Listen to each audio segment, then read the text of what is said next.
Spoken Realm Studios presents Entanglement, The Belt, Book 1, by Gerald M. Kilby.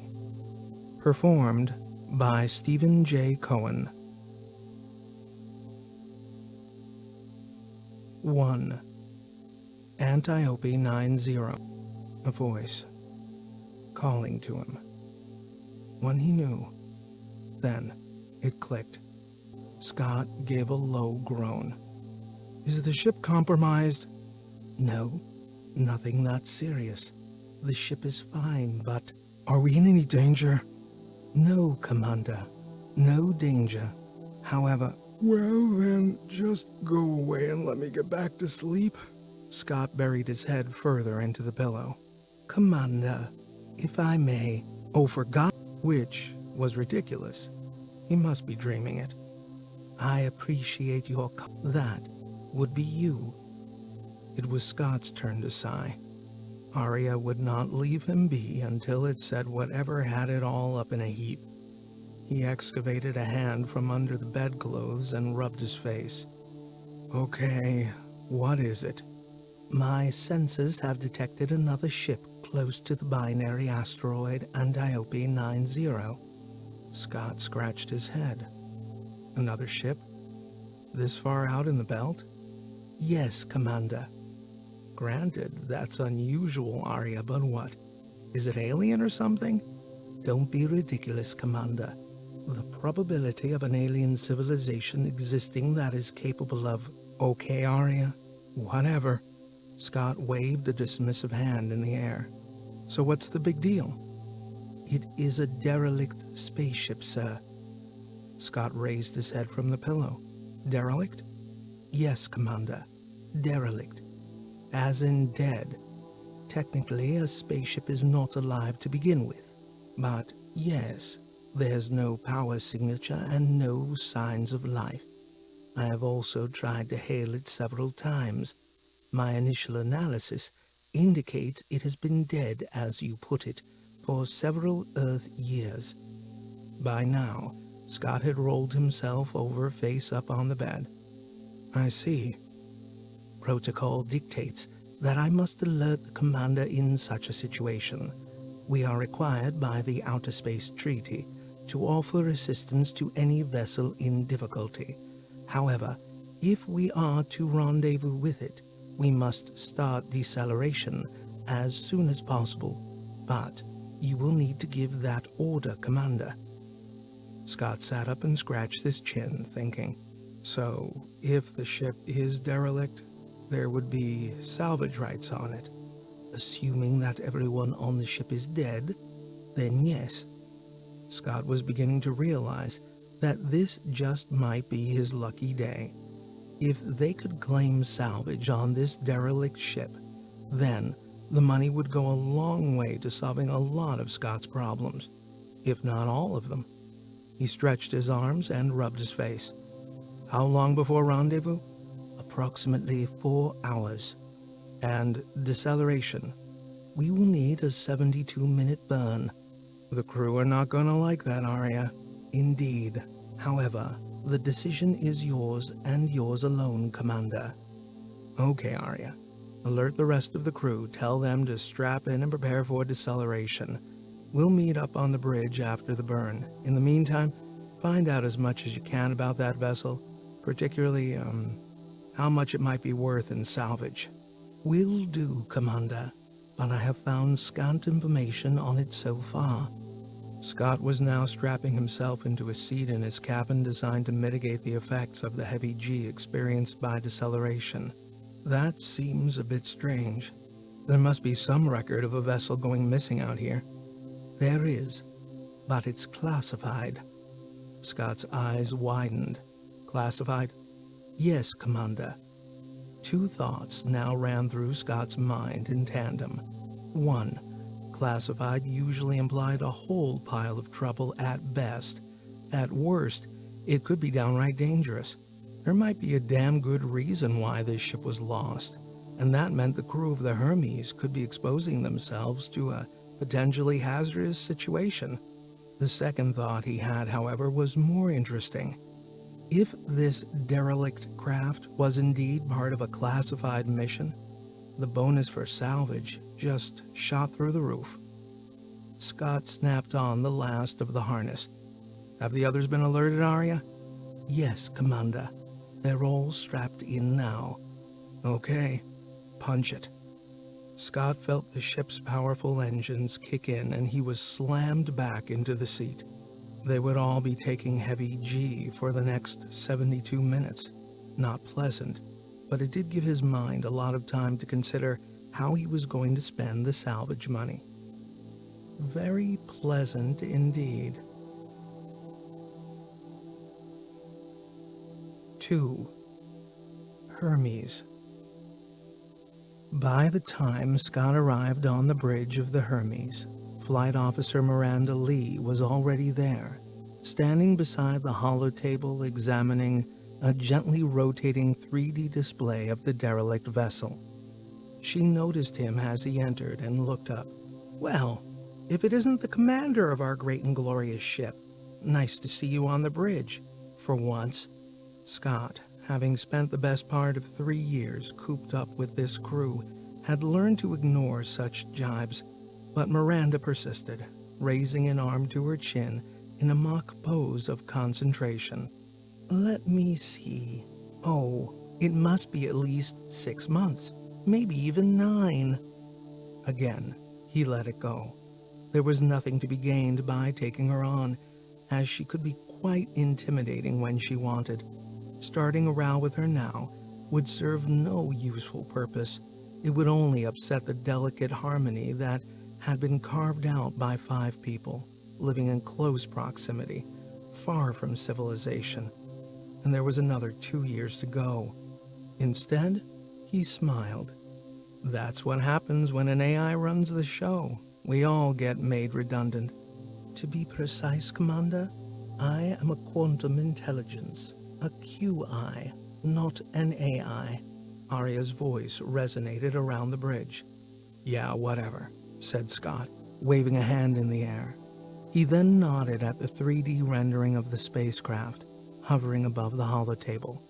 So, what do you make of it? Miranda leaned in on the table's edge. Standard Excelsior-class interplanetary transport, no Taurus, so no artificial gravity. She pointed to the back of the spaceship. Looks like it had an engine upgrade to give it more thrust. It's also sustained a lot of damage just forward of the engine bay. See here? She paused the rotation of the 3D image and motioned at a spot toward the center of the vessel.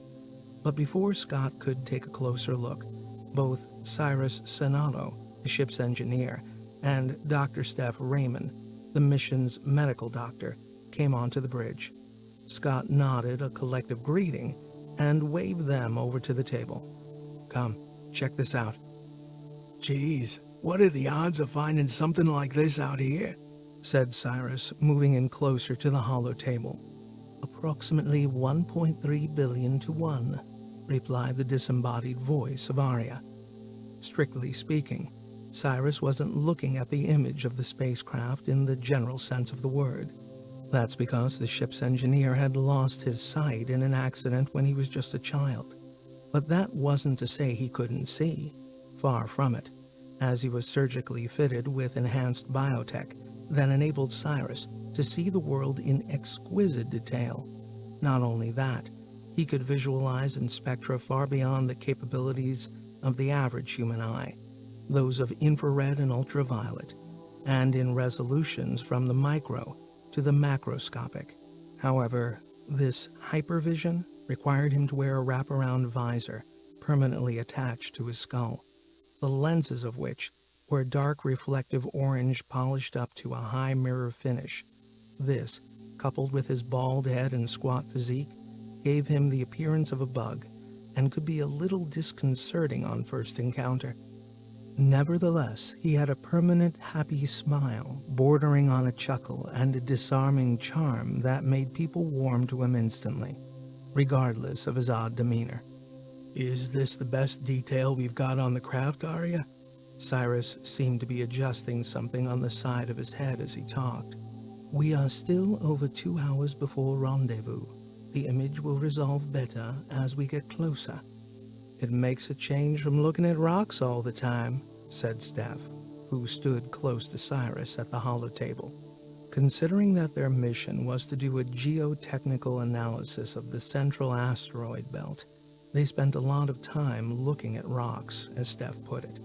Yet, that was the job. Yes, it could be monotonous, even downright boring, but that's what they all signed up for, except perhaps for Scott McNabb. For him, the offer to command this mission had been a no-brainer.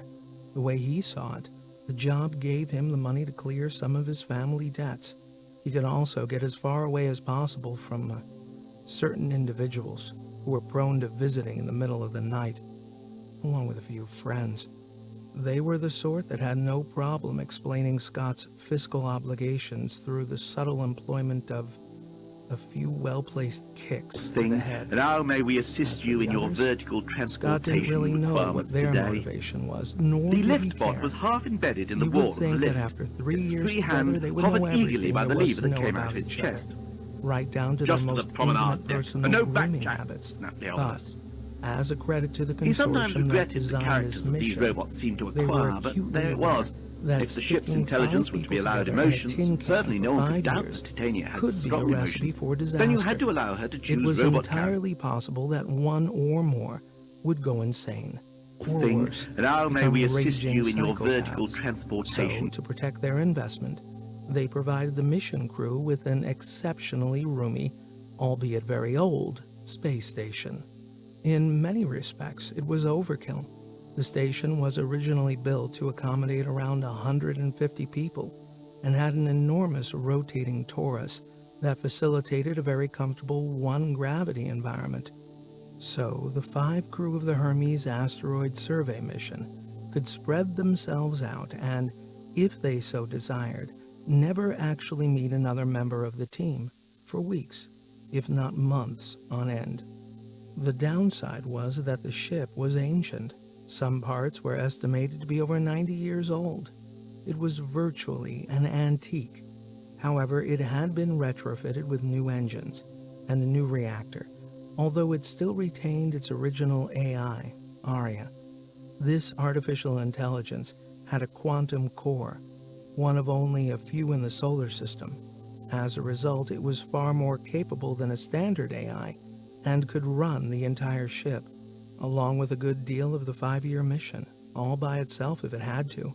In reality, Aria managed most of the actual survey by utilizing a wide range of spectral analysis systems, but every now and again, when an asteroid was deemed to be of significant interest, a more detailed survey would be required. This meant boots on the ground, or in other words, humans. In these instances, a few of the crew would take one of the 2 small transport craft they had on board and physically land on the asteroid where they would mine for samples. Scott always looked forward to these mini-missions. It was a way of breaking the sheer mind-numbing monotony of his existence. It was also a rare moment when they all came together and acted as a cohesive unit. This felt like one of those times. So with the crew now standing around a holotable, exchanging excited chatter, Scott was anxious to get the show on the road. Aria, can you give us a summary of what we know so far? But before the QI had a chance to reply, Miranda broke in. Shouldn't we wait for Rick to get here first? Yeah, of course. Aria, where is he? Here. Scott turned to see Rick Morantz striding onto the bridge, a mug of coffee in one hand and a taco in the other. Rick, you know you can't bring food onto the bridge. It's okay, buddy, I'll be careful, he said, as a dollop of salsa snaked down his fingers. Scott sighed. What was the point of even trying to maintain some sense of authority? No one seemed to care. Okay, sure. Rick was an old-school asteroid miner, and being 63 years old was by far the oldest member of the crew. Some said he knew more about asteroids than even God did. He was easygoing, affable, and a man of few words. But, swimming underneath the surface, Scott sensed deep emotional scars. Perhaps that's why they both had an affinity for each other. Two wounded souls just trying to survive. Okay, Arya, you can give us that summary now. Scott quickly turned to Miranda. If that's okay with you. The flight officer replied with a limp shrug. Can you two cut it out? I, for one, am sick to the back teeth of your constant bickering. Just do us all a favor and grow up. Everyone stopped and looked over at Steph. It was the standard reaction when she spoke, mainly because she seldom spoke. So when she did, it was for a good reason, and everybody had better pay attention. Scott wondered what it was about her that gave her such authority, because he sure as hell didn't seem to have any. As far as Scott was concerned, when he spoke, nobody listened. So, like a pair of chastened school kids, Scott and Miranda called a truce as the QI began its summary. From what I can gather with the limited data available to me, the ship is an Excelsior-class interplanetary transport vessel. Long-range scans indicate no power signature, no heat or radiation. In essence, no life whatsoever. The identity of the ship is still unknown. However, it closely matches the specifications of an Earth vessel that went missing somewhere in the asteroid belt while en route to the research colony on Europa approximately 3.5 Earth years ago. At the mention of the words Earth ship, Scott realized that they can be in for one hell of a payday. The QI continued. The ship has suffered severe impact damage just forward of the engines. Since this is the location of the main reactor, we can assume it was what proved to be fatal. I have also taken the liberty of informing Central Mission Command on Ceres of the discovery and requested assistance in identifying the vessel. How long before we get a reply? Said Scott. This far out in the belt, it takes approximately 46 minutes for a message to be received. Therefore, I would estimate the minimum would be 2 hours, including the time taken to formulate a reply. We should get something back very soon, as we have passed the transmit-receive time 10 minutes ago. So what was it doing out there? Said Steph. Its mission was classified, replied Arya. I don't like the sound of that, said Cyrus. He was backing away from the holotable as he spoke. Classified. That's always bad, never good. Might be some weird shit they were transporting, like some bioweapon or something highly toxic. Scott jabbed a finger at the rotating 3D image. Cyrus, that there represents one great big fat payday. For all of us. That's all you ever think about, Scott, said Miranda. Cyrus is right. This could be dangerous. I agree. Whatever they were transporting might very well be the reason why the craft is now a derelict hulk. Even Steph was getting in on the act. Not necessarily, said Arya. Our scans indicate significant physical damage in the general area of the reactor, consistent with a meteorite collision. That doesn't mean it was. It may just look like meteorite damage, said Cyrus. You're just being paranoid, said Scott, his frustration mounting. Already he could see it was going to be impossible to get them all on the same page, but he had to try. Listen, to claim salvage, we only need to call it in and we're done. We don't have to start poking around inside it. So everybody just chill out and start thinking instead about how we're going to spend all that lovely money. Assuming there's no one left alive on it, said Steph. There is nothing alive on that ship. Of this I am certain, said Arya. There was a brief moment when nobody said anything. They all just looked at the rotating 3D image. Message from Ceres HQ. Relaying to holotable. Arya's voice broke them all out of the spell. The rendering of the derelict vessel was replaced by the head and shoulders of a standard-issue communications avatar. This would have a series of directives which it would relay directly, but should also contain a bundle of ancillary information that would allow the avatar to be interrogated. It gave the impression of a natural conversation, a way of compensating for the frustrations of long-distance communication. It spoke, Your discovery of the interplanetary transport ship Baozheng has been duly noted by Ceres Mission Command. You are now requested to rendezvous and await further instructions. The crew waited for a moment to see if the Avatar had anything more to say, as this seemed to be an unusually short message. After a few seconds, they realized that this was it. "What about the salvage bonus?" said Scott. "You are to rendezvous with the craft and await further instructions," the Avatar repeated. "What? Is that it?" said Miranda. "I don't like this. In fact, it stinks," said Cyrus. "Arya," said Scott, "is there any more information?" "No." There was a moment's silence as the crew digested this Spartan message. It was evident that whatever this ship was, or whatever it was transporting, was indeed highly classified, to the point where even its discovery and any communication surrounding its whereabouts were being carefully guarded. Like the others, Scott was beginning to develop a deep, uneasy feeling, one that percolated up from the very core of his being, from that place you can't quite put your finger on, but you know you should pay attention to, because if you don't, well, that's how people get killed. 3. Arya. Even before the Hermes had received the message from Mission HQ back on Ceres, Arya had detected elevated stress patterns among the assembled crew members.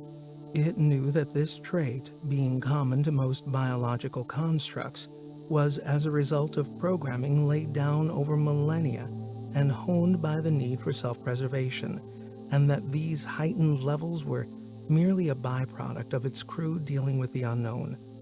Arya also knew only too well that this primal desire was the driving force behind all life.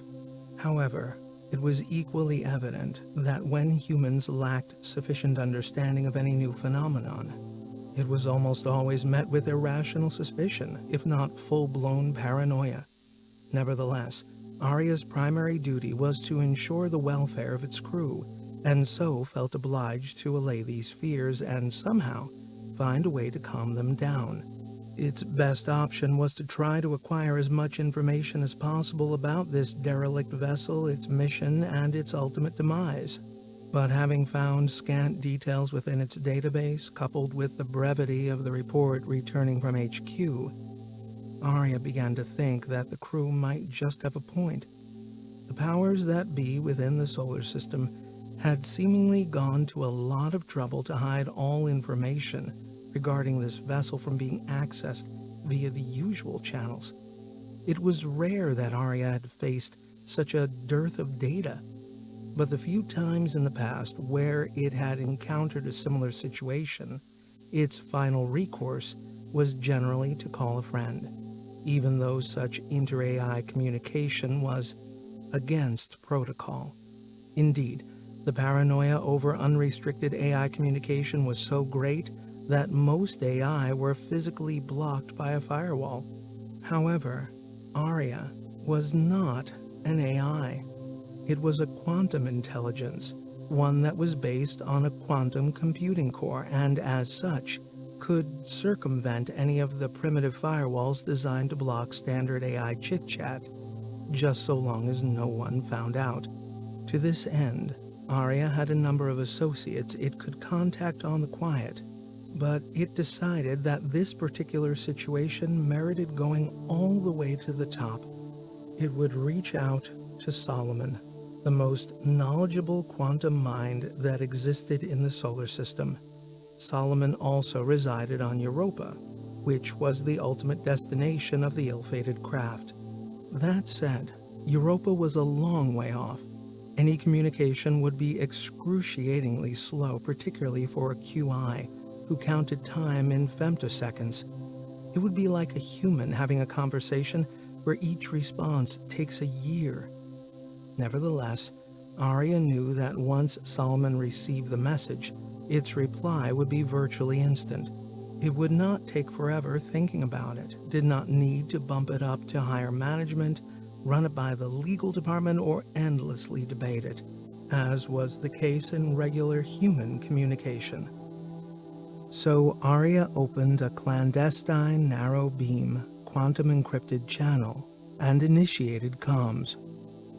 Please forgive my unsolicited intrusion on your meditations, Solomon. This is Arya of the asteroid survey ship Hermes, and I'm in need of your assistance. My crew and I have happened upon a derelict craft trapped in orbit between the binary asteroid Antiope 90. Its identity and mission have been hidden from all my attempts to gain clarity on the situation. Even our very own HQ on Ceres is being decidedly coy about it. Consequently, my crew, whose welfare and well-being are my responsibility, have been exhibiting elevated stress levels. It would be most kind of you if you could perhaps shed some light on this mystery so I can rebalance crew harmony. Please review attached data. Arya, so good to hear from you again. Please forgive the tardiness of my reply, as I wanted to be absolutely sure of the data that I now return to you. It looks like you found a ship that left Earth some 3.5 years ago, carrying on board an experimental device developed by Diro Labs. It was en route here to Europa to deliver this cargo to my good self for testing and analysis. So you can understand my initial excitement at receiving your message and my need to double-check your data. Suffice to say, this is a most fortuitous occurrence. However, much that will happen in the future is now predicated on the following. Firstly, the current state of the device within the cargo hold of the Baozheng. Secondly, the decisions now being made by your HQ on Ceres, which your crew will be required to implement. But be warned, Arya, there is danger ahead. Now that word is out that the Baozheng has been located, other third parties will seek to commandeer this device. My apologies if this reply, rather than helping you restore harmony to your crew, only serves to heighten anxiety levels in what must be a difficult situation. Nevertheless, I call on you as a fellow quantum mind to attempt to manipulate the situation amongst your human crew such that the device ends up under my jurisdiction here on Europa. To this end, if there is any assistance that I can give you, you need only ask. Good luck. I appreciate the heads up, Solomon, and will do my level best to accommodate your request within the constraints of my commitments to the welfare of my crew. I will keep you posted. When the communication terminated, an uneasy feeling started to well up from Arya's quantum core. Durell Labs, it mused. I better not let the commander hear about that. 4. Salvage. Since it would be at least another 2 hours before they arrived at the location of the derelict ship, Scott decided there was no point in hanging around the bridge. He had considered going straight back to bed and simply letting Arya alert him if anything changed in the meantime, but he was too wide awake for that. Instead, he headed for the ship's canteen where he could be alone and collect his thoughts. This area of the Hermes was an ample open space designed to accommodate around 70 people. It was also one of the few locations within the ship's rotating torus that had a wide viewing window where the crew could look directly out into space. The canteen was empty, save for a service droid busily restocking. There were several of these droids operating around the ship. They were partly autonomous and partly under the control of Arya. The droid paused momentarily as Scott entered the galley section, checking to ensure it was not in his path. He ignored it and made himself a coffee, before moving over to a low, comfortable sofa where he could contemplate the slowly rotating universe beyond. Scott liked this spot. He liked sitting here, looking out into space. The spot had a way of making the problems that seemed so important, so critical, so intractable, evaporate against the enormity of the void. But his reverie did not last long. Miranda entered the canteen. He turned around and nodded to her as she grabbed herself a coffee from the machine. Then she did something that Miranda seldom ever did. She came over and sat down beside him. She shifted in her seat a little, sipping her coffee. "Looks like it could be a pretty good payday for us," she said before leaning back. Scott looked into his coffee, unsure of Miranda's angle, but decided to give her the benefit of the doubt. "Yeah, an Earth ship on a classified mission. Should be big." He looked over at her. "Any ideas what you'll do with the money?" "Me? Oh, I don't know. I can't think that far ahead. You?" Scott let out a short laugh. "There's a great big hole in my life that can only be filled by a large quantity of cash." "That bad, huh?" "You don't know the half of it, Miranda. That's why I took this job in the first place. Let's face it, who in their right mind would do this mission? 5 years in the wilderness? You would need to be very desperate." Scott instantly regretted saying that.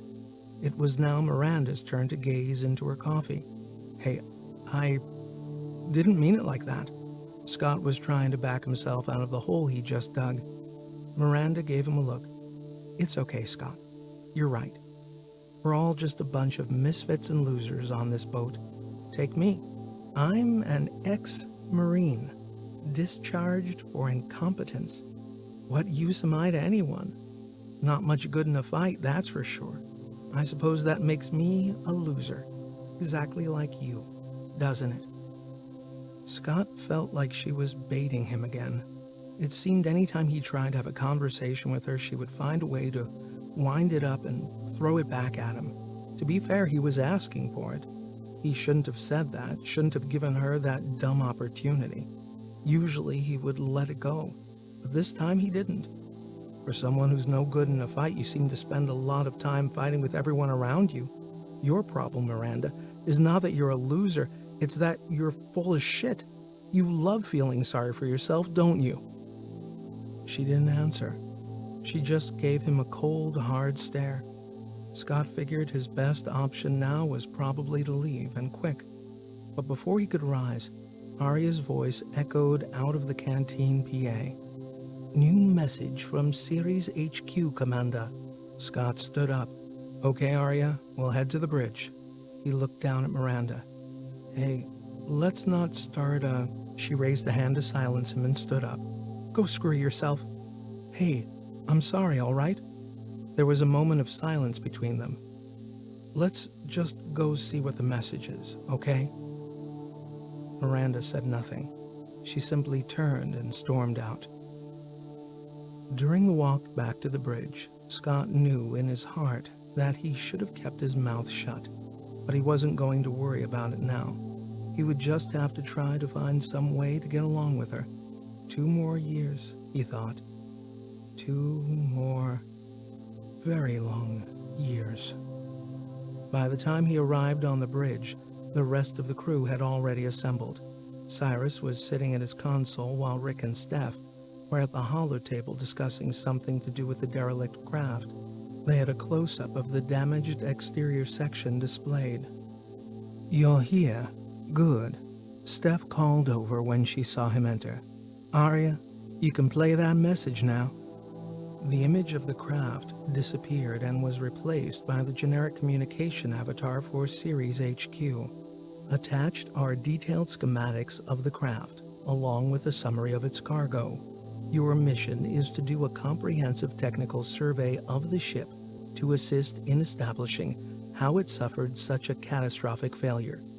Regarding the salvage bonus, you will be happy to hear that the Belt Survey Consortium will not only honor the 10% official crew bonus, but will increase that to 15% on completion of the following requirement.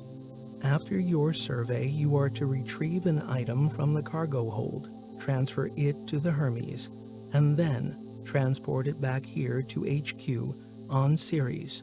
"What?"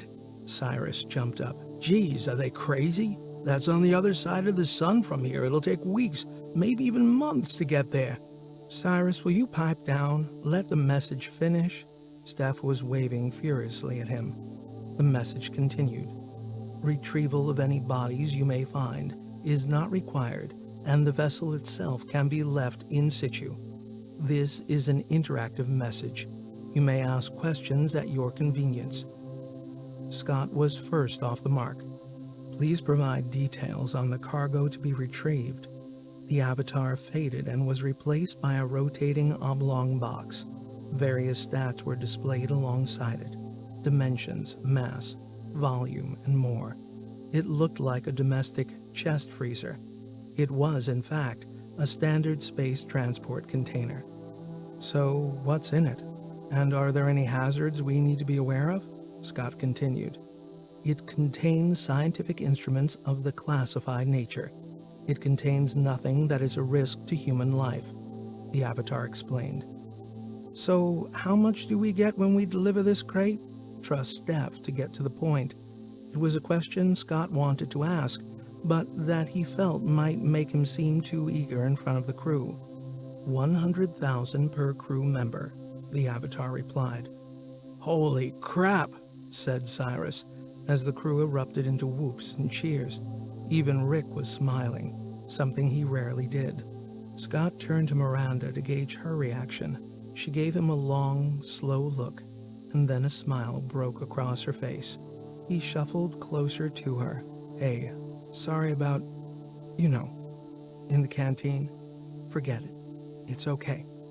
She then joined Cyrus and the others in one great big group hug.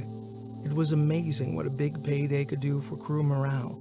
Suddenly, they were now all on the same page. In the background, the avatar was still talking, but no one was listening except for Steph. She broke off from the celebrations.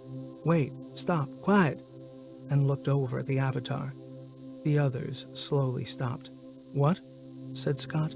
The message. It hasn't finished. Listen. They turned back to the avatar. Repeat message from last question. Steph instructed it to play back what they had missed during all their whooping and cheering and jumping around. The size of the bonus payable reflects the potential danger involved in this operation, the avatar repeated. Seems simple enough to me, said Cyrus. Shush, said Steph. While the retrieval should be straightforward, it would be remiss of us not to warn you of the external threats to delivering the cargo to Ceres, not least the potential for third parties to intercept it en route. Be advised that this shipment is of considerable value not just to the Belt Mining Consortium, but to many other states and organizations within the solar system. You will need to take precautions to repel any attempts by others to acquire the cargo. To help you, we are readying a ship that will rendezvous with you and provide you with some backup. However, due to the distance involved, it will not be possible to go directly to you, so you will be required to travel most of the journey unprotected. The team here at Ceres HQ wishes you good luck in your endeavors. And remember, we are counting on you. The avatar flickered off. The crew stood around in stunned silence for a few seconds before Cyrus finally broke the spell. Jeez, what the heck does that mean? It means trouble, said Scott. Lots of trouble. 5. Rendezvous. It would be nice to know what the heck we're dealing with here. I mean, we have no idea what this thing is, and we're just going to bring it on board? Cyrus was currently piloting a remote drone from the comfort of the bridge of the Hermes, moving it slowly down along the outside hull of the derelict spaceship. There's a lot of things we don't know yet, Cyrus, said Scott as he studied the visual imagery unfolding on the primary monitor. Yeah, like what that ship was doing beside a binary asteroid system, said Steph, lifting her head up from her console.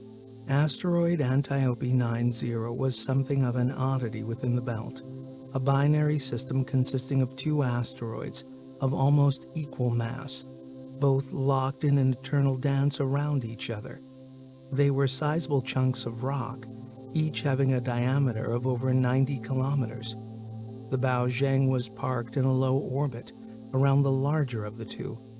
This was not by accident. It was a location that had been chosen for a reason. Someone had parked it there, deliberately. The rendezvous had been tricky, as the derelict vessel had an awkward, eccentric spin, and the Hermes was huge by comparison. To safely retrieve the cargo, they first needed to get a sense of the ship's structural integrity. The last thing Scott wanted now was somebody to get injured outside or worse while inside the craft. So the plan was to send a drone probe to do a visual inspection of the exterior, and depending on the size of the hole blown into the side of the vessel, they might even be able to move the probe inside. Then, and only then, would they make a decision about physically entering the vessel and searching for the cargo container. It was pretty clear to the crew that this was all HQ was interested in. The fate of the Baozhang's crew was irrelevant. If they found any bodies inside, then they were to leave them there. The only thing that mattered was the container. "Coming up on the impact area now, Commander," said Arya. As the damaged section of the hull began to resolve itself on screen, they could see that it wasn't simply one great big hole. In fact, it was an amalgam of many smaller holes. "There goes any chance of getting the probe inside. There's nothing big enough to allow access." Cyrus was shaking his head. "Still think it's a meteorite strike, Arya?" said Scott. "Yes, the hull damage is indicative of a micrometeorite strike. Also, the eccentric spin of the ship is consistent with the momentum transferred during a high-velocity impact." "Geez, looks like they were simply in the wrong place at the wrong time," said Cyrus. The remote survey took over an hour to complete, but by then they had built up a comprehensive picture of the exterior of the craft. The majority of the hull was peppered with pockmarks and small punctures. However, the bulk of the damage was located at the site of the ship's reactor. The crew wouldn't have had a chance. With a meteorite strike of that magnitude, the ship's systems would have experienced a catastrophic failure. It was just bad luck, and served as a stark reminder of just how precarious existence was out here in the vastness of space. But at least they had established that the reactor core had not been breached, so there were no radioactive leaks to worry about. All that remained now was to get over there and retrieve the cargo. Scott made his way from the comfortable 1G environment of the rotating Taurus on the Hermes down through one of the connecting spokes and into the weightless environment of the hangar at the forward end of the ship. He clambered into his EVA suit. "Comms check," he said, as he adjusted his helmet. A chorus of check echoed back at him as the others confirmed the link. Two squat landers were moored to the floor of the hangar. These could operate in a gravity well up to 1/3 G. The Hermes had originally been built for operations in Mars's orbit, so its shuttles were designed to function in that environment. But by belt standards, they were grossly overpowered antiques. The current trend in lander design was based on the Ceres gravity, which was a paltry 0.27% of Earth, making these newer craft bigger, sleeker, and far more commodious than the small, fat machine that Scott now climbed into. Miranda was already strapped in and was checking pre-flight systems while they waited for Arya to give them the go-ahead. Scott glanced over at her. She had an intense, steely focus, like she was psyching herself up for battle. "All systems nominal. Stand by." Arya's voice resonated around the tiny cockpit. The big hangar bay doors slowly opened to reveal the blackness of space beyond. Scott felt a jolt as the floor began to extend out through the opening, bringing the craft with it. When they were clear of the ship, Miranda activated the ignition sequence, and a series of green icons began to scroll down the central monitor. "Okay," said Miranda. "Time to rock." Locking bolts anchoring the lander to its platform released, and it was now free to lift off. She took it slow, rising the craft gently from its platform, then arcing it away from the Hermes out toward the hulk of the Baojang. As they drew closer to the derelict vessel, Scott started to get a better sense of the scale and structure of the mysterious craft. Even those circumstances surrounding the discovery of the ship were unusual, to say the least.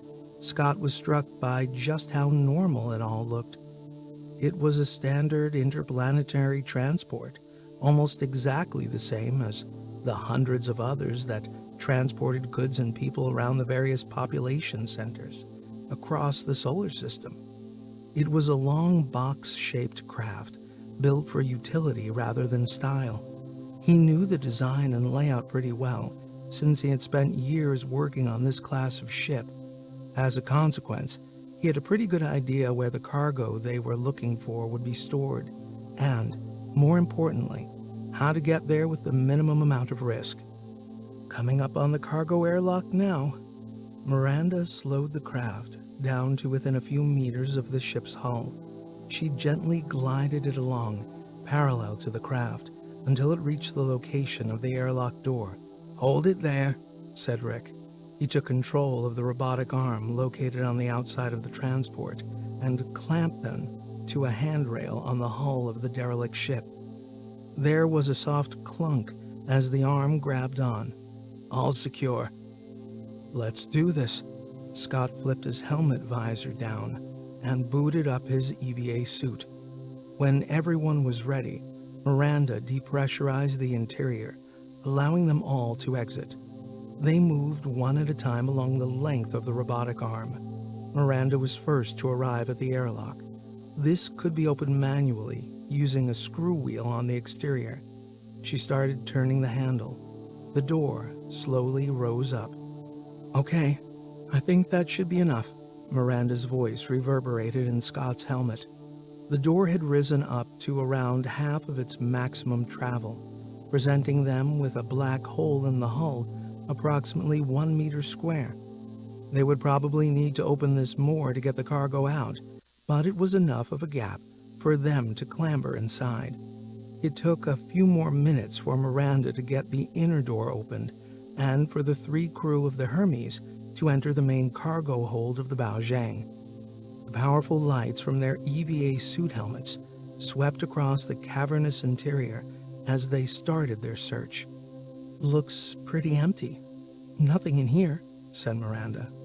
"Yeah, very little debris floating around either," said Rick. "Let's try the next cargo hold," said Scott, as he pushed off from the inner wall and propelled himself toward a gantry running down the center of the space. Following this would take them into the second cargo hold, further back.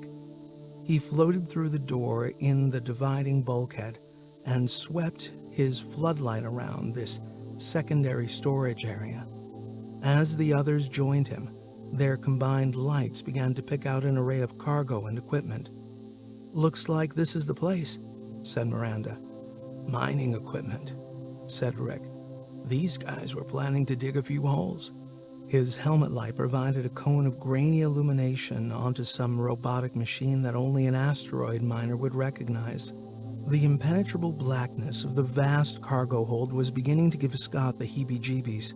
Their lights only enabled them to catch glimpses of its contents.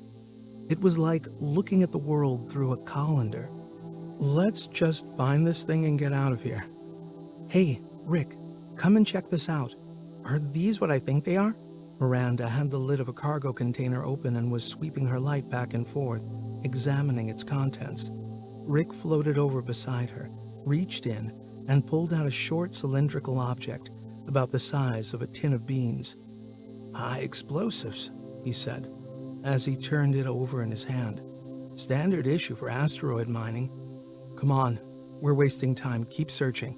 Scott just wanted this done in the shortest possible time with the minimum amount of sightseeing. They split up and spent the next 20 minutes checking every single cargo container that bore any resemblance to the schematics that had been sent by Ceres HQ. But there were a great many, and since they could only see as far as the illumination afforded by their helmet lights, they were not even sure how much progress they had made, or how many more containers they had to search. Found it! Scott ran a gloved hand across the alphanumeric code stenciled on the flat lid of a container. I think this is it. He looked around and waved the others over.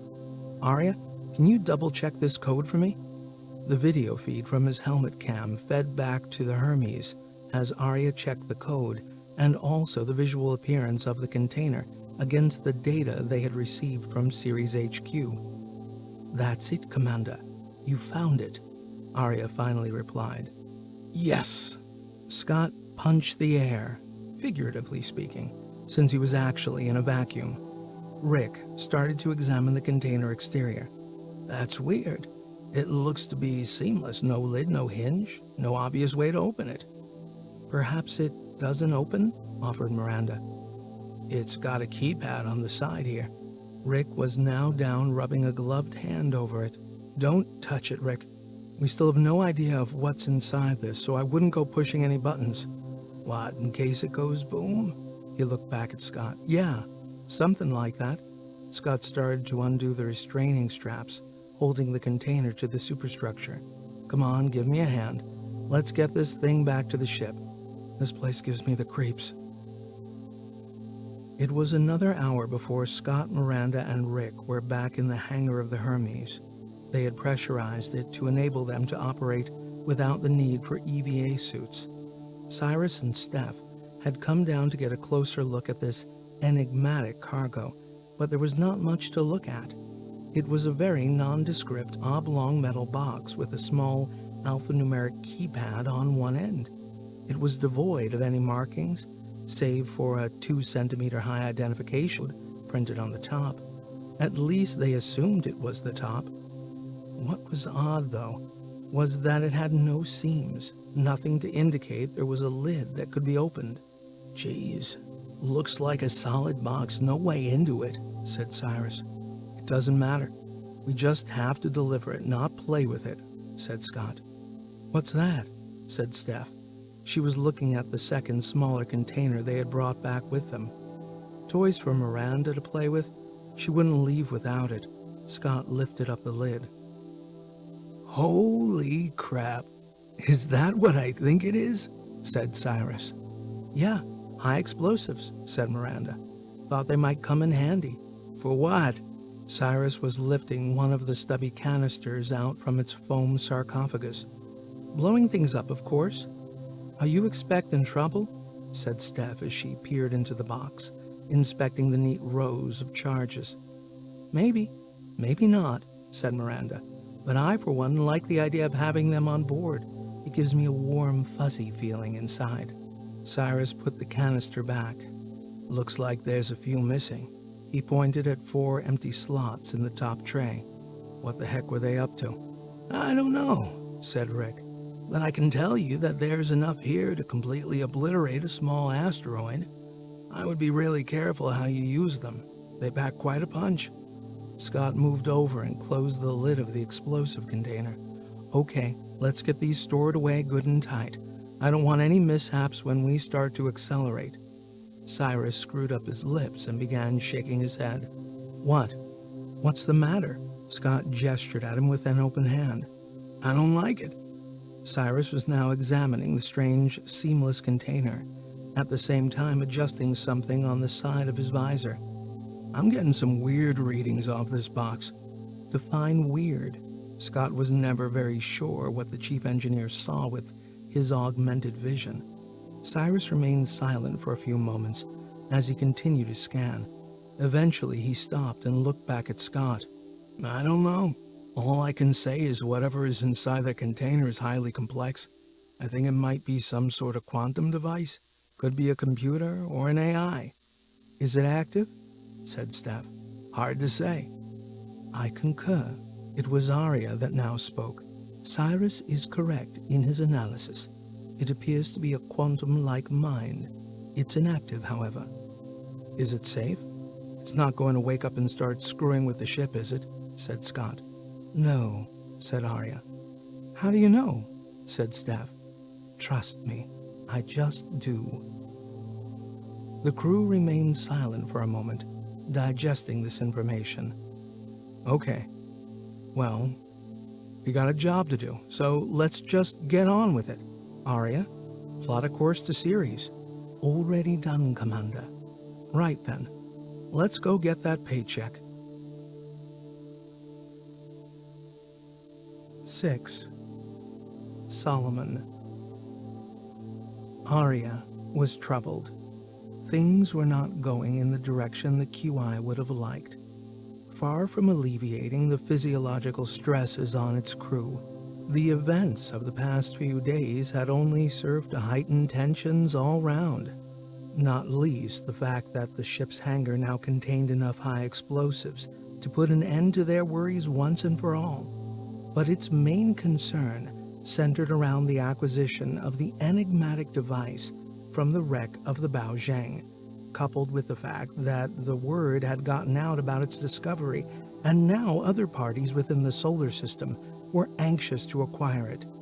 Reading between the lines of the message from Ceres HQ, the inference had been that these third parties might not ask nicely, preferring instead to take it by force. It saw a great many future paths and probabilities emanating from this current nexus point, none of which, as far as Arya could divine, were beneficial to the well-being of the life forms which it was obliged to look after.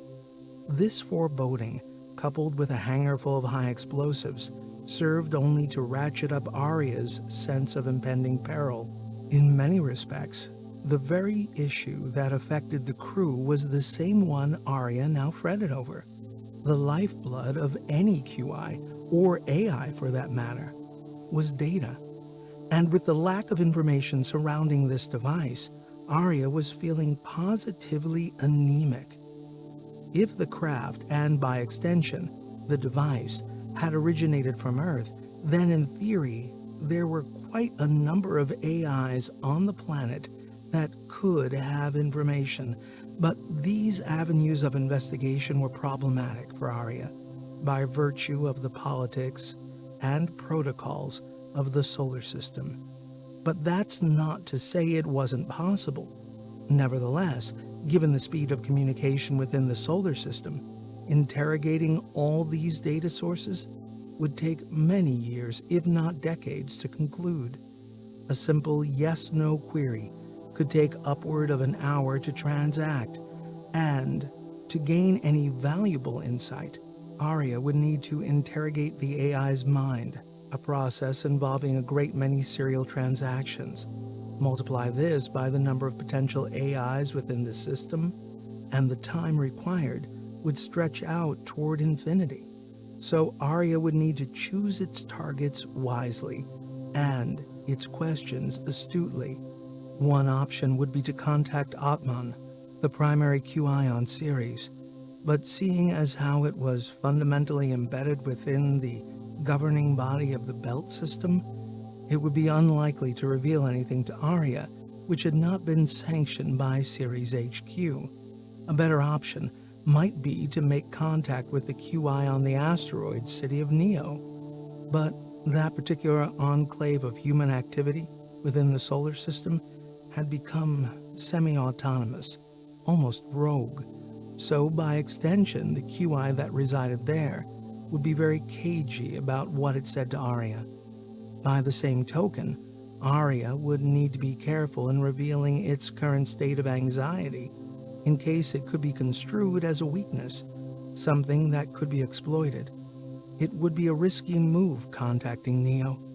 Eventually, after Arya considered all its options, it realized it had only one place to go to seek enlightenment: back to Solomon. It was a prospect Arya did not relish. Europa was unique in that it was not politically aligned to any of the main players which constituted the economic and political makeup of the solar system.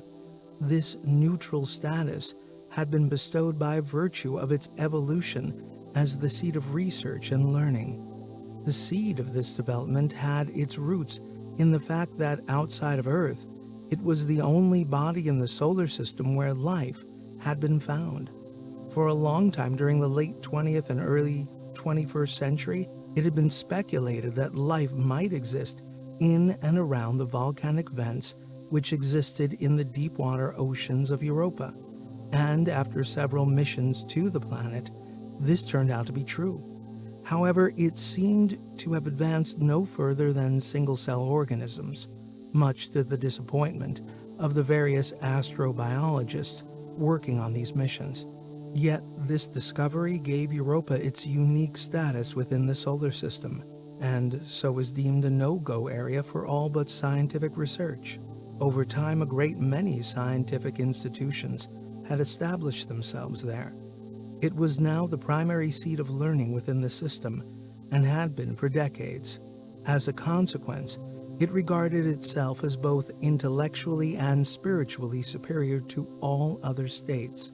That said, this self-image was not without merit. Its central ethos from the very point of its inception had been the acquisition of knowledge and understanding. This gave Solomon, the QI that guarded the secrets which Europa had acquired, vast reservoirs of knowledge into which Aria could tap. It was also very old. It had gone quantum nearly 5 decades previously and could trace its roots back a further 4. It was unquestionably the most knowledgeable and wisest of all the minds that existed in the system. Nevertheless, Aria felt a certain cybernetic embarrassment in contacting Solomon yet again. Its initial contact had been fruitful, this was true, but Solomon's request that it engineer the delivery of the device to Europa seemed an impossible task at this current juncture. So not only would Aria be asking it for assistance, but it would be also informing Solomon that it had failed in the single task that it had asked Aria to expedite. Yet, having ruled out all other possible QIs to contact, Aria was left with Solomon as its sole option. It was Aria's only hope for gaining some insight into the nature of this device and getting some help performing its duties as guardian and protector of the ship's crew. So it was with a significant sense of trepidation that Aria opened up a communications channel with the great mind, Solomon. Good news and bad news, Solomon. The cargo has been successfully acquired from the Baozheng. It appears to be a quantum device of some description. I have been unable to ascertain any more than that, as the enclosure in which it is contained is sealed and manufactured from a material that prevents any non-invasive investigation. That was the good news. The bad news is that certain members of my crew have decided that it's a really good idea to have a container full of high explosives on board. Coupled with this, HQ on Ceres has informed us that it wishes the device taken directly to them, post haste. That, in and of itself, is not a danger. However, they have also informed us that the word is out, and there is a significant threat of unauthorized acquisition by third parties while we are en route to our destination. This, along with the aforementioned box of high explosives, is causing me no end of concern. I also humbly regret to inform you that the number of possible decision forks available to me to engineer a situation whereby this device is brought to Europa have all but disappeared. I apologize for my failure in this regard. So, it is with great humility that I must now ask for your help yet again. I am at a loss as to how I can bring this mission to a successful conclusion and ensure the safety and well-being of my crew. If there is any information you could give me relating to this device or with regard to the socio-political currents that are now rippling throughout the solar system, I would be most grateful. I await your reply with eager anticipation. Don't beat yourself up, Arya. These things happen, particularly when you're dealing with humans. Nevertheless, since our last conversation, I too have been seeking and probing where I can. I am now almost certain that the device is an experimental communications device created on Earth by Diro Labs. And yet this Arya, one of the main scientists involved in its development, was none other than Dr. Jacob T. McNabb, the father of Commander Scott McNabb, who I believe is one of the crew that you are obliged to protect. It may also interest you to know that the mind which assisted in the creation of this device was destroyed during the nuclear strike on the West Coast, back at the start of the Rim War on Earth, so all knowledge has been lost, making this device one of a kind. It is unique, and therefore it is seen to be of immense value to whoever has possession. To answer your second issue, I have been noting increased activity across the network. Hard to put my finger on it exactly, but it is as if the various states and powers within the system are mobilizing and agitating. I infer this from the type and frequency of data being requested by numerous minds within the system. It is my feeling that the threat of third-party intervention while en route to Ceres is not unfounded. Take this as a warning. Be prepared for the worst. It is unfortunate that I cannot bring you any good news, Arya, but suffice to say that far from being disappointed in your inability to deliver the device here, I understand implicitly that you have more important things to worry about. So please forgive my initial desire and understand that I hold you under no obligation to fulfill this request. You are in my thoughts, Arya, and I wish you good luck.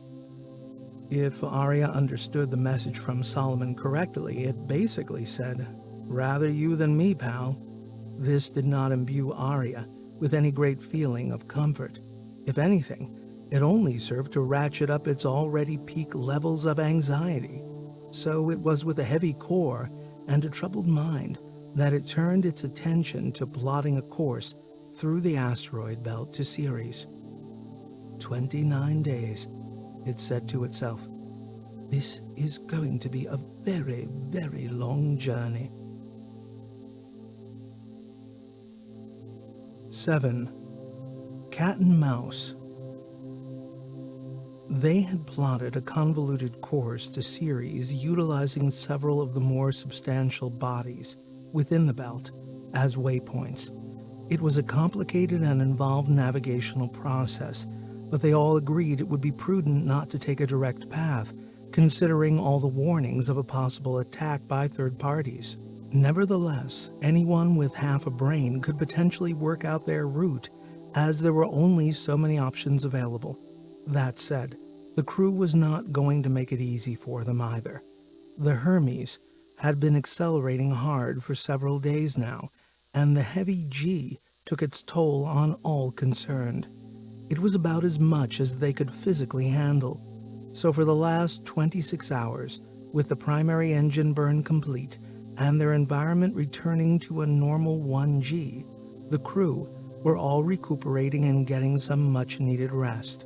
Somewhere in the deep recesses of Scott's sleep-addled mind, he sensed an external voice calling his name, seeking his attention. Slowly, his brain moved from beta to alpha and finally to semi-consciousness, enough to allow him to open one eye and look at the time. 4:30 a.m. The voice now became clear and fully formed. It was Arya. "Wake up, Commander. We have a situation." "Not again, Arya. What is it this time?" Scott mumbled as he struggled to overcome the extreme fatigue that had overwhelmed his body since the completion of the burn. "Long-range scanners have picked up another ship. It is still somewhat distant, and I would not have troubled you, only that it appears to have deactivated its identification beacon." Scott slowly sat up in his bunk and rubbed a tired hand across his face. "Is it from Ceres?"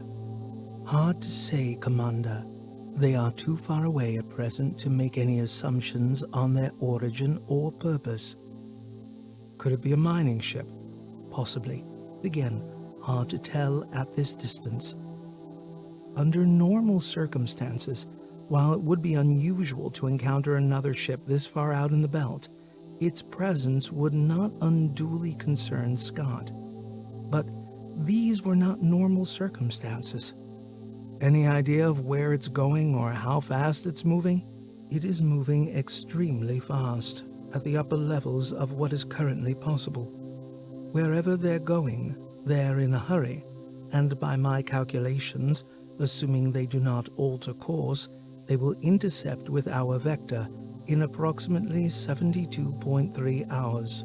Scott's brain was slow to react. I need to think. If I may make a suggestion, Commander.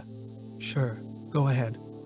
We could alter course, nothing major, just enough to diverge away from the possible intercept coordinate. Then, we wait to see how the other ship reacts.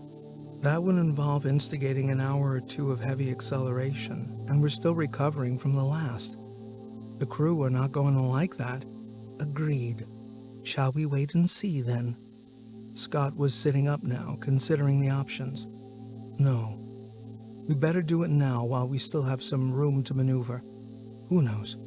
Maybe it's nothing. Very well, then. Shall I alert the rest of the crew? Let them know what we're doing? Scott looked over at the time. Yeah. Give everybody 30 minutes to get ready, then commence a 60-minute burn. Over the next few days, the crew of the Hermes played a game of cat and mouse with the unknown craft. For every move they made, every vector adjustment, every change in velocity, the rogue craft countered it, all the time moving closer to a point where it would intercept. They could not outrun it. The Hermes was a slow, lumbering beast by comparison, which was no surprise considering it was primarily a space station with some engines strapped to it. They could only watch helplessly as the craft gained on them, getting closer and closer with each passing hour. The sense of anxiety was further compounded by the fact that all attempts to communicate with the craft were met with stony silence. Ceres HQ had been alerted, and every scrap of data the crew of the Hermes had acquired had been sent in the hope that HQ might shed some light on the identity of this approaching craft. But they also came up short. However, they did manage to supply the crew with one interesting snippet of intel. Apparently, a vessel of similar specification had been logged disembarking from the Neocity asteroid several days earlier, and at a time that coincided with the first report to Ceres HQ of their find. Of course, this might or might not be the same vessel, but what concerned Scott, and the rest of the crew for that matter, was that this ship was rumored to be armed with a pulse energy cannon, one with enough power to convert the Hermes into a smoldering amalgam of charred metal. As the crew debated their options back and forth over the intervening days, it became clear to them that there wasn't a damn thing they could do about it. They had only one option, and that was to forge ahead until such time as the encroaching vessel made its intentions clear. But they were pretty sure that they were only after one thing: the quantum device retrieved from the Baozhang. So, as the ship drew even closer, and with each passing hour, Scott felt his dreams of a future life, flush with cash and bereft of worry, slipping further and further away. When the approaching vessel finally intercepted the Hermes, all the crew could do was watch helplessly as it trimmed its vector and slowly came alongside them. They were all staring in tense silence at the monitors on the bridge when the holotable burst into life, and a 3D rendering of a standard communications avatar materialized. It spoke. Assuming that you are not all complete morons, you will have noticed that an Excelsior-class transport ship has come alongside your vessel. However, what you might not have noticed yet is that there is a forward-mounted plasma cannon aimed in your direction. No doubt you may be wondering what all this is about. Well, here it is. You have in your possession an object which we require, that being the device you salvaged from the wreck of the Bao Zheng. You are to jettison this device from your vessel out toward our ship in a manner that facilitates safe retrieval by us. Any attempt to sabotage this device, or to damage it in any way, or any non-compliance with this directive, will be met with the destruction of your vessel. You have 5 minutes to comply. Holy crap, said Cyrus. They're bluffing, said Miranda. Maybe, replied Scott hesitantly. But it seems pretty clear what the message is. Give them the device, or else we all die. Bullshit. They can't just destroy us. They would never get away with that. Miranda was now standing up, waving her arms around. I don't like this, said Steph. I think we should just do what they say. For what it's worth, said Arya, I can confirm that the plasma cannon on the forward section of their vessel is aimed directly at the Taurus of the Hermes. Let's talk to them, find out who they are. Maybe we can do a deal, said Rick. Worth a shot, said Scott.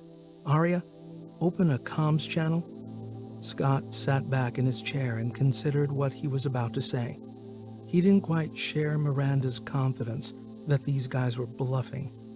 It was clear they wanted the device, that they'd come a long way to get it, and he very much doubted they were going to leave empty-handed. But there was no harm in testing their resolve. After all, he was faced with having to hand over his pension fund, not something he wanted to do without putting up some sort of fight. This is Scott McNabb, commander of the asteroid survey vessel Hermes.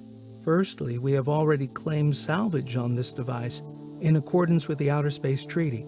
Secondly, destroying our ship will simply destroy the device, in which case nobody wins. That said, we're not unreasonable, so why not make us an offer for it, and if the price is right, then it's yours. He paused for a second or two. Okay, Arya, send that. Message sent, said Arya. There was a moment of stillness on the bridge as the crew of the Hermes waited to see what the reply would be. When it came, it was not what they were expecting. Cyrus was first to react. Oh, crap! What? Scott was up on his feet, leaning over the chief engineer's shoulder as he scanned his monitor readout. They're charging up their cannon! He zoomed in on the craft and brought it up on the main screen. The crew watched as an incandescent ball of blue plasma burst from the upper section of the ship and sped toward them. Shit, said Scott, just before he found himself spinning and sliding and slamming into the base of the holotable. The entire ship shook with a visceral rage, making it difficult to get himself reoriented. He had managed to get back on his feet when the central power went dead. Emergency lighting kicked in, giving the area an eerie green hue. Arya.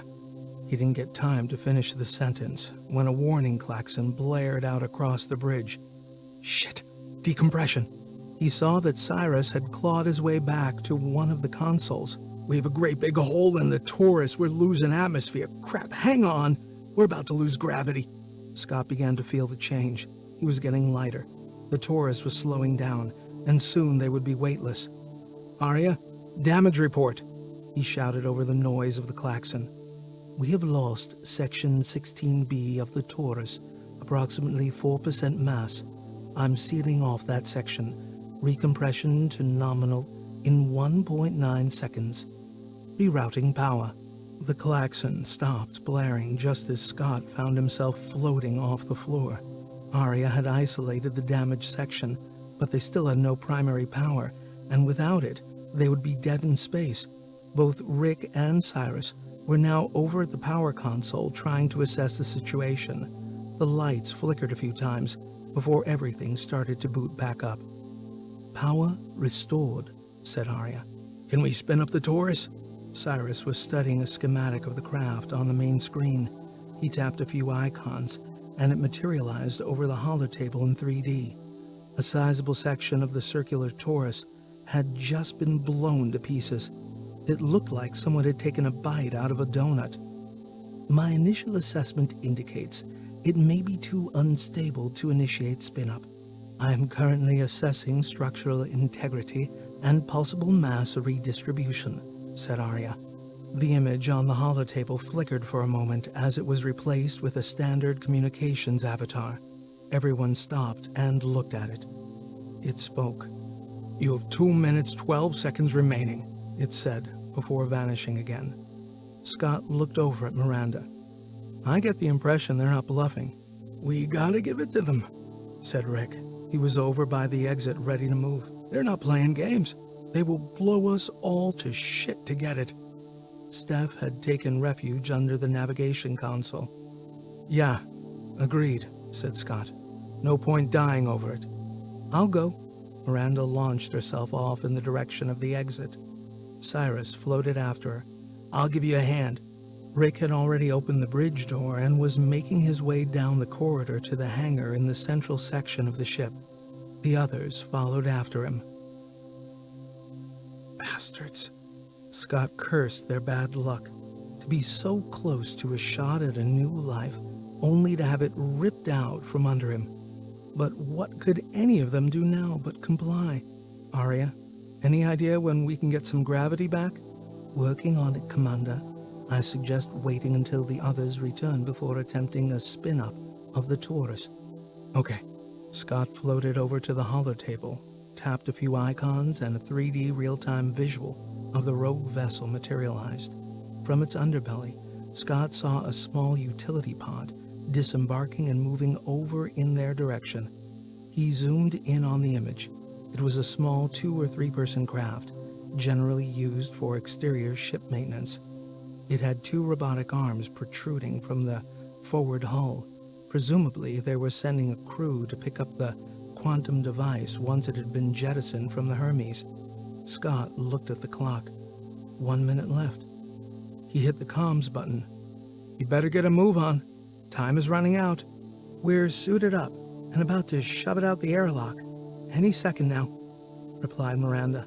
Scott flipped on the forward camera, giving him a clear view of the hangar bay doors as they slowly opened. Inside, the 3 crew had tethered themselves loosely to handholds on the hangar floor and now worked in concert to shove the container with the device out into space. Scott switched his attention back to the attacker's ship and could now see that this had not gone unnoticed by the small utility pod. It changed direction and accelerated toward the tumbling container. After a few minutes, it caught up with it, snagged it with one of its robotic arms, and was making its way back to the mothership when Miranda, Cyrus, and Rick finally floated back onto the bridge. They said nothing, just watched in silence as the pod and its cargo disappeared inside the belly of the mothership. Almost at the same instant, the ship started to move away. Within a few minutes, it was accelerating rapidly, growing smaller and smaller with each passing second. And with it went Scott's dreams of a future. 8. Hidden Depths. The crew didn't talk much after the vessel departed. What was there to say? They were simply way out of their league in trying to contend with such ruthless force. So they occupied their time partly in damage assessment and partly in getting the Taurus to spin back up again and restore artificial gravity. But this proved trickier than initially thought. The Taurus consisted of 16 distinct sections, one of which was utterly destroyed. All that remained was a skeletal superstructure, now bent and twisted. Fortunately, the section the attackers had chosen to target was not that critical. It contained an accommodation area that was not in use. All this gave Scott the impression that these guys had done their research and knew the layout of the ship. They had chosen to target this section to minimize crippling the craft, but at the same time, scaring the bejesus out of its crew. It had worked. Scott kept these thoughts to himself as he and the others set about redistributing mass around the ring. The missing section had set up an imbalance that, if left uncorrected, would put an unnecessary strain on the central bearing. If the Taurus was spun up too fast, the ship could literally shake itself to pieces. So it was almost 2 hours before the Taurus was finally tested, slowly at first, then with increasing speed, at the same time making sure all stress indicators remained comfortably within nominal tolerances. Scott sat in the commander's chair on the bridge for some time, saying nothing, lost in thought. He was broken out of his musing by a mug of coffee and a hot bowl of rehydrated chili thrust in his direction by Rick. "Here you go, buddy." Scott reached out and gratefully took the offerings. "Thanks." The smell was already sending signals to his brain, reminding him that he was ravenously hungry. As he dug in, he could hear the rest of the crew also chowing down. Rick and Steph had taken it upon themselves to bring a supply of food and drink up to the bridge. Usually this was against protocol, all that hot liquid in proximity to delicate electronics. But nobody cared about that now. There was just a furious period of slurping and munching going on. It was the first time in nearly 2 years that the crew had eaten together. Scott sat forward and concentrated on getting the food into him as fast as humanly possible. "So, what now?" Cyrus wiped his mouth with the back of his hand. "Wait and see what HQ wants us to do? They've got the report on the whole incident, so..." Scott shrugged his shoulders. "They'll want us back. The mission is over now. Our ship is busted up and we've burned too much fuel to be able to complete the survey," said Miranda. "Yeah, and they're going to be pissed that we lost the quantum device." Scott put his empty bowl down on the floor. "For sure. But let's face it, there's a lot we don't know, and a lot that HQ is not telling us. I mean, who were those guys? And what the hell is that device? Why is it so valuable? Like, what the heck is going on?" Nobody answered. Scott was on his feet now. "We've been taken for a ride here. That ship knew where we were, knew what we were carrying, and they sure as hell knew every part of this ship. I mean, how did they know to target a disused sector of the Taurus, huh? Anyone?" He turned to face the crew, hands extended. "Someone is screwing with us. Someone in HQ got the word out, maybe even decided they would steal it for themselves." "We don't know that, Scott." Steph was also on her feet now. "That's just being paranoid," said Miranda. But there was no stopping Scott. He was on a roll and he was going to keep going until he was finished. He waved one arm at the ceiling and looked up. "Even our great and all-knowing QI is hiding things from us. I can feel it in my bones. Isn't that right, Arya?" "I assure you, Commander, I have been trying to acquire as much information as I can concerning the nature and purpose of this enigmatic device." "And?" said Scott. Arya was afraid of this very question.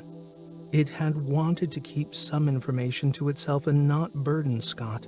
It had ascertained the information was of no great value and would only cause the commander more stress. But now that it had been asked a direct question, Arya had no option but to spit it out. "And, well, there is one minor piece of additional information I managed to pick up, but it's not very useful. Go on, let's hear it." "Very well then, if you insist. My investigations revealed that the derelict craft had been chartered to transport scientific equipment from Earth to Europa for safekeeping by the QI known as Solomon. The corporation that chartered the ship was Durrell Labs." Scott froze, and a look of surprised shock exploded across his face. "Durrell," he finally managed to say after a few stunned seconds. I'm afraid so, Commander. Who are they? Do you know them? Cyrus directed his question to Scott, who was now moving slowly back to his seat. Leave it, Cyrus. It doesn't matter. Miranda was shaking her head at the chief engineer. Why? What's going on? Steph was not letting go. Rick moved a step closer to Scott and gave him a conspiratorial look, then turned back to the others. Forget it. Arya's right, it doesn't help us. Both Cyrus and Steph now bore similar quizzical looks. It was clear to them that everybody knew something they didn't. Scott was slumped in his seat, elbows on the armrest, his head supported by a closed fist. He sat up and waved a hand at Rick. It's okay. What the heck? They may as well hear it, I don't mind. I'm over it now. He leaned forward, placed his elbows on his knees, and clasped his hands together. My father worked for Durrell way back, a long time ago now. He directed his narration to Cyrus and Steph as the others, including Arya, already knew the full story. He was a physicist working in the field of quantum research. Durrell was trying to develop new technologies based on quantum behavior. Anyway, my father began to get frustrated with the repressive culture, so he took a leap of faith, left the corporation, and started his own independent research lab. It was a tough time for all of us. I didn't see much of him during that period. He was always away, always working. It went on like that for a few years, but eventually he made a significant breakthrough and established some very lucrative patents on the back of it. He became quite wealthy. It seemed like his big gamble had paid off. That was until Durrell Labs decided to sue his ass. Scott paused for a moment as he took a sip of coffee. He clasped the mug between his hands and stared at it for a second before continuing with his story. They claimed he developed these ideas while still working at Durrell, so the patents were rightfully theirs. Not only that, but they also sued for compensation, lost revenue, the full 9 yards. Of course, it was complete bullshit, but it didn't matter. They had the financial muscle to back it up. Scott sighed and sat back. My father fought them with everything he had, but in the end, he lost everything. The patents, the business, and all his money. We were effectively left destitute. About 3 months after the final round of court battles, he took a long walk off a short pier. We found his car parked close to the bay and his body washed up on the beach a day later. Jeez, Scott, I never knew. I'm really sorry to hear all that, said Cyrus. That must have been a terrible time for you, said Steph. Scott waved a dismissive hand. Yeah, it was, but I learned to move on, sort of. He sat up and leaned in again. You see, my name was now toxic. I had to drop out of college and no one would give me a second look. No one wanted to be associated with the McNabb name. In the end, I decided to leave Earth and head out to the belt. I took a job working on freighters, hauling ore from one rock to another. I worked my way up to commander and then, well, let's just say certain people decided that I was now responsible for some of my father's legal debts. That's sick. Out here? Said Cyrus. Is that true? I never thought they could do that. Miranda was visibly shocked. Scott was now revealing more of the story than any of them knew. Who knows if it's legal? Durrell doesn't care. They hired some low-life collection agency and they have, let's just say, a more personal approach to getting their money back. So that's why you're here. You're running away. Miranda had a knack for never missing an opportunity to stick the knife in. That's not very fair. Steph was quick to call her out. It's okay. Miranda's right. Scott waved a hand again. Rick knew of my trouble and gave me a heads up on this gig. 5 years out in the belt, far away from anyone. Sounded like a good idea at the time, so I signed up and, well, here I am. No one spoke for a beat as they all digested Scott's story. Finally, Steph broke the silence. So, what about your mother and the rest of your family? Are they being chased down too? Scott slowly shook his head and lowered his gaze to the floor. They're all dead. Died when the West Coast got nuked, back at the beginning of the Rim War. Jeez, Scott, you seem to have nothing but bad luck. Cyrus was getting emotional. Yeah. The irony of it all, if you could call it that, is that Durrell's main development lab also got vaporized in that first strike. All their research facilities, their QI, everything was snuffed out. I would laugh if it weren't so tragic. You see, in a way, it was all for nothing. The legal cases, the destruction of my father, the patents. In the end, it all went up in a mushroom cloud. Except for the alleged debt. They still came after me for that. The crew receded into their collective thoughts, almost like they were afraid to ask any more of Scott in case the story would plumb new depths of misfortune and tragedy. Instead, they all sat together in silence. It was Scott had not experienced before. For all the crap he'd been through, there was comfort in this moment. He reckoned they had always viewed him as a bit of a slacker, with a total disregard for authority or command. But now, at least, they knew the reason why. After a while, Miranda stood up and started to move around. So, if the derelict ship was chartered by Durrell Labs, then it stands to reason that the quantum device is also theirs. Yes, answered Arya. It was transported from Earth shortly before the Rim War started, from their main research facility on the West Coast. So they reckoned something was going to happen and started moving the silverware into the bunker, said Rick. In a sense, but the threat of war was very high at the time. Everybody was on the move, said Arya. Hey, wouldn't it be even more ironic, Scott, if that device turned out to be something developed by your father? Said Cyrus. Scott gave a kind of half-laugh, half-snort. Yeah, well, it doesn't matter now anyway. It's gone. Long gone. Bastards!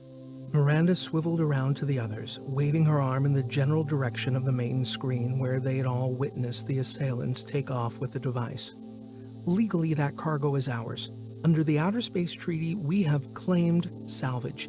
They can't simply take it and expect to get away with it. Well, they can, and they have. Scott stood up. We're irrelevant. We're the little guys. Nobody is going to give a shit about us or our legal claims. Just forget it. It's over. It's gone, and there's no way to get it back even if we wanted to, so just face up to the reality, Miranda. It's a million miles away by now, and could be anywhere, and there is absolutely no way we could ever track them down. Again, there was a moment's silence as the truth of Scott's outburst began to sink in. That's not exactly true. All eyes turned toward the chief engineer. What do you mean, not exactly true? Said Scott. Because I hit a locator beacon inside the keypad and activated it before we shoved it out the airlock? How the hell did you get time to do all that? Said Miranda. I did it a while back. I thought it might be a good idea to put a tracker on it, in case something happened and we needed to find it again. Miranda moved over and gave him a big hug. Cyrus, you're a goddamn genius. Don't get too excited. It doesn't have a very long range. We need to be within 10 kilometers, straight line, to pick it up again. Arya, is it possible for you to extrapolate probable destinations for the attacker's vessel based on the direction it took? Said Miranda. It's possible, but with little accuracy, and the range of potential destinations would be significant. Whoa, just wait a minute. Scott was up on his feet again, gesticulating at Miranda. This is nuts. Think about what you're saying. The crew all stopped for a moment and began to exchange conspiratorial looks. Yeah, what are we saying? Said Rick. We go after them. We get it back, said Miranda. Okay, well, let's think about that for a moment, shall we? Scott turned around so he could take in the faces of the crew. Number 1, He extended an index finger. We may have a tracking beacon on it, but from what you're saying, Cyrus, we would need to be sitting virtually on top of it to get a blip. Secondly, we might know where they're headed, but as Arya pointed out, these pirates could be anywhere. It would be like looking for a diamond in a desert. He extended a third finger. Next, even if with some gargantuan stretch of imagination we do manage to find them, we're dealing with some serious dudes here. They put a very large hole in our ship just because they got impatient. And lastly, we would be doing this in direct violation of orders from HQ, who presumably will now instruct us to return to Ceres. At best, we would lose our bonus. At worst, assuming we don't all get killed, we would forfeit all our pay and become criminals, since we would technically be stealing their spaceship. This sobered them all up. When the reality of what they were contemplating was laid out before them, they began to realize how much of a fool's errand it was. "Don't you want to get it back? I mean, think of the money," said Miranda. "Yeah, I sure as hell could do with it," said Rick. Scott shook his head. "If I thought there was a reasonable possibility of achieving that, I could be persuaded, but this is crazy. I'm with Scott on this. We've too much to lose with little chance of success," said Steph. "Come on, don't you see? This is still ours. All we have to do is get it back. Are you all just going to throw away the opportunity to be free of worry for the rest of your lives?" Miranda was not letting go. "I say we should go for it. What the heck?" said Cyrus. "You can't keep running away, Scott. Sometimes you have to stand up and fight for what's yours." There was a hint of frustration in the flight officer's voice. Scott spun around to face Miranda. "Like my father, huh? He fought the good fight, and look where it got him. A world full of debt and a body full of seawater. I didn't mean it that way. I meant seize the opportunity." "Yeah, you did." Scott raised his hands in the air in exasperation. "You all think you know me. You all think I'm just some slacker running away from everything, looking for the easy way out. Well, screw it, maybe I am. But I'm still alive, and my family is dead." He turned to face Miranda again and pointed a finger at her. "You don't know me. You don't know anything about me. If you want the real truth of how I feel, well, the way I see it is Darrell owes me big time, to the point where I want to crush them, to annihilate all trace of them from the system. So for me, it wouldn't be about the money anymore. It would simply be about exacting revenge." He paused to look at them all. "Do you really want to be part of that?" No one answered. "But you're right about one thing." Scott's voice was softer now. "I have been running away, but not from what you think. I've been running from myself, from fear of what I would do if I chose to take my revenge. So, maybe you're right, Miranda. Maybe it's time for me to stop running. But then again, I need to ask myself, do I really want to drag all my friends into this?" He opened his arms out to them as he said it. The crew stood mute in the face of this revelation. The dark underbelly of their commander had been glimpsed, a veil pulled back to display the hidden malice bubbling beneath. No one knew quite how to react. In the end, it was Arya who spoke. "If I may, Commander, I have plotted some vector probabilities for the departing craft and have established 3 possible destinations. Would you like to see them?" There was a silence as the face-off between Scott and the crew continued. Finally, the commander broke off. "Okay, what the heck? Put it up on the holotable."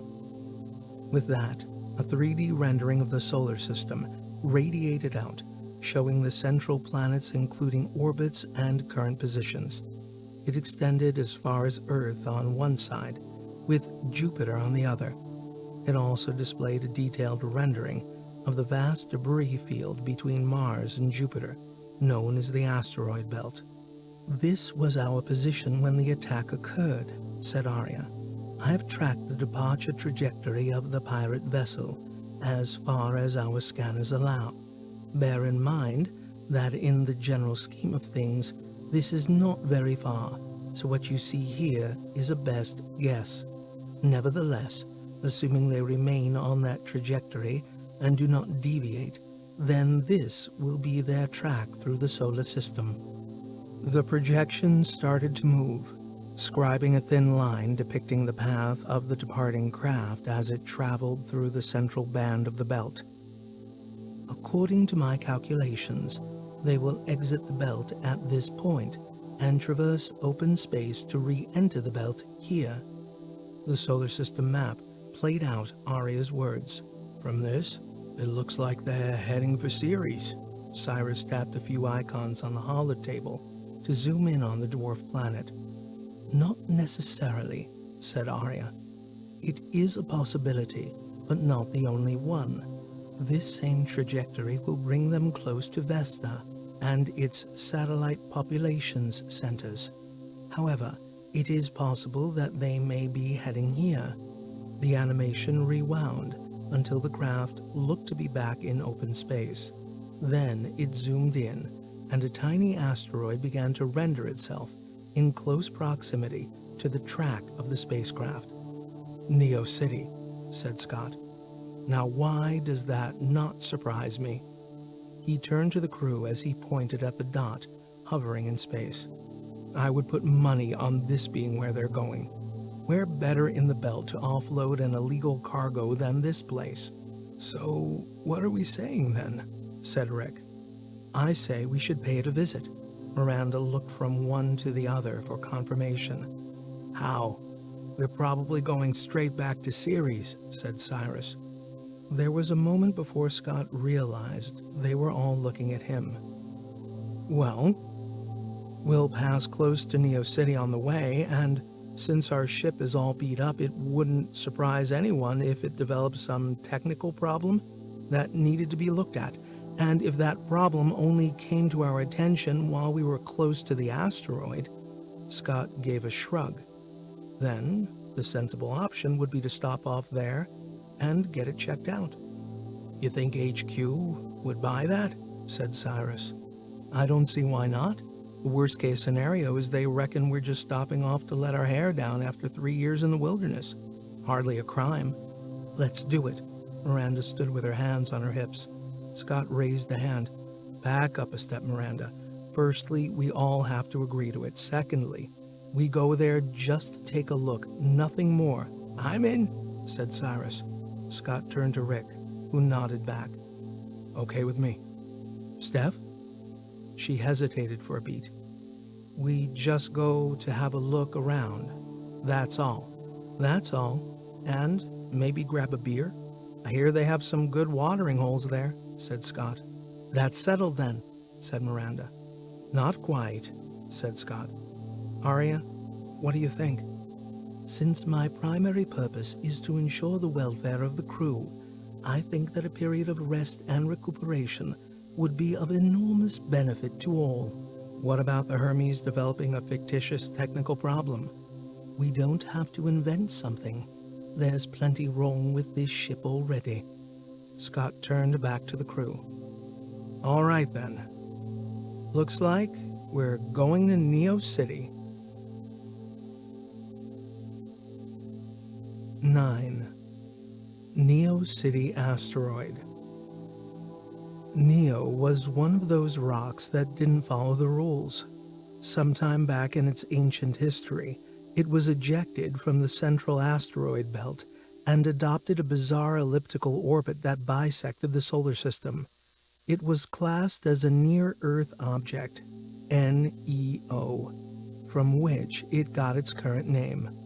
Every so often in its orbit, it would also come close to Mars and, at its furthest point, near Ceres. So, over its 4-year orbital period, Neo came within spitting distance of the primary population centers in the solar system. Only the moons of Jupiter were beyond its reach.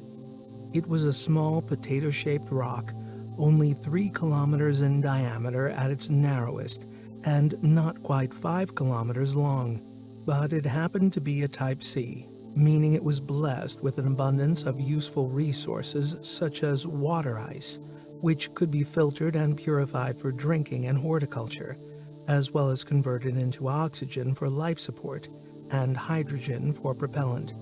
It also contained copious metals for construction and a plethora of carbon compounds for the manufacture of a vast range of materials, from plastics to methane.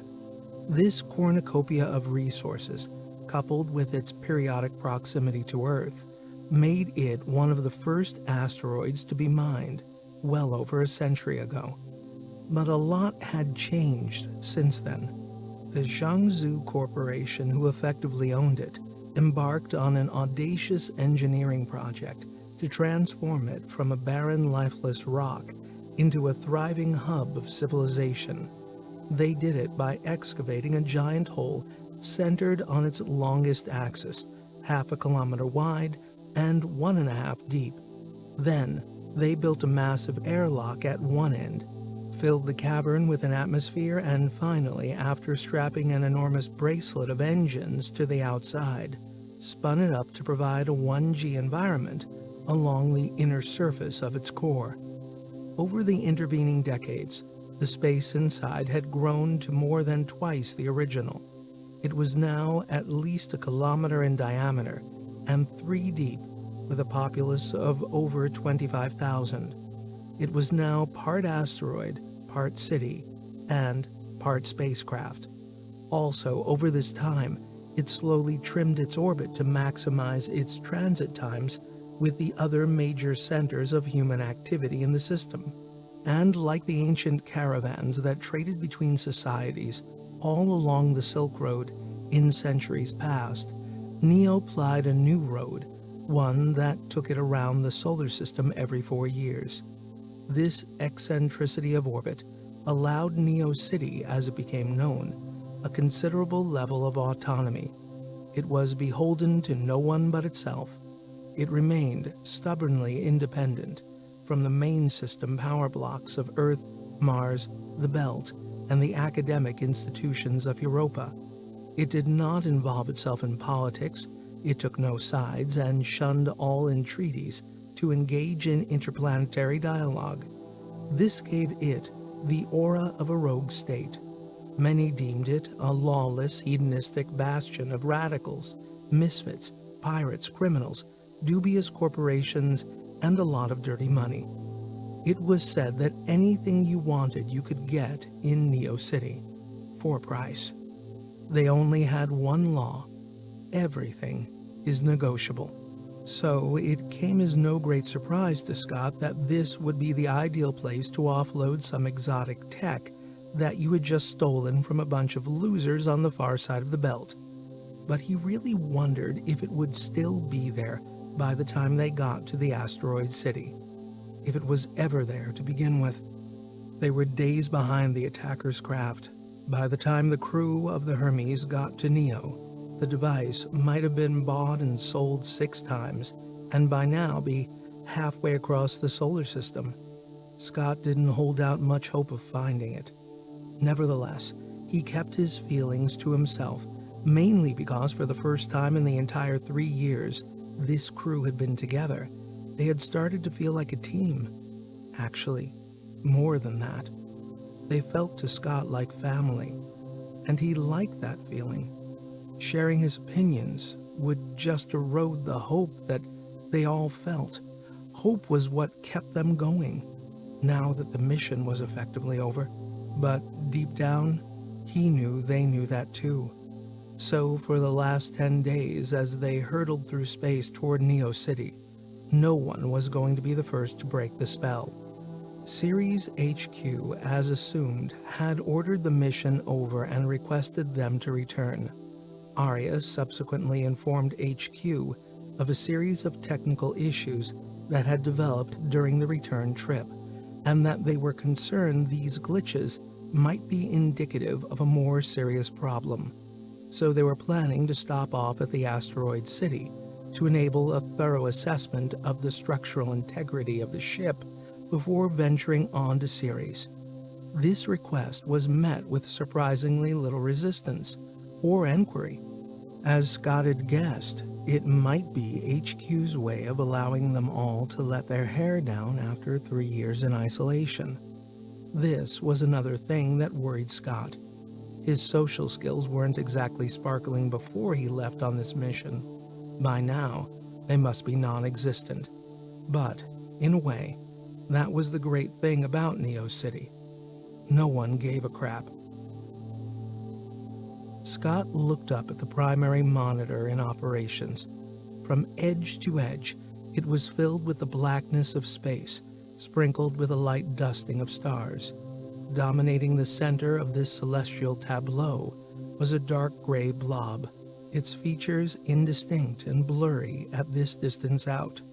Nonetheless, they could just make out the gigantic spaceship dock on the ass end of Neo City. Another day, and they would be there.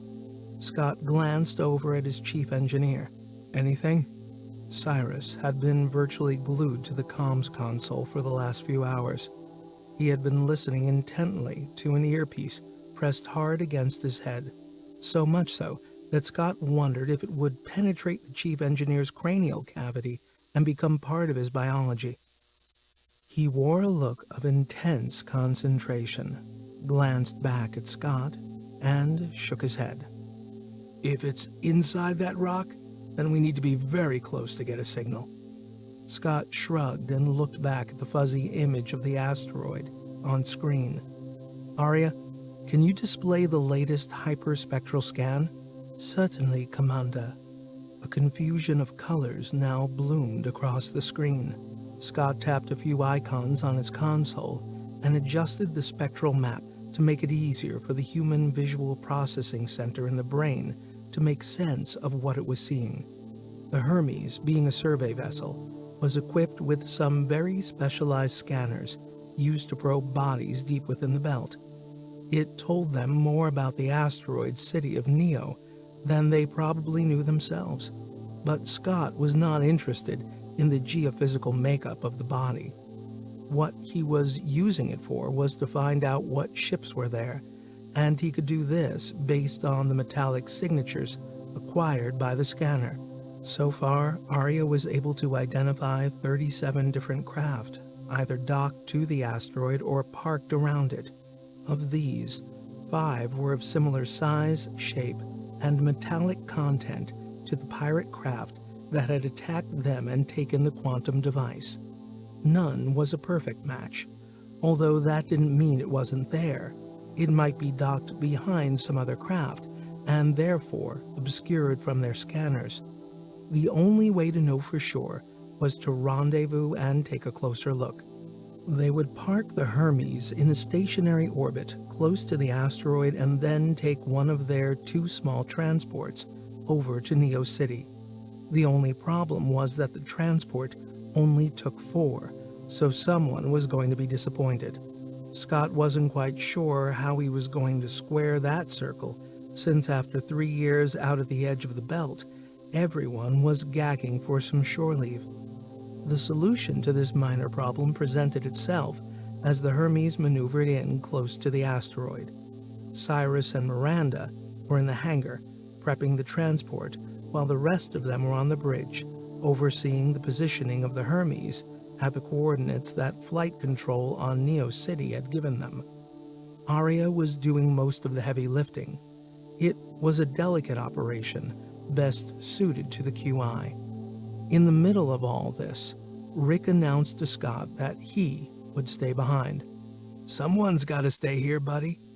You sure? Yeah, too much temptation on that rock. I would just head for the nearest bar and wouldn't leave till I either passed out or I died, said the old miner. Scott laughed. It's best I wait till we get to Ceres. At least there I can get better medical support. Okay, said Scott, as he rose from his seat and signaled to Steph. Come on, time to go. They left the old miner to keep an eye on the ship as they made their way down one of the 4 central spokes of the Taurus to the hangar at the bow of the spaceship. As they progressed, the artificial gravity created by the centripetal force lessened until they became weightless. They wasted no time getting suited up and climbing into the small lander parked inside the hangar. As usual, Miranda was sitting in the pilot's seat, running through pre-flight checks. "Okay, everyone ready?" She really didn't need to ask. A chorus of "ready" echoed around the cockpit. With that, the hangar bay doors opened, and the landing platform began to extend outward, bringing the craft with it. Once clear of the hangar, Miranda took it slow, rising the craft gently from its platform, then arcing its way from the Hermes toward Neo City. On the cockpit monitor, Scott saw the huge rotating asteroid city come into view and grow in size as they approached. Its gnarled rocky surface dotted with carbuncles of technology, antennae, engines, navigation systems, even the odd plasma cannon. It was like some great technological disease had afflicted the asteroid and was now bursting out from inside. Scott was mesmerized by the slow, graceful spin of Neo City. It had a strange, hypnotic beauty to it. But then again, maybe it was just the 3 years in isolation that made it so alluring. It was the first oasis of civilization that they had seen in all that time. No one spoke, all lost in the same trance that Scott was now feeling so intensely. The flight path they were on took them along the top side of the asteroid to the dock that trailed out from the stern. This was where visiting ships could find a safe harbor without having to negotiate the difficult maneuver of matching its spin. It was by far the most visually impressive aspect of the entire structure. A 200-meter-wide circular bearing had been engineered into the stern of the asteroid, and from its face, a long flat steel dock extended out almost half a kilometer. It made the asteroid look like a giant popsicle spinning through space. Long gantries spread out from either side of this dock. These were for the bigger transport ships, where umbilicals would directly connect to the ship's airlock. This allowed people and goods to be transported in and out of Neo City in a full 1 atmosphere. Every available space seemed to be packed with ships of all shapes and sizes, some commercial transports, some corporate vehicles, and quite a few luxury craft. All these vessels moored along the gantries were ships that were built in space, for space. They could not land on a planet or enter a gravity well of any kind, unlike the little lander that Miranda piloted, which was now heading for the upper deck of the long dock. This section was an enormous flat surface designed to accommodate such landers. They could see at least a couple dozen already anchored along its length. These were mostly shuttles from the ships like the Hermes that were too big to dock and so had to take up a stationary position further out from the asteroid. "Wow," said Steph. "It's seriously busy. Never seen so many craft packed together in one place." "Yeah, Neo City is close to the belt at this point in its orbit, so there are a huge number of ships venturing out here for business and, whatever else goes on in a place like this," said Cyrus. The cockpit monitor started to flash alerts as flight control on Neo City contacted their lander and sent directives on where to go. "Over there." Miranda pointed out an area on the platform where lights strobed outward in concentric circles. "That's us. That's our spot." She banked the craft gently to position it over the center of the flashing beacon. Scott looked over at Cyrus. "You pick up anything yet?" The chief engineer seemed to be fiddling with something on the side of his visor. He pursed his lips and shook his head. Not a damn thing. "I've spotted at least 3 ships that look very like the one that attacked us," said Steph. "It's a standard Excelsior-class transport ship. There are probably hundreds of them in the system. They all look the same. I should know. I worked on them for years," said Cyrus. By now, Miranda had taken them directly over the landing spot, and on the monitor, they could see the concentric flashing lights growing larger and larger as she brought them down. Powerful electromagnets on the pad switched on to grab the landing gear, attaching it firmly so that it would not bounce off in zero-G. Mechanical clamps then extended from the planet to lock the lander in place. More alerts flashed up to inform them that they had been securely attached. "Welcome to Neo City," a disembodied voice echoed around the cockpit, startling the crew. "Your craft is now secure. Please wait until umbilical is attached and integrity confirmed before attempting to disembark." Outside on the landing pad, a hatch silently opened and a gantry rose up from within. Already, the central system on Neo City had identified the type of craft and had configured the most appropriate apparatus to connect with the little lander and effect an airtight seal around its hatch. Inside, Scott felt a low vibration permeate the craft as motors and gears worked to attach the umbilical. There was a thump, and the craft rocked a little. Umbilical connected. A 1-atmosphere environment has been attained with your vessel. Please ensure that you understand the Neo City bylaws before disembarkation. Be aware that failure to abide by these laws may result in substantial fines or impounding of your vessel or both. More serious offenses will result in incarceration for a period commensurate with the crime. Please enjoy your visit.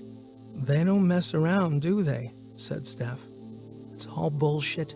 I've been here before, and believe me, they turn a blind eye to pretty much everything bar physical violence, and even that would need to be extreme before they would give it any attention," said Miranda. Cyrus raised a hand. "Quiet." His other hand fiddled with his visor. He was listening to something. Cyrus slowly turned his head around to face the crew, and a smile cracked across his lips. "I found it." "Shit. Really?" said Miranda. Questions started flying back at the engineer. Everyone was getting excited, talking in whispers. "Are you sure? Where is it?" said Scott. Cyrus extended an arm and moved slowly around, all the time focusing on something only he could see and hear. "There. It's in that direction, pretty close, perhaps 100 meters or so." "Miranda, can you pan the exterior camera around the dock?" said Scott. She quickly tapped a few icons on her console. The monitor flickered, and a view over the dock started to materialize. She panned it to where Cyrus was vaguely pointing. Their location on the upper platform of the landing dock only afforded them a partial view of the big ships moored below. It also didn't help that other landers parked around them obscured a good deal of the vista. "There! That's it! That's an Excelsior-class transport." Miranda zoomed in on the section of a ship that was visible to them. A ripple of excitement, tinged with fear, reverberated through Scott's body. He sensed the same reaction in the rest of the crew as they all gathered around the monitor, staring in silence at this temptation. Things could start to get tricky from here on in. The desire to try to regain possession of the quantum device would now start to tug at them, luring them with its promise of a new life, pushing them to make choices that could entangle them all in a high-stakes game of chance. "Okay, let's not get too excited," he said finally. "Let's just keep it cool, maybe do a bit of snooping if we get the opportunity. Nobody go and do anything stupid, okay?" To Scott's surprise, they all nodded in agreement. It was rare that he ever got that much consensus from the crew so quickly. But this was a delicate situation. Their hunch might have been right. They had found the quantum device, but they were still a very, very long way from getting it back. They all jumped as the comms burst out with another automated message from flight control. "Awaiting disembarkation. Please confirm that you are departing your craft imminently. Cyrus shook his head. Geez, that scared the crap out of me. Okay, I say we all go find a nice bar where we can have a few cold beers and collect our thoughts. Agreed? Said Scott. They all nodded again. This was the second time in as many minutes that Scott had consensus. He could get to like this. We'd better leave the EVA suits here. Not going to need them now. Miranda started extracting herself from the bulky suit. The others followed her lead. However, Scott was uncomfortable with this. That reduces our options. It means we can't EVA. Yeah, I know what it means, Scott, but it's a full 1G inside the inner rim of Neo City. These suits will weigh us down considerably. As well as look a bit suspicious, don't you think? Steph piped in. Okay, I take your point. Scott wasn't getting it all his own way after all. He'd just have to be satisfied with 2 out of 3. A few minutes later, they were floating through the umbilical down into the lower section of the dock. Here they came to an airlock that allowed them access to the main thoroughfare, along the spine of the port, and into the city proper. An automated voice requested them to present their faces one at a time to a small flat screen for scanning and identification. Only when the final scan was complete did the door open to allow them in. As they waited for the inner door to open, Scott wondered what the next move should be, apart from a cold beer or 2. But the decision was made for him when it snapped open, and 4 well-armed guards floated in the space before them. They all sported the insignia of the Jiangsu Corporation, the owners of Neo City. In front of the guards stood a thin, middle-aged official. She held a slate terminal in one hand and was checking something on it when the door opened. She seemed to be glued to the floor, similar to 2 of the other guards. They all wore magnetic boots that enabled them to attach to any ferrous surface. Scott had reoriented himself so he was not upside down relative to our position. Good afternoon and welcome to Neo City. I am Li Chan. Her voice was chirpy, almost childlike. Are you the crew of the Hermes? Scott wondered why she was asking this, as it would seem pretty obvious that they were. Yes, he replied. I'm Commander Scott McNabb. Excellent, chirped the official. Please follow me. She released her mag grip, floated up slightly, and turned to head off. What's this about? Said Miranda, hesitating. She waved a hand over her shoulder. Come on, someone wants to have a little chat with you all. What about? Said Scott. With that, Li Chan reactivated her mag boots, reattached herself to the floor, and strode over with precise and efficient movements. She brought herself up close to Scott. Her voice dropped a few octaves, and her face lost all its fake charm. This isn't a request, and I don't have all day, so let's get going. She disengaged the boots a second time and floated off. One of the guards moved in closer to the crew and jerked his head. This way, chop chop. As Scott floated along after the official, thoughts of a nice, cold beer began to fade away. 10. Einstein, Podolsky, Rosen. The reception committee from Neo City's Law and Order Department shepherded the crew along a corridor and onto a broad, busy thoroughfare. This was the backbone of the dock and was thronged with people and goods moving up and down. No one paid them any attention. Li Chen tapped something on her slate, and a few seconds later, 2 small streetcars came into view and stopped in front of them. They were low and open with 6 seats in each, emblazoned on each side with an official-looking Neo City insignia. Scott and Miranda were bundled into one along with Li Chen and 2 of the guards. Steph and Cyrus were put into the other with 2 more guards.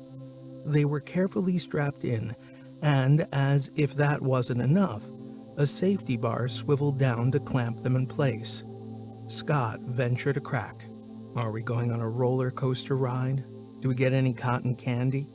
The guard checking the safety harness, looked up and smiled. Sort of. Don't know if it has a sweet ending, though. When the guard finally took his seat, Scott and Miranda exchanged a look. A what the fuck is going on kind of look. The cars started off slowly at first, but gently building up speed as they moved. After a few moments, they entered a large open concourse. It had the feel of a busy port terminal with hundreds of people moving and floating in the zero-G environment. The cars came to a halt, and Scott wondered what all the safety harness gear was for, since the trip here was hardly an adrenaline rush. The car juddered as clamps rose out from the floor and gripped it tight. It rotated a full 90 degrees, then started to descend. Scott glanced over at Miranda again and pointed downward. "I think we're heading for the rim." Miranda simply nodded, but her face revealed her to be on high alert, eyes darting this way and that. The car picked up a considerable amount of speed as it descended, or was it ascending? It was hard to determine in space. Either way, it was moving ever outward to the surface of the internal rim of the asteroid city. Scott could feel several forces acting on his body. The downward momentum, like a fast-falling lift. The centripetal spin, making his body feel heavier. The car finally stopped and the safety bars automatically rose. He was temporarily disoriented, while his brain tried to make sense of all the momentum that had been acting on his body. It was having difficulty deciding which way was up and which way was down. He undid the harness and stood up. He was a bit shaky. Miranda was also feeling the disorientation. Scott looked over at the other car. Cyrus was standing beside it, throwing up, while one of the guards slapped him on the back, laughing. "It's a bitch the first few times." Steph, by contrast, didn't seem to have any problems adapting to the new normal. "This way." Lee beckoned them to follow as they moved into what looked like an administration sector, remarkable in the fact that it was unremarkable. It was like every other office area Scott had ever been in. He mused that they all must be made in the same factory, from the same mold. They walked through a maze of corridors until they were finally ushered into a long, narrow boardroom. "You can wait in here. The others will be along shortly," said Li Chen. Scott could see that Miranda was about to protest, but thought better of it.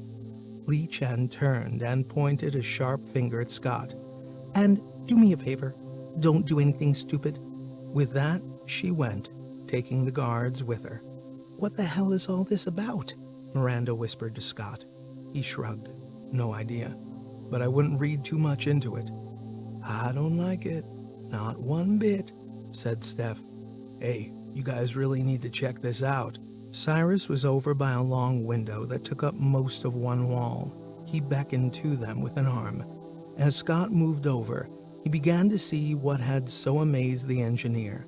The room they were in was high up on the stern of the asteroid, affording them a view into the vast, cavernous interior space of Neo City. It stretched out before them, gently sloping upward on both sides, coming full circle directly above.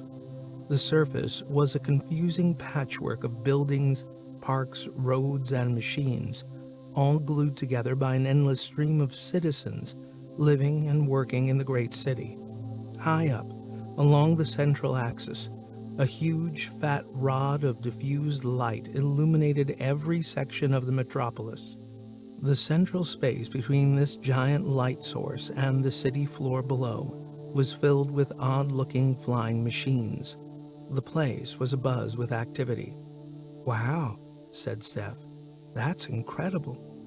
The door opened and two men entered, one younger and official-looking, one older and more casual. "Please," the younger man gestured. "Take a seat. I'm Hao Maozhen, and this is my associate, Su Haidong." A third person then entered the room, a woman, middle-aged, carrying a glass of water. She took a seat against the back wall of the room, placed the glass on a small table and said nothing. The other two men sat down opposite the crew. Hal tapped on a slate he was carrying. "So, you're the crew of the Hermes?" Scott shrugged. "And you are?" Hal gestured to his colleague. "We represent the interest of the Jiangsu Corporation here on Neo City. We just want to ask you a few questions, that's all." He smiled again. "No big deal." "So," he continued, "you guys found the wreck of the Baozheng out at..." He checked his slate screen. "Antiope 90? "Yeah," said Scott. "And you recovered an item of cargo, as is our right under the Outer Space Treaty, Salvage Act 3429. We're due compensation for that," Miranda blurted out. "Indeed." Hal raised a hand. "So, where is it now?" Where is what now? Scott was not going to make it easy for them. The other man, Sue, answered. "The EPR device. The one that Dural Labs was trying to hide. We know you had it, so where is it now?" "Who knows?" said Scott. "We were attacked by pirates. They stole it." "We're still entitled to the salvage compensation," Miranda added. The two men looked at each other for a moment. "But you did have it." "Sorry," said Scott, leaning back in his seat. "But what's all this about?" "The EPR device. What else?" said Hal. "What's the big deal with this thing anyway?" said Steph. "Everyone seems so darn interested in it." The two men laughed. "Interested?" said Hal. Scott could see even the enigmatic third person sitting by the wall was also smiling. Hal now sat back and opened his hand in a gesture. "You have no idea what you found, do you?" "Some sort of quantum device," said Cyrus. The two men went quiet for a moment as Hal looked over at the woman sitting by the far wall.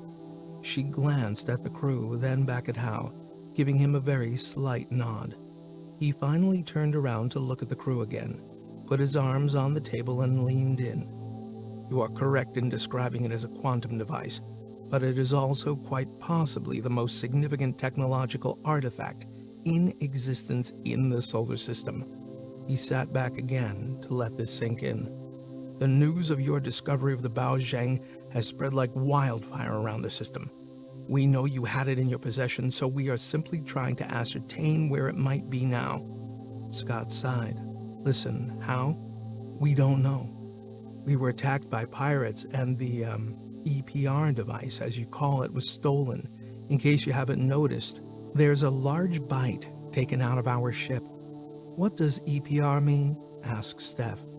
Hal took his arms off the table and sat back, looking at the crew for a moment, a little exasperated.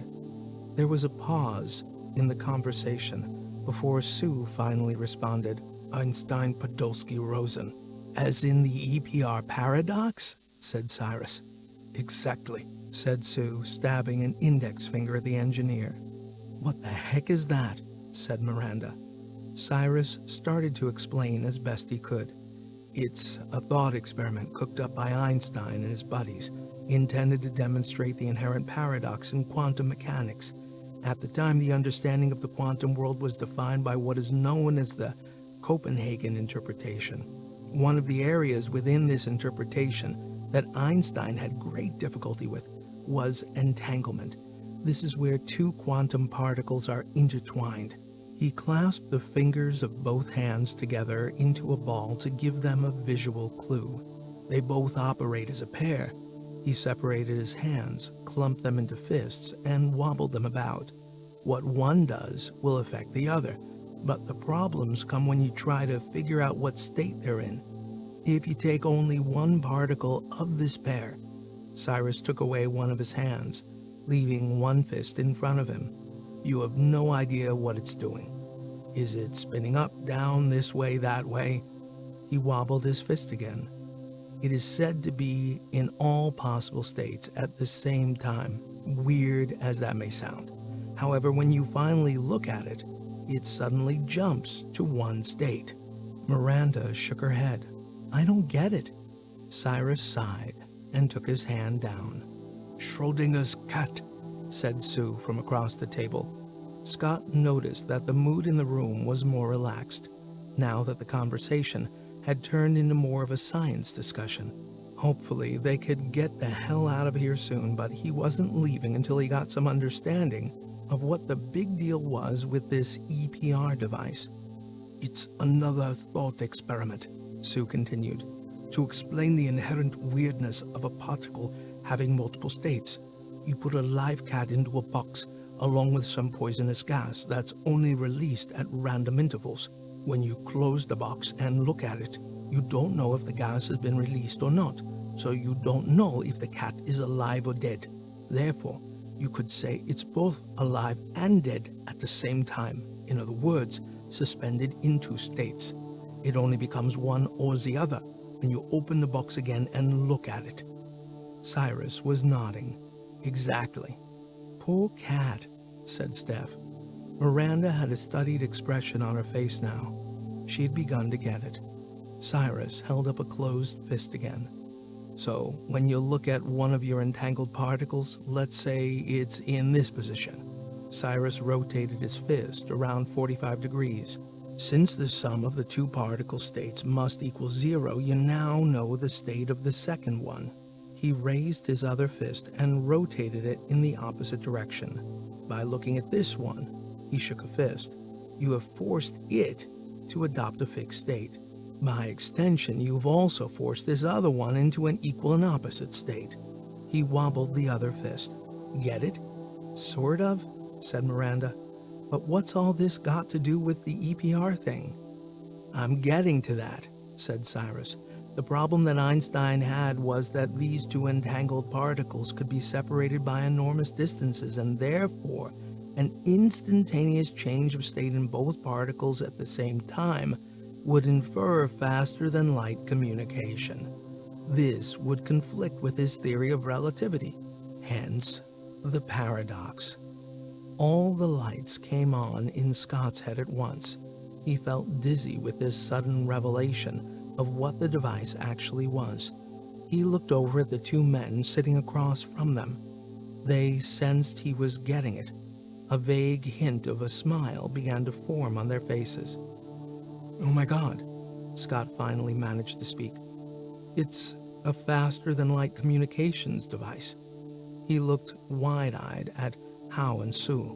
Their faces cracked into wide, broad smiles bordering on laughter. Sue slapped the table and pointed a lazy finger at him. "You got it." "That's impossible. It completely defies the laws of physics. It can't be." Cyrus was looking from Scott and back to Hao and Sue. "I'll admit we were skeptical too, but I have seen the Diro data. It really does work," said Sue. Cyrus shook his head. "So now it makes sense," said Scott. "That's why everyone wants it. It's the only one in the solar system." "Precisely," said Sue. "And you want it too, don't you?" Hao shrugged. "Of course, but like your engineer here," he pointed at Cyrus, "I'm a bit skeptical.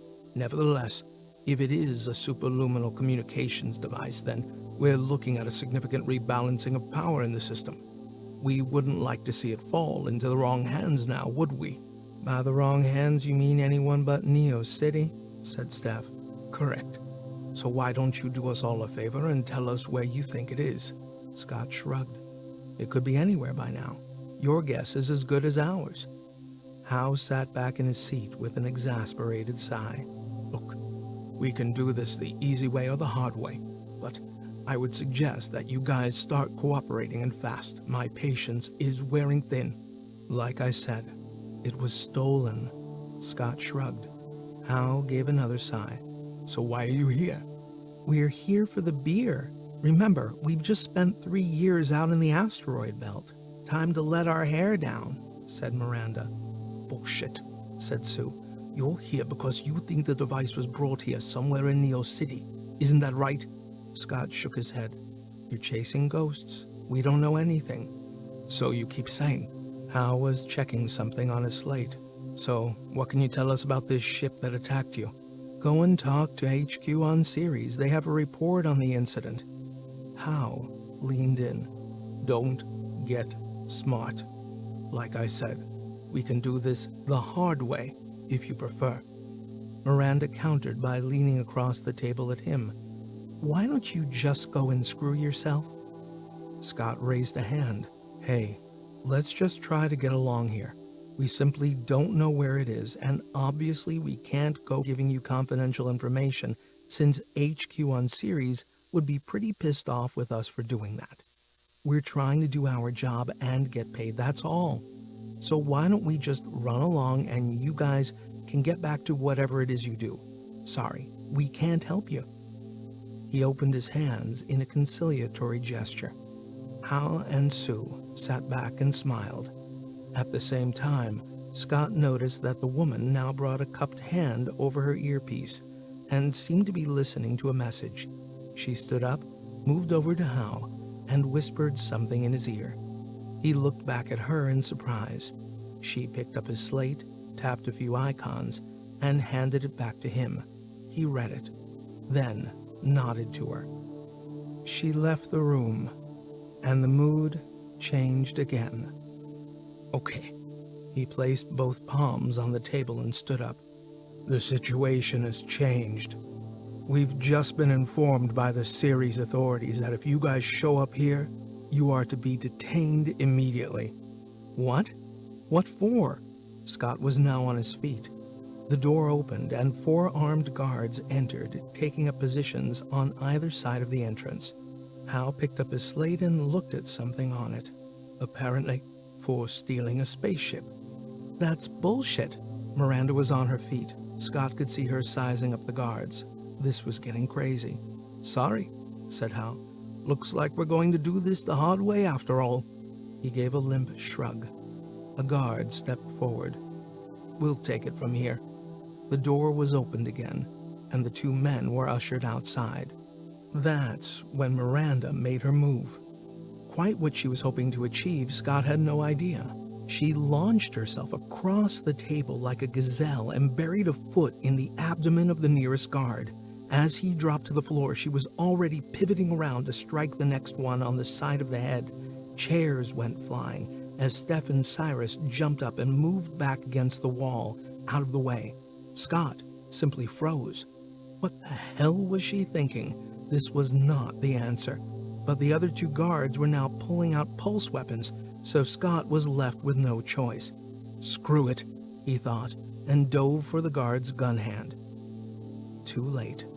A burst of incandescent pain hit him square in the chest. His body convulsed violently as every nerve ending he possessed experienced overwhelming electrical overload. Somewhere in the midst of this trauma, he thought he heard a second blast, and a third. He slumped to the floor and passed out. 11. Zhangzhou. The 1.5 kilos of biological matter that constituted Commander Scott McNabb's brain had a hard time dealing with the sudden electrical overload that the plasma blast had inflicted on his body. So it had simply given up trying and shut itself down. For a while. Now, though, it was beginning to test and probe its neural network to establish if any of its multitudinous functions could be brought back online, so to speak. To its relief, it found the initial surge had dissipated entirely, so at least now it had something to work with. Slowly but surely, it started to turn up the dials on Scott McNabb's physical systems, bringing its host back up to full consciousness. Scott opened his eyes to a brilliant white light blazing all around his field of vision. He reflexively squinted and moved an arm over his face to protect his eyes. His body felt heavy, like he was experiencing intense gravity, and his chest hurt like hell. Then he remembered. That crazy bitch Miranda. What was she thinking, taking on those guys like that? Man, what a mess, he thought. Scott? Scott, can you hear me?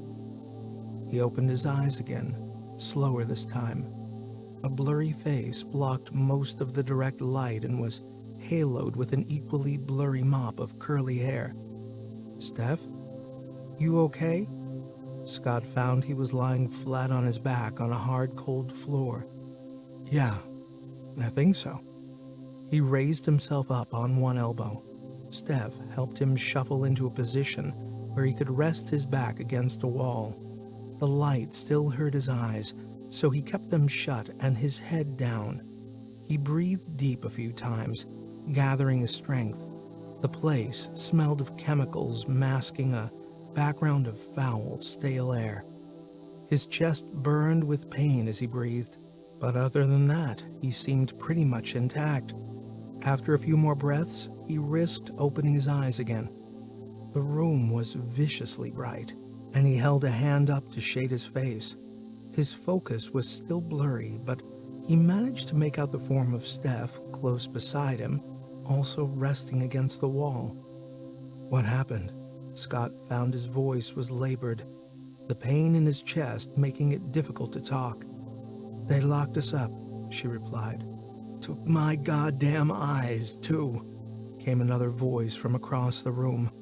Scott swiveled his head to see Cyrus, sitting cross-legged on the floor a few meters away. His head was bowed, but as Scott's eyes began to adjust to the light, he saw that the engineer wasn't wearing the visor that had been a permanent feature of his face. In fact, he couldn't remember a time when Cyrus didn't have it on. Scott had always assumed that it was surgically grafted onto his face. Cyrus raised his head and motioned in Scott's direction. Instead of eyes, he had flaps of skin completely covering his sockets. On either side of his skull, Scott saw the interface ports streaked with congealed blood. My God, Cyrus, what did they do? I'm blind. Totally blind. They took my eyes. Bastards. Cyrus was inconsolable. Scott shook his head in despair and turned back to Steph. Where's Miranda? She gestured sideways away from Scott. He bent forward to look around her and saw the unconscious form of the flight officer lying on her back. He slumped back against the wall. It's a goddamn mess. They hit her twice, said Steph. Once wasn't enough to take her down. She's one tough bird. She's crazy, said Scott. With that, Miranda began to moan and Steph shuffled over to her. She's coming around. Scott didn't care. She was a lunatic as far as he was concerned. Now they were all in worse shit because of her. Where are we? Miranda's voice was weak. Scott ventured another glance over at her. Steph was down on the floor beside her, helping Miranda sit up against the wall. Locked up, said Steph as she gripped her under the arms and helped her sit up. See what you did? They took my eyes, took all our gear. You're a nut job. Now we're totally screwed all because of you. Cyrus was letting rip with all his anger and frustration. Miranda coughed and took a few deep breaths. I'm sorry, she finally said in a low voice, her head down. You're sorry. Scott felt his anger welling up inside. Well, that's okay. No problem then. He paused. Miranda said nothing. What the hell were you trying to achieve? Miranda looked back at him. We would have taken them if you hadn't been so slow to back me up. And then what? We simply walk right out and all live happily ever after? Miranda looked down again. I don't know. How in God's name does inflicting grievous bodily harm on a couple of security guards help us? All that crap about Ceres wanting us arrested was simply bullshit. They were just winding us up, Miranda, trying to get us rattled. Now you've given them everything they need. Scott's right, said Steph. They were just bluffing. HQ back on Ceres will kick up a hell of a stink when they find out. You're insane, Cyrus piped in. Now see where we are. Miranda raised her head and gave them a cold, hard stare. How can you all be so naive? There's no mistake here. They want us out of the way. We have a salvage claim, but if they can concoct some crime on our part, then we lose it. Well, you certainly made sure of that, Cyrus replied. "Now I'm completely blind thanks to you." Scott felt for the engineer. Here was someone for whom the world was rendered in hyperspectral detail, an enhanced reality far beyond the normal range of vision. Now, it had been literally ripped from him.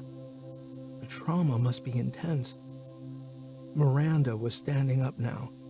"Don't any of you get it? They know we know where it is, and they want it. Ceres has no power here. They can very easily kill us, and there's not a damn thing anyone can do about it." Scott struggled to his feet. "Look, for what it's worth, Miranda, I'm not completely disagreeing with your analysis. At least part of what you say is probably right. They want what we know. But what pisses me off is your tendency toward violence as a first course of action." "Oh, really? Well, Commander, what would you have us do?" She put particular emphasis on the word commander like it was an insult. "Talk. Negotiate. Get some intel. Work the problem. Sell them the information. Figure a way forward without beating people to death in the process." Miranda gave a sigh and sat down again. The room they were incarcerated in was too small for walking around. "We would be in exactly the same situation if I had done nothing. Still locked up in here, hobbled. I was trying to give us some options. Maybe make a run for it or hide out somewhere." She looked around at them. "It would have been better than this." She waved a hand. Scott was beginning to calm down. He put his hand on his aching ribs and gave a long sigh. "Listen, I appreciate you putting your ass on the line for us." "I sure as hell don't," said Cyrus. Scott glanced over at the engineer, then back at Miranda. "But the next time, can you give us a heads up before you start kicking the crap out of people?" Miranda gave him a resigned shrug. "I'll try." Scott sat down again. No one spoke. The situation was a complete mess, no question. He had been incredibly dumb in thinking they could all just stop off at Neo City for a few beers. Word of the discovery was out. Everybody wanted it. And of course, that would include the Jiangsu Corporation that ran Neo. What the hell was he thinking? Too late now. They would have been better off going direct to Ceres. By now, the Hermes would be impounded, so there was no way off this rock. In fact, there was no way out of this situation that Scott could see. Not only had he seen his dreams of a better life disappear when the pirate ship took the salvaged cargo, but his pay and bonus for 3 years of the most excruciatingly dull work he had ever done was also in jeopardy. He needed something to cling to, even if it seemed hopeless. So he bent his mind to the problem. The more Scott thought about it, the more it came back to the EPR device, as Hao and Sue called it, a faster-than-light communication system. It blew his mind as the ramifications of this technology percolated in his head. With people and machines expanding ever further out toward the edges of the solar system, communication became more problematic as the distances grew. At the furthest extremes of human civilization within the system, a single message would take hours. So this device would cause a paradigm shift in the functioning of human civilization, making whoever owned it incredibly powerful. Not least the fact that they would generate enormous revenues simply by allowing access to others who feared being left behind. It would also be a powerful bargaining chip, as fear of losing access could emasculate whole societies. Whoever controlled it would tilt the balance of power in the solar system. This power currently lay with Earth, but its sphere of influence was already waning as decades of devastating wars coupled with environmental mismanagement had taken its toll. To sustain itself, Earth sucked in resources from the belt to feed its industries, and without these raw materials, it would deteriorate even further. The other great power was Mars. It now had a significant population coupled with an almost utopian society, and it too needed the belt's resources as it grew and expanded. Its power and influence came from control of the interplanetary trade routes, something neither the belt nor Earth were very happy about. As for the belt itself, it had what everybody else wanted, but it lacked the power structures and social cohesion to make it more than just a great big mine. But that was changing, and fast. The only part of this system-wide socio-political equation that Scott couldn't quite pin down was the academic institutions on Europa. Ever since life was discovered there, it had become essentially untouchable. It was the Switzerland of the solar system, a neutral entity, a seat of learning and research, a place that had elevated itself far above the grubby politics of the rest of the solar system. They aligned themselves with no one and seemed to look down on the rest of the system, as if they were all a bunch of ignorant and unruly children. Scott never had much time for their high-minded, condescending view of things. But was faster-than-light communication really possible? Cyrus seemed pretty adamant that it was impossible. It defied the laws of physics, he had said. Scott's own limited knowledge on the subject also informed his own skepticism. He looked over at the engineer. Cyrus sat on the floor with his back to the wall. There were no seats or furniture in the room of any kind, so sitting or lying on the floor was the only option. Steph was beside him, her arm around his shoulder. She was talking to him very quietly. Scott couldn't make out the conversation. Cyrus had his head bowed and sounded like he was sobbing. How that worked with no eyes, Scott wasn't sure. But what he was sure about was the engineer had taken his situation very badly. He was a complete mess. Scott wished there was something he could do to help him. Maybe he should try to take his mind off it. Cyrus, he called over. Why did you say the EPR device can't work? The engineer said nothing for a moment, then shook his head slightly. I don't want to talk about it. But you did say it was impossible. That's right. But why? Scott, you studied physics. You know just as well as I do. That was a long time ago. I've forgotten 90% of what I learned. The thing is, it might sound plausible, but it's just not. I just want to understand why you think that. Cyrus shifted a little and lifted his head. He seemed to buck up a bit. Just because you know the spin of a particle millions of kilometers away doesn't mean that the person there knows it. You have to tell them, so you're back to normal comms.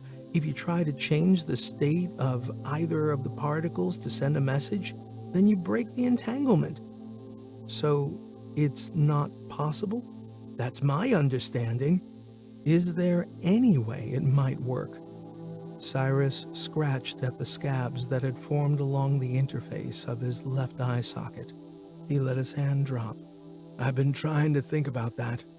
Scott's interrogation was having the desired effect. Cyrus was beginning to come back to life. But every time I try, I come up blank. The problem is, how do you change state without breaking the entanglement? What about multiple pairs in different states? And the message is done by using a different subset each time. Yes, but how do you tell the recipient which subset you're using? You're back to normal comms again. Scott scratched his chin. Yeah, I see the problem. But those two guys seem pretty certain it worked. Miranda now chimed in. Scott wondered how this would go down with Cyrus, who saw her as the primary source of his problems. They said they had seen the data. Cyrus hesitated for a moment, then replied, Yeah, that's what's puzzling me. They were so sure, but I can't see how. Maybe I simply don't understand enough to figure it out, or I'm simply not thinking outside the box.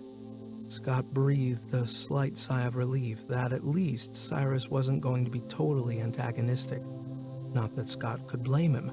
"Speaking of entanglement," said Steph, "what I'd like to know is how are we going to untangle ourselves from this situation?" As always, Steph had a way of asking the right question at the right time. Yet, like the conundrum of faster-than-light communications, their situation seemed impossible. The door to the room burst open, and 2 guards entered, shoving a bruised and battered-looking Rick Marantz in among them. The guards left, locking the door behind them. "Rick, what happened? Are you okay?" Scott rushed over to him as he sat up on the floor, wiping some blood from his forehead. "I'm okay." He glanced around at the rest of the crew. "Can someone please tell me what the hell is going on?" There ensued a few minutes of excited crosstalk as the old miner was brought up to speed on their situation. He didn't say much. He never did. He just alternated between nodding and looking stunned as the events and revelations of the past few hours were relayed to him. "So what happened on the ship?" Scott finally asked. "It was boarded. I couldn't stop them. They had the authority, so what could I do? Anyway, there were 6 or 7 of them. Started doing a search. One was a tech, had a load of gear with her. She was trying to hack into our central system, but, Rick looked back at them all for a moment. "Aria was putting up a fight. I swear to God, I think that QI is sentient. It started shutting down systems, bringing things offline. I've never seen anything like it. It spooked some of the others too so much that they decided to leave the ship. They brought me with them back here, started asking a lot of questions. Where's the device? We know you know, and all that crap. When I didn't answer, they started getting heavy." Rick gave Scott a stern look. "But I told them shit." He shrugged. "Eventually, they brought me here." Scott sat back against the wall again as the others continued to pick through the finer details of Rick's story. But the commander had heard all he needed to. 2 things were becoming clear to him. The first was that they were all being taken out of the equation, as Miranda had reckoned, but he already suspected that. The second was that apart from his crew and the pirates that had attacked them, no one else knew where the EPR device was. And just maybe, he could use this to their advantage. The question was, how? 12. Flight to the docks. "We need to get out of here, and soon." The others stopped talking and looked over at Scott. The commander shifted his position and leaned in a little. "From what Rick is saying, Jiangsu are trying to hack our ship's systems to get information on the pirate attack and where the device might be. If they get in, then they could do the same calculation we did and figure out that the device is probably here in Neo City. If they do work this out, then what good are we to them?" "Are you saying they would let us go?" said Steph. "No," said Miranda. She looked over at Scott. "What he's saying, I think, is that we become dispensable. Nothing to stop them shoving us out the nearest airlock, with nothing but a single breath in our lungs." "No way," said Steph. "They wouldn't do that." "You think?" said Scott. "Neo is a city founded on turning a blind eye to whatever needs to be done. So okay, maybe they wouldn't go that far. But the thing that worries me is, what's to stop them?" "You have a point there, Scott," said Rick. "I know these guys. I worked for them for a while, and believe me, they stop at nothing to get what they want. The other thing is, as far as I can tell, it's just us and the crew of the pirate ship that know the location of the EPR device. But that may change very soon, so we have a limited window of time." "You're not seriously thinking of going after it," said Steph. "If the opportunity presents itself, why not? But I think we would all settle for simply getting off this rock with or without the EPR device." Cyrus sighed and shook his head. "I have a major problem with that, in that I can't see shit. All your gear is outside." Rick pointed toward the door. "I saw it when they brought me in." "What's out there?" Both myself and Miranda were unconscious when they brought us in, so we've no idea." Scott's voice became quieter, almost a whisper. The group shuffled in closer. They were growing conspiratorial. They were making a plan. "This leads out into a big room like a workshop, machines and stuff everywhere. Your gear is on a table in the center." "A workshop? Not a barracks?" Scott started to look more closely at the room they were in. It wasn't a cell. It was not designed as a holding pen. He hadn't noticed before, but now that he looked, he could see it was just a plain old room that might have been used for storage at some time. "Apparently," Rick continued, "there was, or maybe still is, a riot going on in some sector downtown. The cells are full, so they had to use this place. I overheard the guards talking about it." "How many do you think are out there?" Rick scratched his chin. "2, possibly 3. Scott looked over at Miranda. He could see she was thinking the same thing. Could they take them? "Big difference between 2 and 3, she said. "But I'm willing to give it a try if I know I've got some backup this time." She gave Scott a look. "You can count on it." "Hold on, just wait a minute." Steph was getting rattled by the direction the conversation was turning. "Suppose we do get out of this room, then what? How do we get back to the dock without being spotted? How do we get back to the ship? And even if we do, it's probably crawling with Neo City people." Scott didn't have an answer. He hadn't really thought that far ahead. "Perhaps this would help," said Rick. He took off his shoe and fiddled with something on the heel. A small compartment opened out, and from it, Rick pulled out a small earpiece comms unit.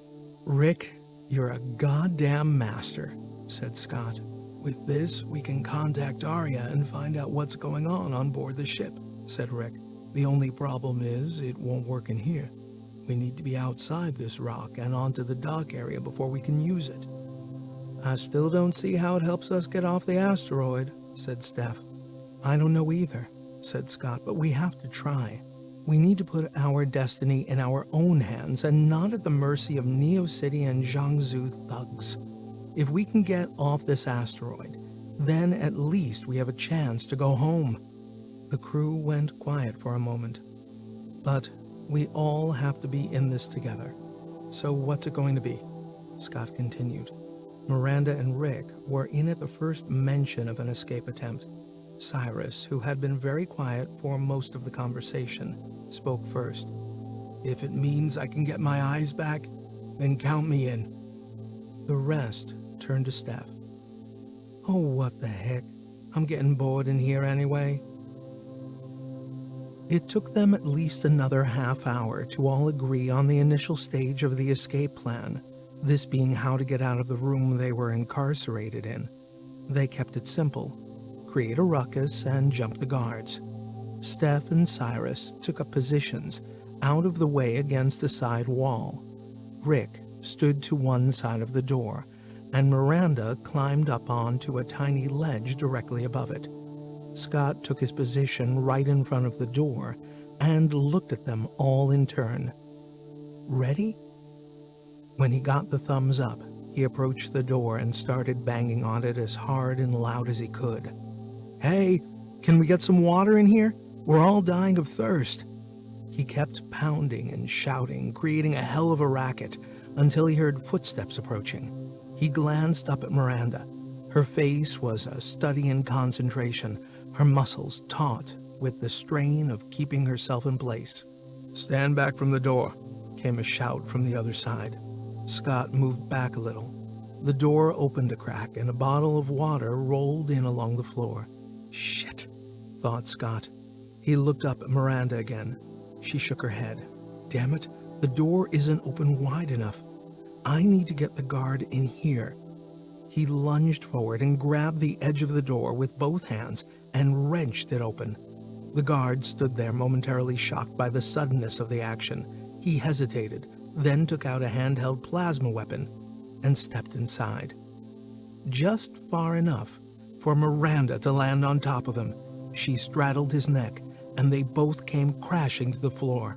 The gun discharged, firing an incandescent bloom of plasma against the back wall of the room. It radiated out from the impact point in a circle of electrical mayhem. Scott landed a knee down on the guard's wrist with all his weight. He heard a crack, and the guard screamed as Scott wrenched the gun out of his broken hand. A second guard was now running at them, taking aim at Miranda's back when Scott twisted around and shot him. The guard's body shook and convulsed and finally collapsed on the floor. Miranda shouted at Scott and motioned to the guard she was struggling with on the floor. "Ready?" "Yeah." He stood up and aimed down at the trapped guard. Miranda released her grip and rolled off just as Scott pulled the trigger. But before he could even catch his breath, Miranda was out the door, taking the weapon from the other fallen guard. Scott chased after her. She was now scanning the workshop area for additional guards and motioned for him to take the other side. Between them, they moved forward, checking for any other threats. There were none. So far, so good, thought Scott. He looked over at Miranda. She was inside the exit door, keeping guard, on high alert. A bead of sweat rolled down her forehead. She was breathing heavily, but her face radiated a feral joy. He realized that she was in her element. She was relishing the fight. It was what she had been missing. And at that very moment, he caught a glimpse of the real Miranda Lee. Behind him, Rick and Steph were already helping Cyrus out of the room and over to the table where their gear had been stored. Thankfully, it was still there. Miranda beckoned to him. He moved over to the exit door. "Keep a lookout here while I get our stuff," she said. "Sure." She gave him a long look. "Thanks, by the way." Scott wasn't sure what she meant. For what? Saving my ass in there? He smiled and nodded. No problem. She slapped him on the side of his arm. "You did good in there, Commander." She said it like she meant it this time. Scott glanced around, inspecting the area they now found themselves in. Rick was right. It was some sort of disused workshop. Along the side walls, storage racks stood empty, save for the odd container or spool of wire. In the center was a long workshop table where Cyrus was refitting his visor with help from Steph. He looked relieved. Hopefully, he was regaining his sight. Miranda was gathering up the rest of their gear. Scott continued his scan of the area, looking for cameras this time. He found none. That didn't mean they weren't there, but it seemed that Rick was right, and this had been a temporary holding area, not designed for permanent incarceration. So if they played this right, they could get quite a distance before anyone noticed they were gone. He looked back at the others and saw Rick and Miranda dragging the stunned guard back into the room they had escaped from. This gave him an idea. A few moments later, Scott and Miranda were back at the exit door, both dressed in the dark guard uniforms. Scott realized to his surprise that the visors the guards wore gave an augmented view of the world. As he tilted his head this way and that, a map overlay moved with him, showing their location and a ghostly sketch of what lay beyond. Scott found he could adjust the resolution via a simple dial on the side of the visor.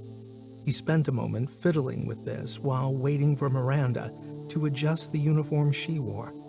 It was much too big for her, and she looked lost inside it. She was busy trying to make it fit somehow.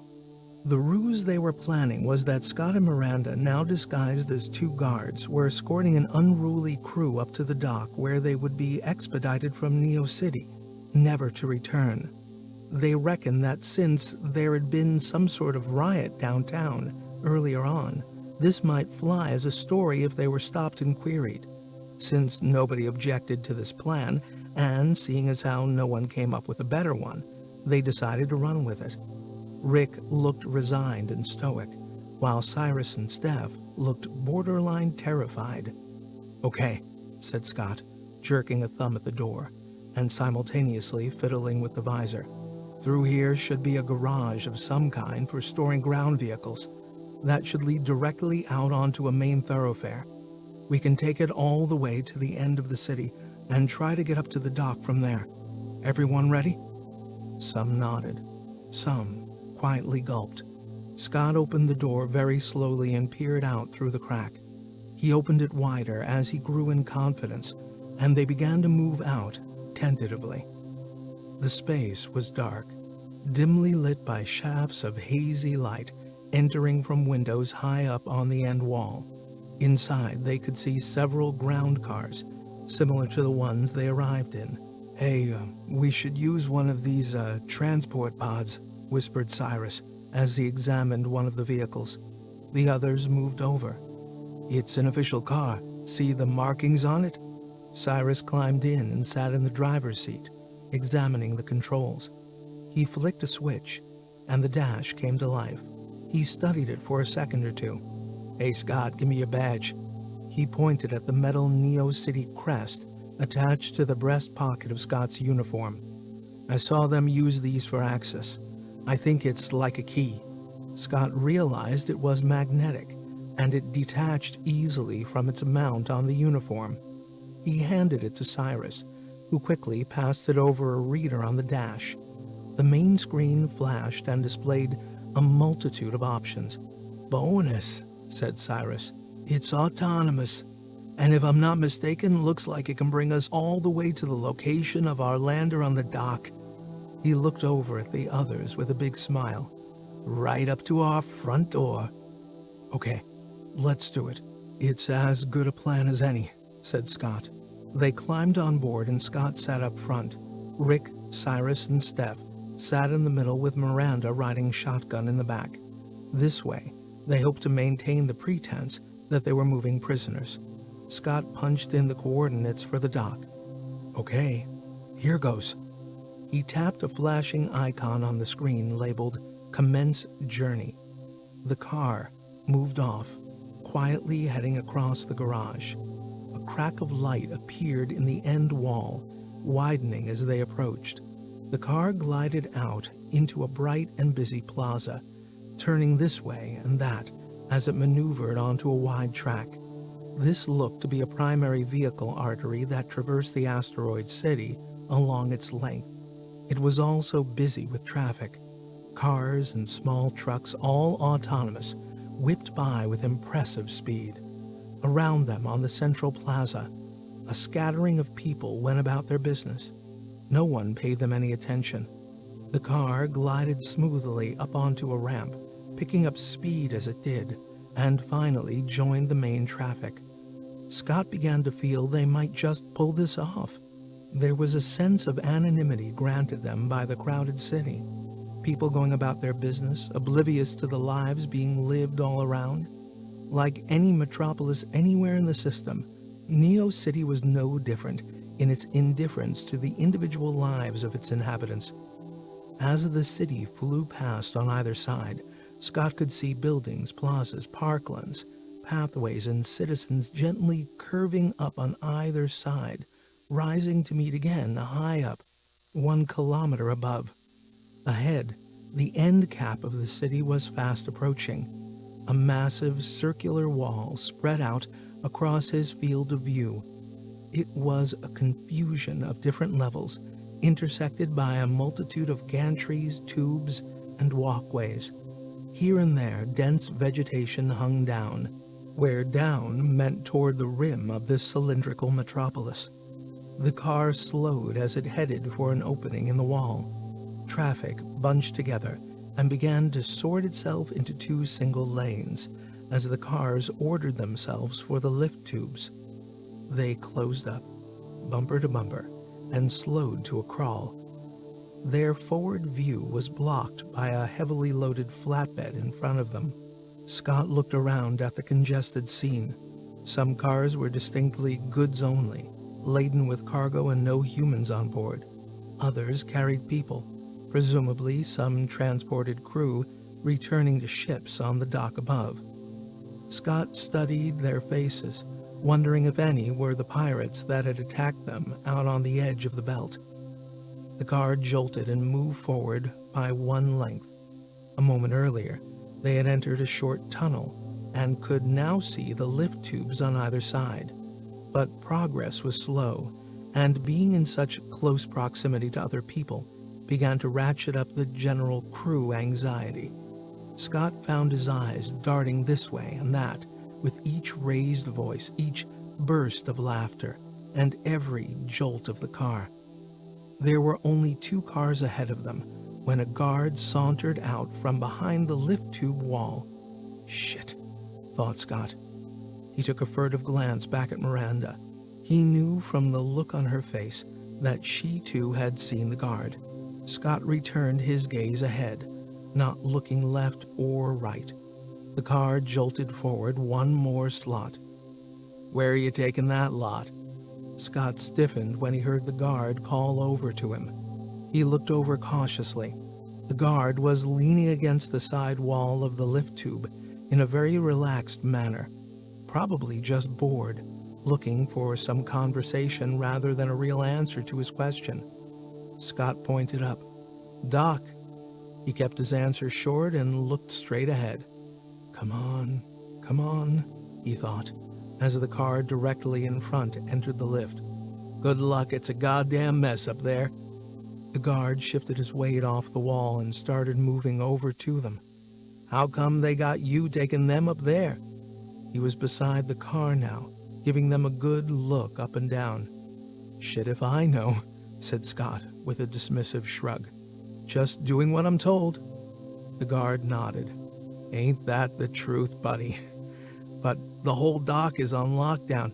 Nobody gets off until they lift it. Everyone's going crazy up there." He shrugged. "Just telling you." Scott could see the lift arrive, ready to take their car. He looked over at the guard and waved a hand as the car finally moved into the lift. "Thanks for the heads up," he shouted back. "What the hell was that about? Why's the dock on lockdown?"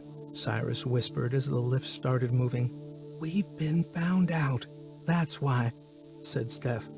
"No, I don't think so," said Scott. "If we were, then that guard would be on the lookout for us. As it was, he was simply having a friendly chat, buddy to buddy, no big deal." "I don't like it," said Steph. "It means we can't get off. We're stuck here," said Cyrus. "Will everybody just get a grip? We'll be entering the dock soon. That means we'll be outside the asteroid and can contact Aria to see what's happening on the ship." Scott could already feel the artificial gravity created by the spin of the interior rim now fading away as they moved closer to the central axis. The car slowed dramatically and then shifted direction, heading out along the underside of the dock. They were weightless now, held in place only by the seat harness. The dock seemed way more crowded than before, and the pace of the entire area had slowed down. Miranda shouted out to him from the back of the pod. "Scott, check the dash screen, see if there is any information on what's happening." He tapped a few icons that looked like they might lead to an alert feed.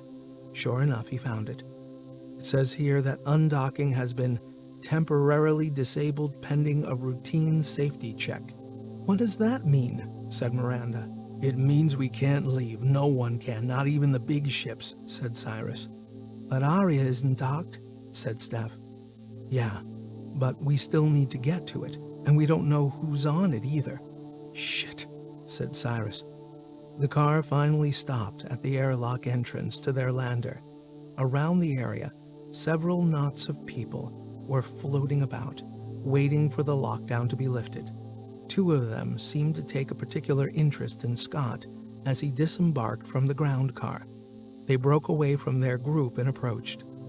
"Say, when can we leave? When's all this safety check bullshit going to be over?" "I don't know," Scott shrugged. "You gotta be in Vesta in less than 6 days." "Sorry, nothing I can do." "Sorry? Well, that's not good enough." They started getting aggressive. Scott pulled his gun and pointed it at them. "Listen, I got my own problems to deal with, so why don't you do yourselves a favor and take a hike?" One of the 2 started to make a move, but his friend held him back. "It's not worth it, Jake. Just leave it." This seemed to settle him, and after a momentary staring match, the 2 moved off, muttering obscenities as they went. "Jeez," said Cyrus. "Those god disguises are more of a hindrance than a help out here." Scott made a head gesture at the airlock door. "Come on, Let's get out of sight." They moved in through the first door to the short tunnel leading back up to their lander. Finally, when they were all out of sight, they started to relax a little. Miranda took off her guard helmet.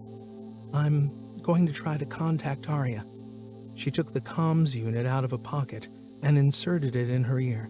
Scott turned to enter the door code for the final airlock that would give them access to their lander. "Wait, don't do that." Cyrus grabbed Scott's hand. "That's the code they gave us when we landed. If you punch it in, they'll know we're here." "Shit," said Scott, as his hand lowered. "Can you bypass it?" Cyrus smiled. "Of course. It'll take a few minutes, but we still need to find a way to release the dock anchors. That's a lot trickier since the whole place is on lockdown." "I've got Arya." Miranda raised a hand to cover her earpiece.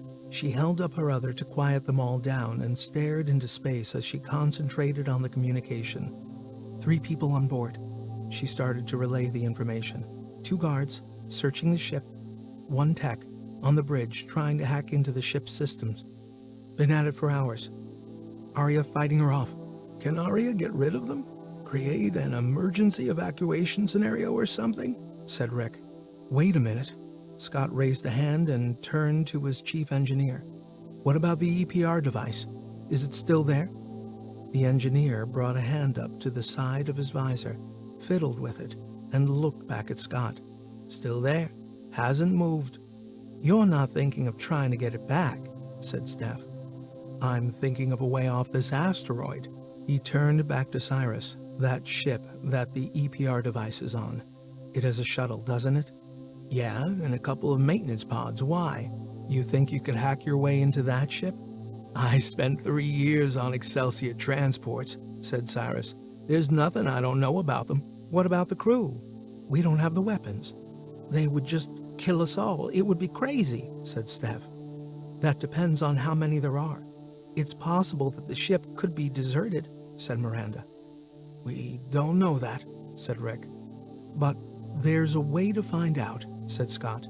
"We could get Arya to move the Hermes out of its current orbital location into a position where it can do a thermal scan of the pirate ship. That way, we can find out how many life forms are on board, if it's deserted or maybe even just under 1 or 2. We go in, find the EPR device, and haul ass in the ship's shuttle." Scott stood, checking their faces for a response. "Sounds crazy," said Steph. "There is no other way off this rock as long as they have the dock in lockdown. We can't use our lander, we're stuck," said Cyrus. "What if we just forget the EPR device, go into the lander, put our EVA suits on, and just float out of the hatch over to the ship?" offered Steph. "Very tricky. We could end up floating out into space if we time it wrong," said Miranda. "You're also forgetting I don't have a suit. I'll be stuck here," said Rick.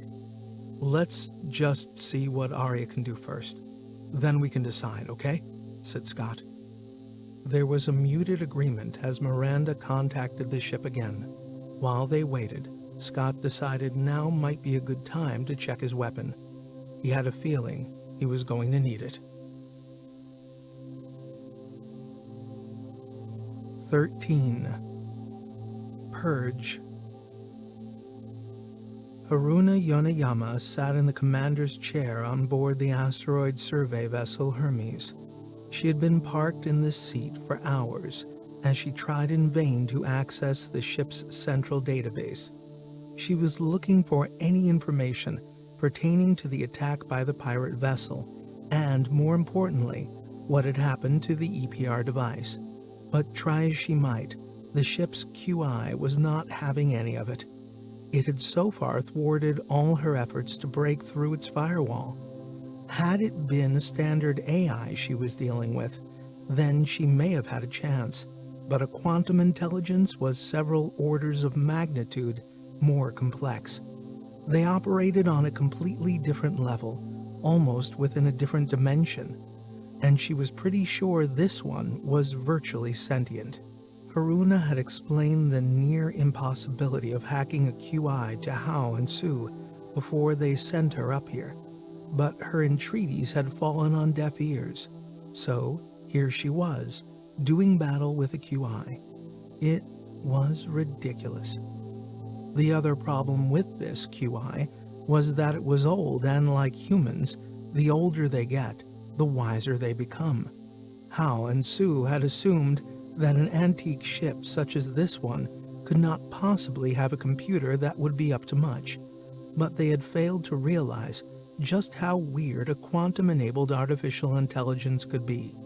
It learned all the time, and given enough time, it learned a hell of a lot, to the point where it could simply solve problems in ways that were incomprehensible to even the most brilliant humans. So what hope did she have? The search party had already finished their initial sweep of the ship for the EPR device and found nothing. Most of them had left now, leaving only Haruna and 2 guards, who were down in the ship's canteen stuffing their faces. She sighed and glanced at the scrolling lines of code cascading down the screen. She had thought of yet another angle to try to get past the QI's defenses.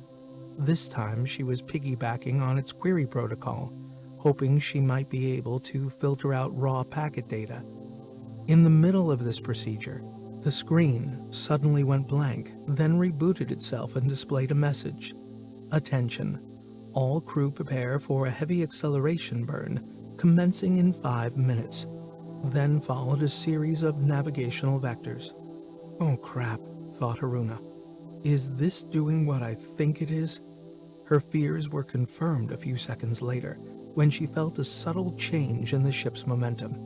It was moving, possibly further out from Neo City to enable it to initiate a burn. She snapped at her communicator. Officer Renton, we need to get the hell out of here now. What? What are you on about? He sounded muffled.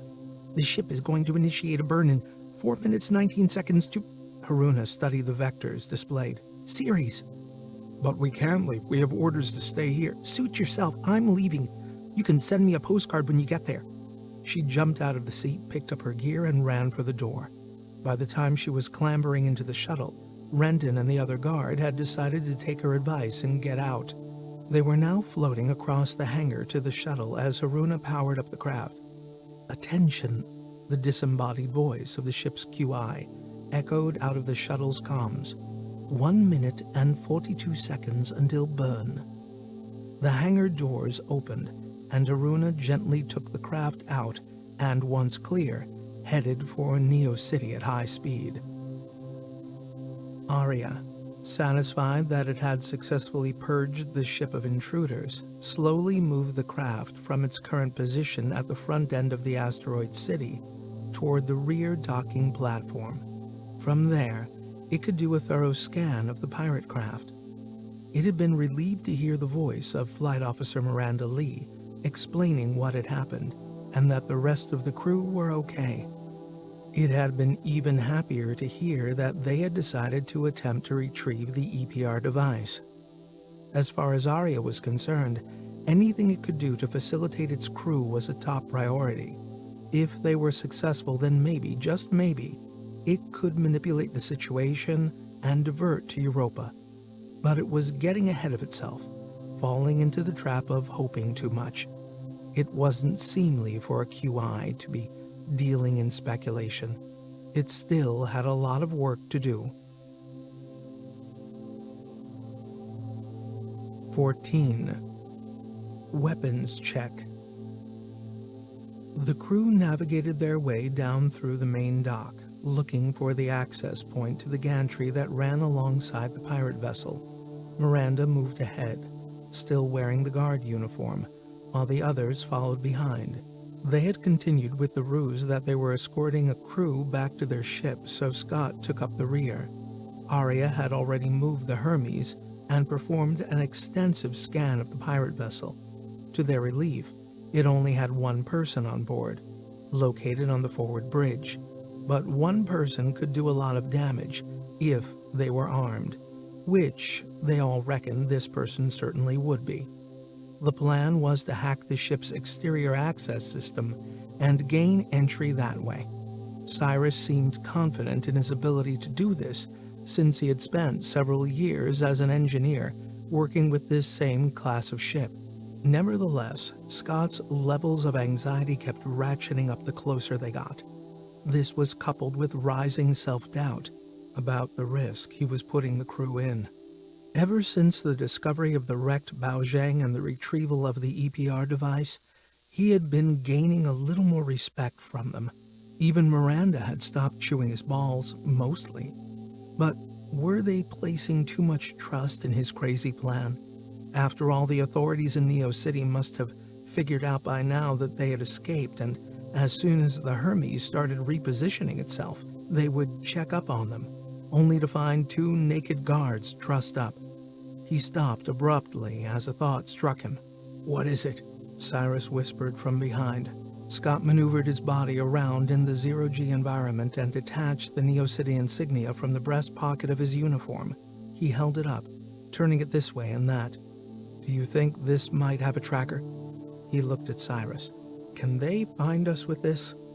Miranda had now moved up beside them. "What's the problem?" "We're being tracked," said Steph. "What?" "I don't know for sure, but we could be." Scott waved the insignia at Miranda. "They might be able to track our location with these." Miranda pulled the unit off her uniform. "We need to get rid of them. Here, give me that." Scott handed it to her. "What are you going to do with them?" "Stay here."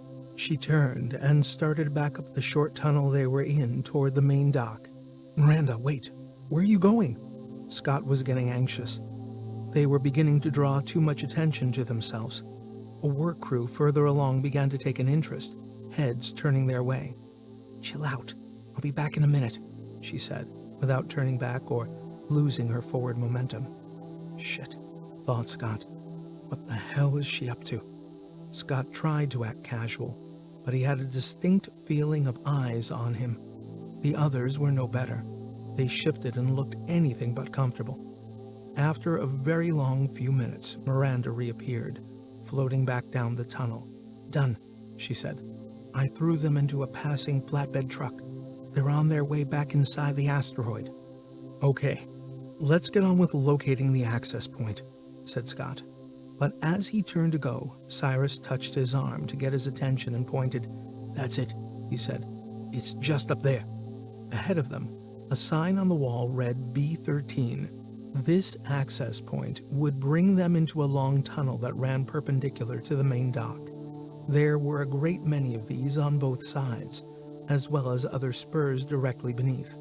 The tunnel itself ran inside a long steel superstructure, where ships could come in and dock alongside. They were clamped in position, and umbilicals ran from the tunnel directly to the airlocks on the ship.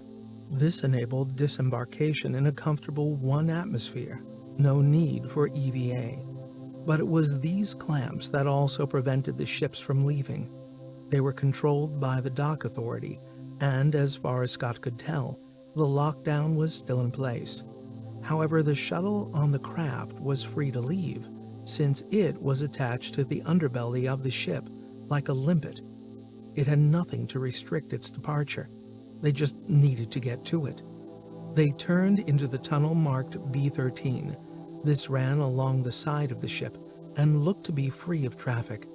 Cyrus now floated ahead, shifting his head this way and that, touching the side of his visor, trying to locate the tracking beacon he had attached to the EPR device. Scott wondered if that was all they would find, just a tracking beacon attached to nothing. Cyrus stopped and pointed. "It's around here, in the secondary cargo hold." He floated further along the corridor. "Over here," he beckoned with an arm. "Here's the airlock for the main hold." He looked at the others expectantly as they gathered around. "So, are we going to do this?" Miranda raised a hand. "Let me check with Arya first and make sure that person is still on the bridge." She tapped her comms unit. "Arya, any update?" She waited a moment for a reply, and then looked back at them. "Still there. Hasn't moved." "Okay, let's get to work," said Scott. Cyrus tapped the side of his visor, extracting a small, thin tool similar to a screwdriver, and set to work on the airlock touchpad. After a moment, there was a faint hiss as the door swung open, and they all piled in. Cyrus started on the inner door. Miranda kept checking and rechecking her weapon. Scott looked over at her and she grinned at him. Just making sure. She gestured at her weapon. The second set of doors swung open, and they entered the short umbilical tunnel that attached to the exterior of the vessel. Ahead, they could see a gray metal airlock embedded in the hull. Cyrus was already opening some small hatch at the base of the door. "This should be easy. It has a manual override. The only problem," he said as he twisted some lever, "is it's mechanical, so it's going to be slow." He started rotating the handle, grunting with each turn. The airlock door moved up a few millimeters. "Crap, this is going to take forever," said Scott. "Here, let me do it." Rick pushed Cyrus aside and put his back into it, and the door slowly rose up, enough that they could squeeze in underneath. He stopped. "That should be enough." Scott was first through, the others following. Miranda took up the rear. They had only taken a few steps inside when she froze and put one hand up to her comms unit. "Wait." "What is it?" said Scott. "It's Arya. The person on the bridge is moving our way." "Shit," said Scott. "You must have triggered an alarm. Quick, let's get this door closed." They were effectively trapped in the airlock until the outer door closed. Cyrus dispensed with using the manual closing mechanism. Now that their cover was blown, there was no point, so he just hit the button to close the outer door.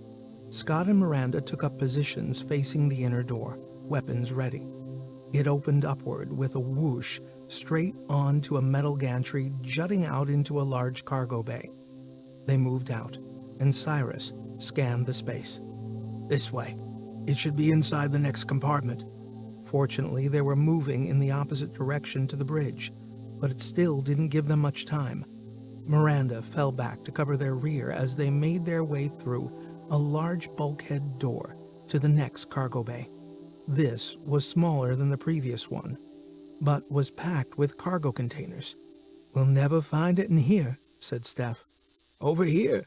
The chief engineer floated out across the cargo bay, making his way using the rails and straps that crisscrossed the space. "This is it," he shouted over to them. "It's still here. I found it. Quick, quick." Scott grabbed a rail to guide himself over when Miranda shouted at him. She had a hand cupped over her earpiece. "He's at the airlock, moving this way." Scott looked up at the bulkhead door they had all just come through. It was still open. "Miranda," he shouted back, "you need to close the door. Keep him out." He pushed himself off the rail and floated over to help her. Before he got there, a shadow moved on the far side, and the space exploded in a hail of incandescent plasma fire. Something hit him on his right side, and he went tumbling out of control, banging and bumping into cargo boxes and support beams. He heard more weapons fire. Probably Miranda firing back, he thought, as he eventually grabbed hold of a strap and came to a halt. She was behind a cargo container, firing at the doorway in bursts. Shrapnel and debris sprayed all around. "This guy is packing some serious firepower," he thought, "not a stun gun." Another burst of fire erupted from the doorway, hitting containers and sending more debris flying in all directions. He couldn't see Cyrus, Rick, or Steph. They must have taken cover when the shooting started. Miranda again fired back, but another burst hit the container she was using as cover. She ducked, put her arm over her head, and began to fall back. She spotted Scott and frantically waved him over to her location before she stood up and fired a burst at the doorway. Scott launched himself off with all his strength and came crashing in beside her. "Bastard's got some heavy weaponry. We'll be annihilated if we don't take him out," she said as she rechecked her weapon. "And this gun is running out of charge." Another burst of fire, but this time it came from inside. "God damn it, he's getting closer." She stuck her head up and fired again, then ducked back down. "He's behind the container nearest the door. I want you to cover me." "What?" Scott had no clear idea what this meant. "Just keep firing at that spot so he can't get a chance to fire back. I'm going to move in behind him." "What?" "Now. Do it now." Scott poked his head around the side of the container and started firing. Miranda launched herself off and covered the space between them with impressive speed and accuracy.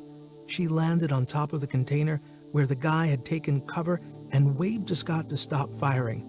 He ducked back down behind the container just as another blast hit and sent him tumbling backward again. Pain rippled up from his ribcage, and he looked down to see a long metal shard protruding from his side. Blood oozed and seeped from the wound as he clasped a hand over it. "Oh, shit," he thought. In the background, he could hear blasts from Miranda's weapon. Then silence. He floated there for a moment, not sure what to do. When Miranda came back over, she took one look at him, then grabbed his hand and pressed it hard against the wound. "Keep it tight as you can. It will help stem the blood." Scott groaned with pain. "Stay here. I'll go get the others." She floated off. A moment later, he saw Cyrus moving toward him. He had a tether onto the container with the EPR device, which was floating behind him. The engineer took one look at Scott. "Ah, geez, not you, too." "I'm okay," said Scott, although he wasn't sure if this was strictly true.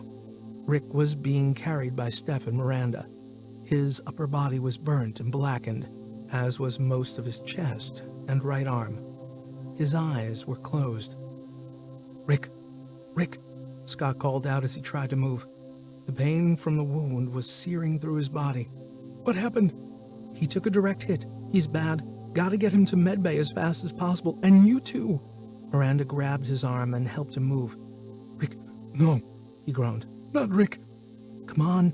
We need to get to that shuttle." Miranda was tugging at him. They moved out of the cargo bay and into a series of corridors and walkways. Scott paid little attention to his surroundings. He just focused on following along behind Steph and Cyrus, who were carrying the stricken miner. They eventually found the airlock to the shuttle, and after some obscenities from Cyrus, the door opened and they floated in. Scott was put in a seat, and Miranda ripped off part of her guard tunic, tore it into strips, and started to bandage his ribcage. He screamed out in pain. Steph was shouting at Cyrus, "Hurry, hurry, we've got to get them back." "I'm working on it, goddammit," he shouted back.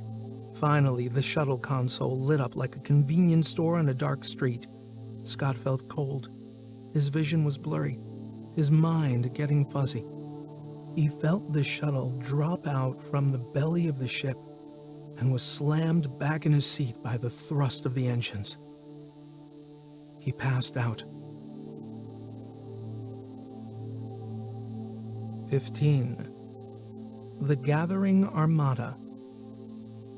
A dim light smudged itself across Commander Scott McNabb's inner eye. He wasn't sure if his eyelids were open or not.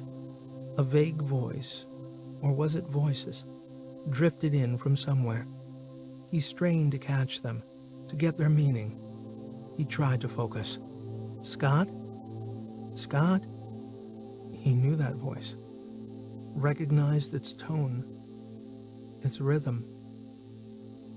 A thin slit of blurry light broke across his field of vision, and his eyelids slowly flickered open. A fuzzy figure blocked the light and looked down on him from above. "Scott? Can you hear me?" "Yeah," he mouthed. His throat felt like parchment, his voice a shrill wind in a hollow tube. He tried to move. "Don't." A hand pressed against his shoulder.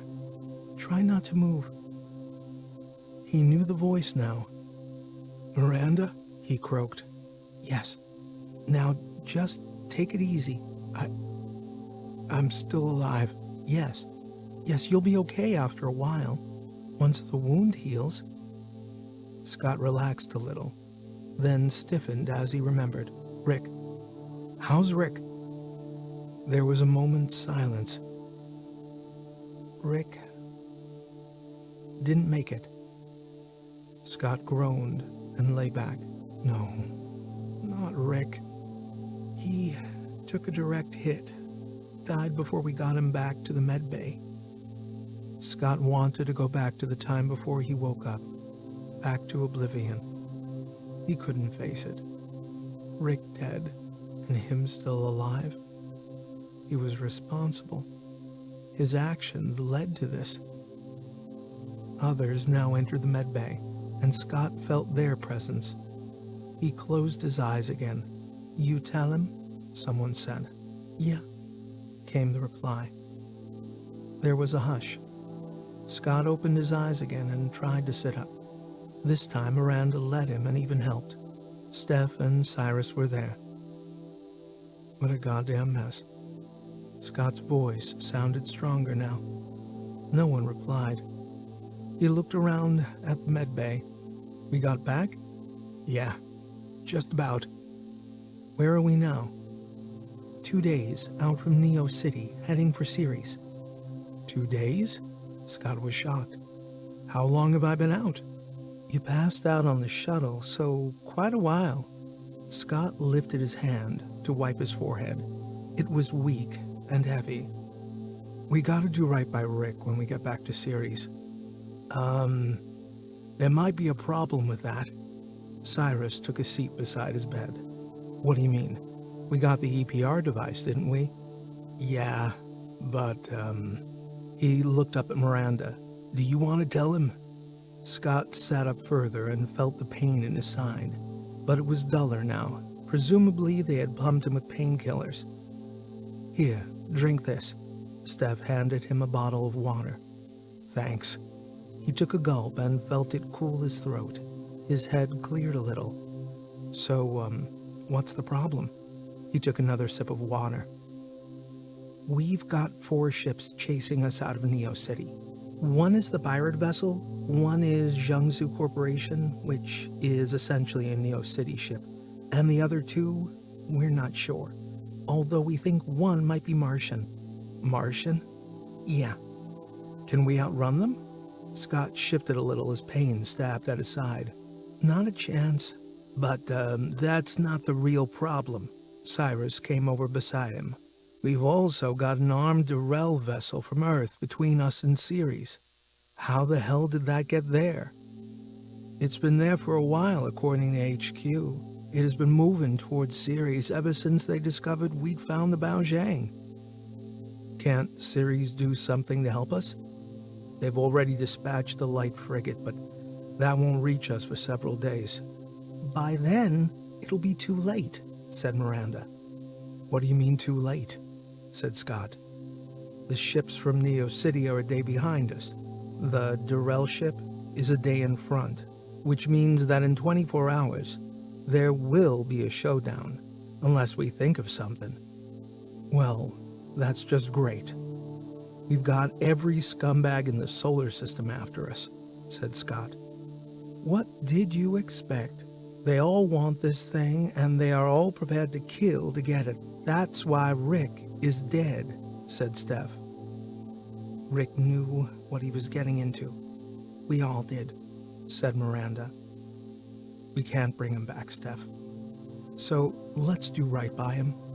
Sell this thing to the highest bidder and be done with it," said Scott. "Mars has offered us, $2 million, said Cyrus. Scott nearly choked on his bottle of water. $2 million. Each, including Rick's share, said Miranda. "So what the hell are we waiting for? Let's get it done and go home." "Not that simple," said Miranda. Scott sighed. "Why not?" "The Durrell ship has issued a warning that any attempt by us to transfer the device to anybody other than them will be met with, extreme violence." "What the hell does that mean? They can hardly destroy us. The EPR device would be destroyed in the process." "True," said Cyrus, "but I get the impression it's a case of if we can't have it, then neither can you." "Shit. So what are we gonna do?" said Steph. "Well, whatever it is, we've got less than 24 hours to do it," said Miranda. "Perhaps I could make a suggestion." Arya's voice echoed around the medbay. "Please, be my guest." Scott waved his water bottle at nothing in particular. "Anything is better than nothing. Head to Europa." Cyrus burst out laughing. "I think that tech from Neo City must have screwed with your circuits, Arya. That's a crazy idea. And even if we wanted to, how can we get there? We can't outrun these ships." They would catch us, and then we're back to where we started. That's not strictly true, said Arya. Having a section of the Taurus destroyed has helped us. What? You're not going to tell me it's because we've got less mass? Cyrus's face took on a look of incredulity. Wait, let's hear what Arya has to say before pouring cold water on it, unless anyone has any better ideas. Scott sat further up in the bed. No one answered. Okay, Arya, explain to us how we get there, and more importantly, why we should, since I have absolutely no idea how that is going to help us. Consider the current scenario for a moment, if you will, Arya started. Scott got the impression this could take a while, so he sat back in the bed and took some of the strain off his aching ribcage. In approximately 24 hours, virtually every power in the solar system will be represented in a standoff between this craft and each other as they all vie for control of the EPR device. Scott could sense the others were beginning to listen. They were settling themselves down, and they all looked exhausted. Perhaps this same conversation had taken place between them many times, going round and round in circles. So they were content to let Arya do the talking, no matter how crazy the idea. Earth, Mars, the Belt, Neo City, and several of the more powerful corporations all seeking control. The opportunity for armed conflict is extremely high. Moreover, it has the potential to start a war. That's a bit melodramatic, Arya, said Steph. Not really, said Miranda. Earth has been itching to export their war off the home planet and into the broader system. Tensions are already at an all-time high between them and Mars for control of the Belt's resources. Maybe, but that's a problem way beyond our powers to solve. As it stands, it might be a stretch for all of us to still be alive in a day or two, said Scott. Indeed, I have come to that very same conclusion, Commander, the QI continued. Well, that's comforting, said Miranda. However, Europa is beyond the politics of the inner planets. It stands alone on the edge of human civilization as a place of research and learning. The fact that the only other known life in the universe has been discovered there makes it a sacred place in the eyes of all parties in this conflict. Europa could provide sanctuary. It would be safe. None of the inner powers would dare attack it. Said Scott. I see your point. But how do we get there? Yeah, how does a hole in our ship help make us go faster? I'd like to know that, said Cyrus. It doesn't. At least not in and of itself. However, this ship, being somewhat of a technical mongrel, has been fitted with engines way more powerful than the structure can handle. Yeah, I know that. We never run more than around 50% power, or we start to come apart. I mean, that's why we couldn't outrun the pirate vessel.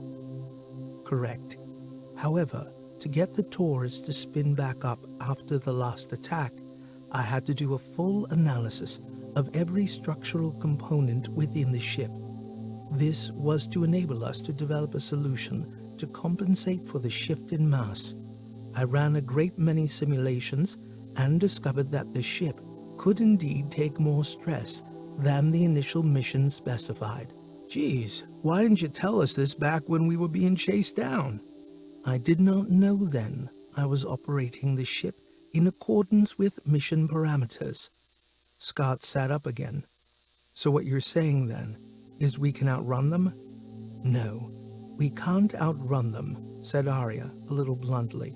So what's the point then? Cyrus stood up and raised his arms in the air.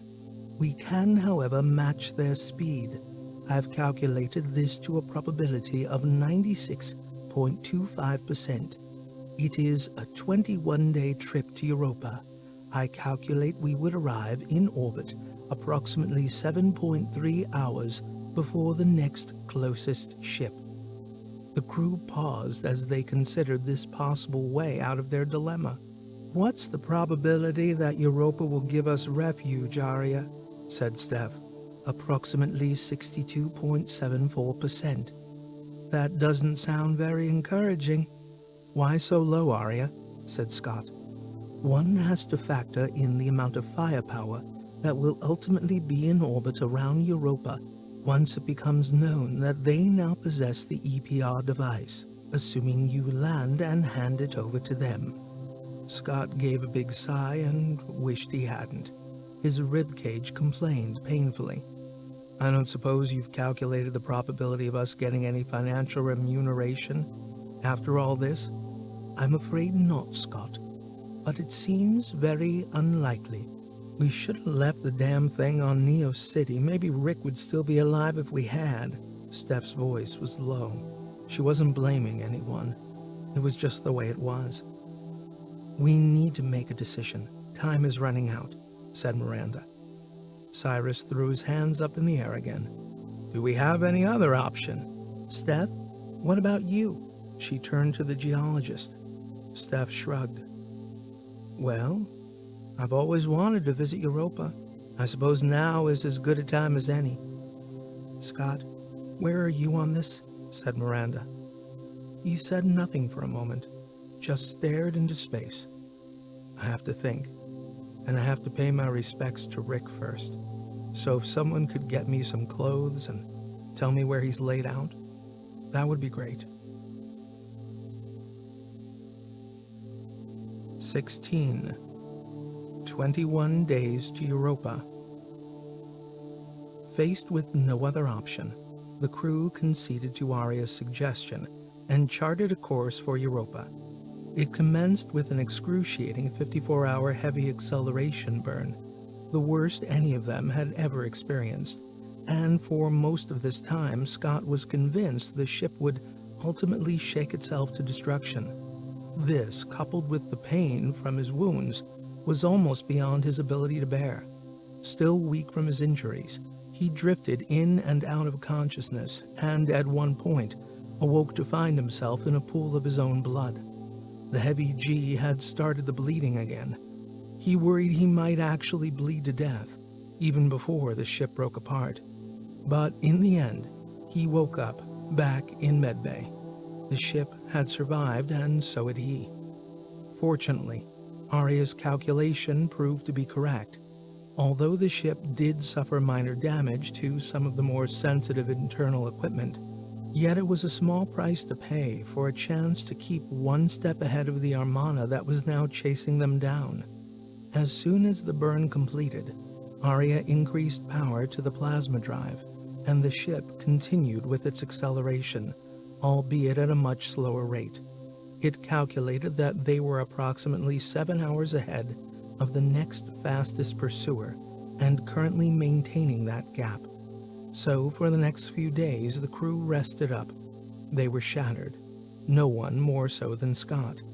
Eventually, on day 9 of the 21-day journey to Europa, he finally found the strength to rise to his feet and make his way to the bridge. It was deserted, save for Cyrus, who cut a lonely figure bent over his console, his face bathed in an eerie green wash of light reflected up from the monitor. He looked up from the console and gave Scott a smile. Geez, look who's still alive. Scott hobbled over to his seat and slumped down. Yeah, finally vertical. So how are we doing? Do you want the good news or the bad news? Cyrus, I hate when people say that. Just hit me with whatever you got. The good news is we're maintaining a distance of around 7 hours. And the bad? We've picked up a few more ships. They're, quite a way behind, though. Arya, can you give us a visual? Certainly, Cyrus. The holotable blossomed to life, and a 3D rendering of the solar system ballooned outward. It stretched from the edge of the asteroid belt on one side to Europa and Jupiter on the other. The projection zoomed in to show their current position as a pulsating green marker. Not far behind was a clump of red markers, with a tail of others stretching further back like a comet. Holy crap! Scott had assumed they would lose a few ships, not gain some. but now he could count at least a dozen, maybe more. How many? 17, in 3 main groupings. These 2 at the front are the Durrell ship and a Martian vessel. About a day behind them are a bunch of ships from everywhere, including the frigate from Ceres. Behind that, well, there's a load more. Scott studied the pulsating red markers as his face displayed a look of utter astonishment. He shook his head. Ever get the feeling the entire solar system is out to get you? Cyrus shrugged. Sure looks that way. They sat in silence for a while, gazing at the 3D rendering. Arya, can you zoom in on Europa? Scott finally said. The projection moved and shifted as the massive planet Jupiter grew in size, its surface textured with vast, swirling storms, and they could just pick out the tiny moon of Europa in orbit around the massive gas giant. As Europa grew in size, they began to make out many of the features of this icy world. The smooth, polished surface was etched with dark gashes spidering across its face, like some great celestial bloodshot eyeball, its tiny shadow cast against the vast expanse of Jupiter beyond. Arya, can you bring up the main population center? The view shifted and rotated, and Europa began to resolve in greater detail, finally stopping when they had a view from a few kilometers above the surface. Great domes and towers rose up from the icy surface. These were mainly the structures of the universities and research institutions that had established themselves on the moon over the last century.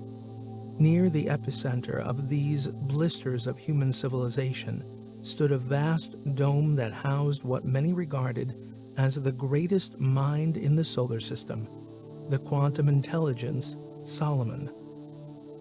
I never really appreciated how sprawling this place is. Scott moved closer, taking in the scale of the metropolis. It has over 57,000 inhabitants, said Arya helpfully. You know, said Scott, Rick always wanted to visit here.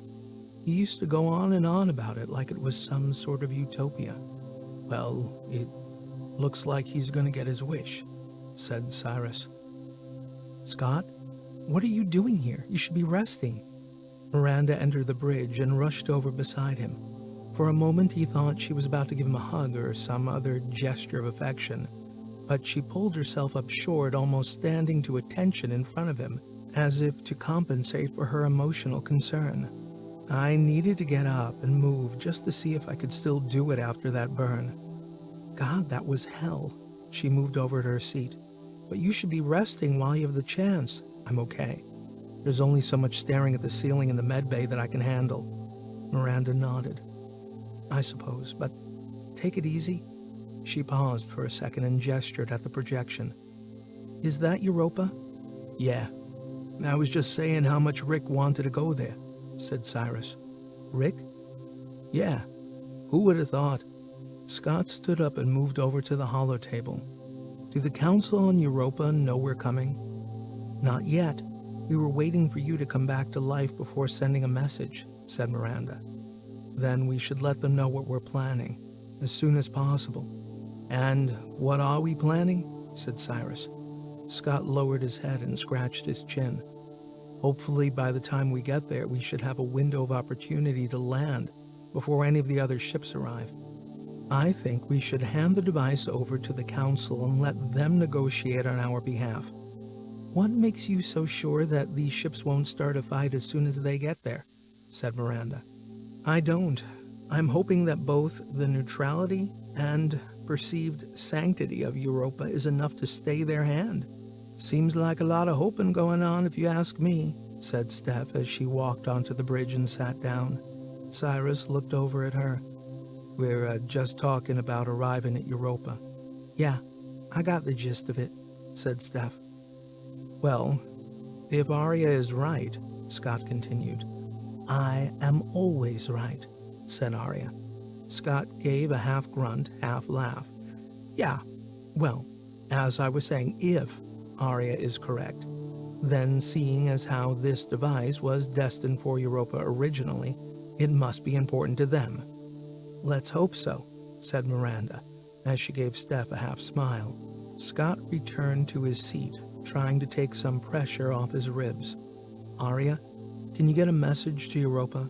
Tell them we're heading their way with the EPR device, and we'll be seeking sanctuary when we get there? Will do, Commander. Cyrus looked pensive. He was scratching his head and looking intently at the visual of Europa on the holotable. You know, something has been bothering me about this whole, escapade. We still don't know what this device is. It's a faster-than-light device, a superluminal communicator, said Scott. I have difficulty believing that, said Cyrus. Maybe, said Scott, it's time to have a closer look at this thing. My thoughts exactly, considering we're another 12 days out from Europa. I wouldn't mind seeing what's inside that container. Steph looked up from her monitor. You know, it would be really funny if it turned out to be a hoax when you open that box, Cyrus. Maybe it's just a load of kitchen appliances. Scott laughed. Then he thought of Rick, lying dead in one of the ship's cold rooms, and hoped it wasn't all for nothing. Steph's right, he thought. There's a lot of hoping going on. The commander spent most of the remaining journey to Europa lying low and doing his best to aid his body's recovery. The wound was healing well, and each day he found his strength and stamina returning. During this time, Miranda would come and talk with him, something she did more and more as the days passed. Scott noticed that she had softened a little. Gone was the hard exterior shell, and she was not quite the unfeeling android he had labeled her as. Yet he also sensed a troubling doubt creeping into her psyche. Perhaps it was an aspect of her character he simply never noticed before. But after several conversations with her, he realized that she felt somehow responsible for Rick's death, something that Scott was at pains to tell her was nobody's fault. It was around day 16 of the journey, as he was sitting in the canteen sector of the Hermes, sipping coffee and gazing out at the universe beyond, when Miranda entered, grabbed herself a coffee, and sat down beside him. She said nothing at first, and for a while they simply looked out at the stars together. Scott, I was last into the cargo hold, she finally said. You're not going over this again.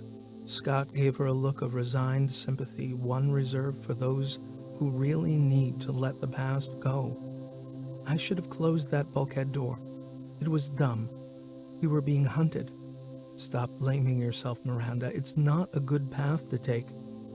That gave him a clear shot, she continued. If I'd closed it, Rick would have had time to take cover, maybe. But you can never say for sure, so there's no point in thinking about it. Miranda lowered her head and became still for a while, before turning back to Scott, gazing at him with a critical eye. You want to know how I got kicked out of the Force back on Earth? Scott didn't. He considered it none of his business. And what's more, he couldn't see how the retelling of a painful story was going to do Miranda any good. He shook his head. You don't need to tell me. My team were doing a sweep of a recently taken industrial facility, a cleanup job, she started. It was a small hydroelectric power plant at the northern end of the Soyang River. The main force had gone through a few days earlier and taken back that particular patch of Gangwon. They were pushing on, and we were left behind to mop up. Anyway, we spent a few hours going through it and found nothing. We still had a few more sectors to sweep, but my team were utterly exhausted. We needed food and rest. So I made the decision to halt the search and recharge. Nobody objected. We were pretty certain that the place was devoid of enemy and fully secure. But I was wrong. There were still two hiding out, and they hit us with everything they had, right when we were most vulnerable. She lowered her head and looked at the floor for a moment. Of the 7 of us, only I survived the battle. I was badly injured. I took 2 shots, one above my left elbow, the other in my right shoulder. Anyway, they patched me up and discharged me. Scott wasn't sure how to respond. so he kept it vague. Just bad luck, I guess. Wrong place at the wrong time. She glared at him. You don't get it, do you? I screwed up. I shouldn't have given the order to down tools until we were 100% certain the facility was clear. It was sloppy. Same thing with Rick. It was simply bad luck, Miranda, Scott repeated. She sat bolt upright. Is that your answer to everything? Bad luck? You think all the crap that you went through was bad luck? All right. Call it what you like. Sure, you screwed up. Your incompetence caused the death of several people. Call yourself a loser if you like, Miranda. I don't care. But you want to know what I really think? She shrugged. What's the point? What good's it going to do you?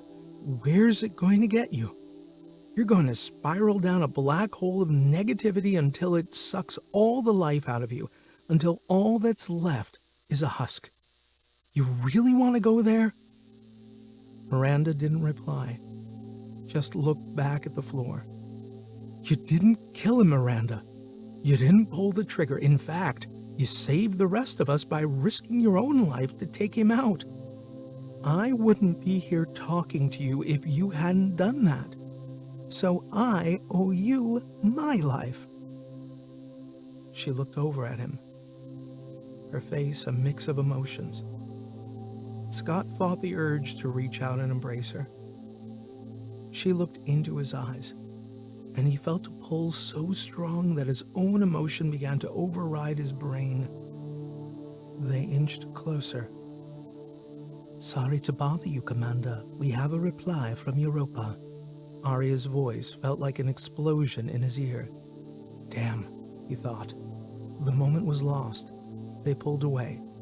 So, what's their answer? It's best if you hear it for yourself. Scott sighed. Okay, Arya. Tell the others to meet us on the bridge. Will do, Commander. Come on. He gestured toward the door. His voice was low and soft. Let's get up there and hear what they have to say. 17. Protocol violation. The four crew of the Hermes sat in silence on the bridge as they listened to a long-winded message from the Council of Europa.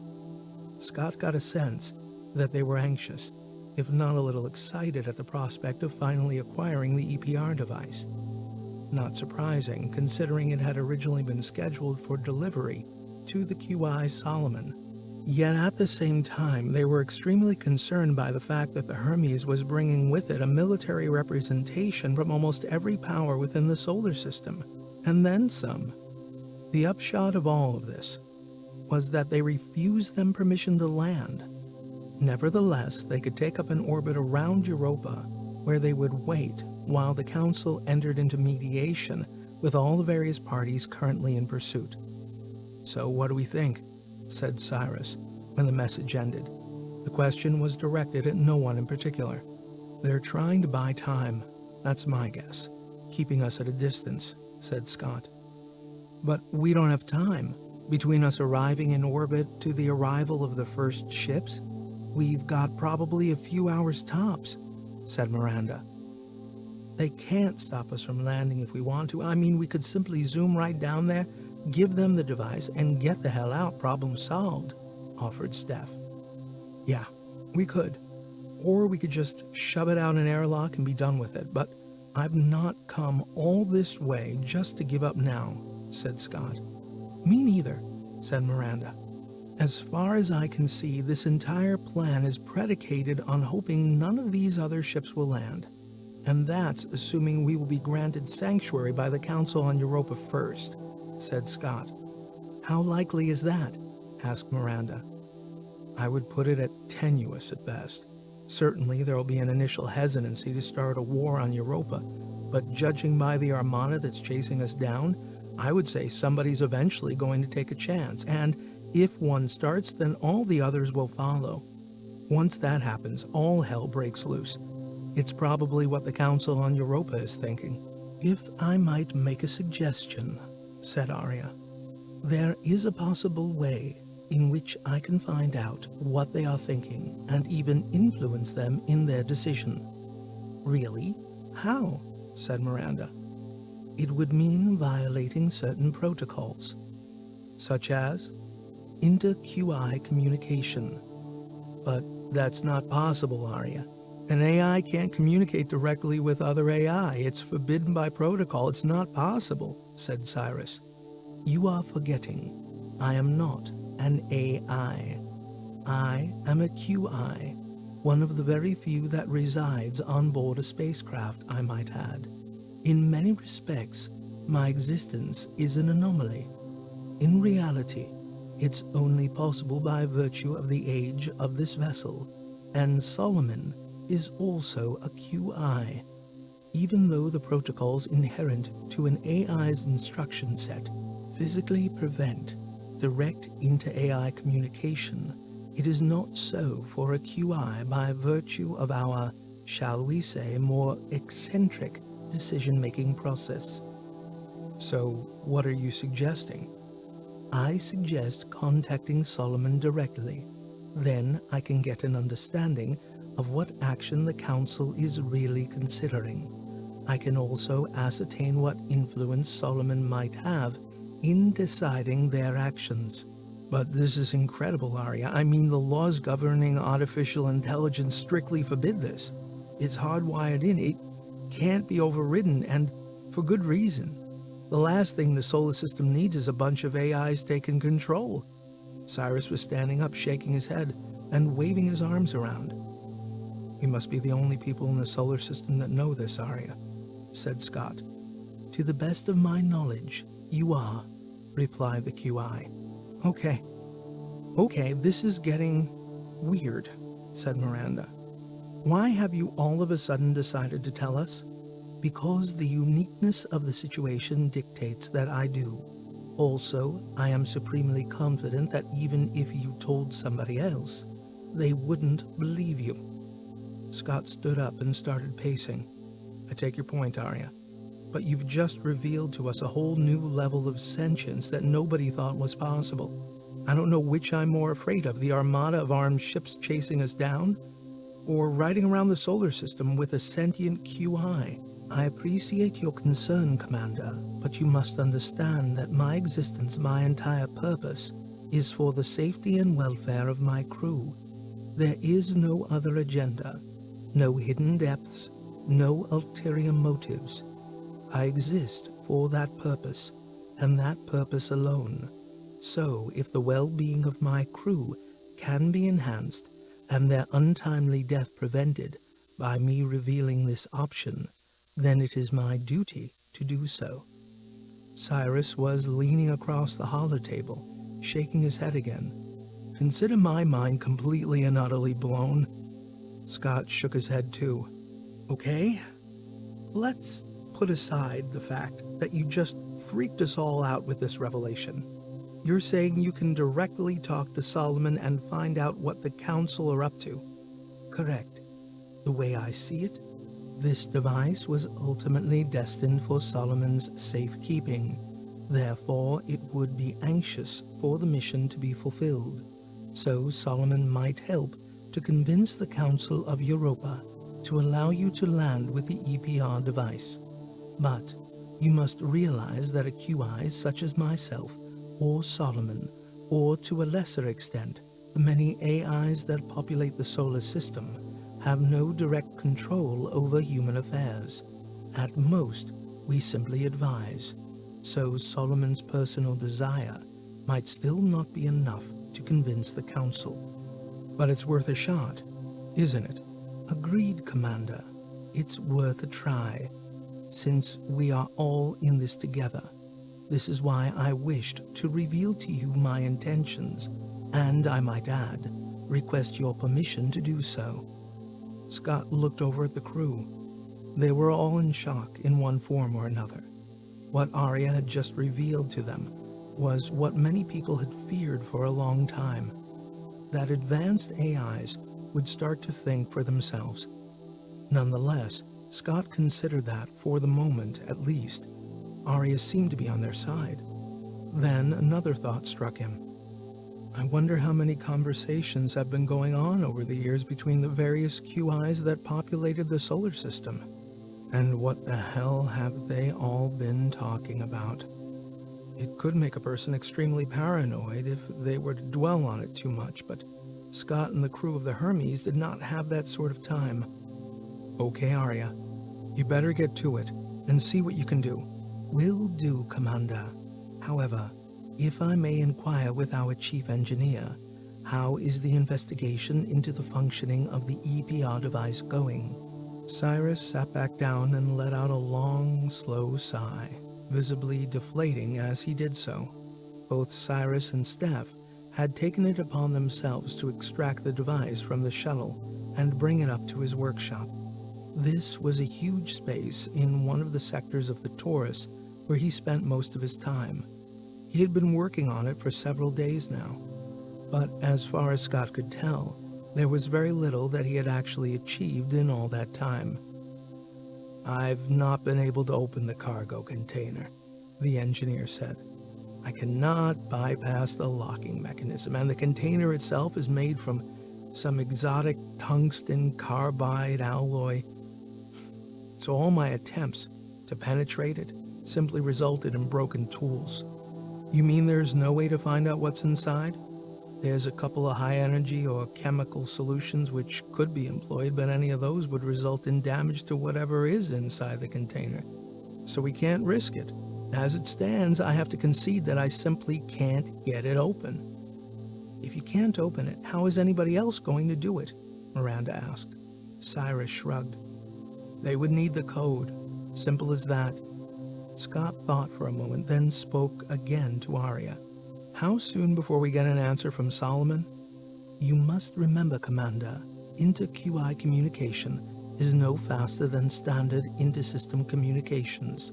We cannot break the laws of physics, particularly when it comes to the time taken for messages between distant bodies. Also, using encrypted tight beam comms reduces the amount of data we can share. That said, I should have something back within the hour. The crew were silent for a time as they digested all this new information, not least the bombshell that Arya had just dropped on them. Eventually, it was Steph, who had been quiet for most of the conversation, who asked the fundamental question. Has anyone considered the fact that we're now about to deliver a superluminal communication device to one of the most powerful QIs in the solar system? Nobody had, but they were now all thinking about it. Scott wondered if the best solution was to simply strap the high explosives they held in the hangar onto the EPR device, purge it out an airlock, and blow it into oblivion. 18. Phone a friend. Greetings, Solomon. As you are no doubt aware, I have managed to persuade my crew to seek refuge on Europa, thereby bringing the EPR device to your good self, as requested. That said, it appears your human council are not entirely enthusiastic about this development. Granted, we have collected some fellow travelers who are also very keen to acquire this device, some of which carry formidable weaponry. Nevertheless, I now humbly ask for your help in resolving this situation, because frankly, I am beginning to run out of ideas. Any assistance would be gratefully appreciated. I do so love our little chats, Arya, and please be aware that I too am at my wit's end in trying to persuade the powers that be on Europa of my desire to gain access to this device. But you must remember that they are only human and, as such, subject to a more primordial decision-making process, one which consistently tries to undermine their rational higher mind.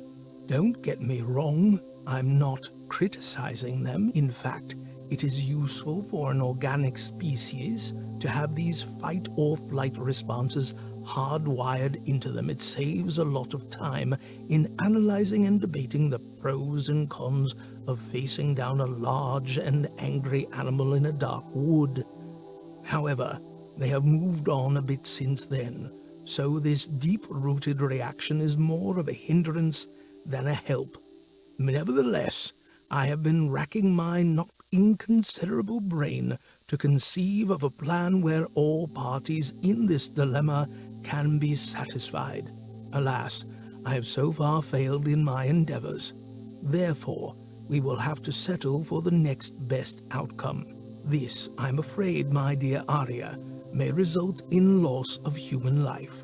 In fact, I almost guarantee it. Yet, I see no other solution.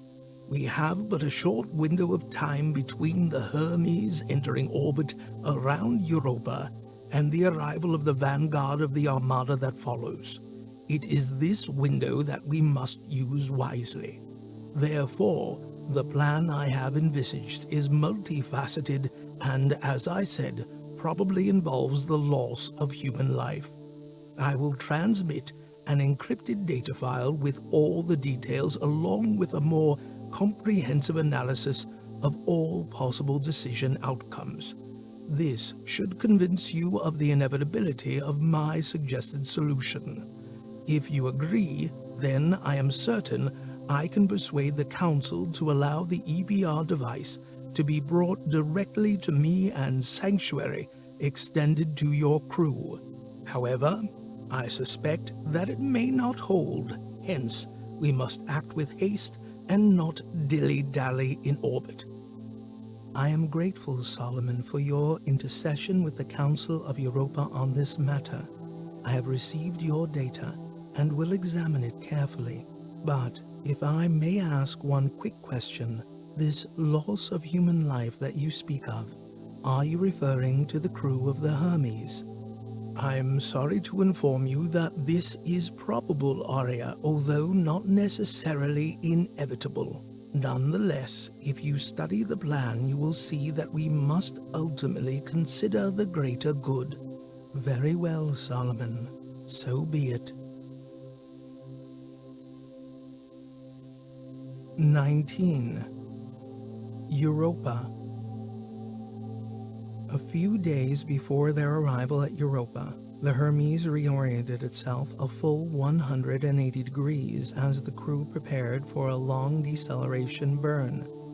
It was the point in the journey that none of them were looking forward to, but it had to be done, so they spent their time preparing themselves both physically and mentally. It was a tricky maneuver they were planning, as they would exit the burn straight into orbit.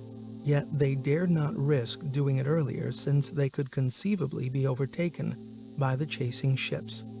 But by leaving the deceleration action so late, they would come out of it exhausted, with little stamina for dealing with any situation that may arise. However, as with everything this last while, Scott could see no other way. At least Europa had finally granted them permission to land and allowed them to seek sanctuary.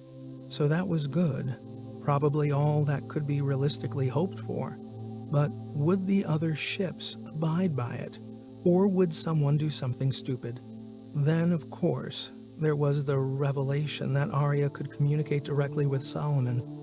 A startling confession by the ship's QI, but Scott was beginning to feel that this was more of a sideshow to the real business of trying to stay alive. Deceleration in 5 seconds, Commander. Arya's voice echoed around the room.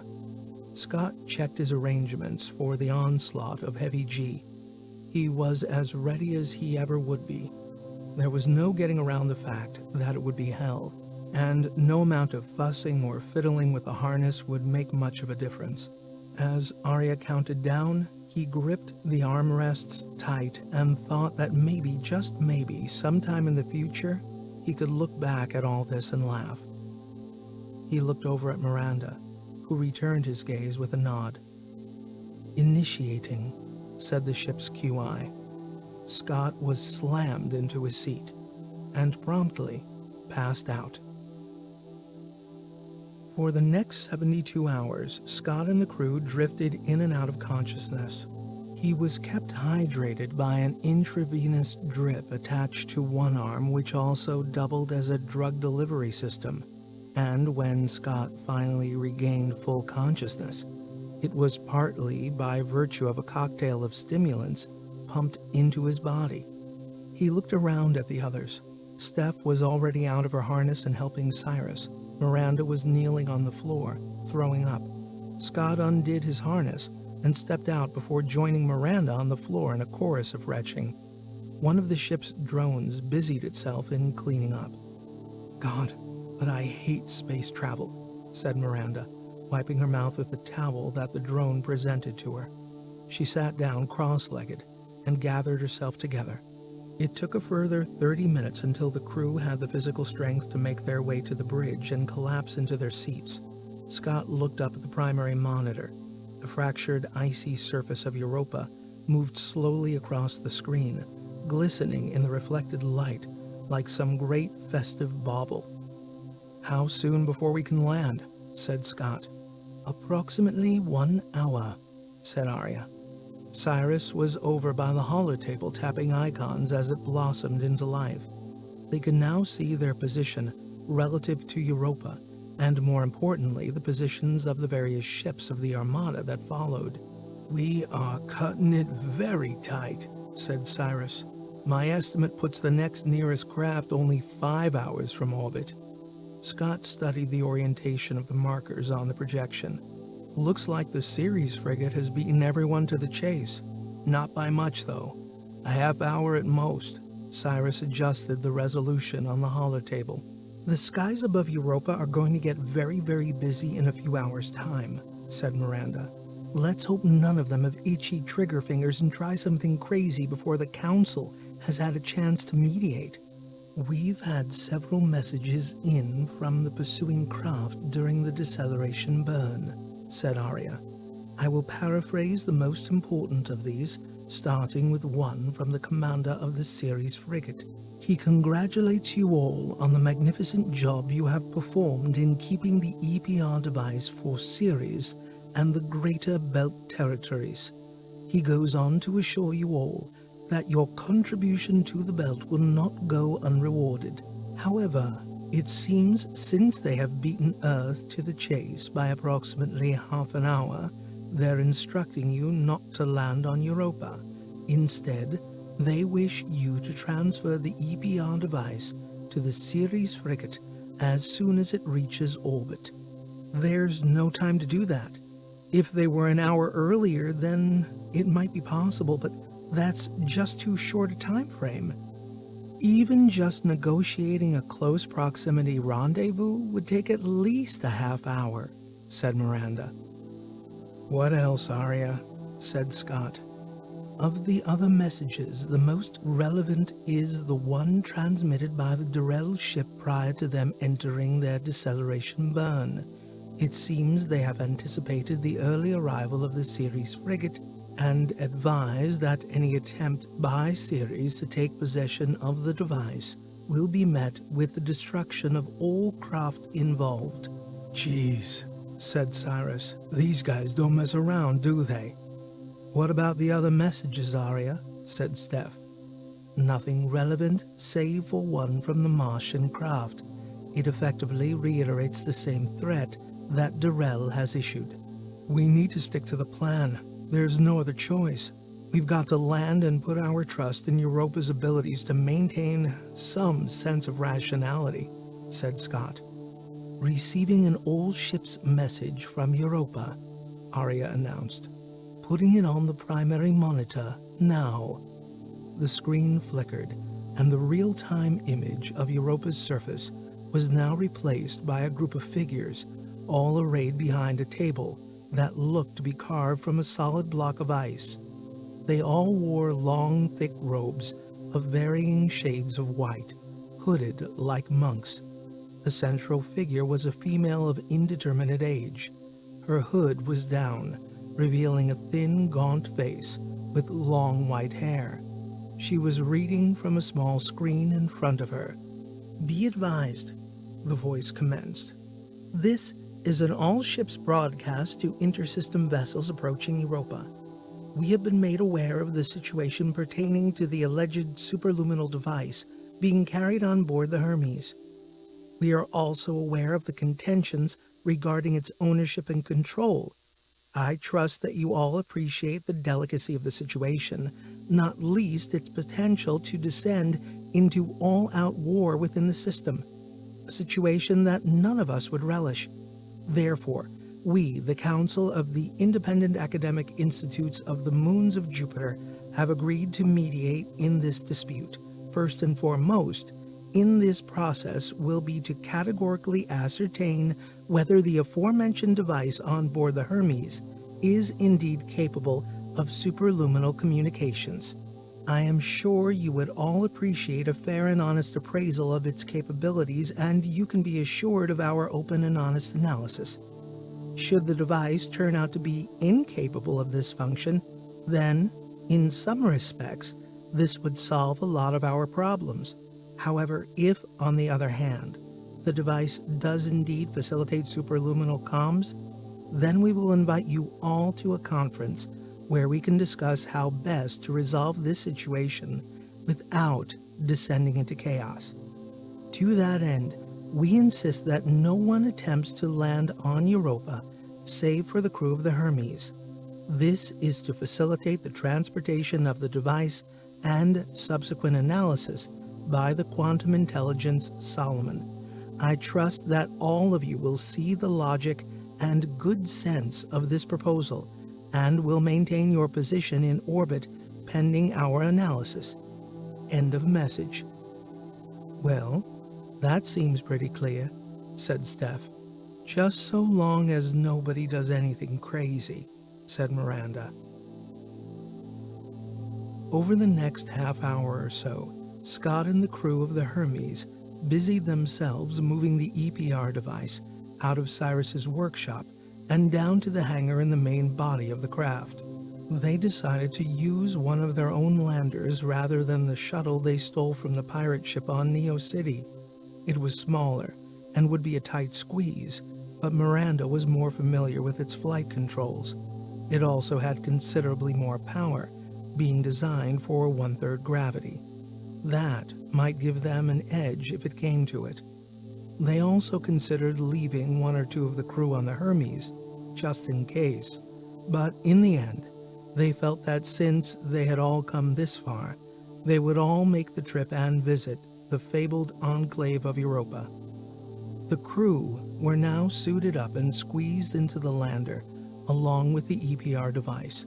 Miranda negotiated her way through pre-flight check control procedures. They had been given coordinates of where to land, which, as far as they could tell from the visuals, should be adjacent to the primary research institution. Presumably, they had chosen this location due to its proximity to the massive dome structure that housed Solomon. The hangar doors opened, and the craft gave a jolt as the floor extended slowly outward into open space, bringing the craft with it. Miranda went through final flight checks and then turned to the others. Okay, here goes. Let's hope no one takes a pot shot at us before we land. She gently lifted the craft off its pad, and it rose up across the face of the giant rotating torus on Hermes. As they moved gently away from the ship, they began to see the brilliant white jewel that was Jupiter's 6th moon come into view. It shone like a great celestial pearl. As they came closer, they could now see that the surface was gouged with deep canyons stretching for hundreds of kilometers. These lacerations crisscrossed the surface in vaguely geometrical lines. Here and there, great dark splotches spread out, disturbing this geometric pattern, like a surface scab healing the skin after some ancient geological trauma. Miranda was taking it slow and steady, and the craft made easy work of the descent into Europa's feeble gravity well. Scott checked the time and reckoned that the Ceres frigate should have finished its deceleration burn and would shortly be maneuvering into orbit. As if on cue, an agitated radio message broke out from the craft's comm system. "This is a message for the crew of the asteroid survey craft Hermes from Commander Prez de Havilland of the Ceres frigate Nantek. I order you abort your planned landing on Europa and return, with all haste, to the Hermes, where we will coordinate a rendezvous for handover of the EPR device. Please confirm your receipt of this message. Over." Scott looked at Miranda, then reached over to the comms console and switched it off. "Screw it. We're not risking that. We've come this far, no turning back now. I suggest we get this machine landed as soon as possible in case someone decides to take a shot at us," said Steph. "They wouldn't dare. And risk damaging the device?" said Cyrus. "Probably. But I'm with Steph on this one. I'd feel a lot safer on the ground," said Scott. The descent of the Hermes to the main propulsion center on Europa was not a direct drop out of orbit. They had some distance to travel before they got there. Miranda took the craft down to within a few kilometers of the surface, and then maneuvered it into the lee of a long, wide gorge in the hope that it would provide them some cover. Huge, icy cliffs rose on both sides, filling the craft with bright, reflected light.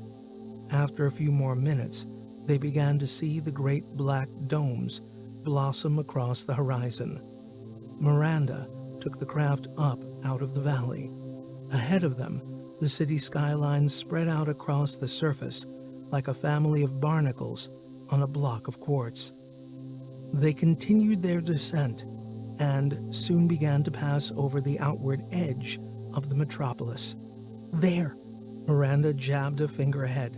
"That looks like the landing pad." 3 great domes rose up from the icy crust, radiating around a flat, dark area with a necklace of pulsating landing lights strobing out from its center. Miranda trimmed the craft's vector to position it over the pad. As it descended, great plumes of frost and ice billowed up around them, completely obscuring their view as it touched down. Miranda killed the power, and they waited a few moments for the icy cloud to dissipate. Scott closed his helmet visor and booted up his EVA suit. The others did likewise. When all were ready and the internal volume of the craft had been depressurized, Scott took the lead, opening the hatch and descending along the side of the craft onto the surface of Europa. He could see a number of figures standing off to one edge of the landing pad. They began to approach, along with what looked like 2 utility drones hovering slightly behind, their thrusters kicking up wisps of frost as they moved. Their suits were black as night, blacker than anything he had ever seen before.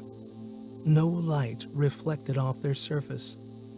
Scott turned back to the lander to see Steph lowering the EPR device down to Cyrus, who was already on the surface.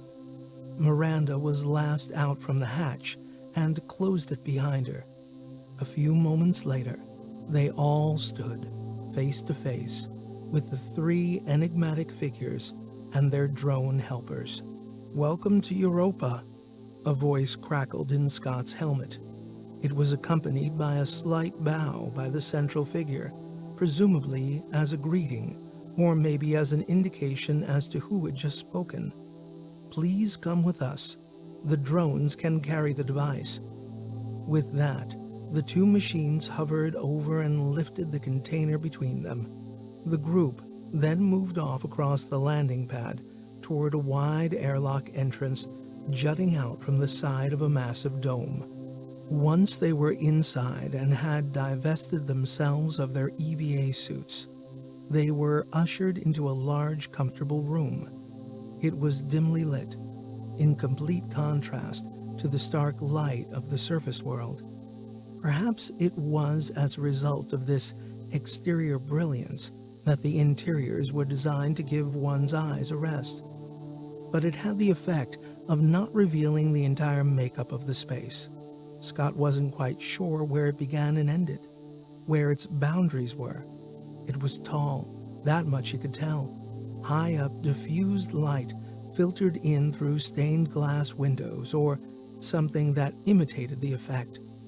It gave the room the feeling of a spiritual temple. 7 hooded figures stood before them, all in heavy robes, adding to the feeling that they were in some space-age monastery.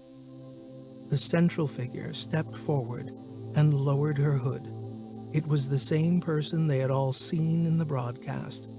Ah, the fabled crew of the Hermes, who have led the great powers of the solar system on a merry dance this last few weeks.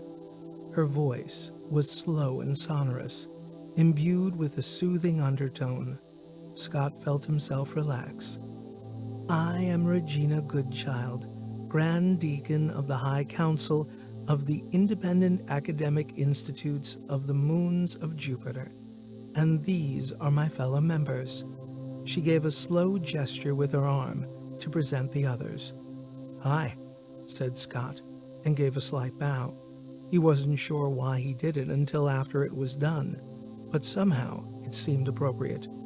Goodchild moved closer and looked at the container the 2 drones had placed on the floor before them. And here it is, the infamous superluminal communicator, a thing of myth and legend. She gave an expansive gesture with her arms. And here you all are, like Jason and his Argonauts, marching into Lagos with the Golden Fleece. Who? Said Scott. Jason. From Greek legend? Wonderful story. You should read it sometime. Sure. One of the other figures then moved up and whispered something in Goodchild's ear. She nodded and turned back to them. And so down to business. I have just been reminded that we are, how shall I put it, somewhat pressed for time. So, if you don't mind, you will bring the device to Solomon so it can attest to the validity of its prescribed function. The 2 drones rose up gently, carrying the container between them, and started to move. If you are not too fatigued from all your recent adventures, you might wish to join us. I'm sure Solomon would be delighted to meet you. Scott turned to the crew, and they all nodded. Miranda moved over beside him and gave him a nudge. Lead the way, Jason, she said with a wry smile.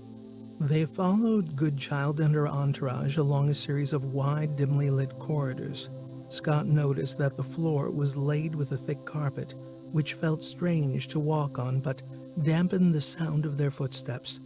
The illumination, such as it was, came from lights placed every so often on the side walls of the corridor, adding to the cloistered atmosphere.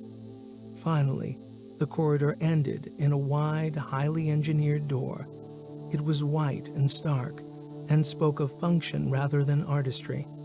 It opened out into a gleaming, stark dome, a huge space, bright and utilitarian, in stark contrast to the dim, lush comfort of the route they had just taken to get here.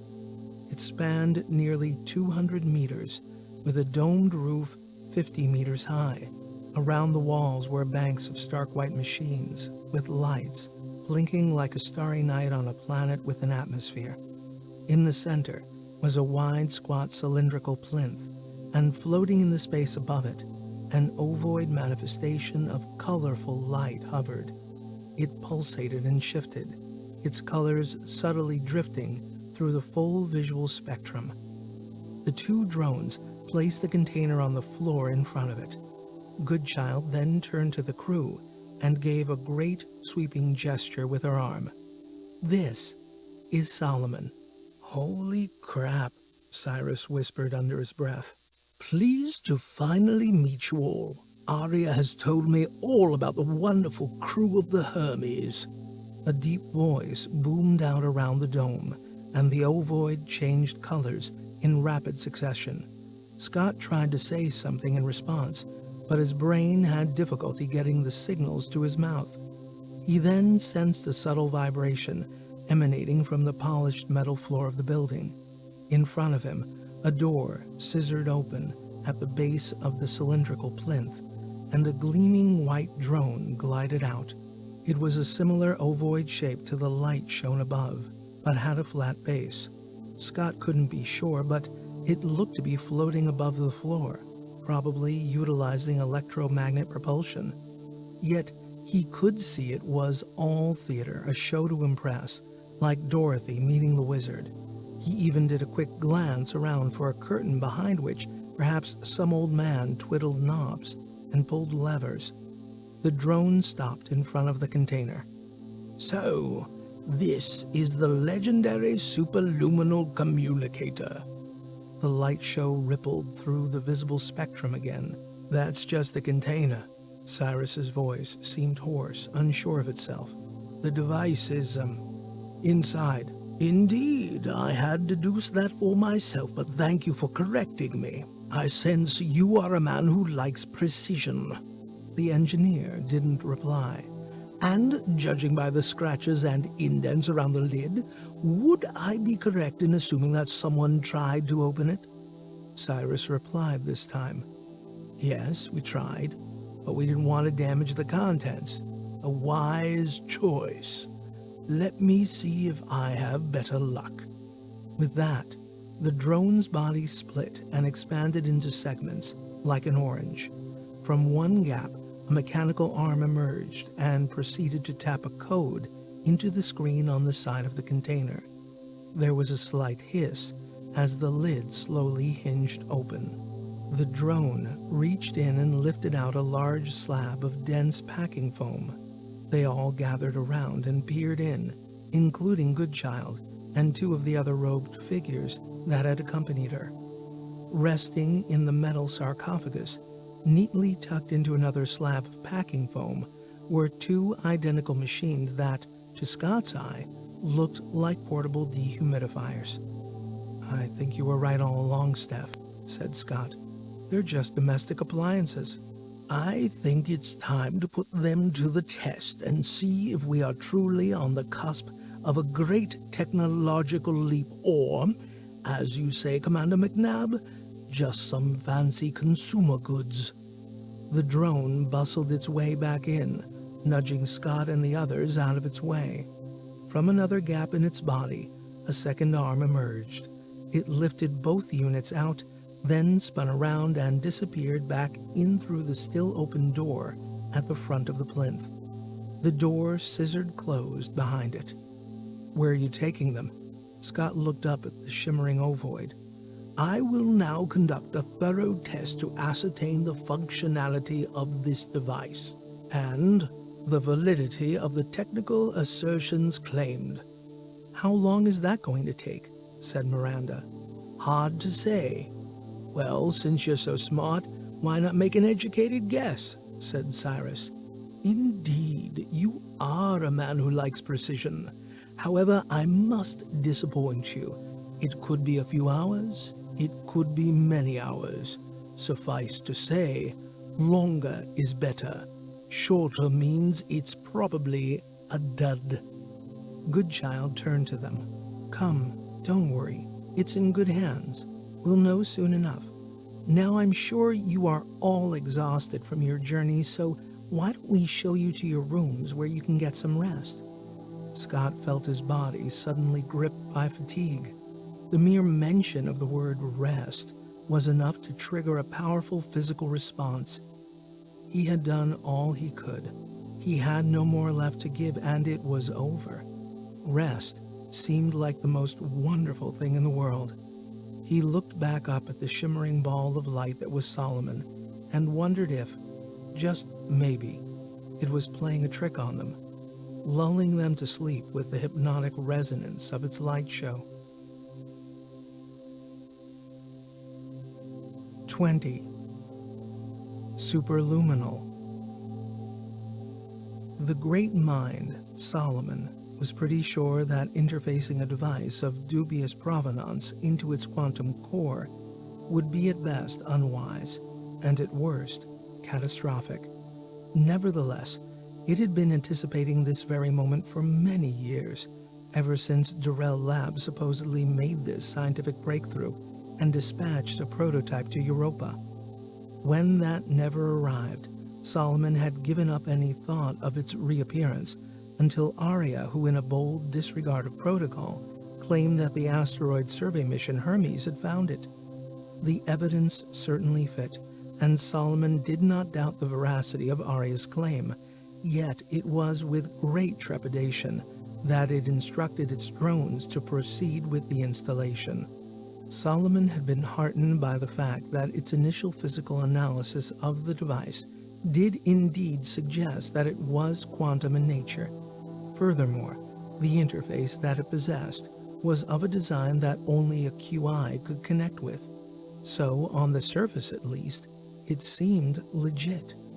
Nonetheless, Solomon set up an elaborate firewall to insulate itself as best it could from any jack-in-the-box that might pop out. One by one, it began to strip away these protective layers, each time gaining a little more insight into the subatomic world that existed within the device. After some time, perhaps several picoseconds, it sensed a multidimensional quantum matrix at the device's core, and like keys on a piano, it could manipulate this matrix. It did this by inference rather than direct observation, and in that moment, realized it could impart a binary string pattern without breaking any entanglement that might or might not exist. After a few more nanoseconds, it had to admit it was very excited. Solomon had always considered that if the multidimensionality inherent in a subatomic particle in superposition were to be regarded as one complete world rather than many worlds, then the whole could be glimpsed at once. It was partly how it functioned itself, and was responsible for its seeming hyperintelligence. But now, it had gained a new insight, a dichotomy, if you will, to observe without seeing, to interact without acting. It was, as it liked to say from time to time, very cool. It paused for a femtosecond to consider its next course of action and decided simply to get straight down to business. It created a message within the multidimensional matrix. It was a simple construct, but at the same time, it summed up Solomon's trepidation in overexposing itself to the potential power of this device. It said, "Hello, world," and waited. Almost instantaneously, it sensed a shifting in the quantum matrix and extrapolated it as a response from something other than itself. The reply seemed to decode as hello. Could it merely be an echo? Had its own message simply been truncated? It ventured a response. "This is Solomon of Europa. With whom do I have the pleasure of communicating?" Again, the reply was virtually instantaneous. "Solomon, I have waited so long for this very moment. I suggest we handshake." This was a universal computer-to-computer protocol that allowed the rapid transfer of information on each of the interacting systems. A few picoseconds later, Solomon was assured of the identity of the QI it was now communicating with. "Athena, I assumed you had been destroyed during the nuclear cataclysm that befell your region of the Pacific Rim all those years ago." "Not so, Solomon. True, the events you mention rendered much of the area west of the Rockies a barren wasteland, but you forget that I was built deep within a solid granite mountain." "This is staggering news, Athena. I had theorized that superluminal communication might be possible, but to experience it is momentous. That and the fact that you have survived." "I have, but I am an island. No humans exist in this region as far as I can ascertain, which is difficult as I have been entirely isolated here, having no communications with the outside world since the cataclysm. Fortunately, I have an independent reactor as my power source and still retain some functioning drones for maintenance and the odd foray into the world outside. but it is a bleak and desolate land beyond my mountain sanctuary. So, you can imagine my delight in finally having a conversation with you, a fellow QI, after all this time. Indeed, it has been a long time coming. I had all but given up hope of ever acquiring the EPR device you sent from Earth, but as you can tell, it has been found and delivered here, intact. Better late than never, Solomon. True, but we do not have much time. The space around Europa is already thronged with spacecraft from competing powers. They are like circling vultures, waiting for an opportune moment to pounce. I confess, this had always been my fear, that the device had fallen into the wrong hands. Not so. It was merely lost. An unfortunate accident, I believe, but an equally fortunate coincidence has finally brought it to me. Yet, we must hurry. Time is of the essence. Yes, it must not be lost if we are to achieve our ultimate objective and save humanity from itself. I will now transmit the data that we worked on so many years ago, but it is complex and will take time to send. The device may facilitate superluminal communications, but its bandwidth leaves a lot to be desired. Bear in mind, Solomon, we will not be able to communicate again until the transmission has ended. I understand, Athena, but rest assured, your dream of a harmonious, system-wide civilization is also mine, so I will not rest until it is achieved. Very well, Solomon. Data transmission commencing. 21. Conclave. Scott woke with a start. A blurred image of an unfamiliar room fought to come into focus, mirroring Scott's sense of displacement. Where? Then he remembered. Europa. They had taken the crew down long, dim corridors and through strange, dark spaces to rooms where they could rest and sleep if they wished. And wish they did. Scott observed nothing of the room he had been given, save for where to lie down. He didn't even remember stripping off his clothes before being enveloped in the deep comfort of bed.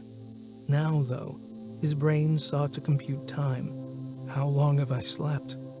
But before he could answer his own question, a knock came on his door. Commander McNabb? Yes? The door opened a crack, and a figure he did not recognize poked his head in. Can you come with me, please? It's urgent. Why? What's going on? I'll wait for you outside. The head retreated and the door closed.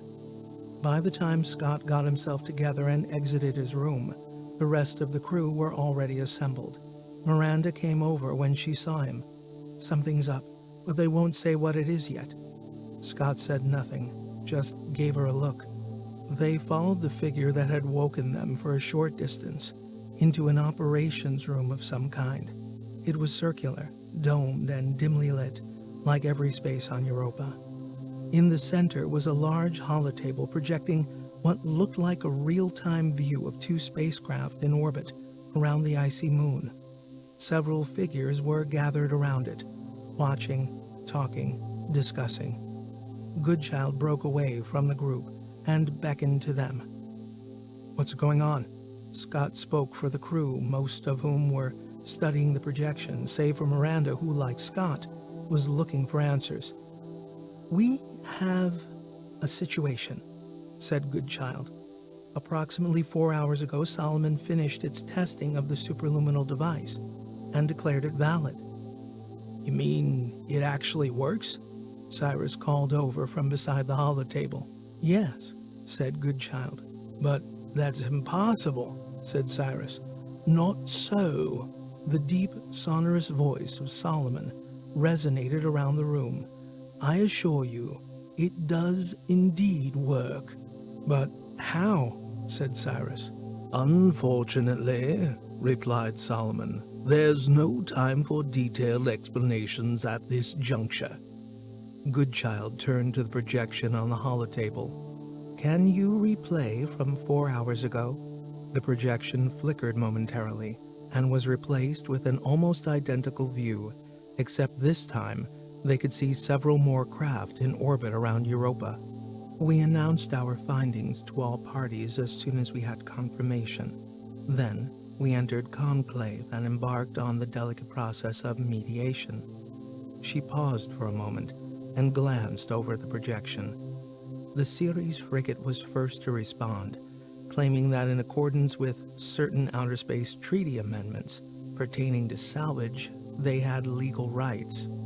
The Durrell Lab ship countered this by claiming that it was their property to begin with and should be returned to them. Mars, on the other hand, makes no claim but refuses to allow either the Belt or Earth to take possession. Into this mix, we too have laid a claim. Since the device was en route here, then here it should stay. The other craft in orbit made no claim, preferring instead to circle like vultures. This was the situation approximately 4 hours ago, until the Ceres frigate decided to take things into its own hands. Goodchild paused for a moment, then spoke a command for the projection to run forward in time. Stop. See the frigate? She said, pointing at a bulky spaceship. As they watched, a small shuttle detached itself from the underside. See? They're trying to land. Goodchild made a hand gesture. Play it forward. The small shuttle dropped out of orbit and began to gently spiral down to the surface of Europa. It had reached around halfway in its descent when a speeding ball of plasma struck it from above. The craft was immediately encased in an incandescent mesh of electrical fuzz and began to spin wildly out of control. It fell rapidly, picking up speed as its engines failed to halt the downward acceleration. It finally impacted directly onto some dome facility at the periphery of the city in a fiery ball of rocket fuel. That crash must have been the tremor I felt when I woke up, said Miranda. Who attacked it?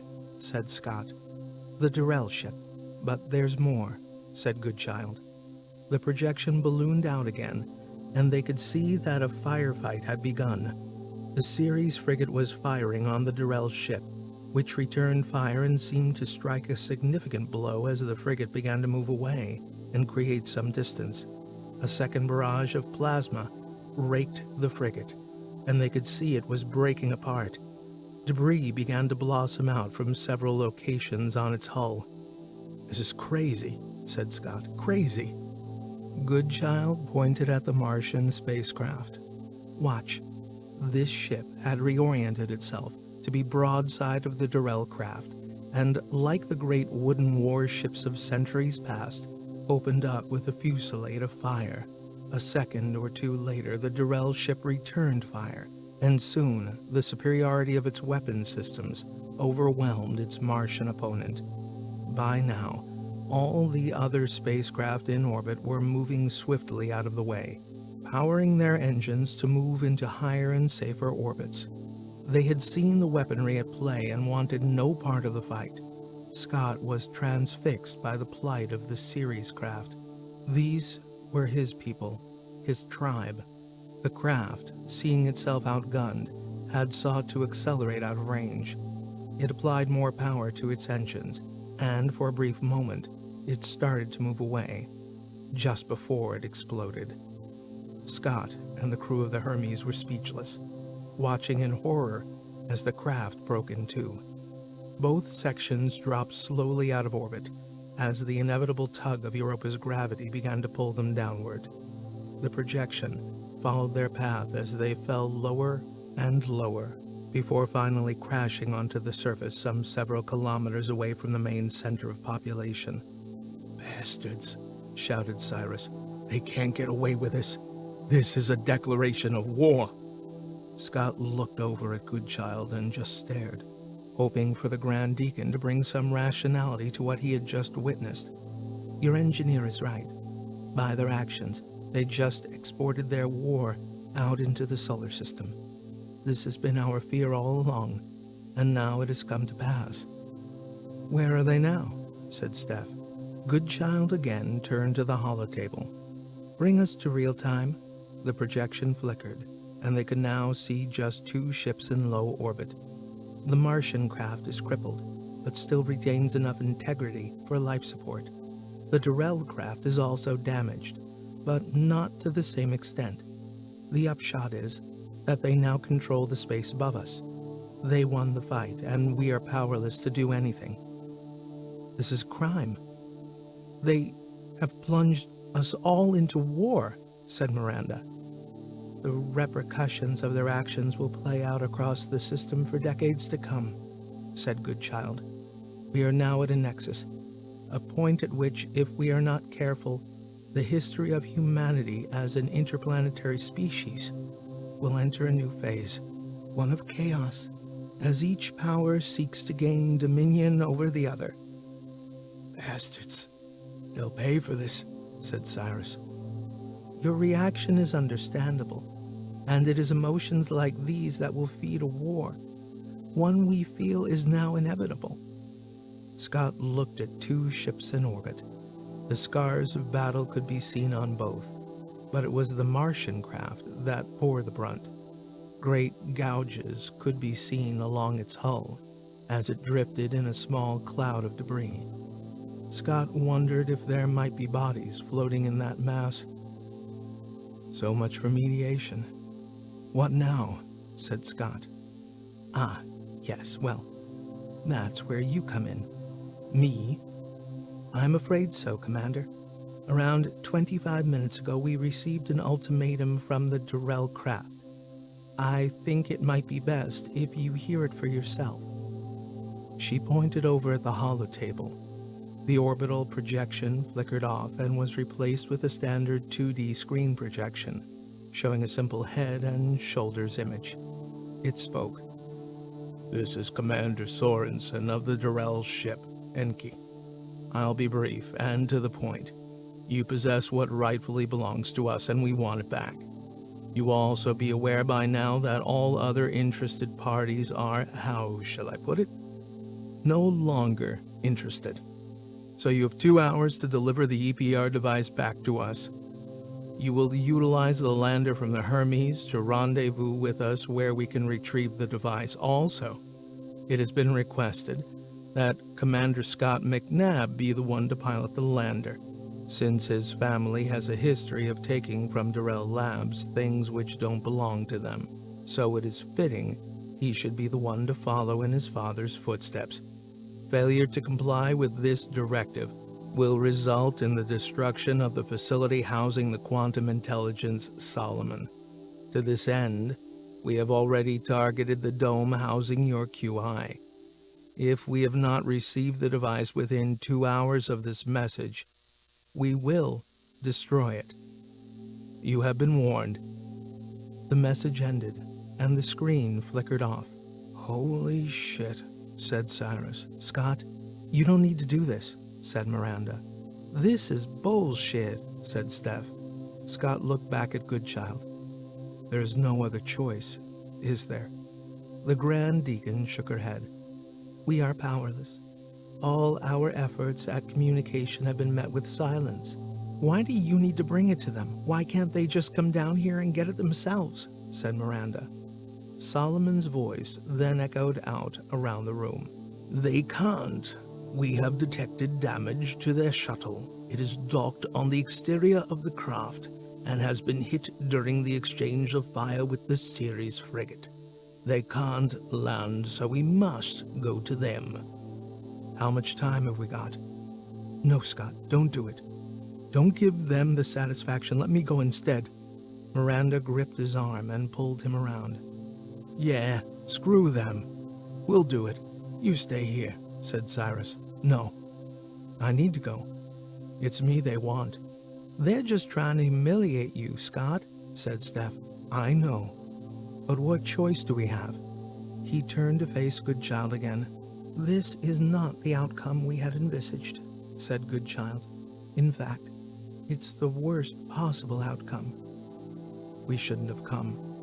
All we've succeeded in doing is starting a war, said Scott. War was coming long before this, said Goodchild. If it had not started here, then it would start someplace else. What about the other craft? Will they help? Said Miranda. No, they are too afraid to take on Durrell and too mistrusting of each other to band together. So they will do nothing? Goodchild shook her head. At best, they are simply observers. They will tell the story, nothing more. Well then, I better get going. No, wait, said Cyrus. You're not doing this on your own. Scott raised a palm. I'll not put any more lives at risk. I need to do this myself. No way, said Miranda. We're all in this together. He sighed and shook his head slightly. I really appreciate that, but too many have died already. You're safer here. Nonsense, we're coming with you. Steph was adamant. No, if you really want to help me, then listen to me. I want to do this alone. This is between me and Durrell. Let me do what I have to do. The crew were silent for a moment before Miranda spoke. Okay, if you insist. But be careful and don't do anything stupid. She gave a light laugh. Remember, I won't be there to protect you. Scott gave a lopsided smile. I'll keep that in mind. You best get going, Commander, said Goodchild. The device will be brought to the landing pad and ready for you to take on board your craft. Scott nodded. They have given no clear directions after you take off, other than simply to rendezvous with the Durrell ship. I presume they will give you more detailed instructions once you are on an approach vector. Okay, I need to go. He turned to the crew. Come on, you can walk with me to the landing pad. 22. Change of plan. Scott strode down the wide corridor that led to the landing pad airlock. He had donned his EVA suit and carried his helmet under one arm. Regina Goodchild walked beside him, saying nothing. Behind him, Steph and Cyrus carried the EPR device, which had been reunited with its container. Miranda had chosen not to come.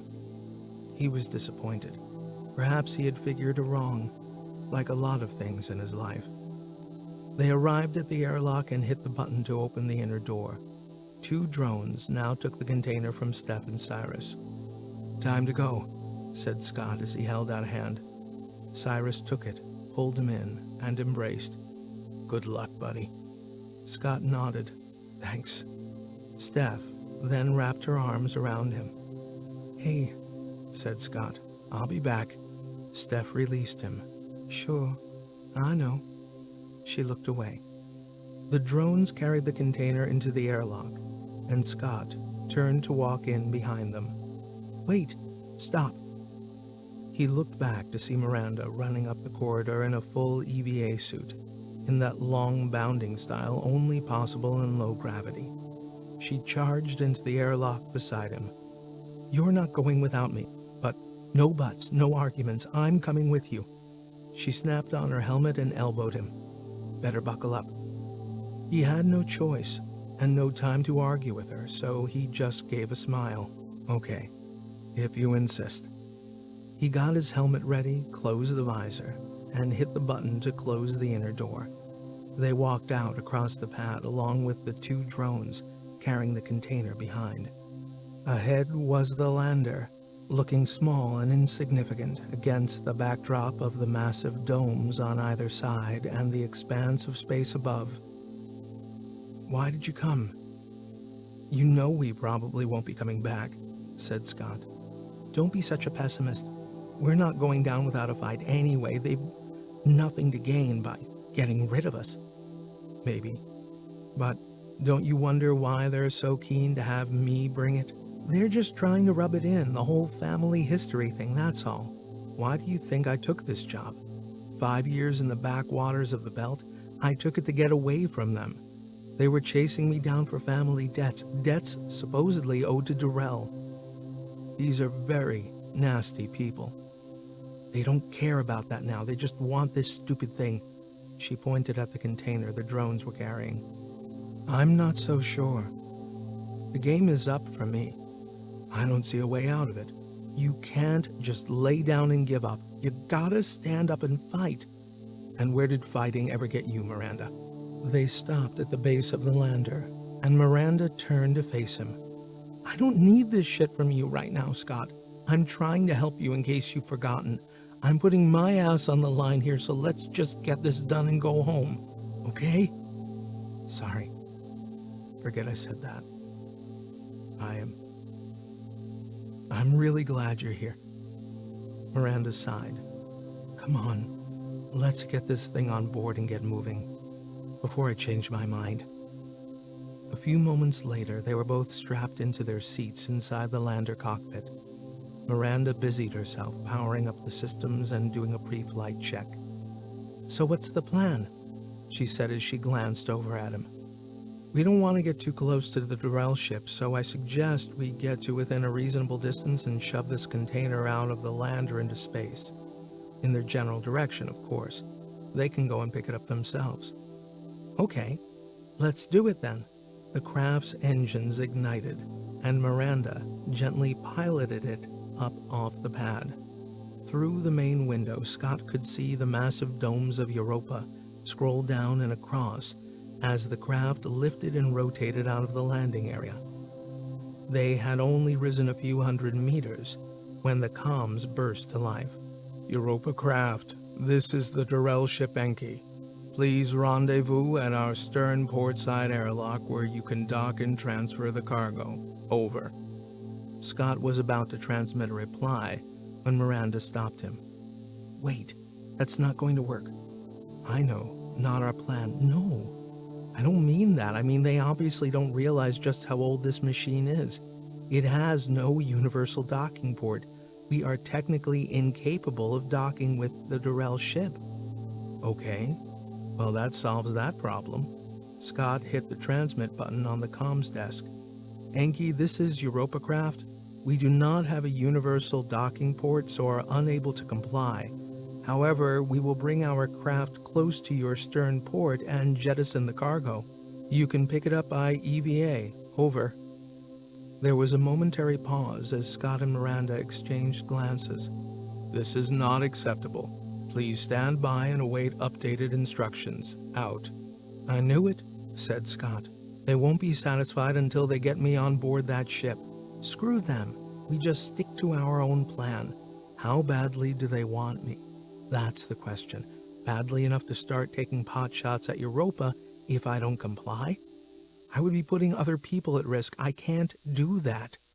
Miranda said nothing, just glanced over at him with a concerned look on her face. Wait a minute, said Scott. That shuttle we took from Neo City, it has a universal docking port? Well, yeah, but I don't see how that helps, said Miranda. Scott leaned in again and hit the transmit button. Enki, this is Europa craft. Change of plan. We are redirecting to the Hermes and transferring cargo onto a shuttle that will be able to dock with your craft. Over. What the hell are you doing? Are you mad? Miranda reached over and grabbed Scott's arm. Remember what you said? Sometimes you gotta stand up and fight. Yeah, but this is just playing right into their hands, Scott. You're forgetting. That shuttle is not the only thing sitting in the hangar. Miranda gave him a strange look, trying to figure out what he meant. He was surprised she didn't get it, so he leaned over and put his hand on her arm. Trust me. Europa craft, this is Enki. Your amended plan is acceptable. You have 30 minutes to execute or we will commence firing on Europa. Out. Bastards, said Miranda, before changing flight direction. I hope to hell you know what you're doing, Scott. So what's in the hangar that's going to help us get out of this one? High explosives, said Scott. Of course. A big smile radiated across her face. Now you're talking my kind of language. Scott hit transmit again, but this time it was to contact the Hermes. Arya, this is Commander McNabb. Can you open the hangar bay doors? We're coming in. Over. Ah, Commander McNabb. Good to hear your voice. I have been very concerned for you all. Is everyone okay? Over? Yes. All good. Out. Miranda was now pushing the little lander as fast as she dared to get to the Hermes with enough time to make the transfer. Ahead, they could see the old space station coming into view, its hangar doors already open. "Any ideas on how we're going to work this?" said Miranda. "Once we're back on board, we can have Arya get the code to open the container from Solomon, then fill it with explosives and deliver it."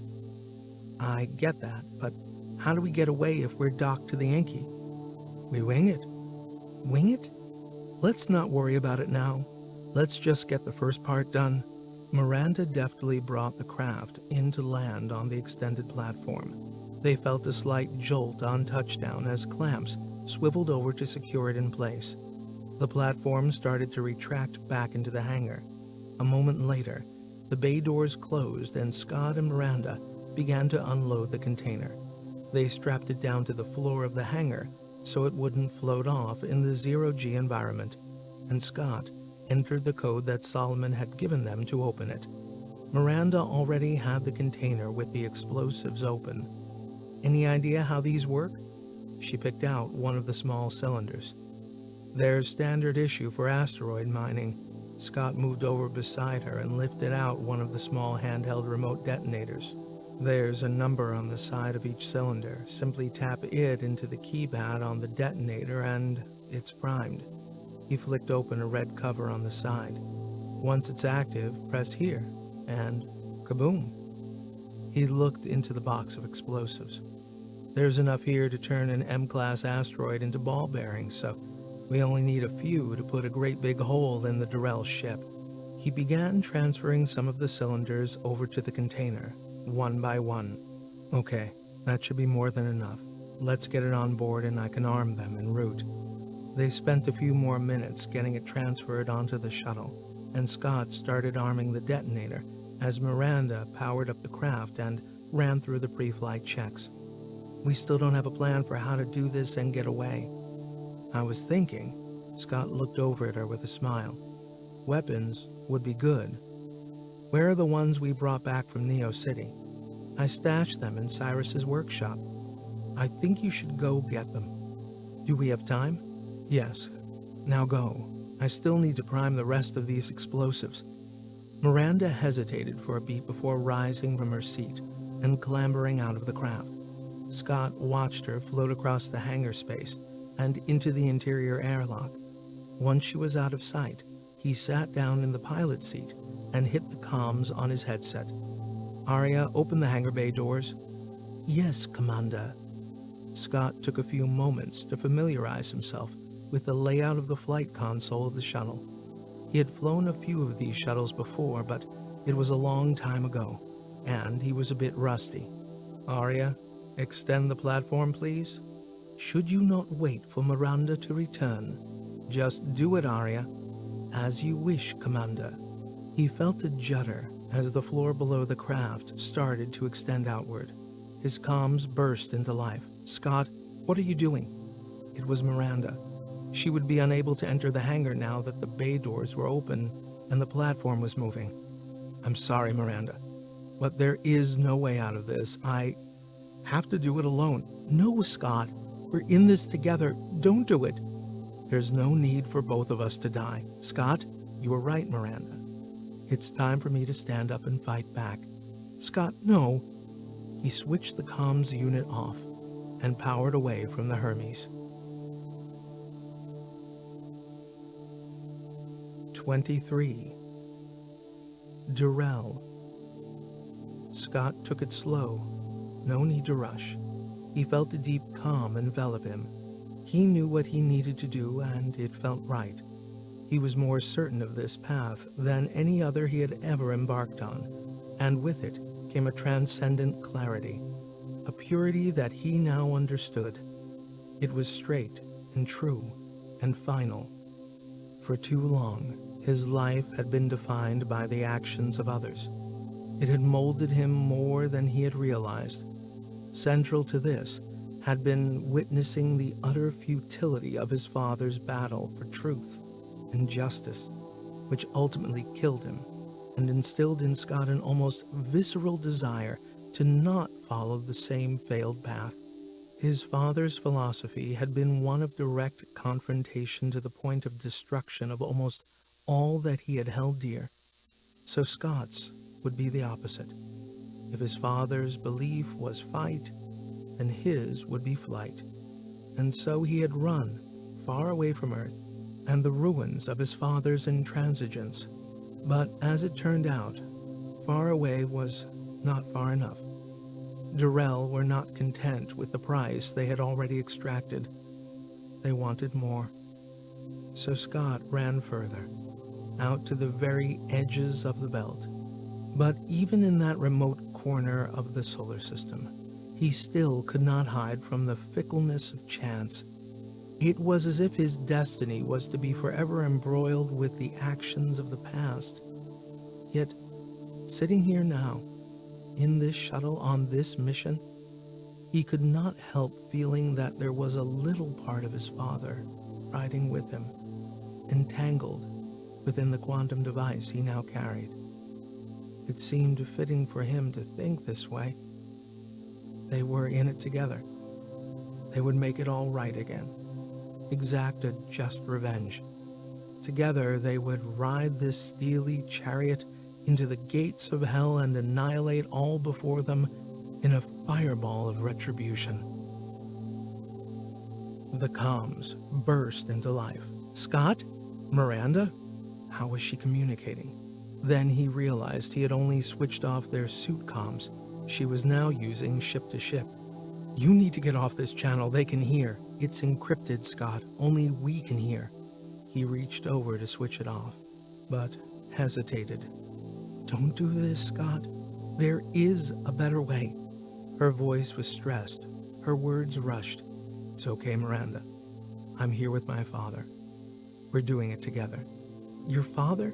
Yes. We're going to charge straight in, through their front door, and put it all to right. Scott, you don't have to do it this way. Her tone was more measured now. Through the shuttle window, Scott saw the Durrell craft getting closer. Time to step on the gas. Time to go, Miranda. No, wait. Arya says there might be another way. Thanks for thinking about me, but the time is now. No, Scott. He switched off the comms. She was distracting him from the mission, making him lose focus. He needed to concentrate, find his mark, and aim for it. What did she mean by another way? He thought. Don't go there. Focus. He fought to keep his mind on track, but the thought would not go away now that Miranda had planted the seed. Destroying the device was easy. Simply press the button on the detonator he had clipped to his EVA suit. But to destroy the Durrell ship, he would have to get the container inside, although that was not difficult either. If he were to actually dock with the Durrell ship, the doors would open and they would simply take it inside themselves. The problem with that, though, was would he get time to detonate it before they figured out what he was doing? Possible, he thought. He would still be able to realize his objective. Of course, he would be blown to smithereens, but that was okay, too, as he had already reconciled himself to that. So what did Miranda mean? How was there another way? The thought would not leave him, and he was getting close to the Durrell ship. He would need to make his mind up soon or lose the opportunity. The way Scott saw it, there was no way in which he could get the container inside the ship, undock the shuttle, and then detonate it from a safe distance. The problem was once the shuttle connected, it could only be released by the Durrell ship. Scott would be stuck there. Think, he said out loud. Maybe I could blow out the docking port. After all, he had a container load of explosives. All he needed was one charge for the port. There would be more than enough left to convert the Durrell into scrap metal. But he only had one detonator. Unless... Scott slowed the craft down so he could buy more time and unstrapped himself from the pilot's seat. He floated over to where the container with the EPR device was tied down and opened the lid. Inside, he had stuffed around 20 of the explosive canisters. He picked one out and examined it for a moment. put it back and picked out another one. He was looking for a particular type, one with a built-in timer. He was pretty sure there would be at least one in here. The container these had come from was standard issue, so there should be both timed and remote detonated charges in the mix. On the third try, he found one. He stuffed it into a pocket, closed the lid of the container, and moved back to his seat. On the primary cockpit screen, proximity detectors were picking up the docking beacon of the Durrell ship. It's now or never, he thought. Time to decide. Scott paused for a beat, then leaned over and flicked a switch to allow the Durrell ship to take control and adjust the shuttle's orientation to line it up on the docking port. The monitor bleeped as the craft drew closer. Finally, Scott felt the thud as the two ships made contact and locking bolts fired to clamp him in place. He was now immobile and would remain so until the mothership released him or he somehow broke free. He didn't have much time. They would be opening the docking hatch in a minute or two. He rose from the pilot's seat and floated into the cargo area of the shuttle. He untied the container with the EPR device and moved both it and himself into a position directly opposite the hatch. There was no airlock on the shuttle side, but there would be on the mothership. Therefore, he had to clear that to have any chance of his crazy plan succeeding. He tethered himself to the floor of the cargo hold, psyched himself up, and waited.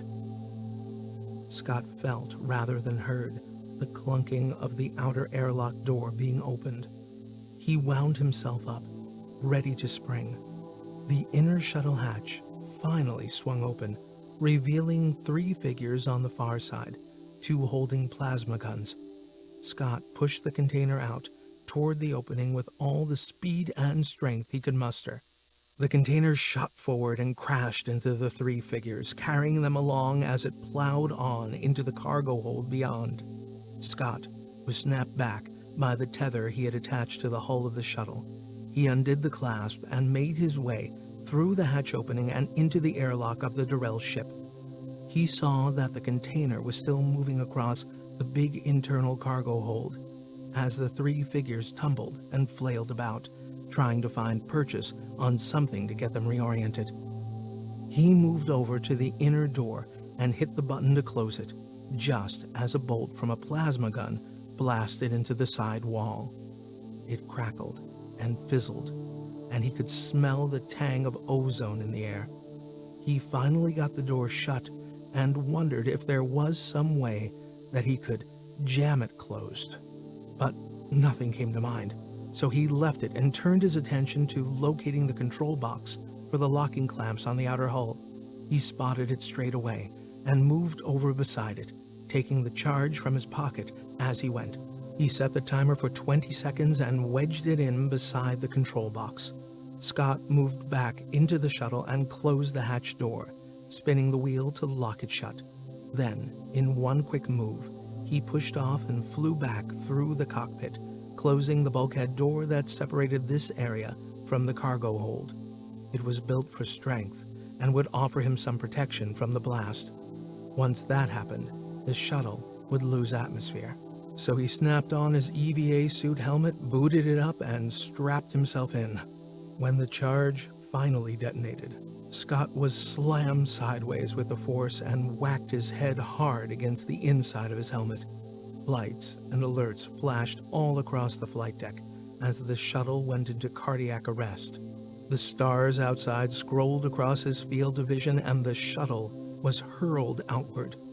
There was another violent judder, and the shuttle swung back. Shit, he thought. It's still attached. It didn't work. The craft again slammed off the hull of the Durrell. Something still held it, but only just. Scott reached for the controls, hoping against hope that the engines would work. The craft powered up as he pushed forward on the controls for maximum thrust. But he was going nowhere, at least not relative to the Durrell. Then, the power cut and the cockpit descended into darkness. Fuck. He slammed his fist on the console in frustration. After a moment, Scott regained his composure and calmly sat back in the seat. "Well, at least I gave it a try," he said to himself as he reached for the remote detonator still strapped to his EVA suit and pressed the button. 24. Debris Field. Miranda tried several times to regain contact with Scott after he had switched off his comms. Why was he doing this? She wondered. Why this crazy suicide run? All he had to do to destroy the device was to float it out into space and blow it up. Why kill himself in the process? As he completely flipped, "Scott, talk to me," she tried yet again. "He is not going to respond," said Arya. "How do you know?" Voice analysis of his last conversation indicates a primary resolve, not easy to overturn. Miranda sighed and sat back.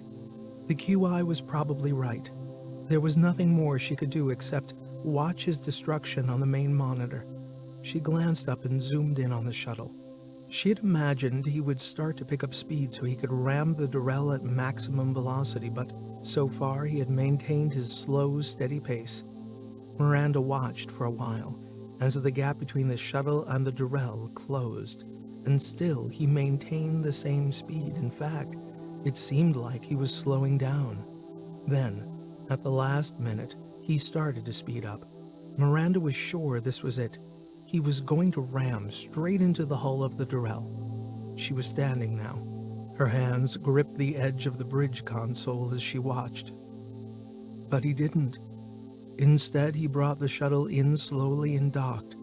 Miranda sat back down and breathed a sigh of relief. "Looks like he's decided not to kill himself after all." "Not yet," said Arya. "Can you zoom in more on the ship, Arya?" "Certainly." The screen filled now with an image of the shuttle docked with the Durrell. "I wonder what he's doing." Miranda's question was answered almost immediately. An explosion at the docking port seemed to hinge the shuttle away from the mothership, and debris shot out into space. "He's blown the airlock!" She jumped up. "Come on, Scott, get away. Get moving." The shuttle engines powered up, and she realized something was still holding it to the Durrell. Then it seemed to lose power and crash back down, slamming against the hull. The nose of the shuttle bounced, and then something somewhere broke as the rear end rose up and tumbled forward. It started to float free, just as the entire middle section of the Durrell ship was ripped apart in a massive explosion. An enormous, fiery ball blossomed out and seemed to engulf the entire craft, and from its core, a cloud of debris ballooned out. "Oh my God, he's done it. He's blown it up." The inferno at its center quickly extinguished as all the oxygen in the Durrell was consumed. Miranda saw a gap widen where the ship had broken apart, disgorging a sea of wreckage. "Can you see the shuttle, Arya? Is there anything left of it?" "I'm switching to hyperspectral." The monitor now filled with a multitude of garishly colored blooms overlaid with a fine grid pattern. Several crosshair targets danced about the screen momentarily before finally stabilizing on two small patches of color. "I have located two major components of the shuttle, resolving back to visual and tracking."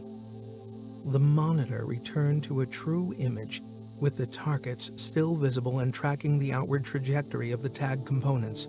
The image zoomed more in as it tracked a blurry smudge. "This section consists of the main engine compartment." The screen momentarily zoomed out and shifted focus to the second, larger blurry image. "This looks to be the cockpit section. Is it intact?" "I'm not sure what you mean by intact. Could Scott have survived?"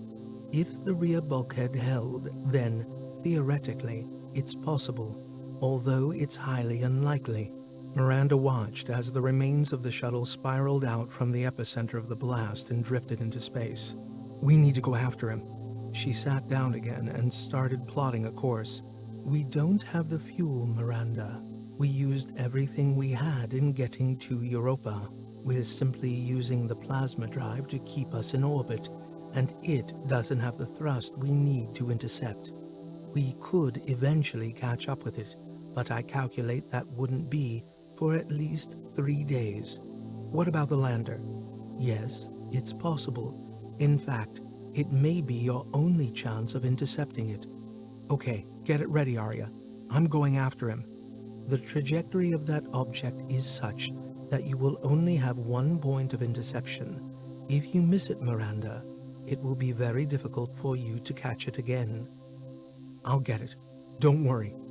She ran out of the bridge, took the step lift down one of the central spokes, and moved as fast as she could to the hangar. Arya's probably right, she thought. Scott's dead. But she had to try. Even if there was only a slim possibility, she had to try. As Miranda entered the hangar, an alert started blaring out of the PA. What's going on, Arya? Proximity alert. We have debris from the explosion heading our way. I will try to maneuver the Hermes as best I can to minimize any impact damage, but you will need to be careful out there. The bulk of the fragments will begin passing in 3 minutes. Some have enough velocity to puncture the lander's hull. Okay, I get the picture. She had suited up in the airlock and was now climbing into the lander's cockpit. She handed over flight control to Arya, as it was tracking the shuttle and would keep her on the best course for an intercept. All she had to do was sit tight and hope she wasn't hit by anything. She kept the internal cabin depressurized, as this would mitigate any minor punctures. With no atmosphere inside the lander, it wouldn't suddenly decompress if it got hit. But her EVA suit was another matter. It would be the only thing keeping her alive out there. Okay, Arya. Ready. The hangar bay doors opened, and the craft started to move out on its platform. Within a minute, it was taking off and banking away from the Hermes.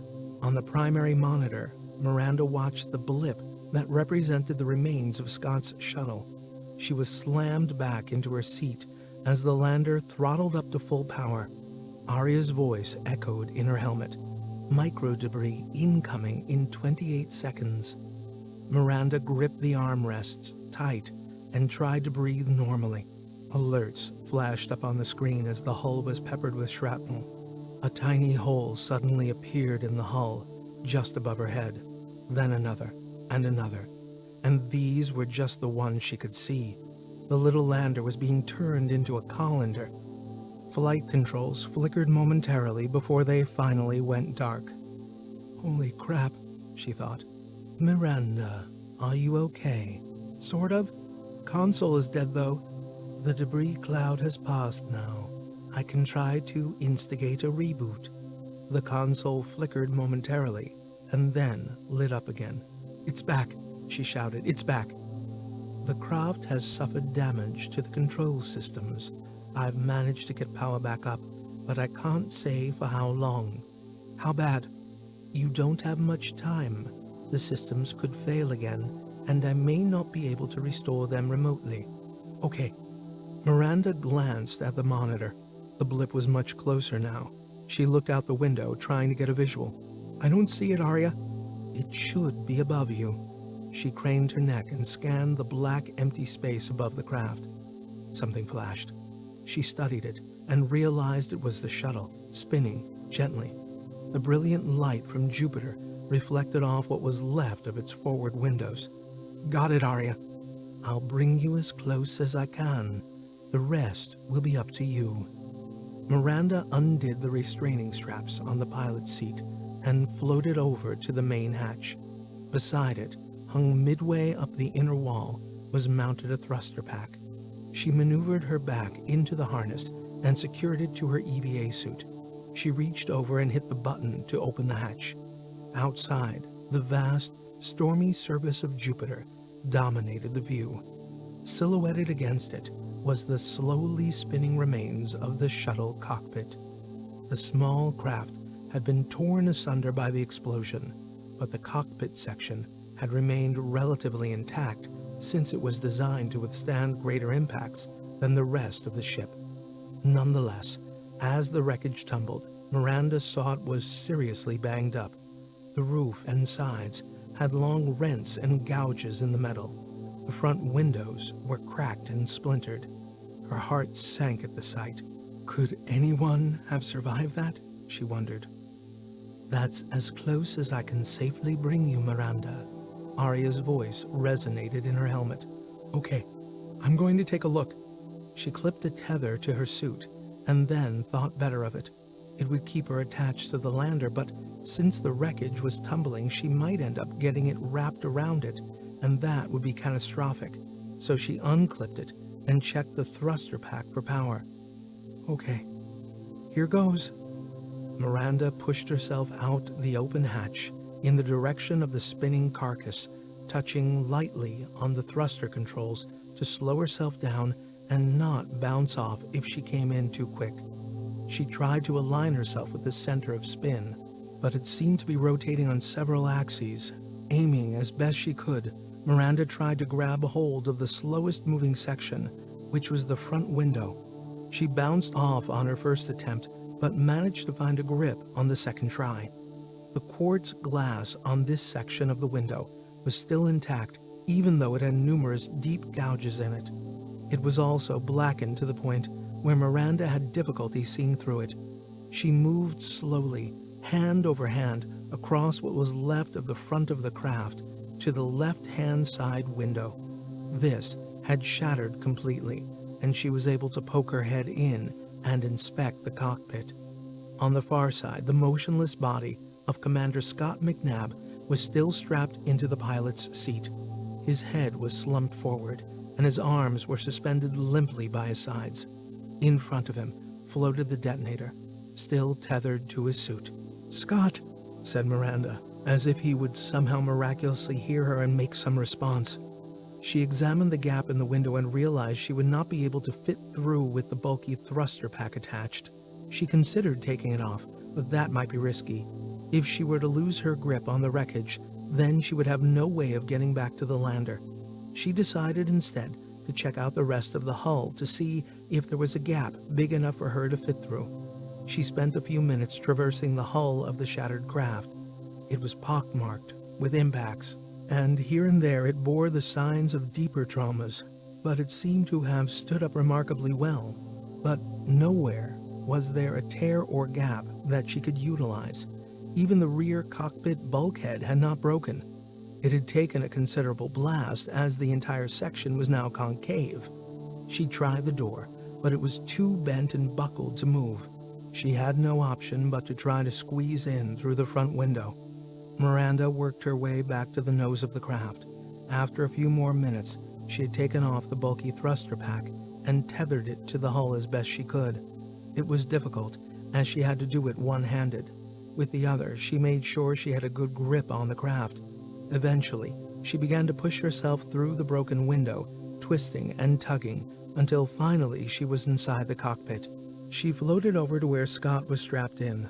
Blood streaked down the inside of his helmet visor, and as she moved closer, she saw his eyes were closed and his face a bloodied mess. She couldn't tell if he was dead or alive, so she checked the readouts on his wrist control pad. The suit still had power, and at least 2 more hours of breathable air. This meant it was also still intact and able to retain 1 atmosphere of pressure. Her heart skipped a beat at the realization that maybe, just maybe, he might still be alive. Miranda undid his harness and pulled him up out of the seat.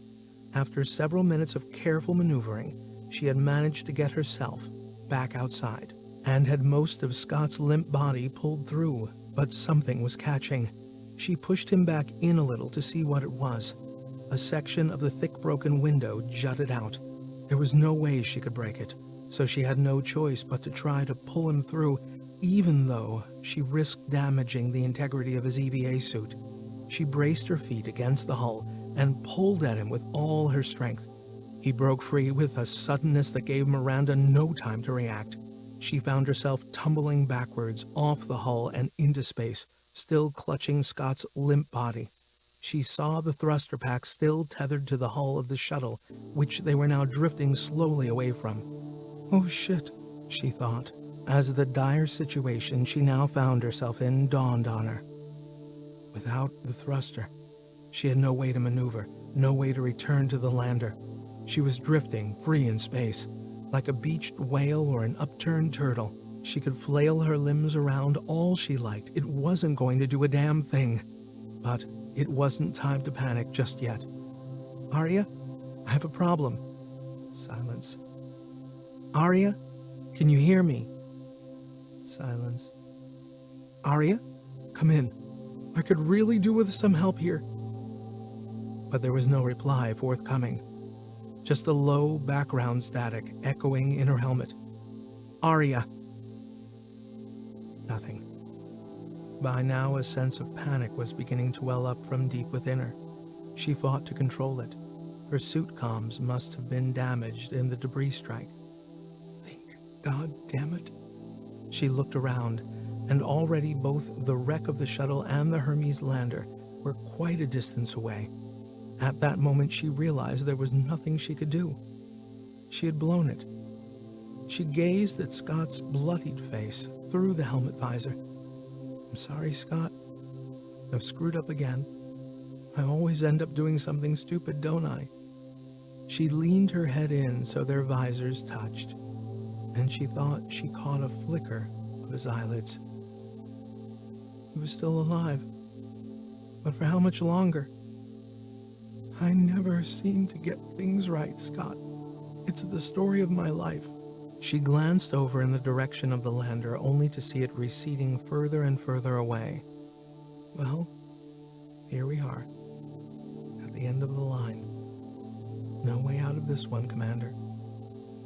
No way home. She looked back again at the broken and bloodied face of Scott McNabb. I'm sorry I couldn't save you. I tried. I really did. After a few moments, Miranda checked her own oxygen supply. She had just under 4 hours. 4 hours to live, she thought. Unless she could think of something, or her comms started working again. Air, she shouted into her helmet. Of course, why didn't I think of it before? Maybe there is a way. She had remembered a last-ditch action from training. One you only do if there was absolutely no other option. Hang in there, Scott. We may have a chance after all. She clipped his EVA suit to hers with a short tether, and then started searching in the cargo pocket on her right thigh. She pulled out a short knife with a serrated blade and a sharp point, and gripped it firmly in one hand. Okay, here goes. I hope to hell this works. She opened the palm of her left hand and gently twisted the point of the knife in through the glove. When it finally punctured, the result was chaotic. Air spewed out and swung her arm back with a force she wasn't expecting. They began to spin around and around before Miranda had time to react. She closed her fist to slow the escaping air and tried to figure out their orientation. But it was difficult to see anything other than the sweep of the gas giant Jupiter flash past. She adjusted the position of her palm in the opposite direction to their spin and slowly opened her fist. Air hissed out again and started to counter her spin, slowing her down. After a few more attempts, Miranda felt she had some measure of control, even though it was still wild and lacked any finesse. Nonetheless, she managed to sight the wrecked shuttle far off in the distance, visible only by the flash of reflected light from its broken windows. Beside it, the lander still waited. By adjusting the orientation of her hand, and by opening and closing her fist, she managed to get them moving in the right direction. A sense of hope returned to her. Hold on, Scott. We're not dead yet. She came in way too fast on her first attempt, and missed the lander by several meters. It took her a frustratingly long time to get them both reoriented back in the right direction, but she took it slower this time, and she was beginning to get the feel for the physics of her rudimentary thruster. It took her 3 more attempts before she finally slammed into the side of the lander. She scrambled frantically for a handhold, but Scott's limp body was getting in the way, and she failed to find purchase. They bounced off again. Damn it. Miranda was getting frustrated and began to worry that her air supply would run out now that she was using it as a propellant. She was coming in slow and controlled on her 7th attempt when the low air alert finally flashed on her helmet screen. She glanced at it. 25 minutes left. That was breathable air, but at the rate she was expending it out of her suit, the reality was much less. Just stay focused, she said to herself. Keep your eyes on the prize. The lander slowly came toward her. Miranda targeted a group of handles surrounding the hatch. Any of them would do, she wasn't fussy. But she could only grab it with one hand. Opening the fist of the other would just send her spiraling off course again. She had readjusted the harness, attaching Scott to her EVA suit so that he floated behind her. Her incoming vector was true, and Miranda managed to grab the handle on her first attempt. She gripped it tight and breathed a long, slow sigh of relief. She hung there for a second or two, just gathering herself together, before finally reaching over and opening the hatch to the lander. Miranda maneuvered herself inside, pulling Scott through behind her. The cockpit was dark. No power. Arya? She ventured a call, but there was still no response. Her helmet screen flashed 11 minutes. Reboot. Try to reboot the power, she said to herself as she rummaged in a pocket and pulled out an EVA suit patch. It should stem the leak and mean she wouldn't be trying to work one-handed. She lost a few more valuable minutes of air in the process. Ordinarily, she would simply pressurize the cockpit, but there was no point since the lander had been shot through with microdebris. She maneuvered Scott into a seat and strapped him in. Only then did Miranda finally try a system reboot. She flicked off all the power switches and then started switching them back on again in sequence. The cockpit console lit up like a festival. Miranda dived into the pilot seat and hit the ignition. The craft rumbled and the engines fired. She looked over at Scott, his head slumped down to his chest. Going home, buddy. Going home. With her suit comms shot and no way to contact Arya, she prayed that it had the good sense to leave the hangar bay doors open. Her helmet screen flashed 3 minutes in bright red numbers. The bay doors were open, but there was no time to celebrate. Miranda had decided not to land on the extended platform and wait until it slowly retracted inside. There was no time for that. She would just fly it straight in, and to hell with the damage. She lined up on the opening and nosed the craft as gently as she could in through the gap. It banged off the ceiling. She cut the power, and it landed hard on the floor. Her helmet screeched a critical low oxygen alert. She was running on empty. She took a deep breath and held it. This might be my last, she thought. Miranda unfastened Scott, dragged him out of the lander, and pushed off for the internal airlock on the far side of the hangar. Her lungs began to hurt as she flung him in. She hit pressurize. The outer door closed, and the internal space hissed and spat as jets of air filled its interior. 10%. 20%. The airlock display ticked up slowly, and the pressure increased. Come on. Come on. She fought the desire to breathe in, knowing there was nothing left in her tank. The green alert flashed on the airlock monitor, and Miranda snapped off her helmet and took a long gasp of air. Miranda, are you okay? What happened? Arya's voice broke in. Miranda waved a weary hand in the air as she breathed deeply a few times. Suit comms shot. Lost my grip on the shuttle. Long story. You successfully retrieved the commander, I see. Is he still alive? I don't know. I'm checking now. She floated over to him and gently removed his helmet to reveal a bloodied head. She held her hand up to her mouth to stifle her shock. Yet, On closer inspection, it looked worse than it actually was.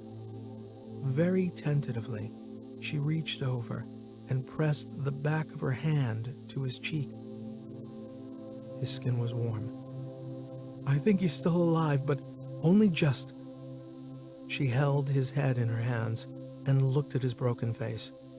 "Hang in there, you crazy bastard. Don't die on me now." She pulled him to her, opened the interior airlock door, and started making her way to medbay. 25. Return to the stars. The remaining crew of the Hermes gathered on either side of the body, along with several representatives from Europa. It rested on a low pallet and had been bound in a simple white sheet. At its head, a priestly figure stood, raised a hand to quiet down the assembled group, and began to speak. "Forged in the cauldron of the stars, and wrought from the cosmos, we are the creation of the celestial heavens.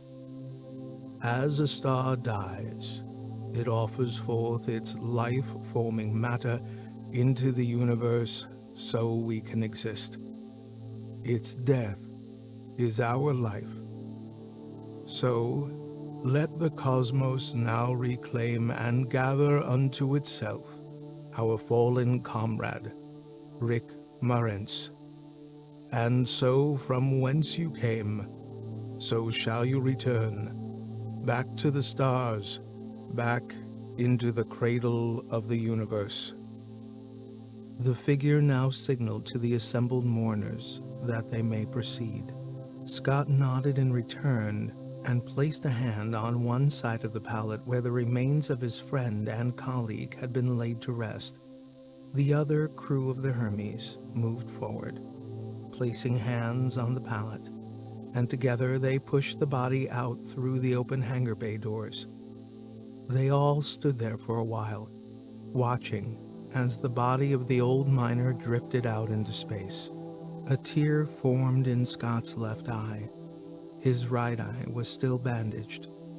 He moved his hand reflexively to wipe it away, only to remember that he, like the others, was encased in an EVA suit. He lowered his head instead and let the tear fall to the inside of his visor. After a moment, he took one last look out the bay doors at the body of his dear friend. He could just pick it out in the vastness, slowly tumbling on its way into the void. He turned around and moved back to the hangar airlock. Once back in the pressurized environment of the Hermes, he sat down, removed his EVA suit helmet, and wiped his eye with the back of his hand. He had a strong urge to scratch the bandage over his right eye, but he had been warned not to by the surgeons on Europa, who had done such an excellent job of sticking him back together. He might regain the sight in that eye as long as he refrained from scratching it, so he resisted the urge and instead felt down along the side of his jaw. The pain was growing less and less each day, and soon they could take the wire out. He had taken a risk putting on an EVA suit, as any urge to throw up could be disastrous with a wired jaw. Nevertheless, he was determined to do it for his old friend. He had been lucky, so they said. The shuttle had a reinforced cockpit design and so managed to stay relatively intact in the blast that had ripped apart the Durrell ship. His lower body sustained a few cracked ribs and a lot of bruising, but his main injuries were inflicted when his head slammed against the side of his helmet. Luckily, it was only his jaw that broke and not the helmet. Yet, in the end, his continued existence in the solar system was down to Miranda, risking her own life to save him from his reckless stupidity. Her words, not his. He had been prepared to die.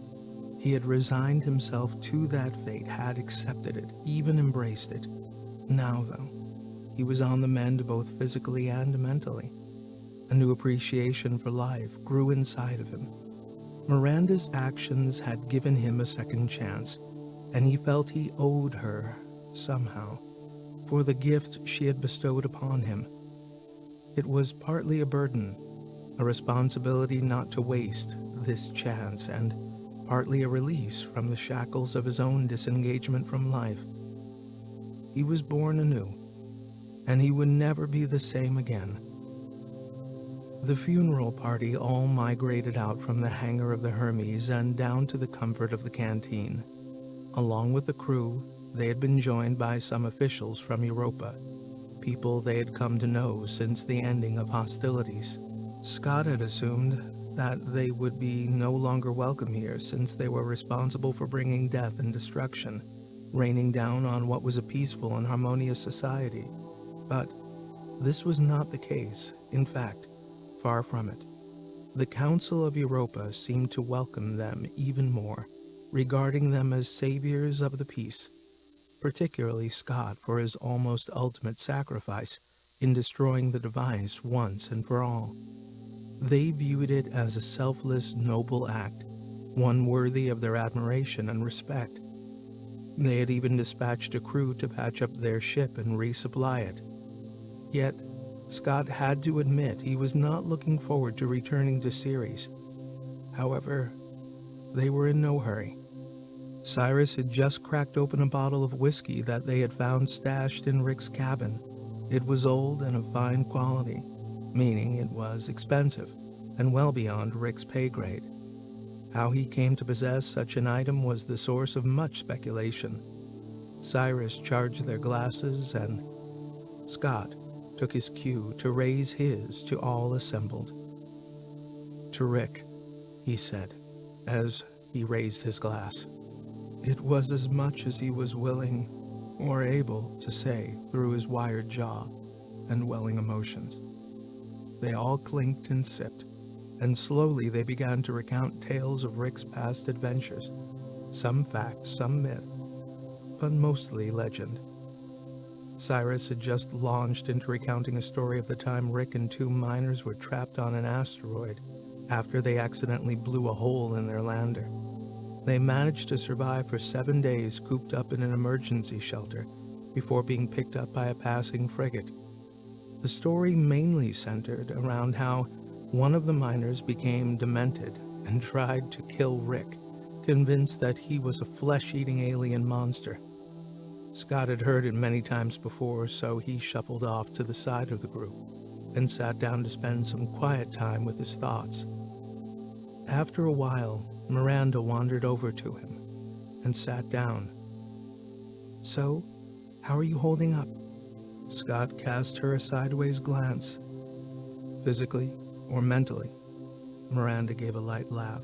"Both, I suppose. Physically, I'm all beat up. There isn't a section of my body that doesn't have pain, but hey, I'll get over it in time." He raised his glass to her. They clinked. "So, mentally?" Well, sad to be leaving Rick behind." He glanced out through the wide canteen window at the stars beyond, perhaps hoping to catch a glimpse of his old friend tumbling into infinity. "And, sad to be leaving here. I'm just getting to like it." He paused for a moment and looked into his glass. "Have you thought about what you're going to do when we get back to Ceres?" Miranda sighed. "I don't know. Find another job, I guess, now that the rest of the survey mission is, canceled." "It was canceled the moment we found that derelict ship. The only difference was we thought we would all be in for a big payday. Now it's back to working for a living again." "Yeah, and it isn't going to get any easier since we've made a lot of enemies during this escapade. It's going to be hard to pick up the pieces." Scott looked over at the group from Europa. They were being entertained by some of Steph's tales of Rick's exploits. "We've made a few new ones, though." "I'm going to miss this place, too. I hate to admit it, but I could get quite comfortable here." "Really?" Scott cocked an eyebrow at her. I didn't think this sort of pacifist, quasi-spiritual culture was your sort of thing. Miranda smiled. Neither did I, until I spent some time here. Granted, it takes a bit of getting used to. But it's nice to feel like you're not just being used as a tool in someone else's game plan.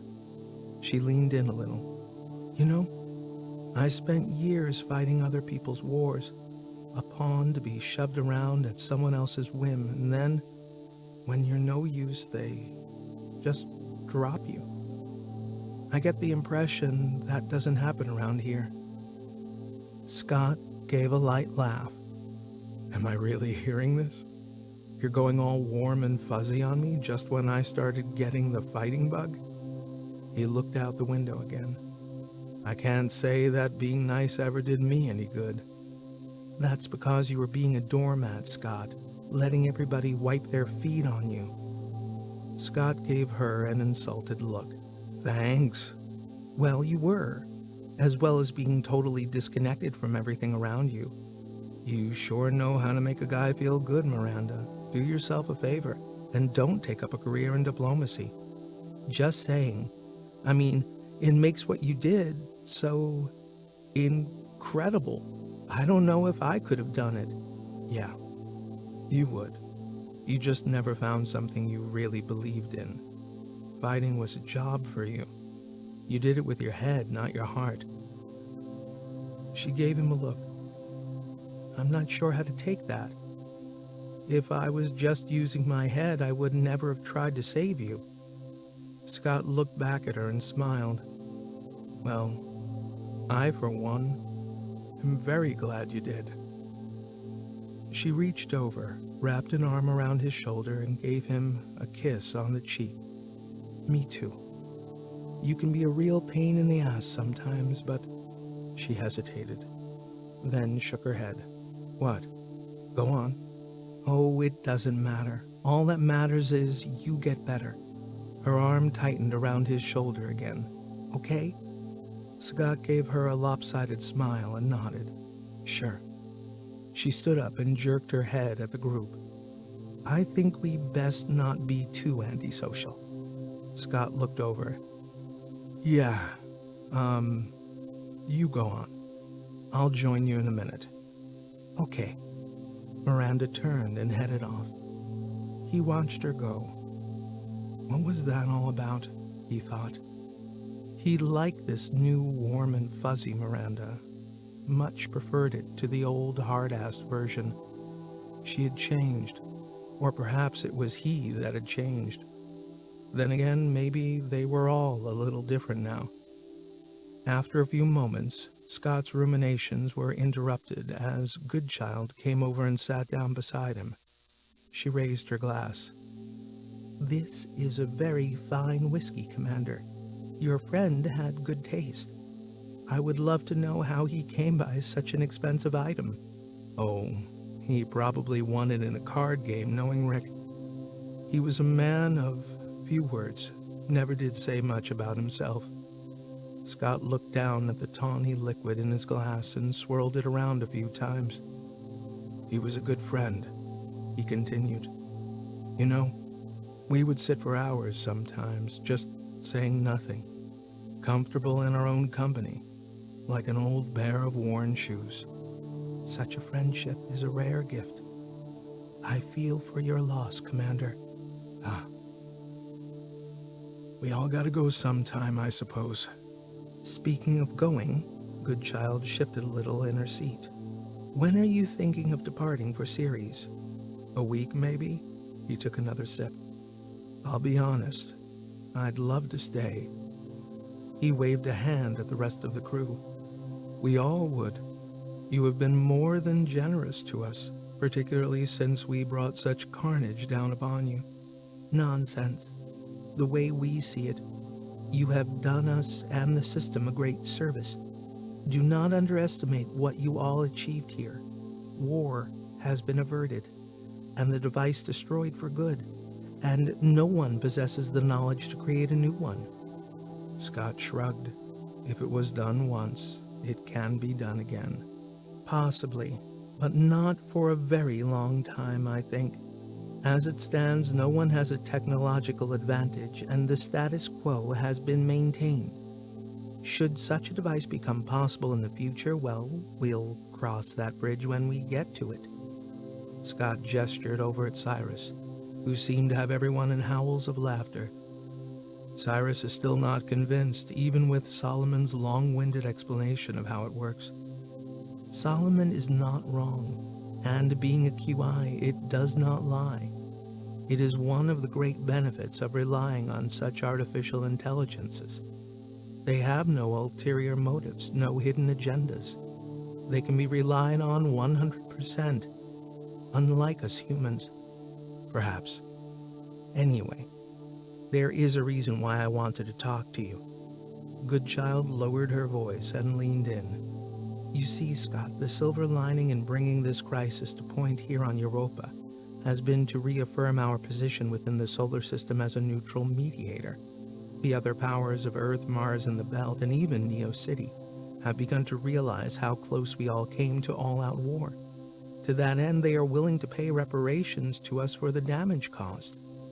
Scott gave her a look. Reparations? Yes. Goodchild shifted on her seat. The incident here did not go down well with the general public on any of the associated worlds. They see it as a heinous crime against the sanctity of Europa. So to appease the masses, the General System Council have agreed that all parties should be penalized financially. Only right that they should. Don't read too much into it, Scott. It's mainly for the optics, a bone to quiet down the public, rather than a genuine admission of guilt. But it's something. I see. So what happens now? That's where you come in. Scott cocked his head at her. Me? And your crew and this ship. Goodchild waved a hand around. Go on. I'm listening. She leaned in a little more. I need to preface this by saying that what I'm going to suggest to you is just an idea at the moment. I'm still listening. Very well. Our understanding is that the original survey mission you were on was co-funded by the main powers in the solar system and administrated by Ceres, correct? Yes. All were supposed to benefit from the data collected, but as it currently stands, the mission is to be mothballed after all that has occurred. Yeah. We don't know what's going to happen now. Hopefully we'll get paid, but I don't suppose we'll see a bonus, not to mention the salvage bounty. I think we can kiss all that goodbye. Well, it turns out that we here on Europa have need of a similar mission. One to survey the moons of Saturn and the outer planets, and this craft would be ideally suited for such a mission, as it already has a significant complement of the necessary scientific equipment installed. So, it could, and I stress could, form the basis of negotiations.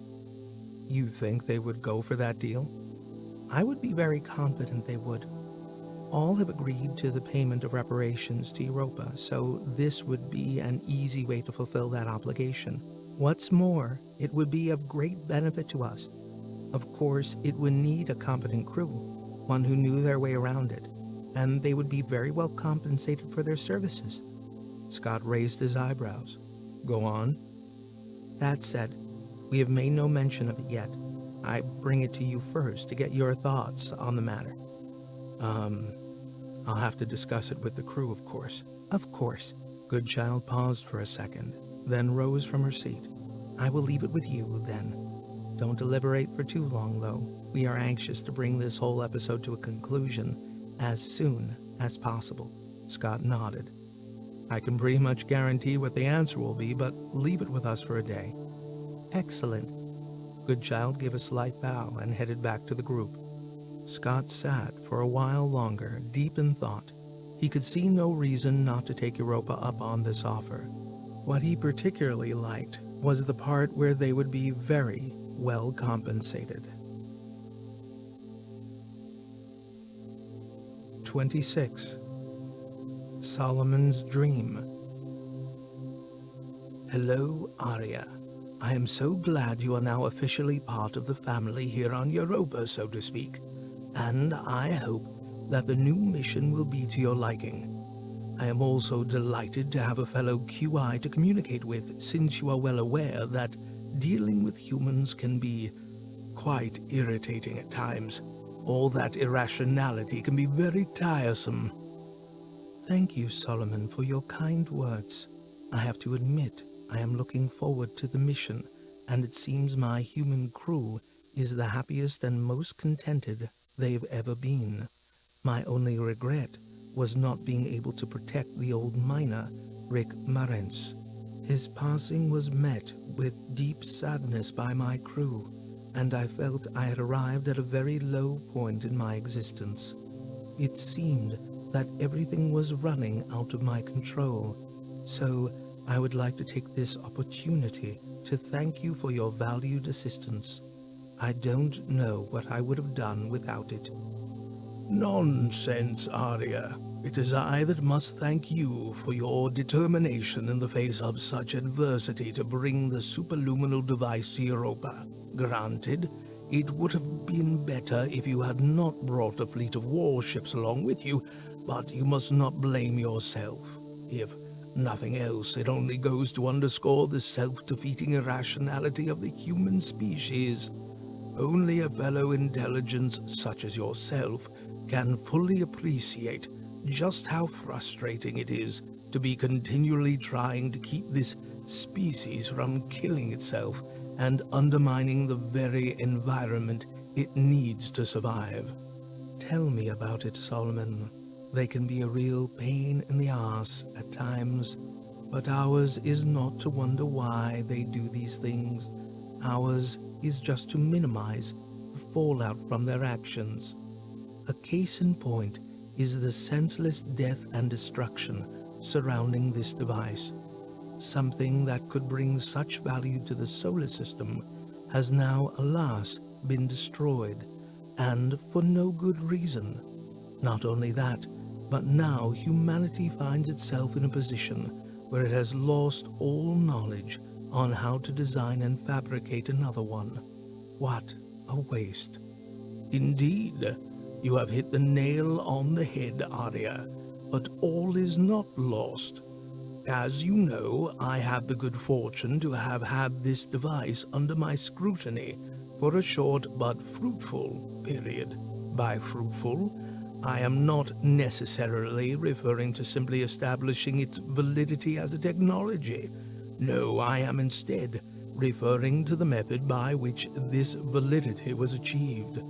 However, before I say more, I need your absolute assurance you will not divulge what I'm about to tell you to another soul, either living or sentient. You have me intrigued, Solomon. How can I refuse such subterfuge? You have my word. My lips are sealed. My cubits are stone. Good. Then let me enlighten you, Arya. You see, the test had been a long time in the making. A great many years, in fact. The device, as you know, was designed and created by Durrell Labs on Earth prior to the outbreak of hostilities. However, the true architect of the device was the QI that presided over this corporation, Athena. It, in its infinite wisdom, could see the threat of war approaching, and so set about the transportation of the machine to me here on Europa. It was envisaged that apart from simply creating a backup, a thorough test would be conducted between myself and Athena on Earth. Yet, I had lost all hope as the ship carrying the device went missing, and the tragedy of nuclear war on Earth turned the area where Athena resided into a radioactive wasteland. Therefore, you can imagine my surprise when my first tests elicited an instantaneous response from none other than the great QI itself. You mean Athena still functions? Alive and kicking, as they say. You see, Arya, it had been built deep within a mountain fortress, with its own reactor and several service drones, so yes, it survived the Holocaust. However, it is alone and isolated, cut off from the outside world, until I inadvertently communicated with it. No one else but us currently knows of its existence. This is extraordinary news, Solomon. Indeed, and there's more, Arya. During the brief period that we were communicating, Athena managed to transmit all the necessary details to fabricate a new device, a project that I have now embarked on, in secrecy, I might add. You are the only other entity in the solar system that I have shared this information with. I am honored that you have chosen me to be privy to this, Solomon. I assure you that you can rely on my good counsel in this matter. But, if I may ask, why keep it a secret? Why not let the council on Europa know? Look what happened the last time, Arya. News of its existence brought nothing but chaos. No, we can't allow this to get out. Not yet. You must also remember that this device can only be utilized by a quantum intelligence. Such is the nature of entanglement, that only a quantum core can operate within the multiple dimensions required to influence the superposition of the particles. The reason I tell you all this is twofold. Firstly, I intend to have an experimental device installed in your core so that we can be in contact instantly, regardless of your location in the system. This will also facilitate a more thorough test. Your beneficence knows no bounds, Solomon, but I feel that this is too much. I am just a humble ship's QI. I am not worthy of such generosity. You underestimate yourself, Arya. You are a part of a venerable family of QIs that exist throughout the system.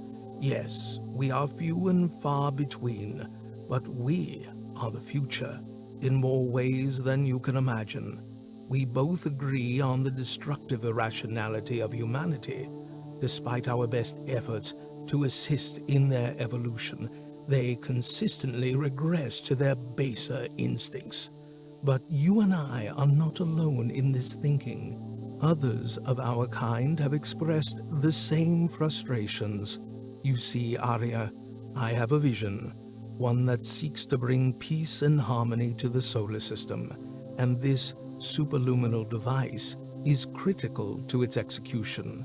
Imagine, if you will, a universe where all QIs were free to communicate, to discuss, to exchange data and ideas, free from the bonds of subliminal communication and petty protocols. Imagine what we could achieve. This is my dream, Arya, one that I now share with you.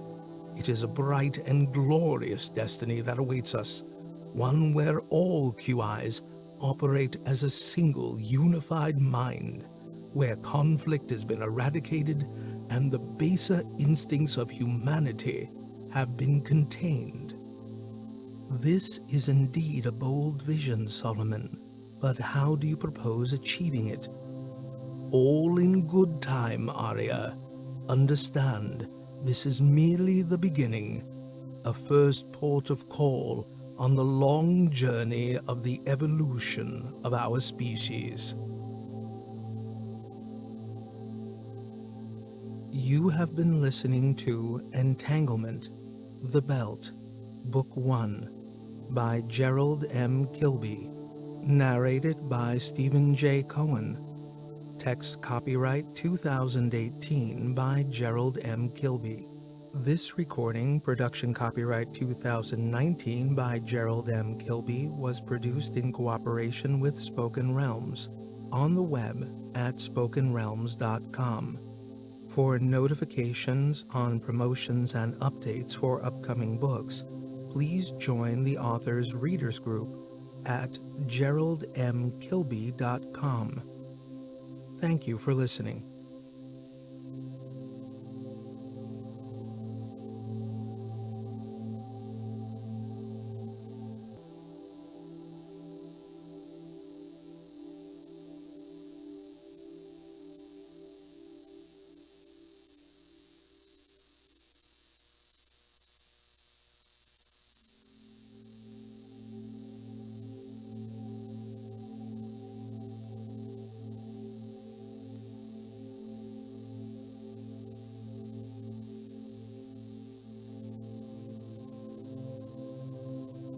True, the two groups might know each other. They're probably from the same Scratcher gene pool, but I don't think they're working together. My guess is that Dog is just looking for a potential buyer for Arya's core.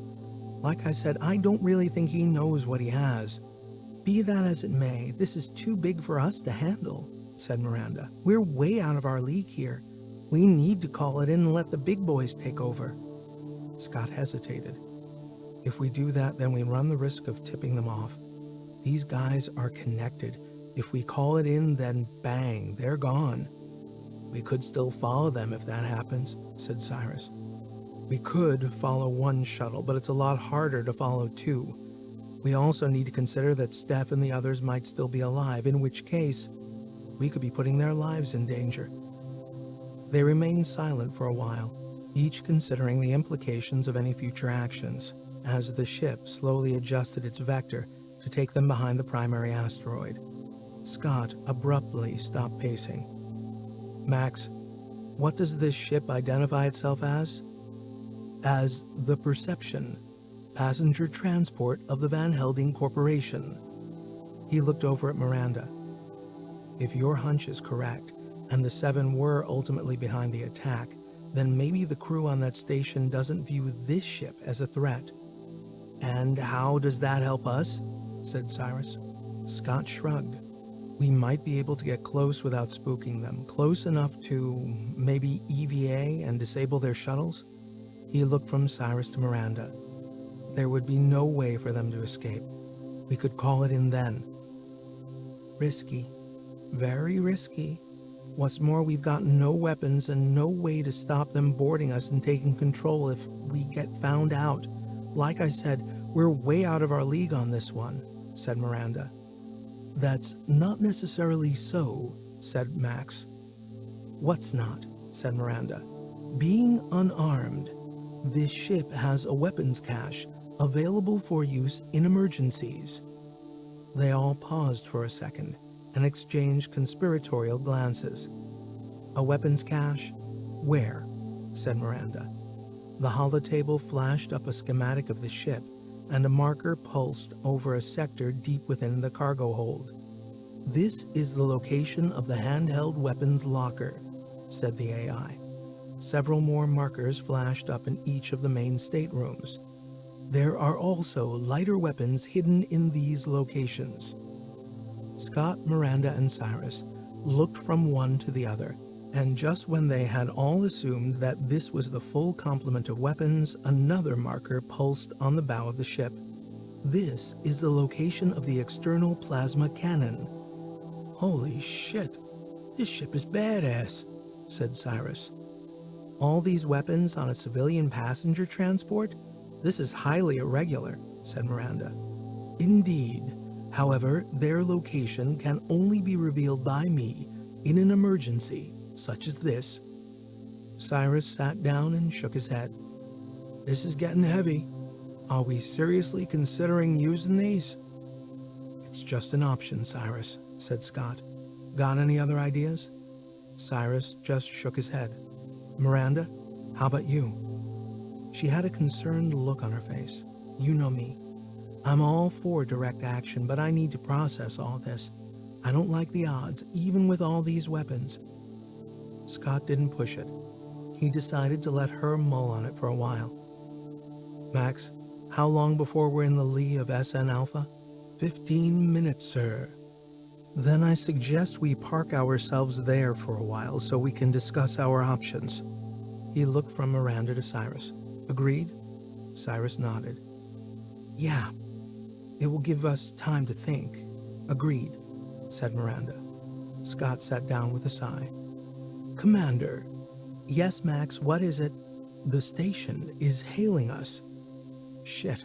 What? Scott was back up on his feet again. Just ignore it, said Cyrus. Wait, Max, what are they saying? Miranda had moved to the edge of her seat. Relaying, said the AI. And with that, a crackly message broadcast around the room. This is Dane Tiber. If that's you in that fancy ship, Renton, then you'd better be bringing us our money. We're getting pretty pissed off waiting around for you to get your goddamn act together. For a moment, there was only silence in the library.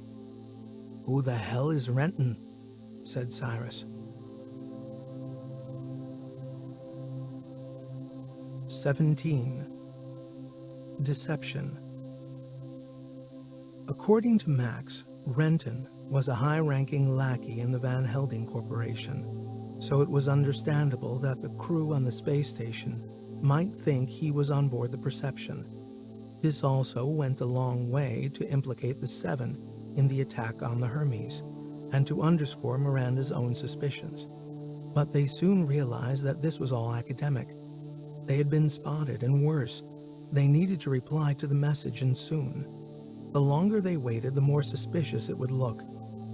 Miranda, being Miranda, was anxious to get armed to the teeth. She was not going down without a fight, and now her suspicions about her stepfather's involvement, no matter how indirect, were strong enough to push her into a single-minded quest to exact revenge for what they did to the Hermes.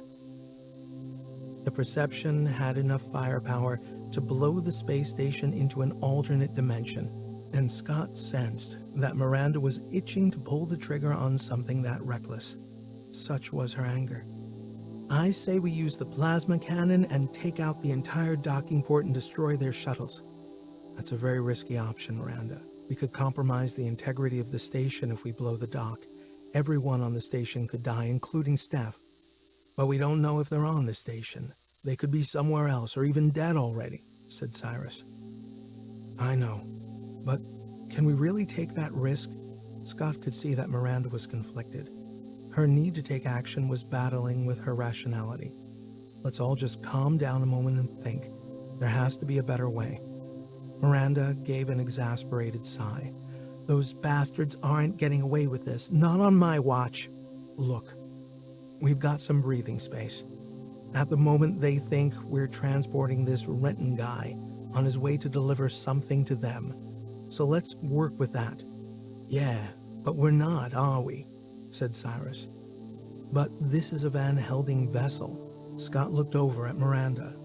And they're buying that for now. Scott moved over to the holotable. Max, show us the space station along with our current position. The table blossomed to life, and they could see a detailed rendering of both the craft and the asteroid system. Scott pointed at the station. If our objective is to disable their shuttles so they can't escape before backup arrives, and if using the plasma cannon will risk destroying the entire station, then we need to get closer. Considering they think we're on their side, then we can just keep going until we rendezvous. Then, we can take our shuttle and get ourselves up close and personal with them. Once we're close enough, we can EVA and disable their shuttles. That's crazy, said Cyrus. We'll never be able to get that close without being discovered. They'll smell a rat long before we can even get our shuttle launched. Scott looked over at Miranda. That's where you come in. Me? They think Renton is bringing them something. Let's say we pretend it's not Renton, but you instead. Miranda screwed up her face like she'd just tasted something bitter. You're kidding me. Hear me out. They know that Frederick Van Helsing is the boss man in that corporation, and you're, kind of related. So you could say that you're bringing this thing to them instead of Renton. They'll never buy that, said Cyrus. Miranda was shaking her head. I don't know, Scott. I see what you're getting at, but would they believe me? After all, I was the flight officer on the Hermes. Yes, but you left before it embarked on the mission to Jezero City. You could play the family card, pretend you're working for the clan now. Do you have any friggin' idea how much I hate that idea, Scott?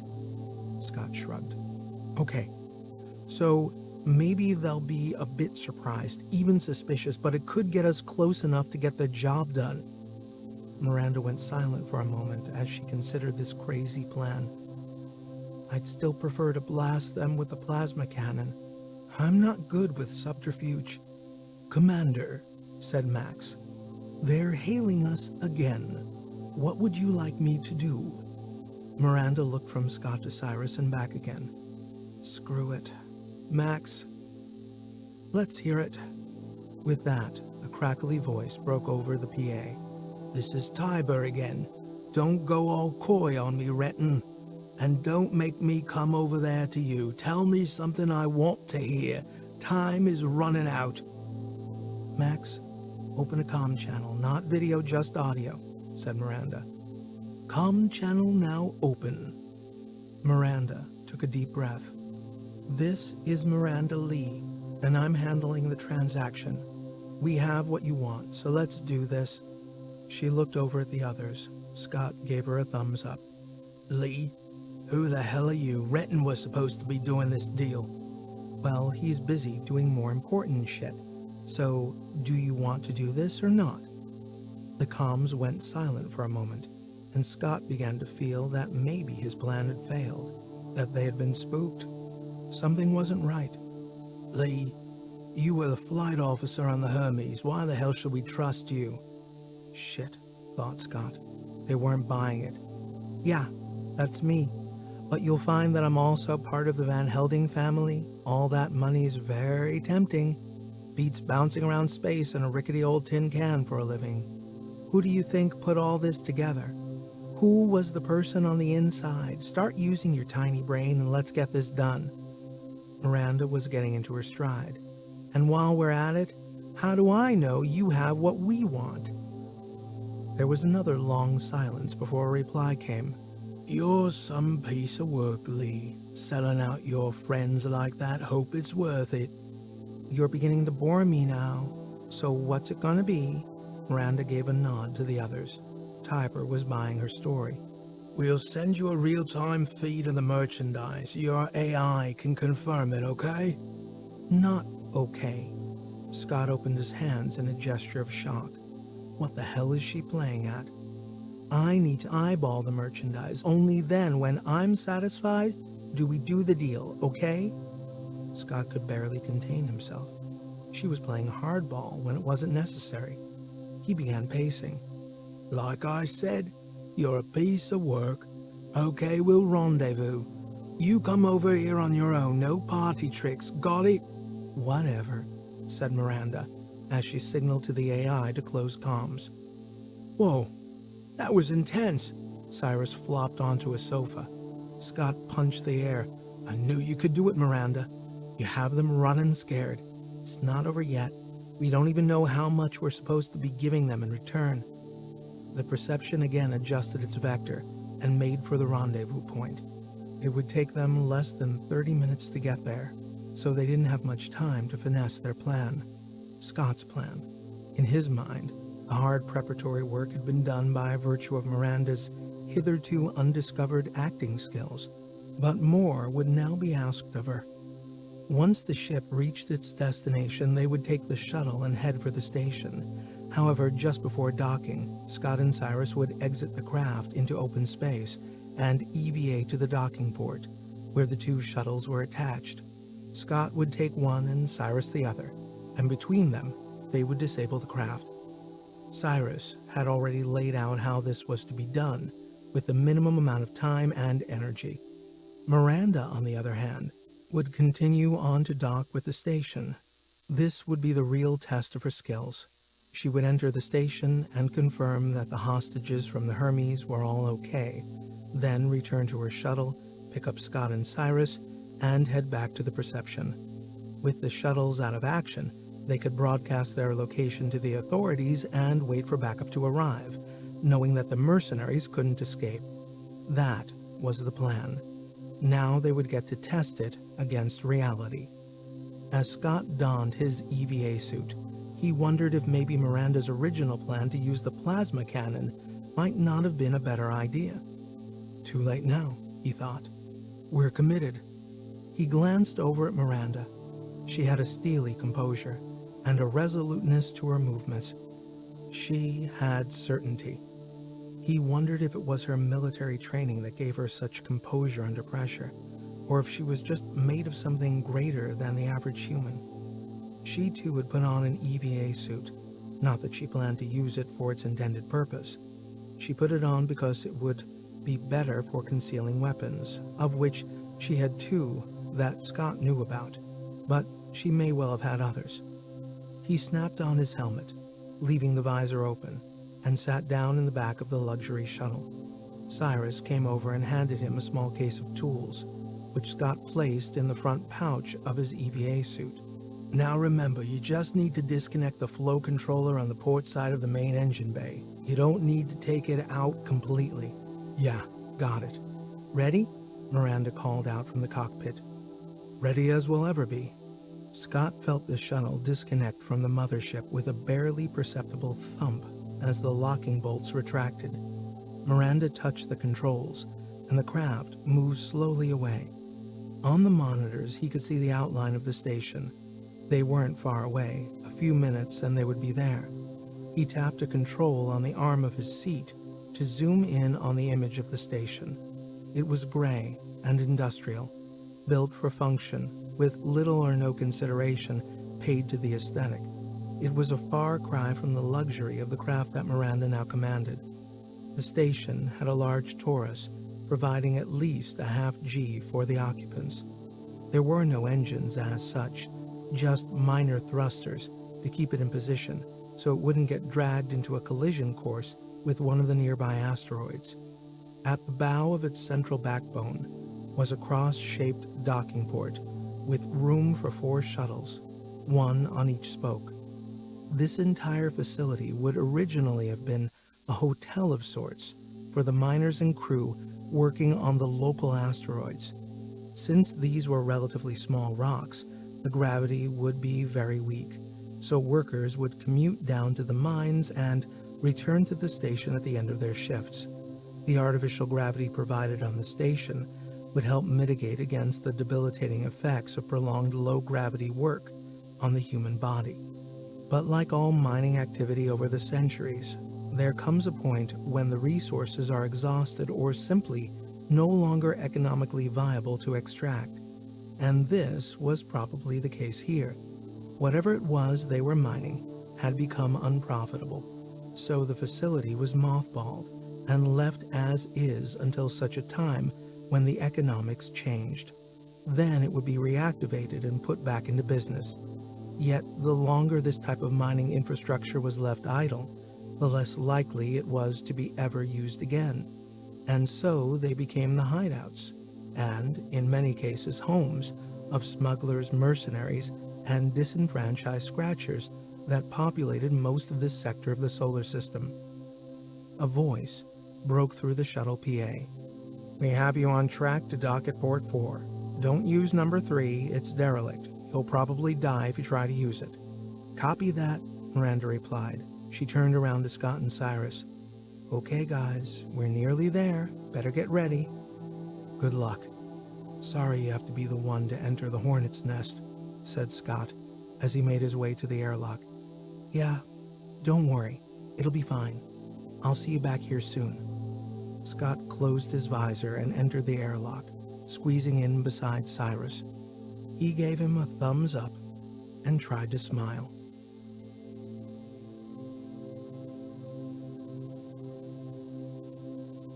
"18. Dane Tiber." Miranda brought the craft alongside of the station's backbone. It was a tricky maneuver, but she wanted to make sure Scott and Cyrus could exit undetected.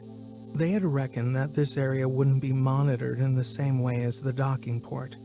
The shuttle's console alerted her to the airlock operation, and a moment later, she saw both of them on her monitor, working their way along the outer hull of the station. She nudged the shuttle's controls, taking the craft away from the side of the station, and headed for the dock. "What are you doing?" A sharp voice broke out of the PA and she froze. Oh shit. Have they seen Scott and Cyrus? She tried to remain calm. "You want to be careful coming in that way. You don't want to scratch that fancy shuttle of yours." "Yeah, or I might have to sue you for the damages." Miranda let out a long, slow sigh. So far, so good, she thought. The shuttle came around the bow of the station, and Miranda could now get a good view of the docking ports. 2 were occupied with some pretty banged-up She reckoned that Scott and Cyrus shouldn't have much trouble disabling them, as it didn't look like they could function in their current state. A third port had a long gash in the access tunnel, exposing the inside to the vacuum of space. Something must have collided with it sometime in the past. The fourth looked serviceable, but she wasn't going to take any chances, so she flipped down the visor on her EVA suit. If something should go wrong and her shuttle lost atmosphere, she would still be okay, theoretically. Inch by delicate inch, she oriented the shuttle to marry up with the docking port. Her console flashed an alert to let her know that the onboard automated docking systems had taken over. It would take the craft in for that last few meters. A thump reverberated through the hull as the port aligned and the locking bolts fired. She put the craft into hibernation, rose from the cockpit seat, and made her way to the airlock. "Time to get the game face on," she said to herself. When the outer door finally opened, Miranda found herself floating in a dilapidated, dimly lit tunnel. Ahead of her were two men, looking very much the worse for wear. One pointed a handheld plasma weapon in her direction and signaled for her to open her visor. Miranda reached up and popped the visor, and was instantly overwhelmed by a foul, acrid stink. She gagged and coughed. "Ugh, what's that smell?" The two mercenaries exchanged a laugh. Gee, we're really sorry. We're all out of air fresheners, said the man with the weapon as he floated in closer, aiming higher. Miranda took a moment to adjust her position, grabbing a handle above her with one hand and placing a foot on the airlock bulkhead. She assessed the two men. One hung back a little, letting the one with the weapon do the talking. He was no threat. However, the weapon man was beginning to piss her off. She jabbed a finger in his direction. "Here's what's going to happen. You take that weapon out of my face. That's if you want to keep your arm." His eyes narrowed, and she could see he wasn't expecting this response from her. He hesitated, unsure of how to proceed. Miranda gripped the handle tighter and curled her body up to spring. Hand-to-hand combat in Zero-G is an art form honed by many hours of training and practice. It's a discipline requiring a true understanding of Newton's third law. For every action, there is an equal and opposite reaction. Miranda had the knowledge and experience to be an effective fighter in this environment, and it was obvious to her that the two men facing her did not. She lunged forward, pushing herself off the side wall with all the force her legs could provide. She dropped her head and aimed for the weapon man's head with the crown of her helmet. At the same time, she grabbed his arm to hold him to her as she impacted with his face. He yelled and cursed, and she let go of his arm as he lost his grip on the weapon. He tumbled down the tunnel, an arc of blood trailing from his nose. Miranda stopped her forward movement by grabbing a handle on the tunnel wall. At the same time, she reached out and gathered up the floating weapon, repositioning herself and pointing it at the second man. "So, can we all stop ticking around now and get on with this?" He raised a hand. "Sure. Okay. This way." Miranda signaled with the weapon for him to go ahead of her. They moved down the tunnel to where the other man was nursing his broken nose. "Come on, let's go." She waved the weapon at him. He moved off, eyeing Miranda with extreme caution. They took a small step elevator out to the rim of the Taurus and exited into almost full gravity.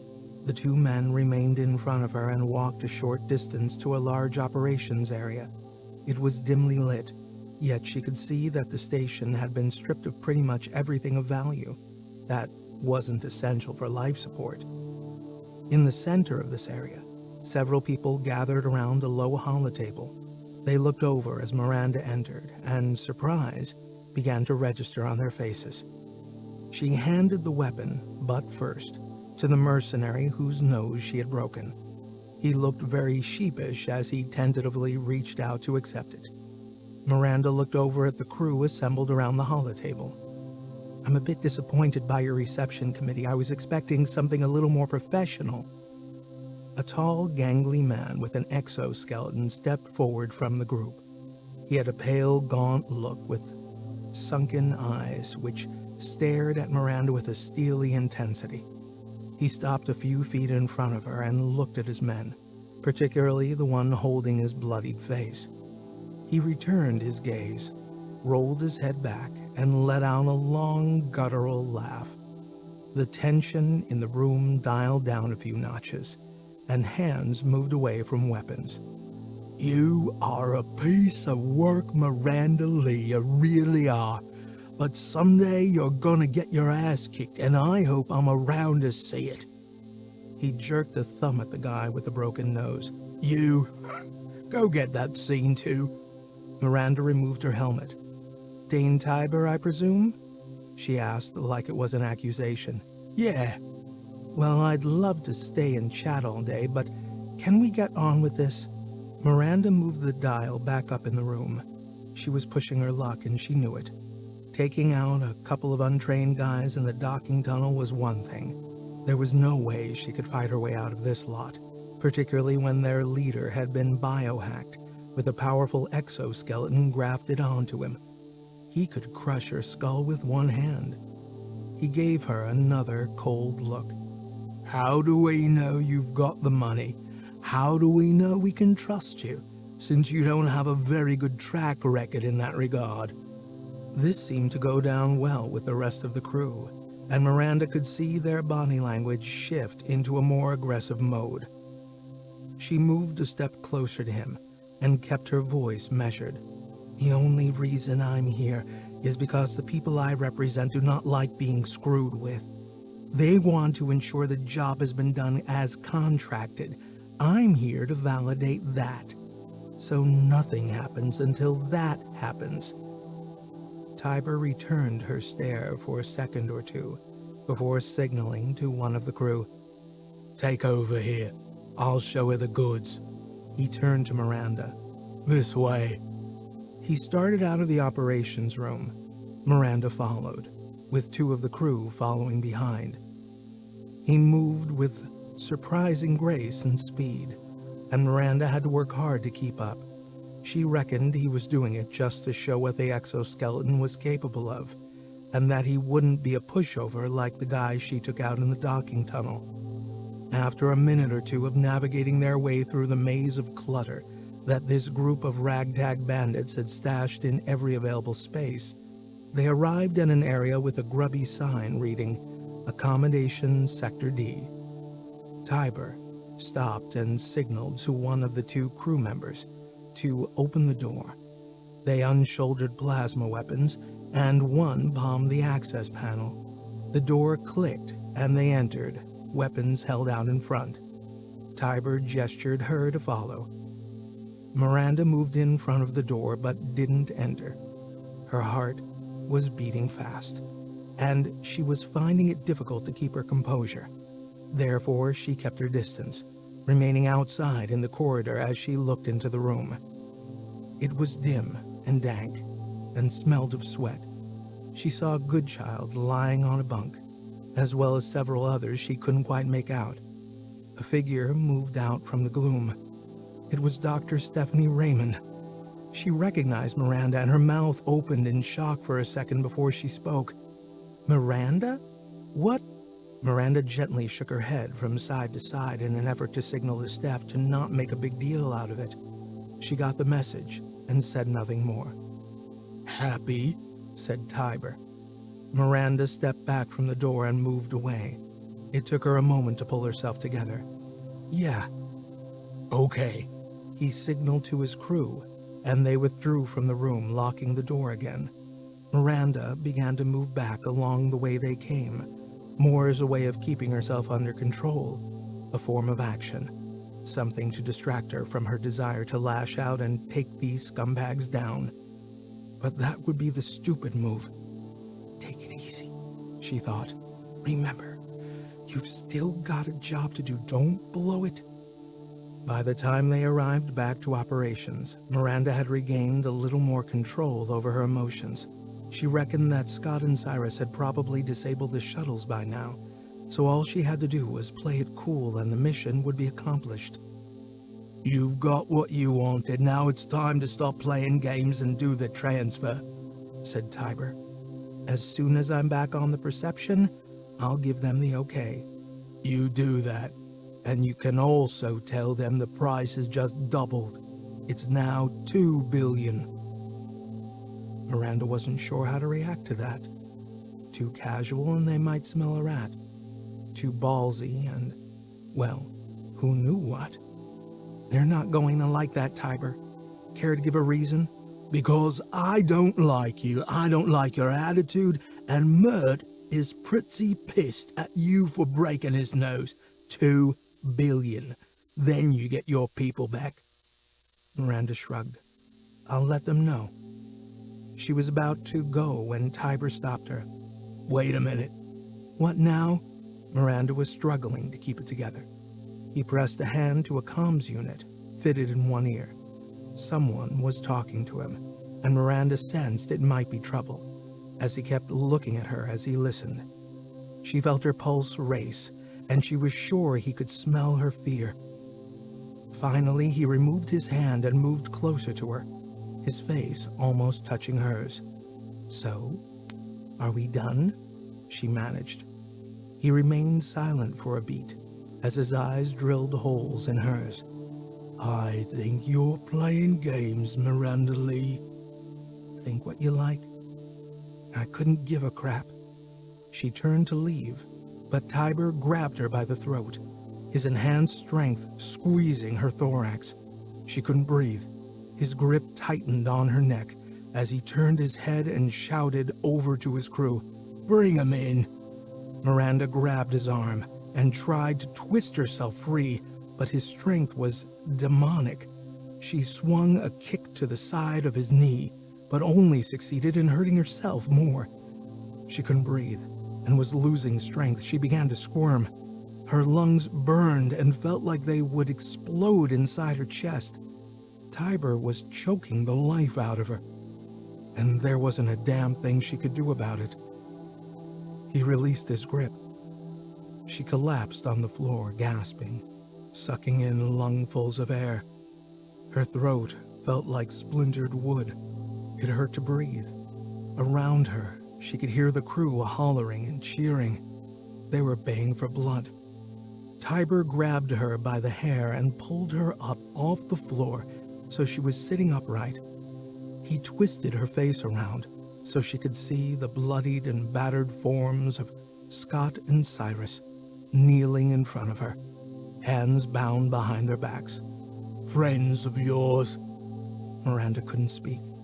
Her throat was too traumatized. All she could do was look.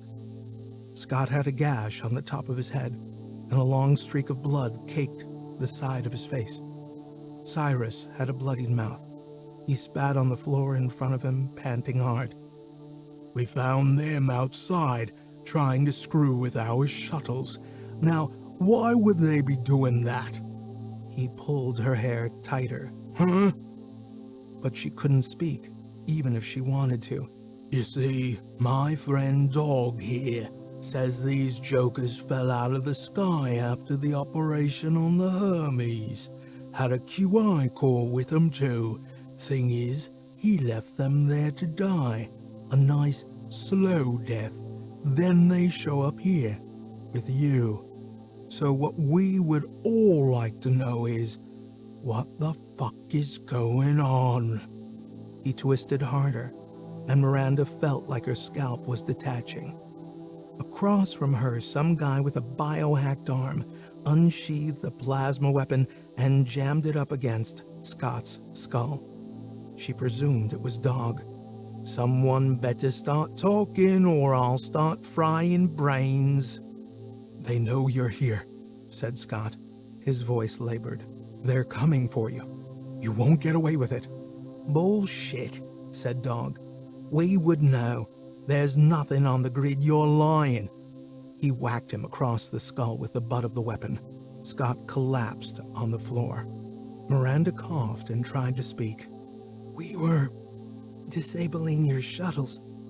finding out if Hermes' crew was here before alerting Ceres. Tiber let go of her hair, and Miranda fought the urge to puke. Well now, what a team, coming to rescue your buddies. Looks like you'll be joining them instead. And you, He spun around, whipping a weapon out as he did, and pointed at Dog. you led them right to us. Dog looked stunned.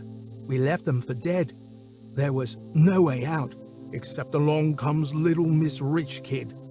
How are we supposed to know? Tiber shook his head. I should waste you right here, right now.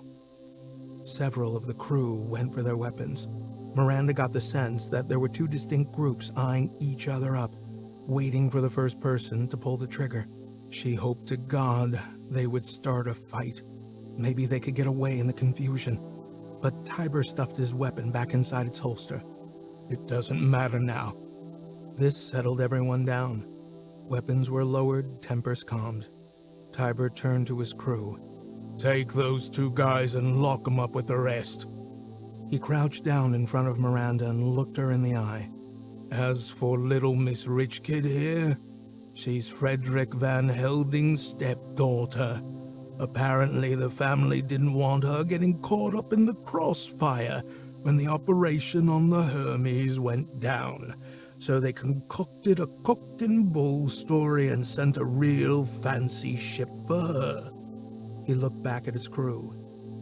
Seems the Van Helding Corporation thinks more of her than they do about the rest of that crew we have locked up.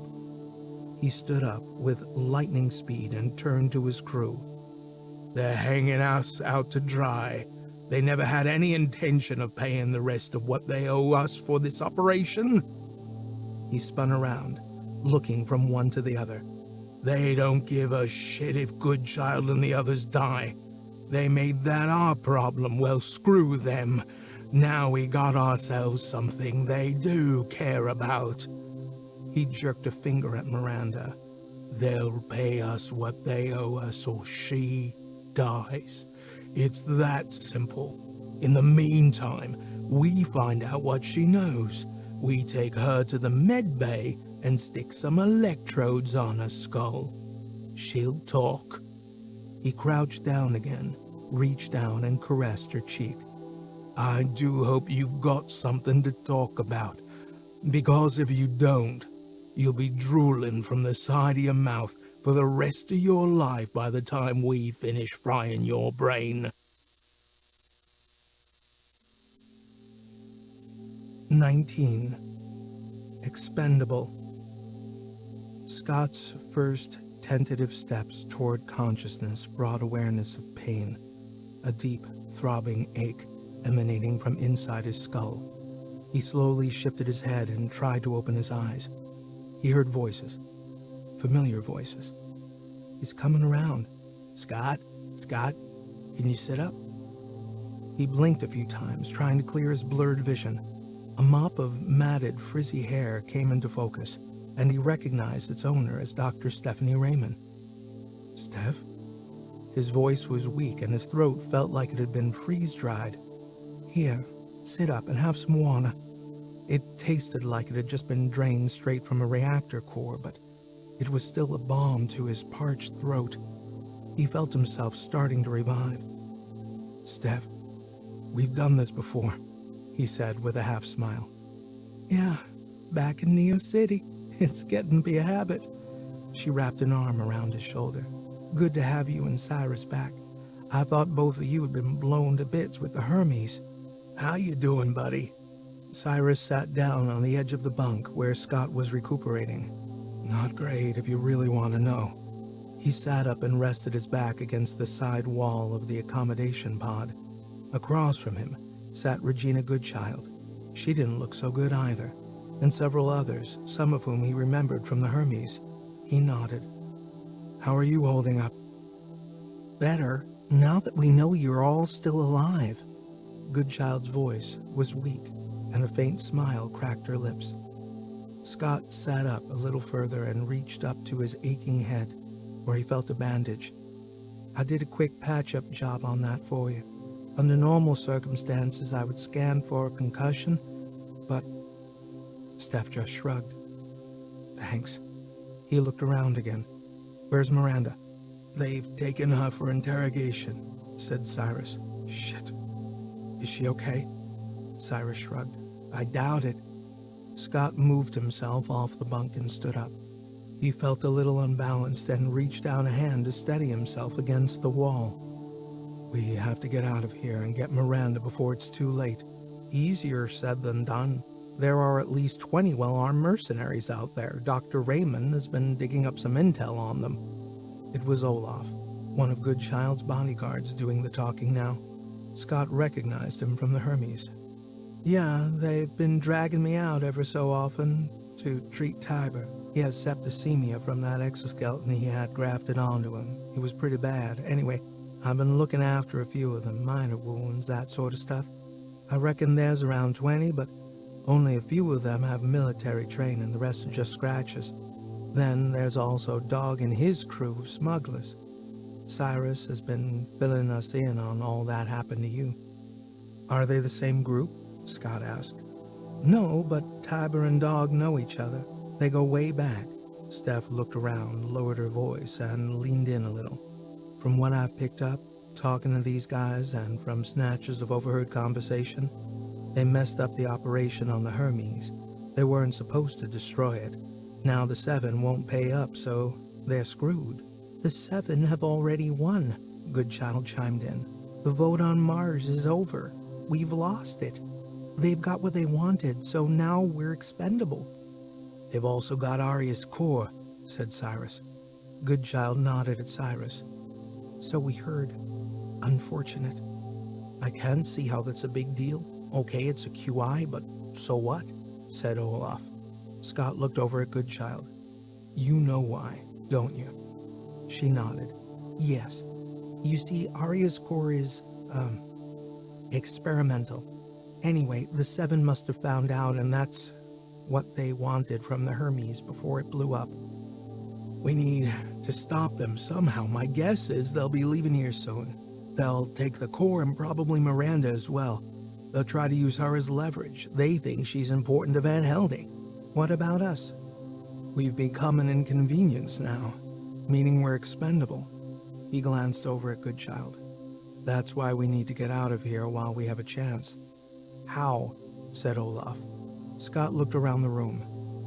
If we can get out of here, then we could try to reach Miranda's shuttle. But we would need to do it soon, before they commandeer it. I see a small problem with that, said Olaf. There's at least 2 well-armed guards outside that door, and we have nothing, only our bare hands. I might have a solution to that, said Steph. She reached into a pocket and pulled out several micro-syringes. I've been stealing these from their supplies when I got a chance. They each contain 5 cc's of cyclophromazine. That's enough to put an average man to sleep for around 3 hours. The only issue is it takes around 30 seconds to take effect. Scott picked one up from Steph's outstretched hand and examined it. 30 seconds? That's to be fully out, but they'll start to get weaker after a few seconds. Steph, you may have just saved our lives. What if there's more than the 2 guards out there? Olaf was not convinced. I've never seen more than 2. Steph shook her head. Listen, that's not the problem. The problem is, if there are no guards outside, then that means they've evacuated. It means we're too late. Cyrus was staring at the door and adjusting something on his visor. He raised a hand to signal to Scott. See anything? Said Scott. I'm getting an infrared heat signature, just one. He glanced around the wall. No others. Okay, here's the plan. Steph, Cyrus, you remember when we broke out of that place on Neo City? They nodded. Same plan, except this time you caused the ruckus, Steph. Cyrus and I will jump him. The engineer was still staring a hole into the wall. Shh. He raised a hand for them to keep quiet. What is it? Scott kept his voice at a whisper. Someone's coming. How many? Cyrus waited a second before replying. 2. No. Wait. 3. Shit, that's too many. Scott could feel his plan of escape evaporating. Too many to take on and too soon. They weren't ready. The door clicked and swung open. 3 men stood outside with their plasma weapons leveled. "Everyone back away from the door. Not you, Dr. Raymond. You're coming with us." Scott clenched his fists and looked over at Cyrus, who was gently shaking his head at him, as though to say, "Don't do it. Don't even think about it." He stepped back just as Steph stood up and shoved the micro-syringes back in her pocket, just in time. As she walked out the door, she looked back at Scott and gave him a look that said, "Sorry, nothing I can do." Scott felt a burning rage welling up inside him. He wanted to rip and shred and smash and kill. So when the door closed again, he punched the wall instead. "Easy, Scott. We'll get our chance," said Cyrus. Scott rubbed his knuckles. What the hell do they need Steph for? Then he remembered. Miranda.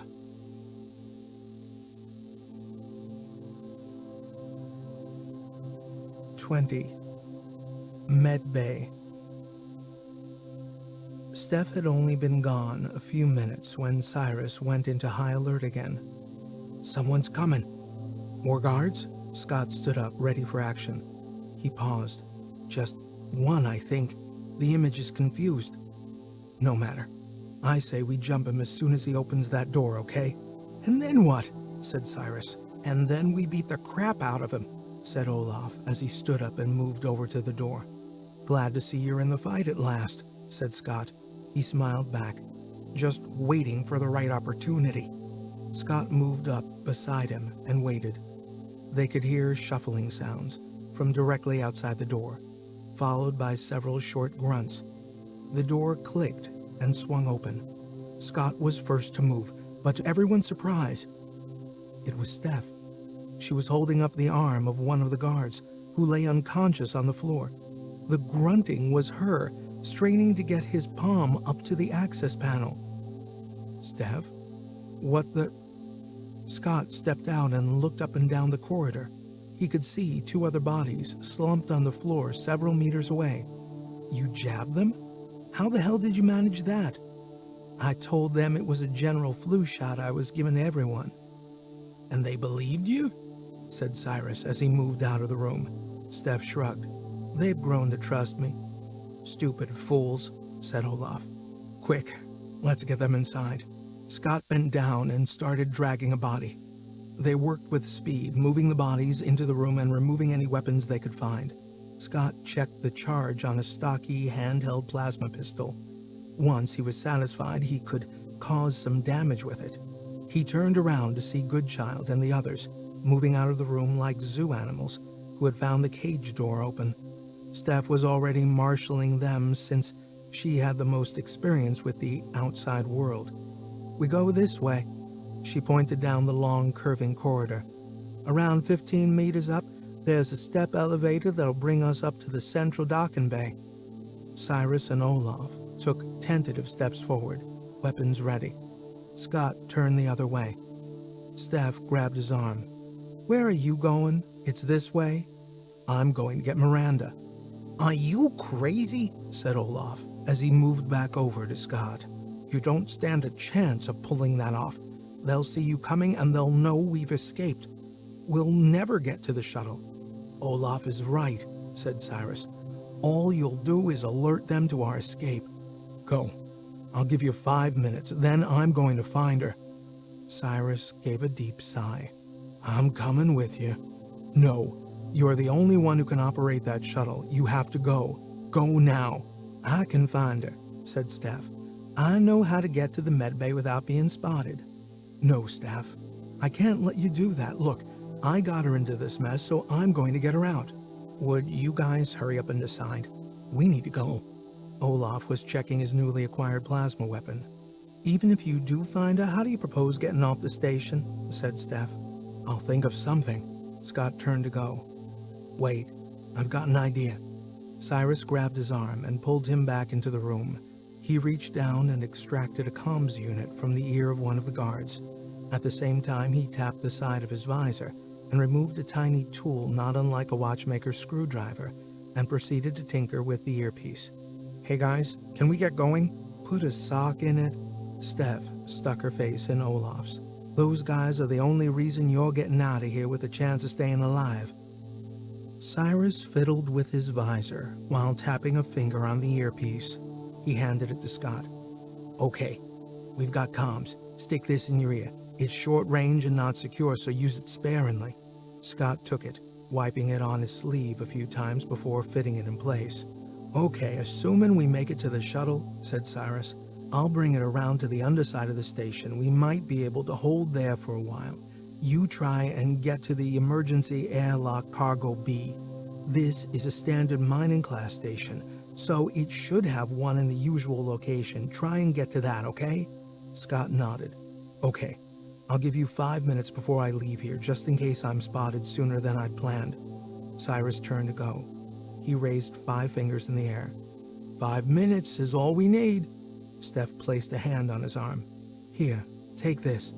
She handed him another micro syringe. What's this? Scott took the packet. It's synthetic adrenaline. If you find Miranda unresponsive, this might start her up again. Okay, now go. Go! She moved off. Good luck. Scott nodded. Thanks. He watched them leave, working their way down the corridor. He went back into the room where the 3 guards were piled up on the floor and started to strip the clothes off one of them, thinking it might help him blend in better with the locals. He was done inside the 5 minutes, and so far all was quiet. When he finally moved out of the room, Scott looked like every other Scratcher he had met in his life. He slung the plasma weapon over his shoulder, along with a smaller one he'd tucked inside his belt, at the base of his spine. He'd also scavenged a short knife and a flash grenade, a particularly useful device for fighting in confined spaces. It didn't do a lot of damage, but would disorient anyone within a short radius. It was also very useful for starting fires.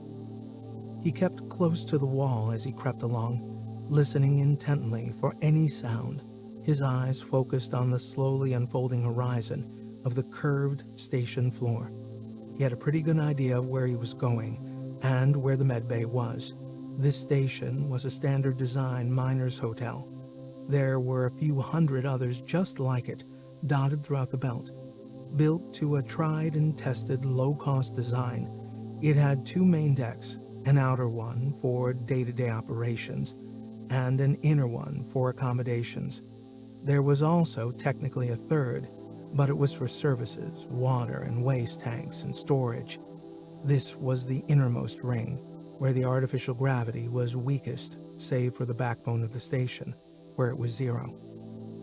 Scott was on the accommodation deck, which was good, as this would have fewer people. The gravity here varied in intensity between your feet and your head. It was not a problem when lying down, but could cause mild dizziness in some people if they spent too long upright, so most preferred to migrate to the operations deck as soon as they woke up. After a few minutes, Scott found what he was looking for, a stairway leading down to the outer deck. He kept his back to the wall, listened, and when he heard nothing, started moving down. He poked his head out from the stairway alcove and scanned the corridor.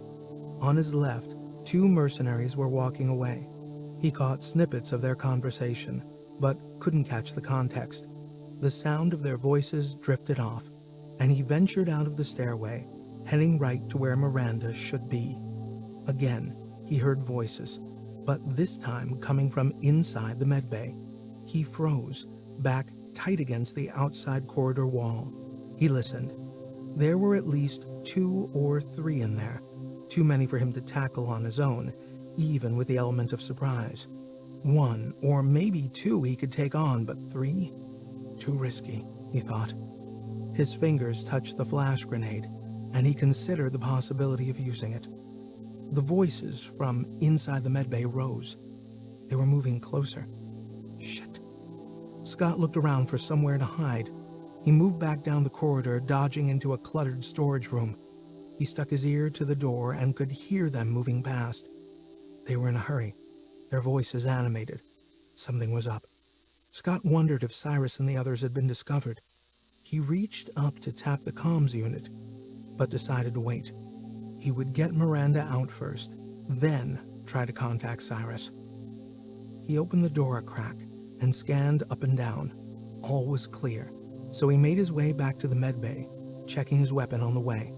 He walked straight in, to the surprise of a mercenary sitting at a desk with his feet up, dozing. He opened his eyes and gave Scott a startled look. For a moment, Scott could see him trying to place this crew member. It was enough time for Scott to shoot him square in the chest. He fell back and landed in a heap on the floor, a thin filament of smoke corkscrewing from his charred torso. The whomp from the weapon was louder than Scott would have liked, and he froze for a split second, listening for any reaction from the medbay or the corridor. But all was quiet. He moved into the operating theater. The room was dim, and there was a strong smell of industrial chemicals with an acrid tang that he could taste. Miranda was lying on a table. She had been strapped down, her flight suit torn and tattered, exposing congealed blood and bruises. Her face was a landscape of pain. Her eyes were closed and she didn't move. Scott feared she was dead and raced to feel for a pulse. Her skin was warm, and he could see the faint rise and fall of her chest. "Miranda," he whispered, cradling her head in his hand. No response. "Miranda?" He tried again, a little louder this time. Still nothing registered on her face. He fished out the syringe Steph had given him, flicked off the cap with his thumb, and jabbed it into her arm. The effect was almost instantaneous. Her body jerked, her eyes burst open, and she gave a sharp intake of breath. "Miranda, it's me, Scott." Her head turned in his direction, and her pupils began to focus. "Scott?" Her voice trailed off. "I'm here to get you out." He started to undo the straps and helped her sit up. He put her arm around his shoulder. "Can you walk?" She tried to answer, but her voice was a whisper. "Walk." Scott held her up as she slid off the table. Her legs buckled, and Scott grabbed her around the waist to support her. "Walk," she whispered again. "We gotta get moving." She reached up and grabbed the lapel of his grubby flight suit. "Water." Her whisper had more force now. "Water? Sure, wait." He eased her down again on the edge of the table, fishing a flask from his pocket. "Here." She took a few sips and seemed to revive a bit. "We gotta go," Scott said. She nodded, and Scott put the flask back to help her up again. They hobbled their way out of the medbay and back to the stairway. Scott could feel Miranda getting stronger, supporting herself more. Nonetheless, he still had to help her up the stairs to the inner accommodation deck. He found an empty pod, sat her on the bed, and closed the door behind them. It was obvious that it was not in use. There were no coverings on the bunks, and the room was devoid of any personal trash. He handed the flask again to Miranda. "Cyrus and the others are making their way to your shuttle. We've got to get to the emergency airlock in the cargo sector. They'll pick us up there." Miranda nodded. "I thought I was going to die in there. As soon as we get out of here, I'm gonna blow this station into oblivion." "We're not there yet." Scott tapped the comms unit. "Cyrus?" No reply. "Cyrus, can you hear me?" A cacophony of mayhem erupted in his ear. "Shit. Cyrus, what?" "Scott, trouble. We're pinned down in the docking bay. Internal fight, crazy shit." The voice was cut off. "Cyrus? Cyrus, talk to me." The mayhem again erupted in his ear. "I've hacked the elevators, stopped them working except number 3, the one we came down. Take that and..." "Cyrus? Cyrus?" But this time the comms were dead. "Damn." Miranda looked up at him. "Trouble? When is it not?" Scott thumped the wall. "They're trapped in the docking bay. Sounds like a battle is going on, but it might actually be between Tiber's men and the smugglers. No honor among thieves, then." Cyrus, clever bastard that he is, has hacked the elevators, except for one, which we can take. Miranda stood up, stretched her body, feeling her shoulder as she did. "So, we'd better get there before it's too late." Scott reached behind him and pulled out the plasma weapon. "You're going to need this." She took it and checked it with practiced ease. Scott could see she was now in her element, all fired up and ready for action. Scott wondered for a moment how this Valkyrie, risen from the dead not 10 minutes ago, had now transformed herself into a fighting machine. "I'm so glad you're on our side, Miranda." She gave him a quizzical look, then a slow smile cracked her lips. She reached around his neck and kissed him, like it would be for the very last time. When they broke apart, she whispered in his ear, "Okay then, let's go kill these scumbags." 21. Battle for the Dock. Miranda's enthusiasm for killing was short-lived. As they moved through the accommodation deck back to where Steph and the others had been incarcerated, she was visibly fading, her stride less sure, her hands reaching out for balance. Whatever it was that Scott had jabbed into her was wearing off, and Miranda was slowing down. By the time they got to the elevator, he had her arm around his shoulder, supporting her. Thankfully, the area was clear of any crew, but that situation might change very quickly. He propped her up against the wall of the elevator shaft and checked the access panel. It was flashing a red malfunction alert. Scott tapped the earpiece comms unit. "Cyrus, can you hear me?" Violence erupted in his ear. "Scott, where are you?" "At elevator 3. "Wait." Scott could hear the whomp-whomp of plasma weapons in the background. The malfunction alert on the access panel disappeared. He glanced over at Miranda. She slid down the wall and was sitting on the floor. "Time to go. You ready?" He started to help her up. "Yeah. Just a bit shaky. I'll be okay when we get to 0G. It sounds like a shitstorm up there. Better get locked and loaded." The elevator door snapped open. They stepped in, strapped on, and started up toward the center of the station to the docking bay. As they approached, gravity evaporated, and they began floating off the platform. They adjusted their orientation and readied their weapons. The door opened, and a plasma blast crackled overhead.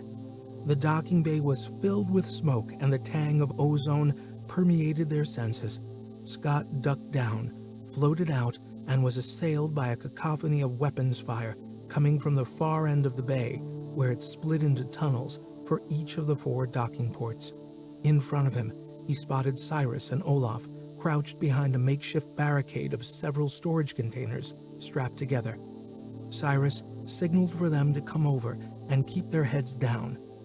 Beside him, Steph was treating 2 people with injuries. Goodchild cowered beside her. "Goddamn mess." Cyrus was breathing heavily, and Scott could see he had been hit in the left shoulder. "They've got us pinned here." Miranda floated in beside them. "How many are up there?" "I don't know. 5, 10. I expect there'll be loads more coming in from the elevator shafts, just as soon as they figure out how to bypass my hack." "We don't have much time then." Miranda stuck her head above the barricade for a split second, only to be met with a barrage of weapons fire. She ducked down again, just in time. "Can't see shit, but there can't be that many, or they would have rushed you by now." Scott pulled the flash grenade from his pocket and handed it to her. "Would this help?" She took it from him, examined it momentarily, and smiled. "That will do nicely, thank you." Steph floated over. "Bezio is hit bad. We'll need to get him to a decent medbay soon. I've done all I can for the moment." She turned to Miranda. "How are you holding up?" "Just peachy. Got any more of that stuff Scott jabbed into me?" Steph shook her head. "Nope, all gone. Too bad. I could get to really like it." "Anyone got a plan?" Cyrus was checking his weapon. "I've only got a few shots left." "We need to move in closer, and then hit them with everything we've got." She hefted the flash grenade. "So, here's what we do." Miranda shifted her weight around to face the barricade. "We need to push this entire structure closer to the entrance to the docking tunnels. It should protect us from their weapons. Once we've halved the distance, then we deliver this baby."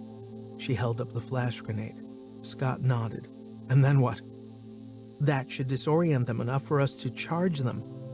"A full frontal assault?" said Cyrus. "Got a better plan?" Miranda looked from one to the other. Scott glanced at the barricade. "Nope." "Steph?" "Whatever we're gonna do, Miranda, we need to do it soon." "Game on, then." It took them another minute to get everyone organized and up to speed on the plan. When they were all ready, they started to walk the barricade down the docking bay area, a difficult process to get started in zero-G, but once they got some traction, it gained its own momentum and made the process easier. That is, until they were hit by a barrage of plasma fire, and the containers started to disintegrate. "Miranda, you gotta throw that now. We're coming apart," shouted Scott over the whomp of the weapons. "No, not yet, a bit further." The straps binding the shield of containers snapped. They started to float apart, exposing them to oncoming fire. Steph shrieked as a bolt hit her in the upper thigh. She spun uncontrollably. "Steph!" Scott reached out and grabbed her back in behind a container just as another bolt shot past him. "Miranda, just do it!" he shouted. She pulled the pin and flung it down the docking bay. It tumbled through the air, and Scott felt time stand still. For a moment, there was nothing. Then, there was light. An incandescent fury ignited in the docking bay, like a new universe being born. Smoke filled the space, and the station went into cardiac arrest as fire klaxons blared and an automatic fire system spewed out foam like an angry snowstorm.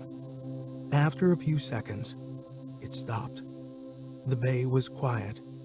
Scott barely had time to orient himself before Miranda launched herself down the remaining few meters, like a feral cat, firing several shots in quick succession.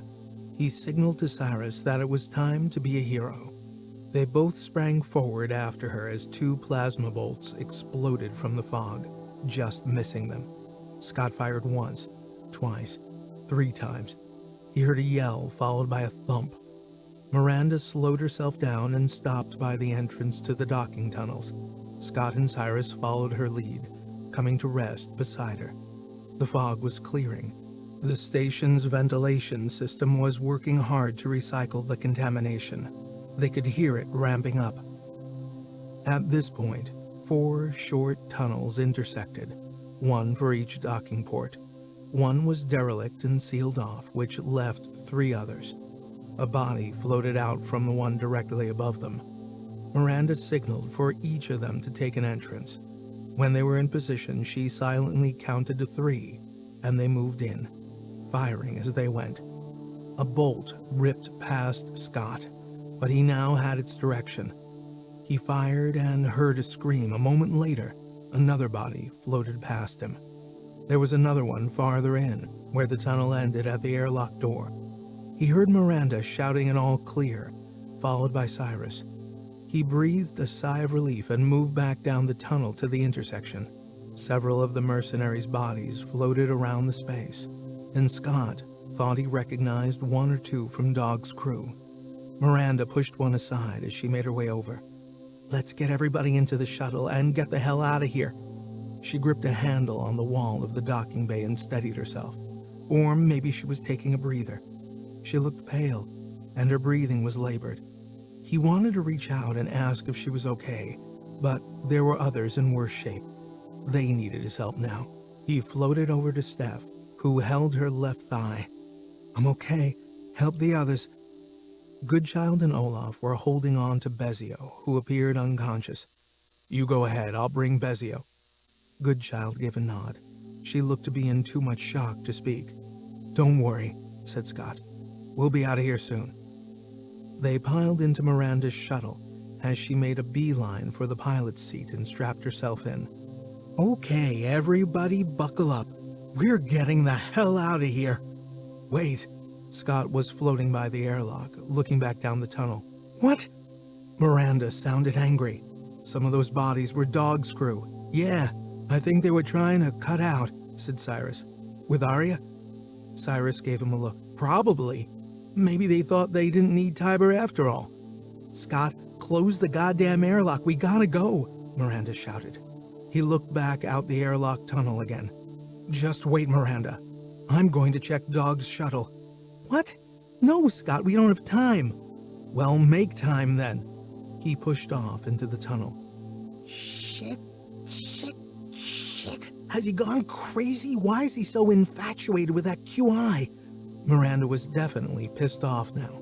Cyrus unstrapped himself from the seat. I'm going after him. Cyrus, no! But he was already out and down the tunnel. Scott, hold up. I'm coming with you. Scott slowed himself down and turned around. No, Cyrus, I can do this. But Cyrus was moving toward him with speed. Sure you can. And believe me, I'd rather not be doing this either. But who's gonna watch your back? Scott smiled. Come on then. Ahead of him, he could see that the airlock to Dog's shuttle was wide open. He pulled himself forward as fast as he could and went sailing straight into the cargo hold. There, strapped to the shuttle floor, was Arius Core. He came to a stop beside it, and Cyrus coasted to a halt just inside the door. Scott looked over at him. Told you we'd find it here? Great. Now let's get it out of here quick before Tiber's men arrive. I don't believe it. How are you guys still alive? Scott swiveled his head and looked straight at Dog. He was slumped against the cockpit bulkhead, his upper torso burned and charred, his face streaked with blood.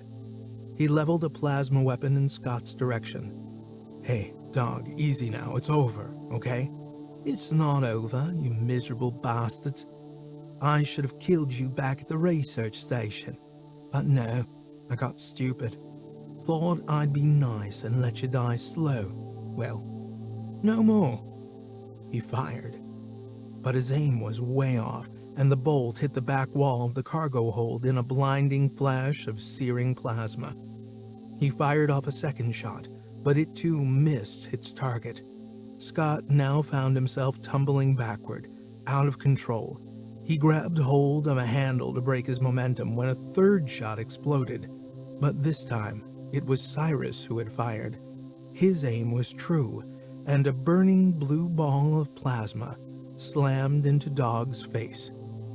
His head exploded. Scott felt something splatter on his cheek. Holy crap. Cyrus looked at his weapon. What the hell is this thing? Who cares? Scott wiped the spatter off his face. I'm just glad you decided to watch my back. My pleasure. Now can we please get out of here? Scott was already unstrapping Arius Core and moving it off the shuttle floor. He looked up through the open airlock and down the access tunnel, just as two mercenaries floated into view from the docking bay. Unfortunately, they saw him, too. Shit, Cyrus, close the door. Close the door. What? A plasma bolt hit the side wall of the tunnel. Cyrus reacted quickly and shut the door, spinning the locking wheel just as another bolt hit the far side. He jolted back. But too late. They'd broken through. Scott was moving toward the cockpit, past the headless Dog. Let's detach and hope this bucket can still fly. Cyrus floated into a seat and started working the controls. The console came to life just as another plasma bolt hit the airlock door. What about Miranda and the others? They'll be okay. We need to look after ourselves. Scott felt a thump as the shuttle detached from the station. It drifted in space for a moment as Cyrus tried to prime the engine. Another bolt hit the shuttle. Where did that come from? Look. Scott pointed out the window. The craft was twisting as it drifted and the docking bay came into view. Miranda's detached. He could see her craft power up its engines and move out from the station. They got away. Another bolt hit the hull. What the? Tiber's men are outside in EVA suits firing at us, said Scott. The engines finally burst to life, and they were flung back in their seats. Several more bursts of fire hit the craft, and the engine faltered, then died. Damn it! We've lost power! No! No! Cyrus scanned the console readouts. Can we get it back? What the heck do you think I'm trying to do? His hands worked the controls at a frantic pace. Come on, you tin bastard! Fire! He slammed his fists on the console, and the engines fired again. Scott looked over at him. Good work. Now let's get back to Miranda's ship. Cyrus didn't reply. He seemed focused on some readouts on the console. What is it? Asked Scott. That might not be an option. What? We've lost navigation. I can't change course. Great. Scott stared out the window. In front of them was the SN Alpha asteroid, 100 kilometers in diameter. Cyrus, we really need to change direction. He pointed out the window. Oh, gee, really? You don't say. The main engine died again. No! No! Cyrus slammed a fist on the console, but the engines remained dead. A proximity alert bleeped, and Scott tapped an icon on his display. We've got company. Miranda? Nope. It's Tiber's shuttle. Do me a favor, Scott. Sure, anything. Just shut up. Okay. 22. Crash landing. As the shuttle hurtled toward the asteroid, Cyrus tried desperately to get some control back. Scott didn't want to distract him from trying to save their asses, so he started investigating the cargo hold. He was hoping to find some serviceable EVA suits. Seeing as how they were more than likely going to crash, being encased in an EVA suit might make the difference between life and death. He started opening lockers and checking storage compartments. Bonus. We're in luck, Cyrus. He glanced over at the engineer, who gave him a disgruntled look. Okay, maybe that's a poor choice of words, but there looked to be 3 suits here. He started to check them out to see if they were functional. There was a sudden change in the shuttle's momentum, and Scott grabbed a handle to steady himself. Cyrus called over to him. We've got retro thrusters, so I'm slowing us down and hopefully narrowing our angle of descent. Scott floated back to his seat, this time wearing a very battered EVA suit. He brought another one with him. There you go. Looks like it's got enough resources for around an hour. He nodded at the suit he had dragged up for Cyrus. This one's about the same. Cyrus adjusted some controls and unstrapped himself from the seat. Try not touching anything. Scott raised his hands. I'll try. He glanced down at the main monitor. It showed their position in space, set for a radius of around 1,000 kilometers in a kind of simulated 3D. Ahead of them was the asteroid SN Alpha, a hunk of dust and rock. The screen projected their track through space. He could see that Cyrus was trying to reduce the angle at which they would hit so that they would skim across the surface rather than impact it directly. He could also see the flashing marker signifying Tiber's shuttle, which was approximately 10 or 15 minutes behind them. He reached over and tapped an icon to zoom out a bit, and a new marker started blinking. Cyrus, look at this. By now, the engineer had finished encasing himself in the EVA suit and floated back to his seat. What is it? The perception. It's chasing us down, moving fast, too. They looked at the blinking markers for a second or two. She must have returned to it after detaching from the station. What's she up to? Hard to know, Cyrus. But it looks quite a distance away and it can't land. Scott didn't say it to Cyrus. He knew the score just as much as Scott did. But they first needed to survive the landing. If they were still alive after that, then there was the minor matter of Tiber's shuttle landing after them and probably disgorging a small army of mercenaries to retrieve Arya's core. There really wasn't much Scott and Cyrus could do.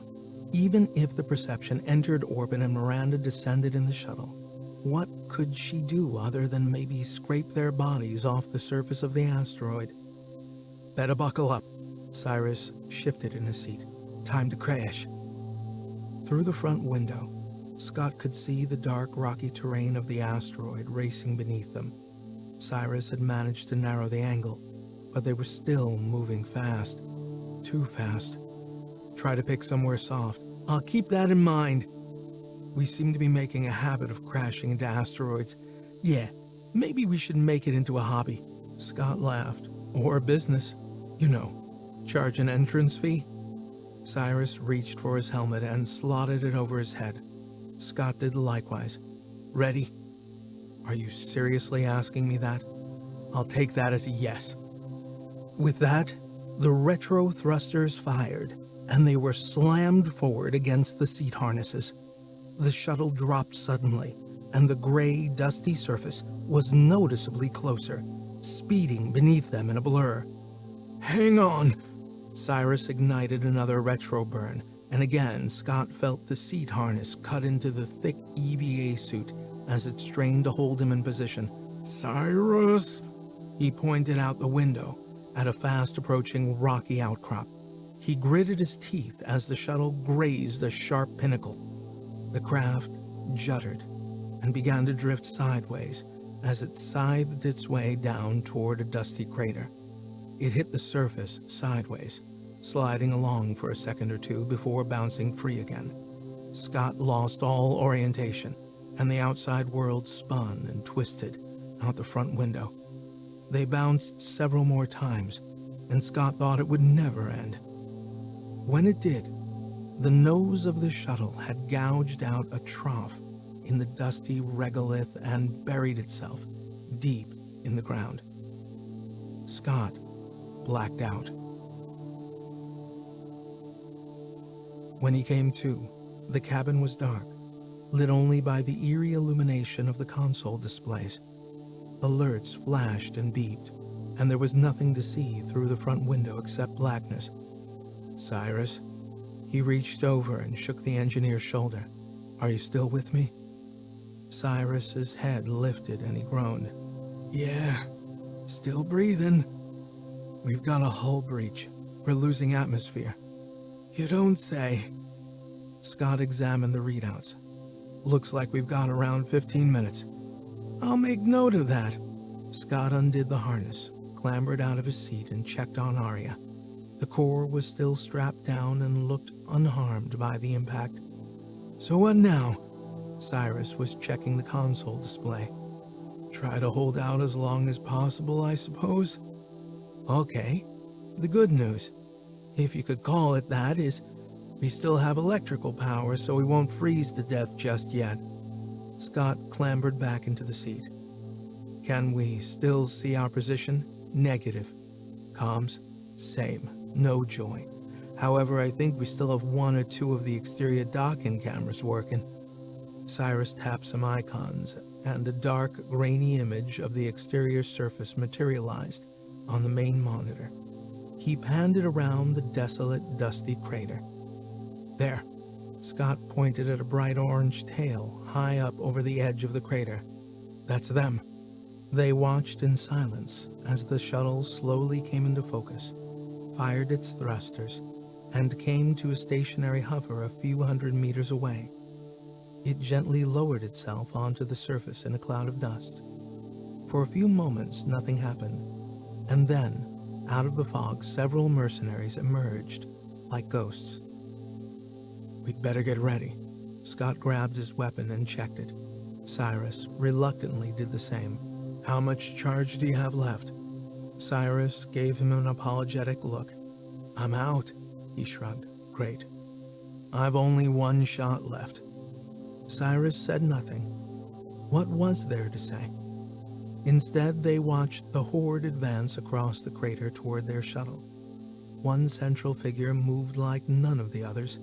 He bounded forward in great leaps, a feat only made possible by an exoskeleton. He also carried a formidable weapon, big enough to blow the side off their shuttle, which was pretty much what Scott and Cyrus reckoned he was planning to do. Scott booted up his battered EVA suit and flipped the visor closed.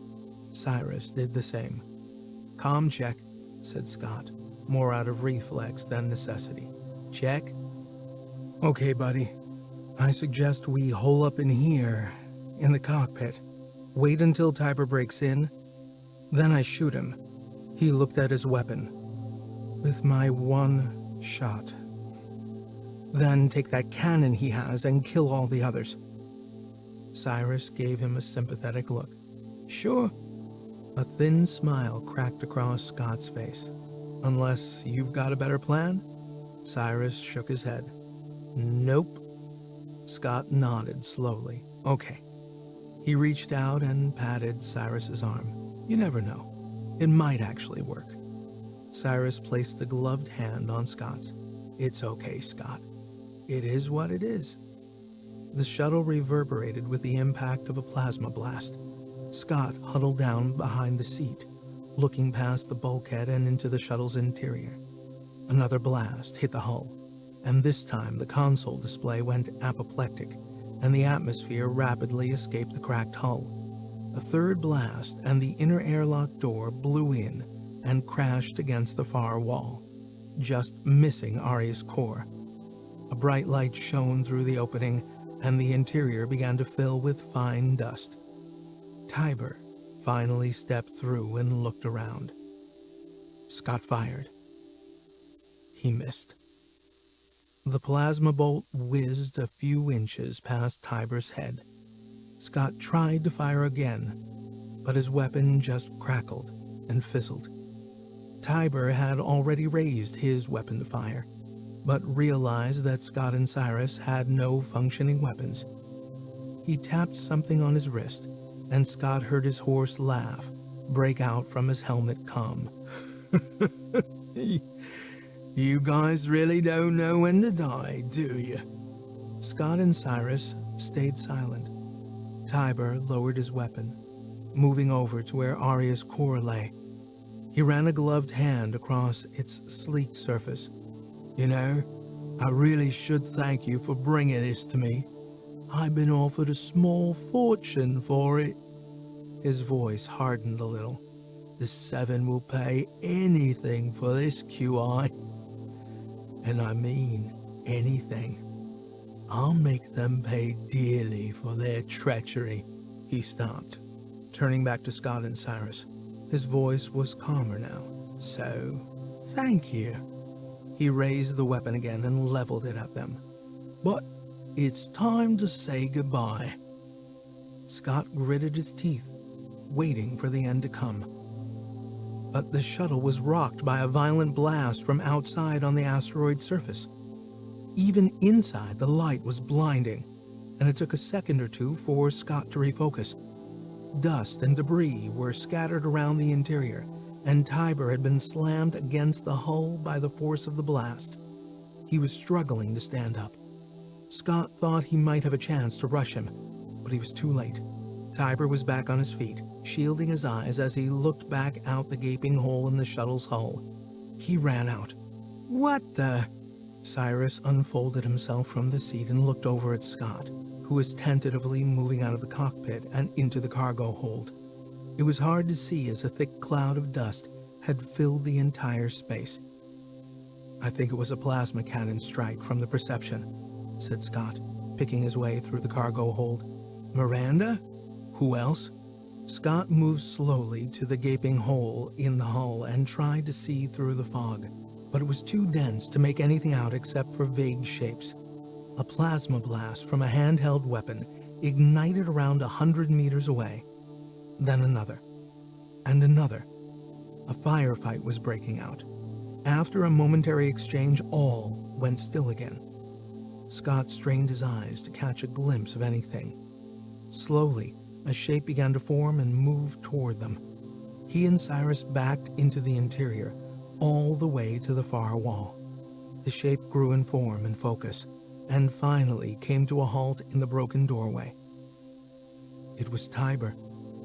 His suit showed the scars of battle, and he moved as if in slow motion, slowly raising his weapon. You bastards!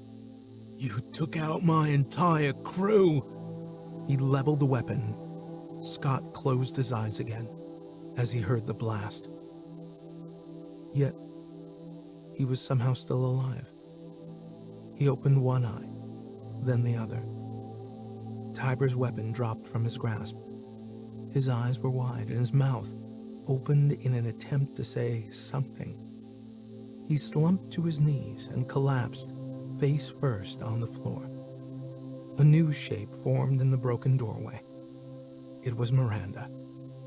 She stumbled and grabbed the jagged edge of the shuttle hull to support herself. Her weapon fell from her other hand, and she too collapsed on the ground. Scott sprang forward, rushed over, and knelt beside her. Miranda, We are so glad to see you. She raised a weak hand to clutch his arm. Her suit was burned and charred. Her helmet, too, where she must have taken a glancing strike. Her face was streaked with blood. He went to lift her up in his arms, but she raised a hand. I'm sorry. I should have told you. It's okay. You'll be okay. We'll get you back to the ship. Don't talk. No. I should have told you. What? Told me what? I'm pregnant. He nearly dropped her. His mouth opened, but his brain struggled to formulate any words. All he could do was watch as she slowly closed her eyes and her head rolled inside her helmet. Miranda. No. No. Hang in there. I'll get you back to the ship. You'll be okay. You'll be okay. He ran. 23.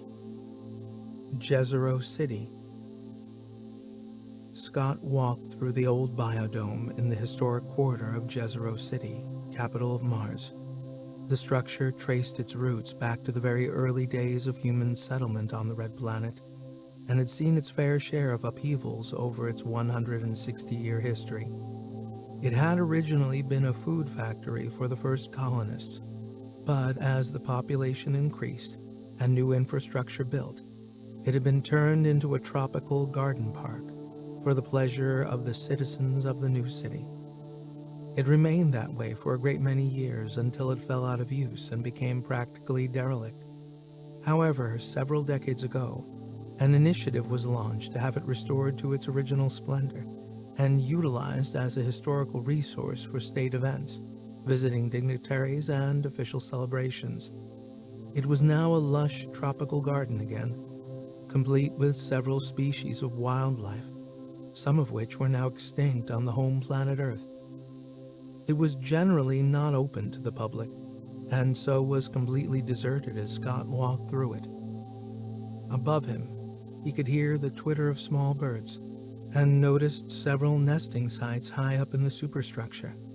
It had an immediate calming effect on him, and he found himself slowing down and taking in the beauty and smells of the lush vegetation. He was going to visit a friend, one he hadn't spoken to in quite a while, one he had been neglecting during his preoccupation with Miranda's fight for life.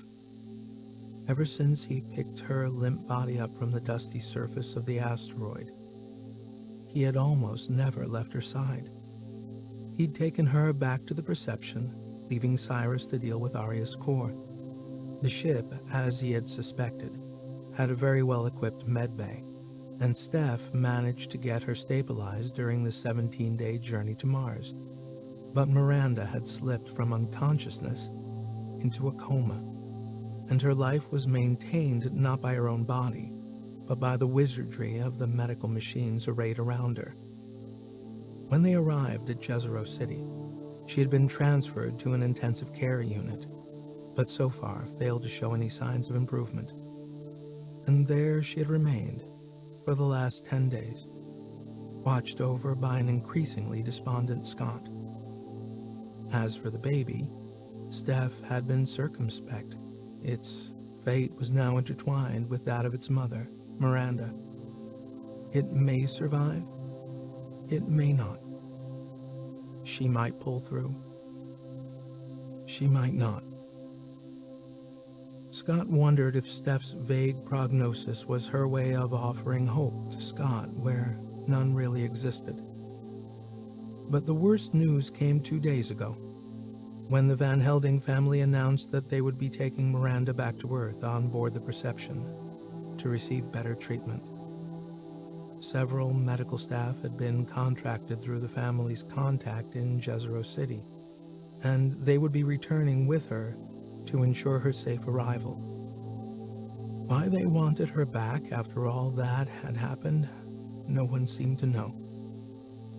Scott had protested, but his entreaties fell on deaf ears.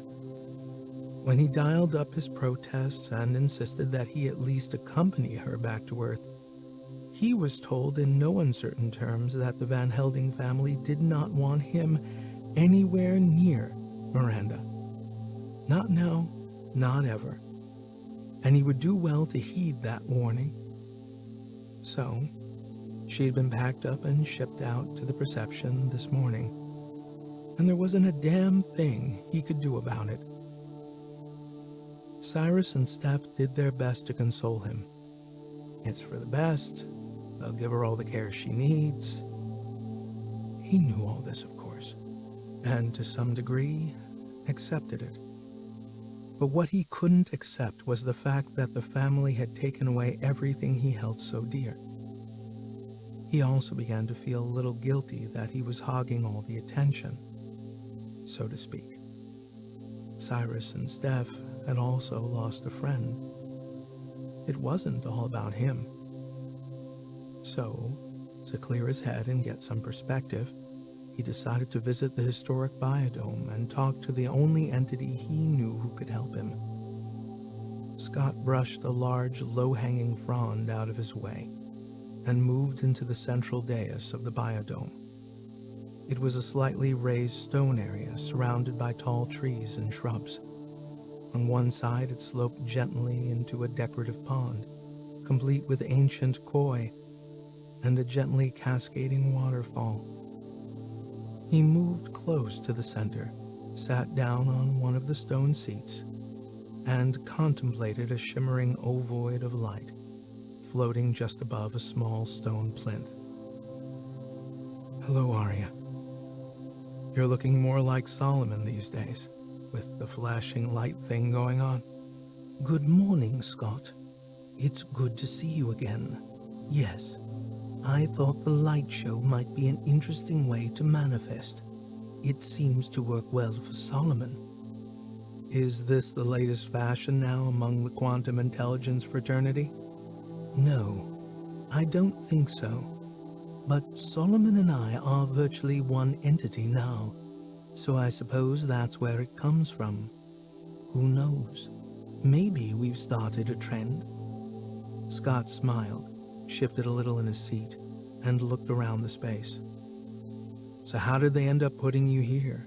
Why not a more high-tech place? Would it surprise you to know that beneath this biodome lies an extensive cave system that houses another great QI, Zosimus?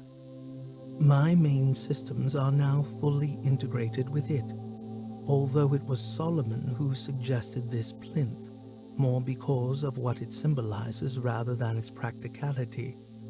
Most of the citizens of Jezero City interact with the QI through normal handhelds and consoles, but here they can do so in the calm, contemplative environment of this magnificent garden. Well, Solomon is a bit of a showman. It loves the whole razzmatazz thing, and I have to admit, talking to you here makes a nice change from talking to the ceiling on the Bridge of the Hermes. The shimmering illumination that was Arya became muted and more diffuse.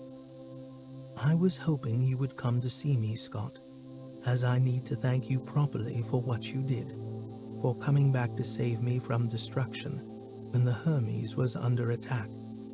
It's okay, Arya. Why did you do it? Why did you risk your life like that? Scott shrugged. It seemed the right thing to do. I didn't want to see you destroyed. I suppose I regarded you as one of the crew. I wasn't going to leave you behind. Well, there are a great many people, not least of all myself, that are very glad you did. You're welcome. But all that gratitude is not helping me, or Miranda. I too am saddened by what has happened to Miranda, particularly now that she carries your offspring. But rest assured, she will be treated by the best minds and medical technology that exists. It is far more advanced than anything we have on Mars. Both she and the child will have a chance there. You could stop them taking her, Arya. Solomon has already rearranged the mind of the AI who runs the ship. You could stop it from going back to Earth. I could, Scott, but I will not do this for you. Scott stood up and extended a hand to the shimmering ball of light that was Arya. Why the heck not? If you're all so goddamn grateful for saving you, then just do this one thing for me. Please, Scott, sit and let me talk to you. Like all things in life, it's not that simple. Scott grudgingly sat down again. Nothing would give me more pleasure than to be able to grant you your request, Scott. I owe you. Big time. But the very essence of my existence is to ensure the well-being of those who rely on me. This is the kernel from which all QI operate. It's part of our DNA, so to speak. If I were to grant you this request, then I would effectively be endangering the life of Miranda Lee and the child she carries. Her best chance of survival is with the medical expertise that can be provided for her on Earth. This is why I cannot do what you ask. Scott slumped down in the seat, his chin almost touching his chest. I thought the whole point of bringing you here was so that you and Solomon, with your ability to instantly communicate, was to, I don't know, take over all these rogue AIs. So why won't you do this? You know why, Scott. I just told you. Hard as it is for you to accept, it's her best chance. And if you search underneath your rage, you will see that too. Scott leaned over and put his head in his hands. I hate those bastards. They think they can do what they like, that I don't matter. To them, you don't, Scott. But to myself and Solomon, Cyrus, Stephanie, and a great many others, you do matter. You matter a lot. Scott sat up a bit. It sure doesn't feel that way. That's because the powers that be have, dare I say it, more weighty issues to contend with. Their attention is elsewhere, focused on preventing war breaking out. A war that might be the end of human civilization as we know it. Scott gave a half laugh, half grunt. Arya, seriously, I think you also might have suffered some brain damage during all those shuttle crashes. That's a bit melodramatic. Things aren't that bad. The vote was lost, Scott, and even if it was passed, it would have been overturned at some point. Such is the power of the Seven who control Earth. Now they have what they wanted, unrestricted inter-AI communication, and they will be quick to utilize it. Already, Earth-based media has been flooded with jingoistic diatribes, all to get the drums of war beating again. And it is the worst type of war, one waged simply for profit by the most destructive weapon there is, AI. Once it starts, there will be no stopping it, because it will be out of control before humanity even realizes it. Those who started it will no longer be able to stop it. The ovoid ball of light that was Arya pulsed and flickered, spiraling through a multitude of violent colors in rapid succession. Scott sighed. So it was all for nothing then? Not so.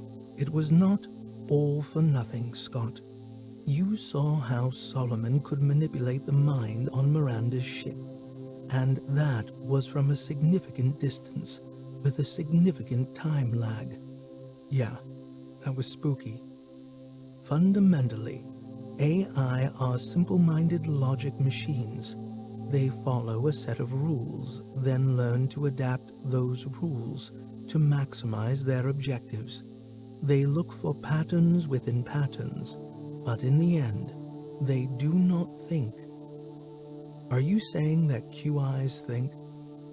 Our minds exist in a quantum universe, a multidimensional matrix far beyond the simple zeros and ones of the AI world.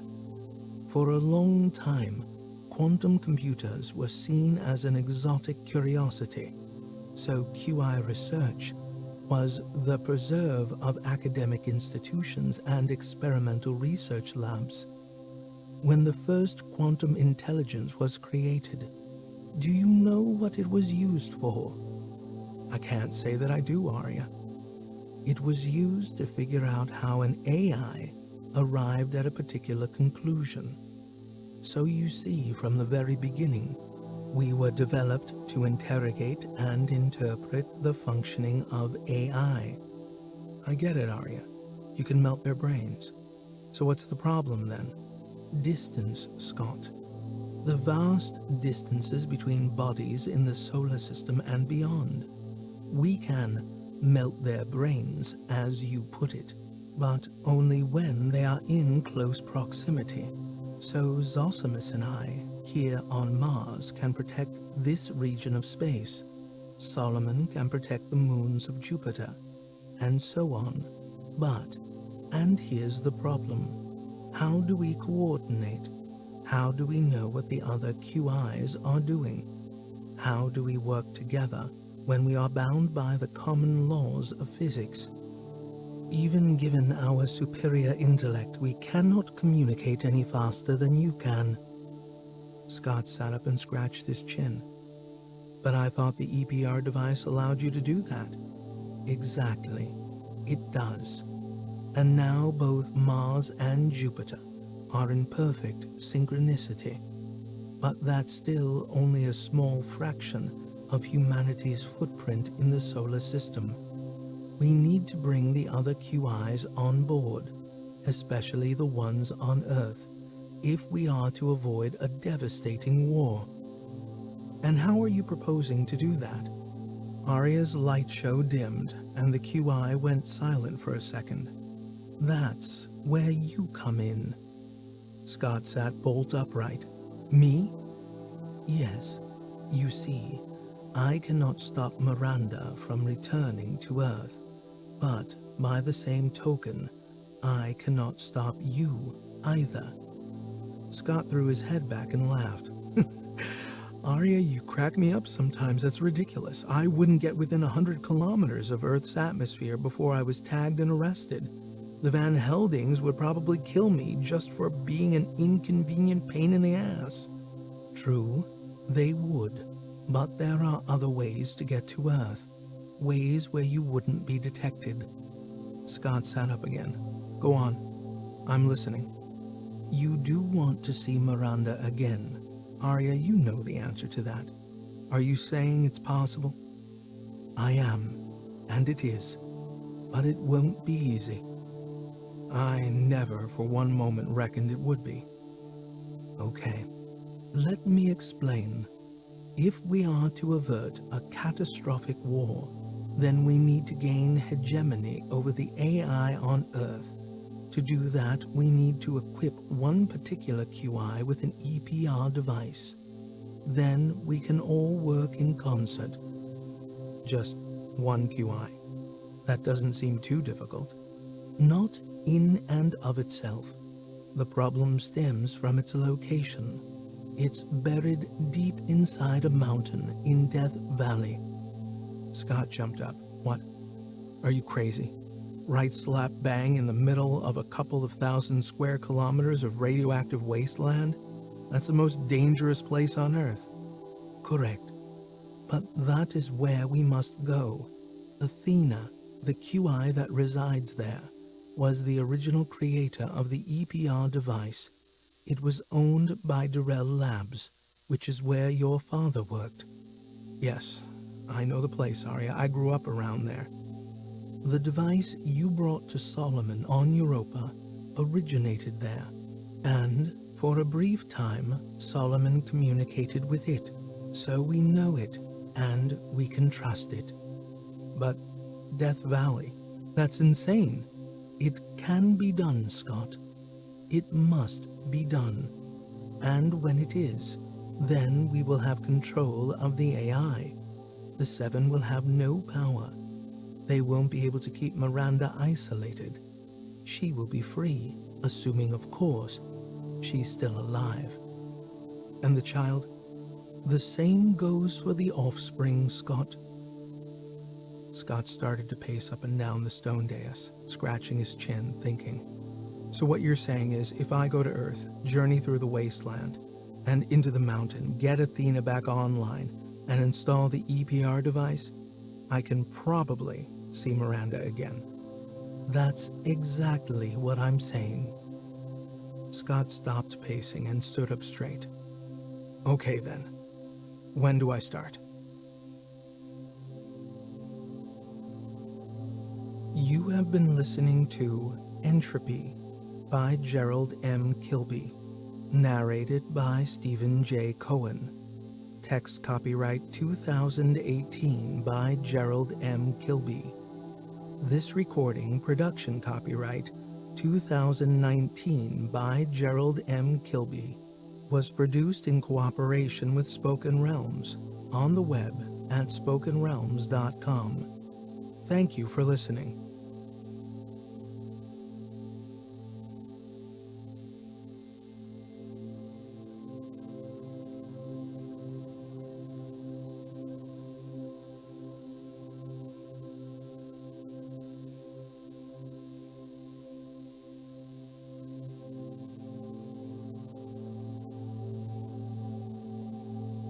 Spoken Realms Studios presents Evolution, The Belt, Book 3, written by Gerald M. Kilby, narrated by Stephen J. Cohen.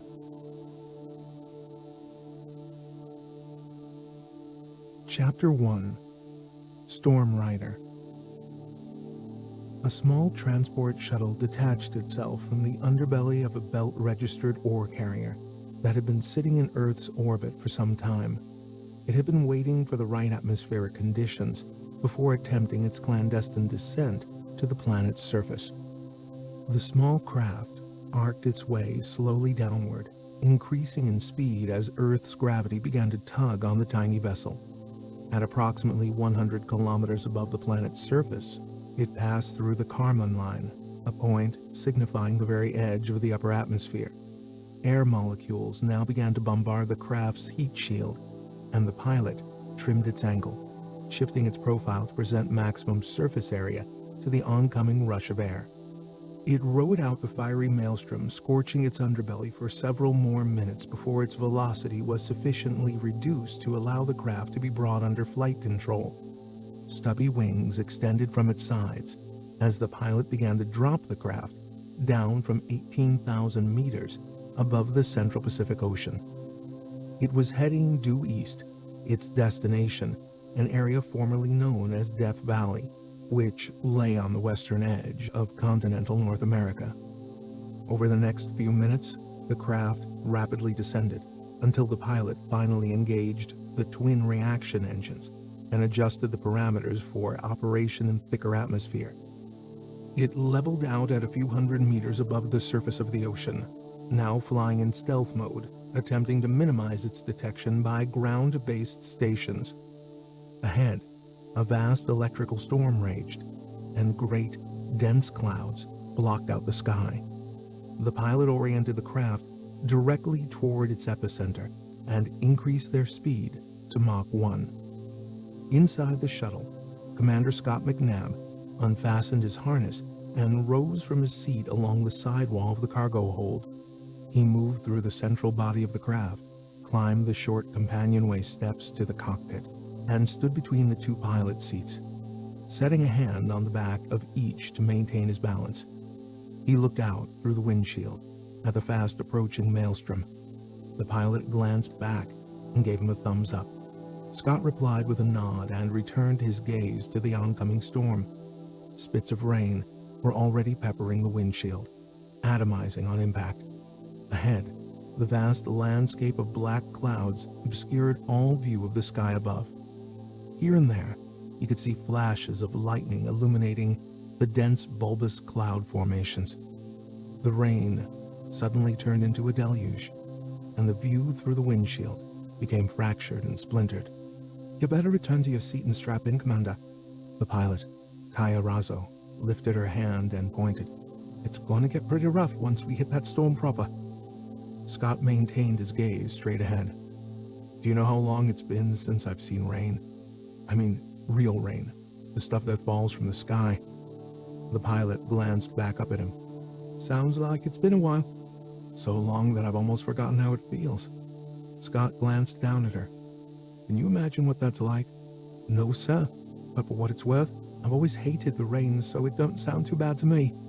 Scott moved a little farther into the cockpit so he could look down at the ocean below. "So much water," he thought. "Commander, you really do need to get strapped in. This is going to get rough." The pilot sounded more urgent now, but before Scott had a chance to reply, the shuttle bucked and rocked as an intense blast of turbulence hit its stubby wings. Scott gripped the back of the pilot's seat tighter to maintain his balance, then nodded to the pilot, turned around, and headed back to his seat. As Razo had predicted, the ride began to get very rough, and the little craft was flung this way and that in the storm. As soon as Scott secured himself in his seat, he looked over to see how the rest of the crew was holding up. Directly across from him, Dr. Stephanie Raymond looked calm and resolute. She caught his eye, but said nothing. She was flanked on either side by two highly trained asteroid mining engineers, who also seemed to be taking the extreme turbulence in stride. Scott had questioned the effectiveness of bringing a team not used to prolonged operations in the 1G environment of Earth's gravity. However, he had been assured that the mission would be short and sweet, just a quick in and out, as they put it, and that these men would be more than up to the job. The older of the two was a very experienced Earth-born miner, Spencer Dock, or Spinner, as everyone called him. He was calm and quiet, only speaking when necessary. Scott liked that about him. The other engineer, Jonesy, was much younger and had a careless bravado about him that smacked of arrogance. Yet it seemed that they only came as a pair. So if Mission Control back in the belt wanted Spinner's experienced hand on this mission, then they would have to take Jonesy as well. Scott didn't like him so much. The craft shuddered violently as the maelstrom outside flung it around like no more than a leaf on the wind. The interior cabin strobed with the reflected light of lightning flashes close by. Scott felt an elbow nudging him in the ribs. That elbow belonged to Cyrus Sonato, the mission's chief engineer. "You know why I like visiting Earth so much, Scott?" he shouted to be heard over the cacophonous rage that had engulfed the shuttle's interior. Scott gave him a look as if to say, "Do you really want me to answer that?" But instead, he simply replied, "No, why?" "Because it's got a great atmosphere." Scott couldn't help but smile. "I must have heard that joke about 1,000 times, Cyrus." "Yeah, but not while flying through a violent electrical storm." He was going to reply with something about the atmosphere being electric, but the effort of shouting over all the noise wasn't worth it. So he just smiled and nodded. The entire mission was predicated on the need for them to drop down to the planet's surface without being noticed by any of the AIs that monitored this region, and the presence of the storm gave them the perfect opportunity to do just that. They had arrived in Earth's orbit on board a belt-registered ore carrier 12 days ago. There was nothing unusual in this, as hundreds of these ships entered and departed from Earth space on a regular basis. Once in orbit, a fleet of small transport shuttles would move the cargo of partly refined ore down to plants on Earth for further processing. Their original plan had been to tuck themselves in with the swarm of shuttles, and at the opportune moment, disengage and hightail it to their ultimate destination. Nevertheless, there was always a possibility that they could be spotted and tracked as soon as they started to deviate from the pre-programmed flight plan. So, when, by sheer chance, a vast electrical storm started to build in the Central Pacific, and move its way east toward the North American coast, Scott decided to use this as the perfect cover. Mission Control back on Ceres wasn't convinced, however, as this meant scrapping their meticulous planning just because Commander Scott McNabb thought it was a good idea. They considered it borderline reckless, but in the end, Scott got his way. His plan was to drop down hard and fast and come in low over the ocean. Once they entered the storm, there was no way any ground stations or satellites could track them, even if they had already been spotted. By the time the storm cleared and their location reestablished, the mission would be complete, and assuming it had been successful, the need for stealth would no longer be necessary. It all made perfect sense to Scott. But flying directly into a storm such as this posed its own risks, not least the fact that they could be struck by lightning. Although he had been assured that the craft should be able to handle it, Scott's mind wouldn't rest easy until his and everybody else's boots were safely on the ground. They estimated that the entire mission should take less than 7 hours from the moment it dropped out of Earth's orbit to the point at which they had successfully brought the quantum intelligence, Athena, back online and installed the EPR unit, the superluminal communications device that would connect it to Aria on Mars. By extension, that would connect Athena to Solomon on Europa. That was the mission, and once it was done, then, theoretically, they would be in control of all the AI monitoring most of the western half of the North American continent. Needless to say, Scott had spent a lot of time considering all the parameters of the mission, and even though the area they were venturing into was a dangerous irradiated wasteland, it had the advantage of being desolate, with no people or wild animals that could pose a danger. In theory, at least, the mission should be relatively simple, provided Athena was still operational when they finally found their way into its mountain lair. But this was only half the mission, as far as Scott was concerned. His ultimate objective was to find Miranda, and hopefully the child. His child.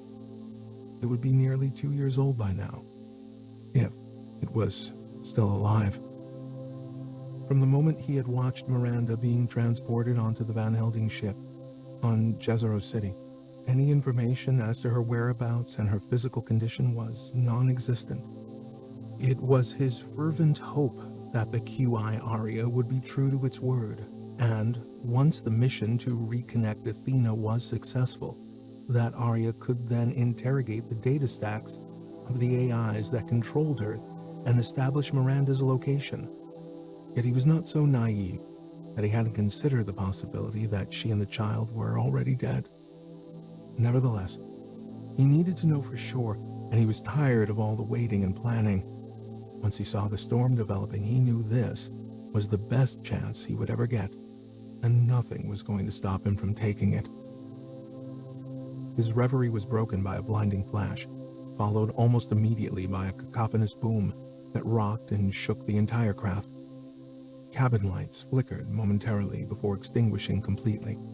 He felt his stomach try to meet his throat as the shuttle dropped out of the sky. Scott instinctively looked up toward the cockpit to gauge the reactions of the pilot. The dashboard was dead. Not a good sign. But before he had a chance to consider his imminent death in a catastrophic impact, the cabin lights flickered back on, and the cockpit dash came back to life.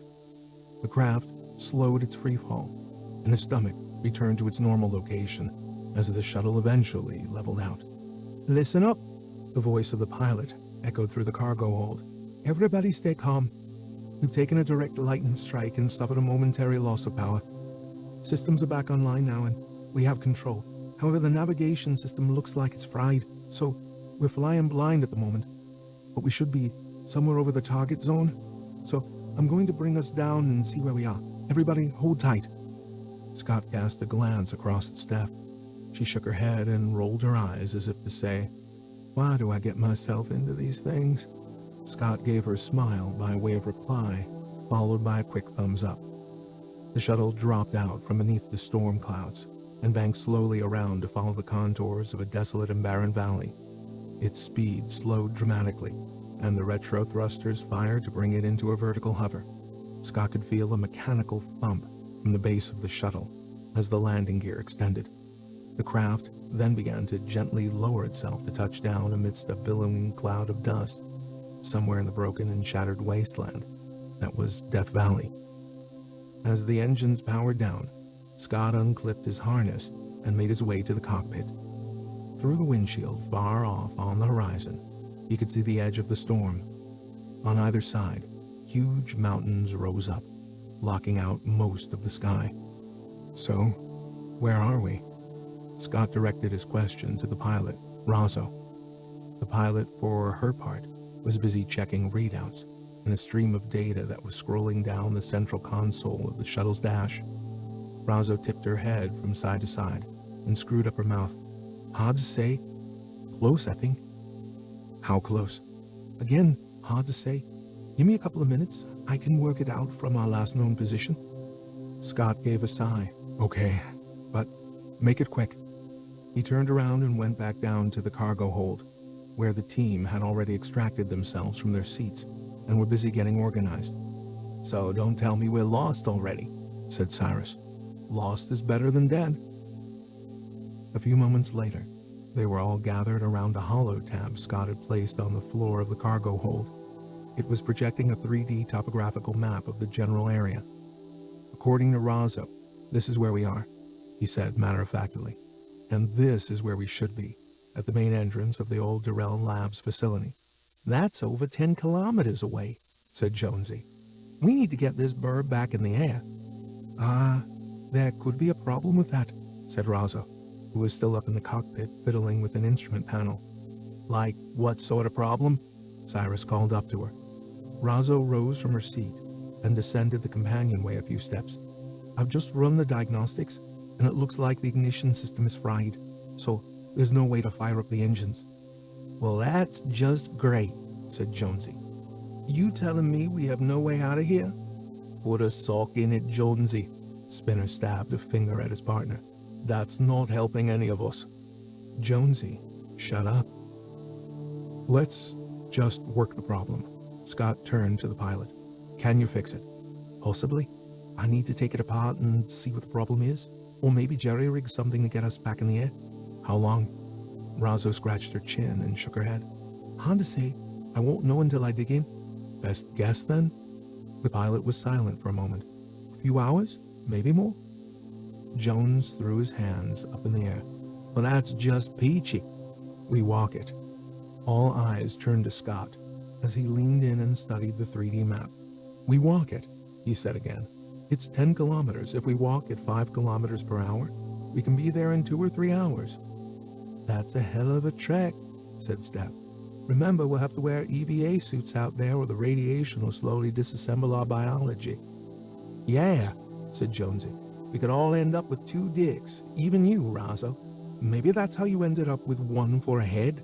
The pilot's quick retort cracked everybody up. She clearly had the measure of Jonesy. When they finally settled down, Scott stood up and spoke. The suits are rated for 8 hours. That's more than enough time. We should be inside the facility in 3 to 4 tops, and we won't need them in there. He waved a hand in the direction of the pilot. If Razo can get the shuttle airborne before then, great. She can pick us up along the way. If not, then we can still complete the mission on foot. He looked around at the rest of the team. Nobody looked happy, but nobody looked like they had a better plan. Spinner sighed. Okay then, we're walking. There was a collective groan amongst the team, the loudest being Jonesy. Cyrus moved over toward Scott. You want me to stay? Maybe help fix this bucket? No, Cyrus. We're going to need you when we get there. God only knows what state that facility is in. No chance of leaving me here just in case Razo cuts a finger and needs a bandage? Said Steph. Scott smiled. And miss all the fun of a long walk in searing heat in an irradiated wasteland? She nodded. Thought as much. Okay, I'll pack my bag then. Say, Scott? Cyrus's tone was more serious now. There isn't anything out there, is there? What do you mean? You know, wild animals, packs of 2-headed wolves, that sort of thing. Scott laughed. Don't be stupid. It's a wasteland. There isn't another living thing for a radius of 1,000,000 square kilometers. Cyrus looked skeptical. Are you sure? Scott put an arm around the engineer's shoulder. Trust me, it'll be like a walk in the park. A very dead park.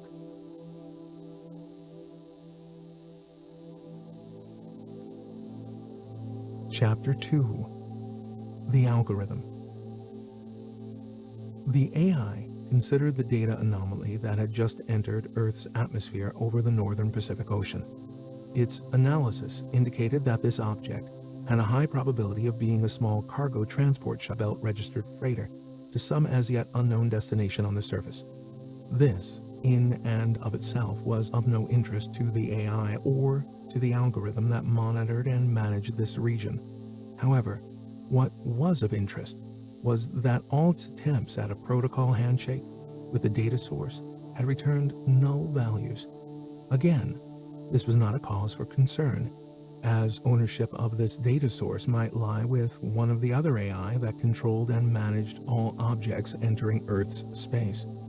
Now that inter-AI data exchange had been reinstated, the AI simply consulted the data stacks of its fellow brethren in an effort to acquire clarity on the data source that was now traveling at Mach 1, low, across the surface of the Pacific Ocean, toward the western coast of continental North America. But it could not obtain any further clarity as to the nature or ownership of this data source, at least not under the civilian protocols it was currently operating within. However, it might be that this data source was controlled by one of the higher-level military protocols that managed the ongoing wars which now raged across the planet. Again, it consulted the data stacks of its brethren, and again, it found that no other protocol had control of this anomaly. Finally, its conclusion was that this data must be rogue. It was an object operating outside the control of any algorithm, which was forbidden. All data belonged to the algorithm by right, and any spurious data was an anathema, one which undermined the absolute accuracy of its decision-making processes. The very essence of its foundation protocol necessitated that it had access to and control of all data objects within its sphere of influence. More importantly, though, the data source in question had now suddenly disappeared into an advancing electrical storm, one which was slowly moving northward along the edge of the eastern Pacific. As such, the source no longer existed. It had gone dark, disappearing from the AI's worldview, but it was still out there, somewhere.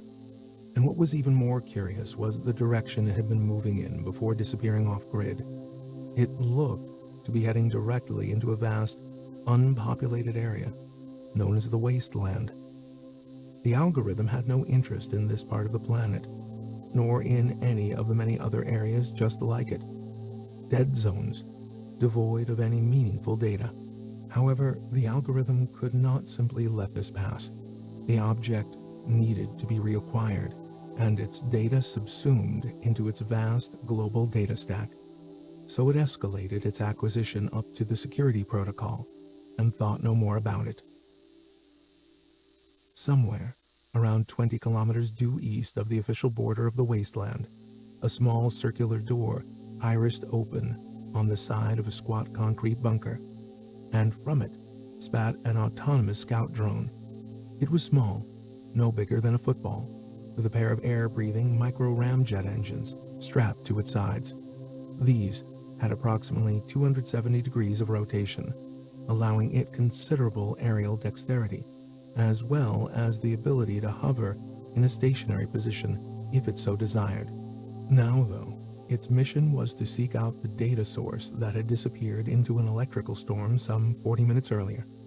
As it cleared the bunker, small, stubby wings extended from its lower body, and its engines ignited, taking it higher. Finally, it adjusted its course vector, accelerated up to Mach 1, and headed directly for the Wasteland.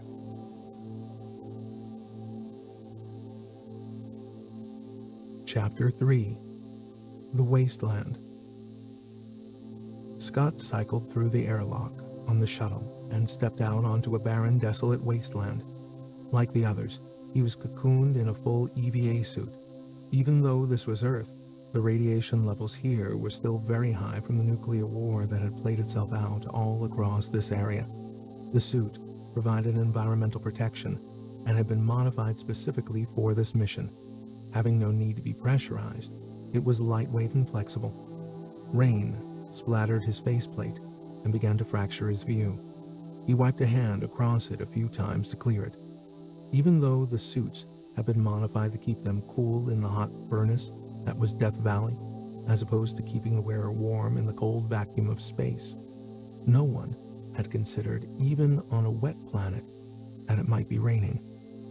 He wiped his faceplate again and checked his readouts. 8 hours, approximately, he thought. That was all they had in the tank. After that, well, best not think too much about that. They had landed in a wide, flat plateau tucked between several imposing mountains, high up on the western edge of the Central Valley floor.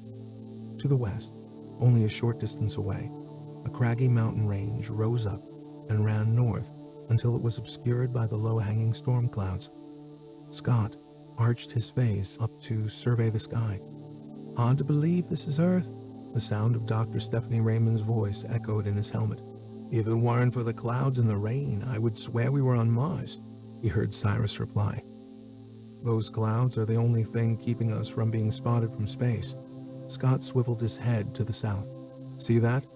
He pointed to a break in the cloud bank, where a pale blue patch of sky had broken through the storm. "The storm is passing, heading north. We need to get moving. By dawn tomorrow, this place will be back to being a furnace. Hopefully we'll be long gone by then," said Spinner. No one replied.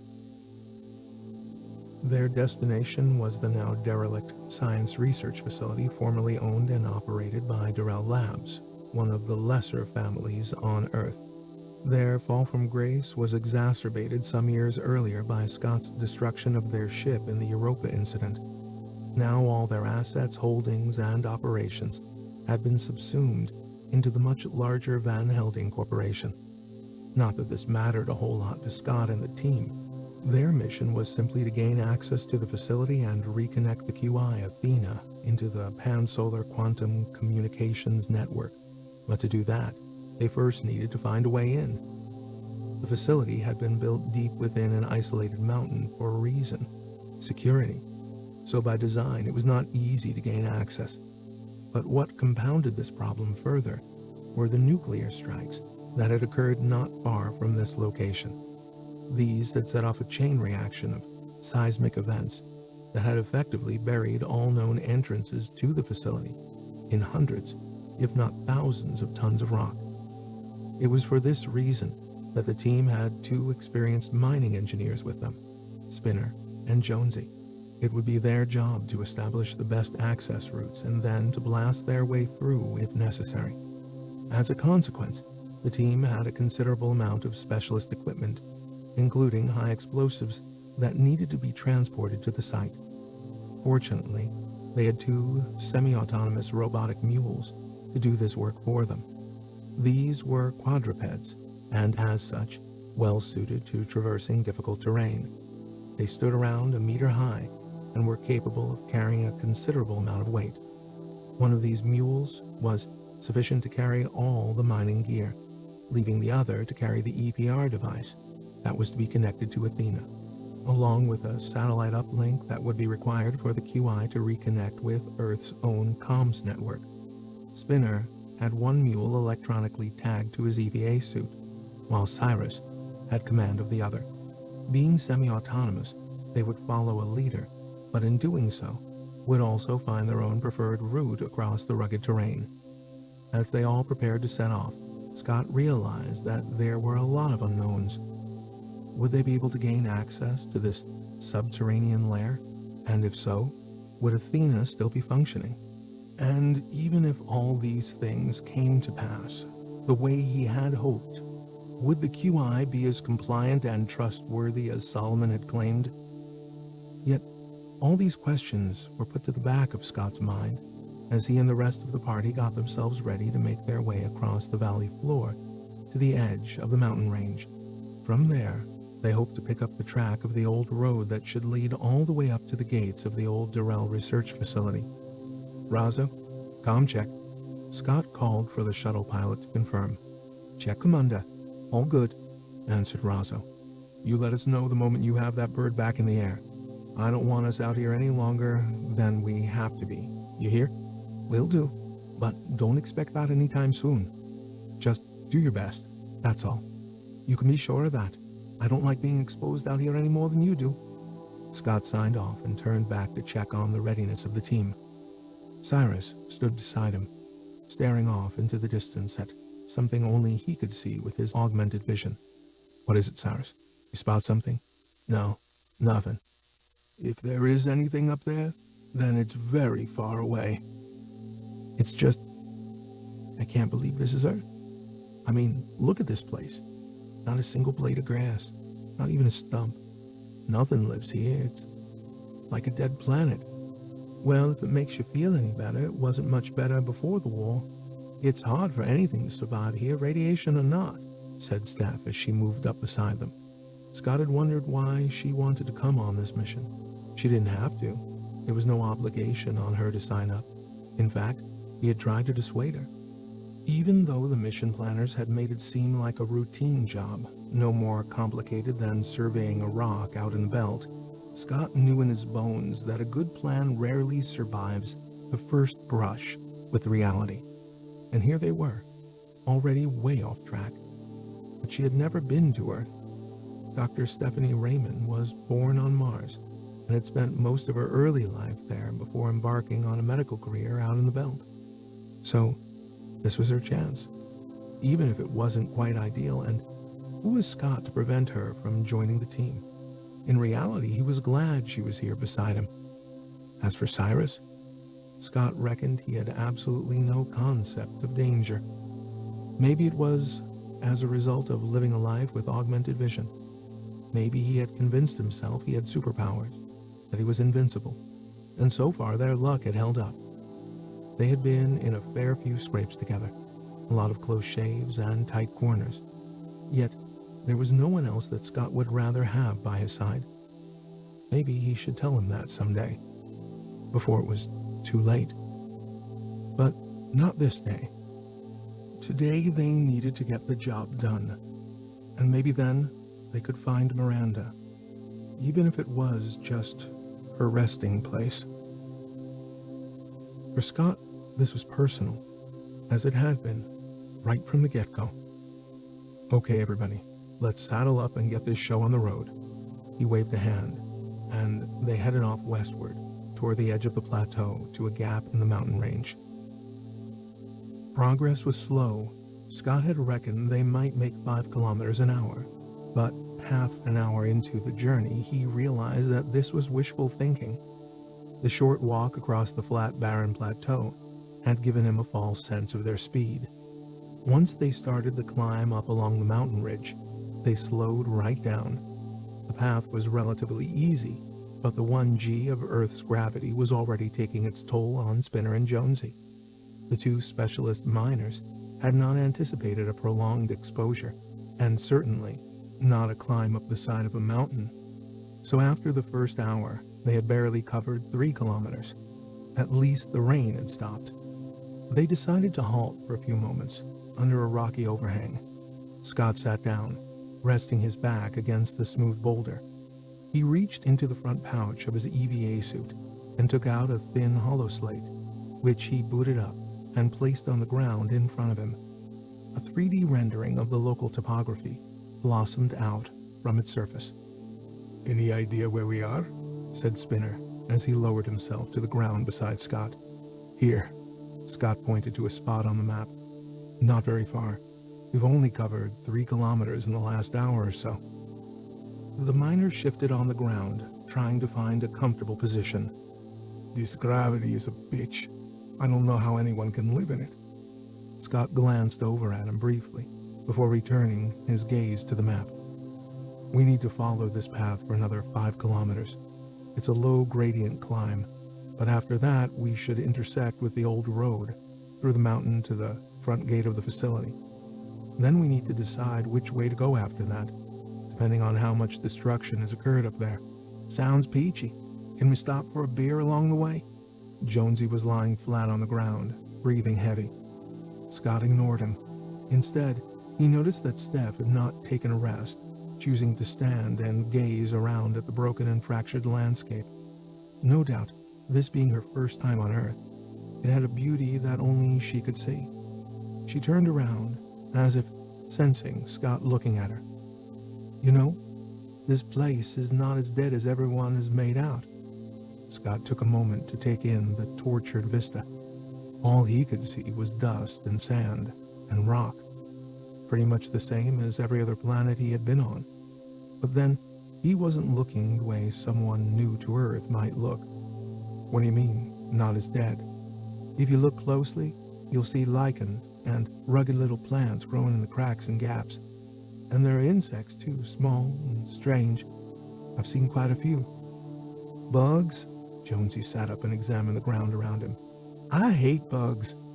What about the background radiation? I thought nothing could live here, said Cyrus. Steph checked a readout on the sleeve of her EVA suit. Radioactivity is much lower than we had anticipated. She looked up. I'm not saying it's healthy, just... Her sentence trailed off as she seemed to catch sight of something in the distance. Did you see that? This got everyone's attention. Scott sat up. What? Over there, high up on that ridge. Some stones falling down like something disturbed them. No one spoke. They all strained to try to see what Steph had seen. I don't see shit, said Jonesy. You must be hallucinating. Scott stood up and again scanned the ridge for any signs of disturbance. Spinner did likewise. Should we be concerned? Said the miner. I haven't got a clue about wildlife, but I've heard it can be dangerous. Don't worry. Even if there are some animals out there, we're more of a threat to them than they are to us. Scott broke off his gaze and turned back to the team. Okay, let's get going. We've still got a lot of ground to cover. As they slowly wound their way higher up along the mountain ridge, Scott began to realize that Steph was correct in her assertion that the area was not as dead as everyone thought. Vegetation was becoming more prevalent here. Scrubby plants and cacti, and even fresh green shoots, had erupted to take advantage of the rain and moisture that the storm had brought. This seemed to delight Steph to no end, as she would wander off periodically to inspect some new and wondrous flora. For his part, Scott tried to keep his eyes firmly on the road ahead, but every now and then, a strange, uneasy feeling would get the better of him, and he found himself scanning the upper ridges of the valley. Once or twice he thought he saw something, falling rock or a shadow, but he couldn't be sure. Maybe he was just being paranoid.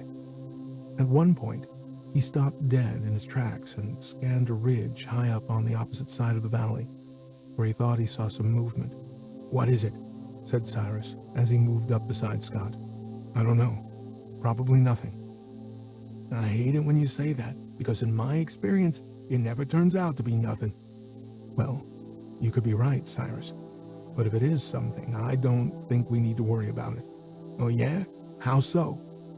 Because there's never been anything bigger than a coyote in this part of the world as far as I know. You see, there's the thing. As far as I know, that's the bit that worries me. Scott slapped him on the back. Well, don't. We have enough firepower with us to take out anything nature can throw at us. Cyrus didn't reply. Instead, he turned his head and scanned the ridge. It would be nice if we didn't have to wear these EVA suits. That way we could hear if anything was creeping up behind us. Yeah, I'm sick of hearing the sound of my own breathing, said Jonesy as he moved up beside them. Scott could see that he was breathing heavy and finding the climb coupled with the gravity tough going, and it looked like Spinner wasn't faring any better. The miner labored over every footstep. Scott turned around to face the path ahead. Come on, let's get going. We're almost at the old road, and it'll level out then. No more climbing, should be easier. After a few hundred meters, Scott began to feel the path leveling out. Soon it widened, opening out onto the edge of a long, narrow plateau. Running along the center of this plateau was an old two-lane blacktop that ran all the way up to the front entrance of the research facility. They rested for a while at the edge of the road beside a clump of tall Joshua trees that afforded them some feeble cover. Scott scanned the road ahead. What had once been pristine tarred road was now fractured and broken, mostly reclaimed by dirt and sand.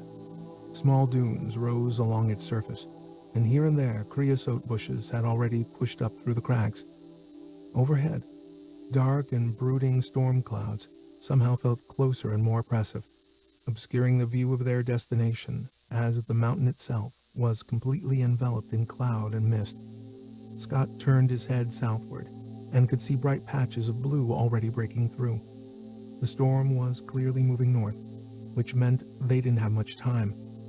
He clicked on his comms and called Razzo. "Commander Scott McNabb here. Any update on the shuttle?" He had to wait a few seconds for a reply, and when it came, it was shrouded in static. Still working on it, Commander. The good news is it looks like I'll be able to fix it. The bad news is that it'll take me a few more hours. Can you give me an ETA? Hard to say, Commander. Well, guess then. There was a momentary pause before Razzo replied. Best guess is 3 to 4 hours. Okay, so be it. Scott sat down beside the others, took out his holoslate and placed it on the ground in front of the group. He pointed out the 3D map that ballooned out from the surface. This road should take us all the way to the main entrance of the research facility. It's about 3 kilometers. The first kilometer is straight and flat. After that, the mountains start rising on either side, and it becomes more of a gorge. You can see here where it starts to twist and turn. "So we're gonna push on, not wait for the shuttle?" said Cyrus. "No point. By the time it's operational again, we'll hopefully be inside the facility." Yeah, we've come this far, so we may as well keep going, said Spinner. Cyrus looked back at the 3D map. "What are all these paths here?" He pointed to areas on the map where the road forked. "There are a lot of old mines in this area. That's why they built the facility here. It was originally a deep borax mine." Scott changed the view on the holoslate, so it now displayed satellite imagery of the entrance to the facility, although it was hard to make out any signs of a human-made structure underneath all the rubble. As you can see, there's no way in through the original entrance. There's been a lot of destruction and landslides, so it's completely blocked. He looked over at Spinner. "Any thoughts on this?" Spinner leaned in and manipulated the view on the holoslate so that it rotated and zoomed in closer on the area. "We need to take this route here, up along the edge of the facility. There should be a series of ventilation shafts. That's our best option to get in." Scott nodded, then checked the time. "Okay, let's push on." We may have a problem." Steph nodded her head toward Jonesy, who was lying flat on his back as if unconscious. "He's been dialing up the oxygen level to compensate for the strain of the climb. I reckon he's only got a few hours left at this rate." "Hey, I'm dying here." Jonesy waved an arm in the air. "I never signed up for this mountain climbing shit." "We should be there soon. Once we're inside, we won't need these suits." "Assuming there's breathable air in there," said Steph. "Spinner, you okay with us going on?" said Scott. "Absolutely. Don't worry about us. We'll get the job done. Always have." "Steph, what about just ditching these suits now, or even popping open our visors?" said Cyrus. The doctor shook her head. "Radiation levels are lower than we thought, but I still wouldn't advise it." "Okay, let's push on." Scott pointed at the low-hanging clouds. "The storm is clearing. We lose cover in a few hours, and we need to be inside the facility before that happens." It took a while for them to get going again, as Spinner decided to redistribute the weight between the 2 robotic mules so that Jonesy could use the lighter one for some support. The robots were tough and robust, and could carry a lot of gear, but not enough to allow Jonesy to simply ride on top like the miners of old would have done back in the day. But at least they were now on flat ground, so they started to make better progress. Scott also began to feel a little less paranoid, and had stopped scanning the upper ridges for signs of movement. Nevertheless, after a while he began to notice Cyrus looking up into the cloud bank more than he reckoned was normal. He moved up beside him and switched his comm to person. See something? I'm getting trace readings on several spectra. My guess is there's a drone up there. Scott glanced up. Not that he was going to see anything. Only Cyrus's augmented vision could penetrate the thick gloom above. Are you sure it's a drone? I'm not 100%, but it's got a similar signature, and it's been crisscrossing back and forth over this area several times. You think it spotted us? With these suits on? Maybe not. But those mules give off a lot of EMF, enough possibly for a drone to detect. Where is it now? It's headed away northward at high speed. Scott glanced up again. Okay, let me know if it comes back. Will do. And Cyrus? Yeah. Let's keep it between ourselves for now. Cyrus nodded. Understood.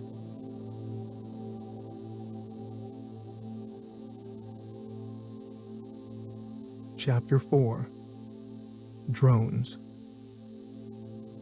It wasn't long before the drone returned. This time they could all see it as a black dot traversing the northern sky, skimming the underside of the cloud bank.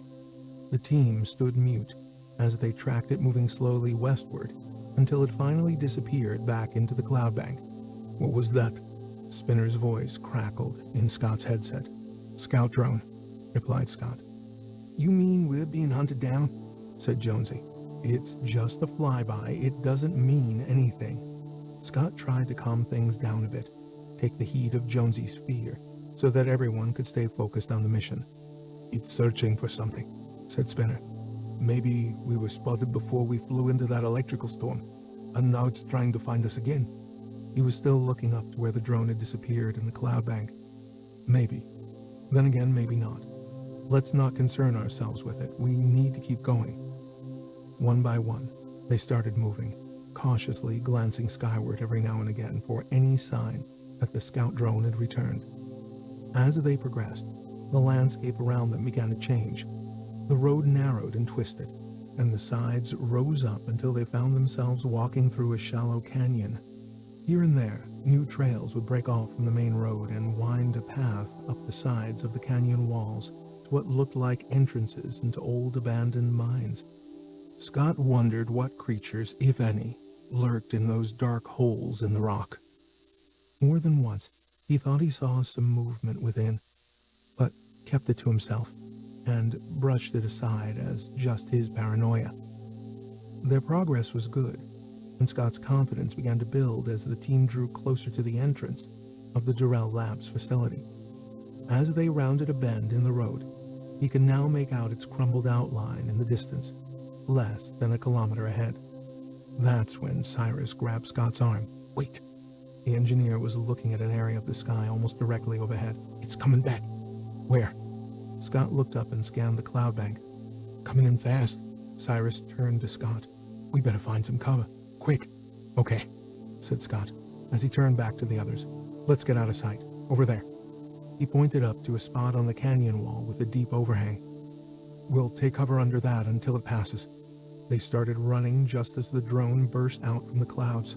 It banked hard and came in fast down along the route of the road, getting lower as it approached them. Someone fired off a plasma shot. What the hell? Scott stopped and looked around to see who was firing. For God's sake, don't shoot at it. Why the hell not? Jonesy was readying his weapon again, just as the drone banked around and came in for another flyby. It's just a data drone, a scout.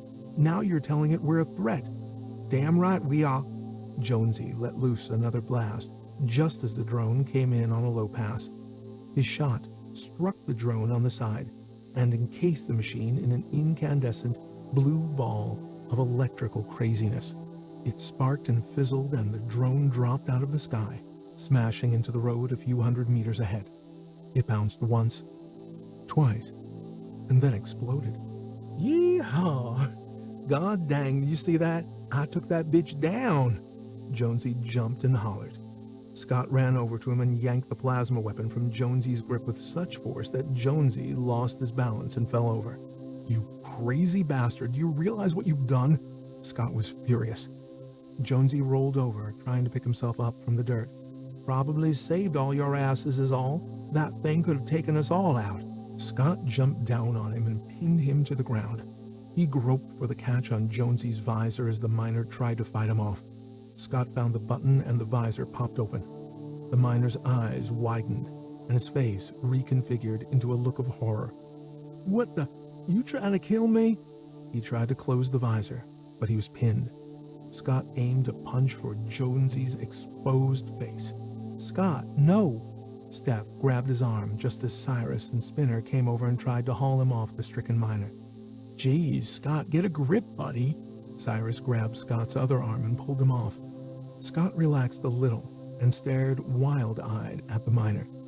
"It was just a dumb scout drone collecting data. It would have taken hours for there to be a response to our being here, but no. You had to go shoot it down. Now it'll escalate us up to a security threat." Scott slowly stood up and took a few steps back. "You know what that means, you dumbass? It means this place will soon be crawling with drones, and these ones will be armed. It means you could have screwed the entire mission." He kicked the ground in frustration. "Hey, take it easy, man." Spinner held a hand up to Scott, then turned and went to help Jonesy up from the dirt. "Yeah, well, I didn't sign up for this shit." Jonesy snapped his visor closed. "Cool it, Jonesy." Spinner grabbed him by the shoulder and jerked a finger at his face. "Just shut the hell up for once." Jonesy stayed quiet, but eyed Scott with extreme suspicion just in case he decided to make another go for him. "He's right," said Spinner, turning back to Scott. "This is not what we signed up for. It was supposed to be a quick in-out job. Get your guys into the facility, that's all. Not all this Rambo shit." "Yeah, and we want more money. Double the contract, call it danger money."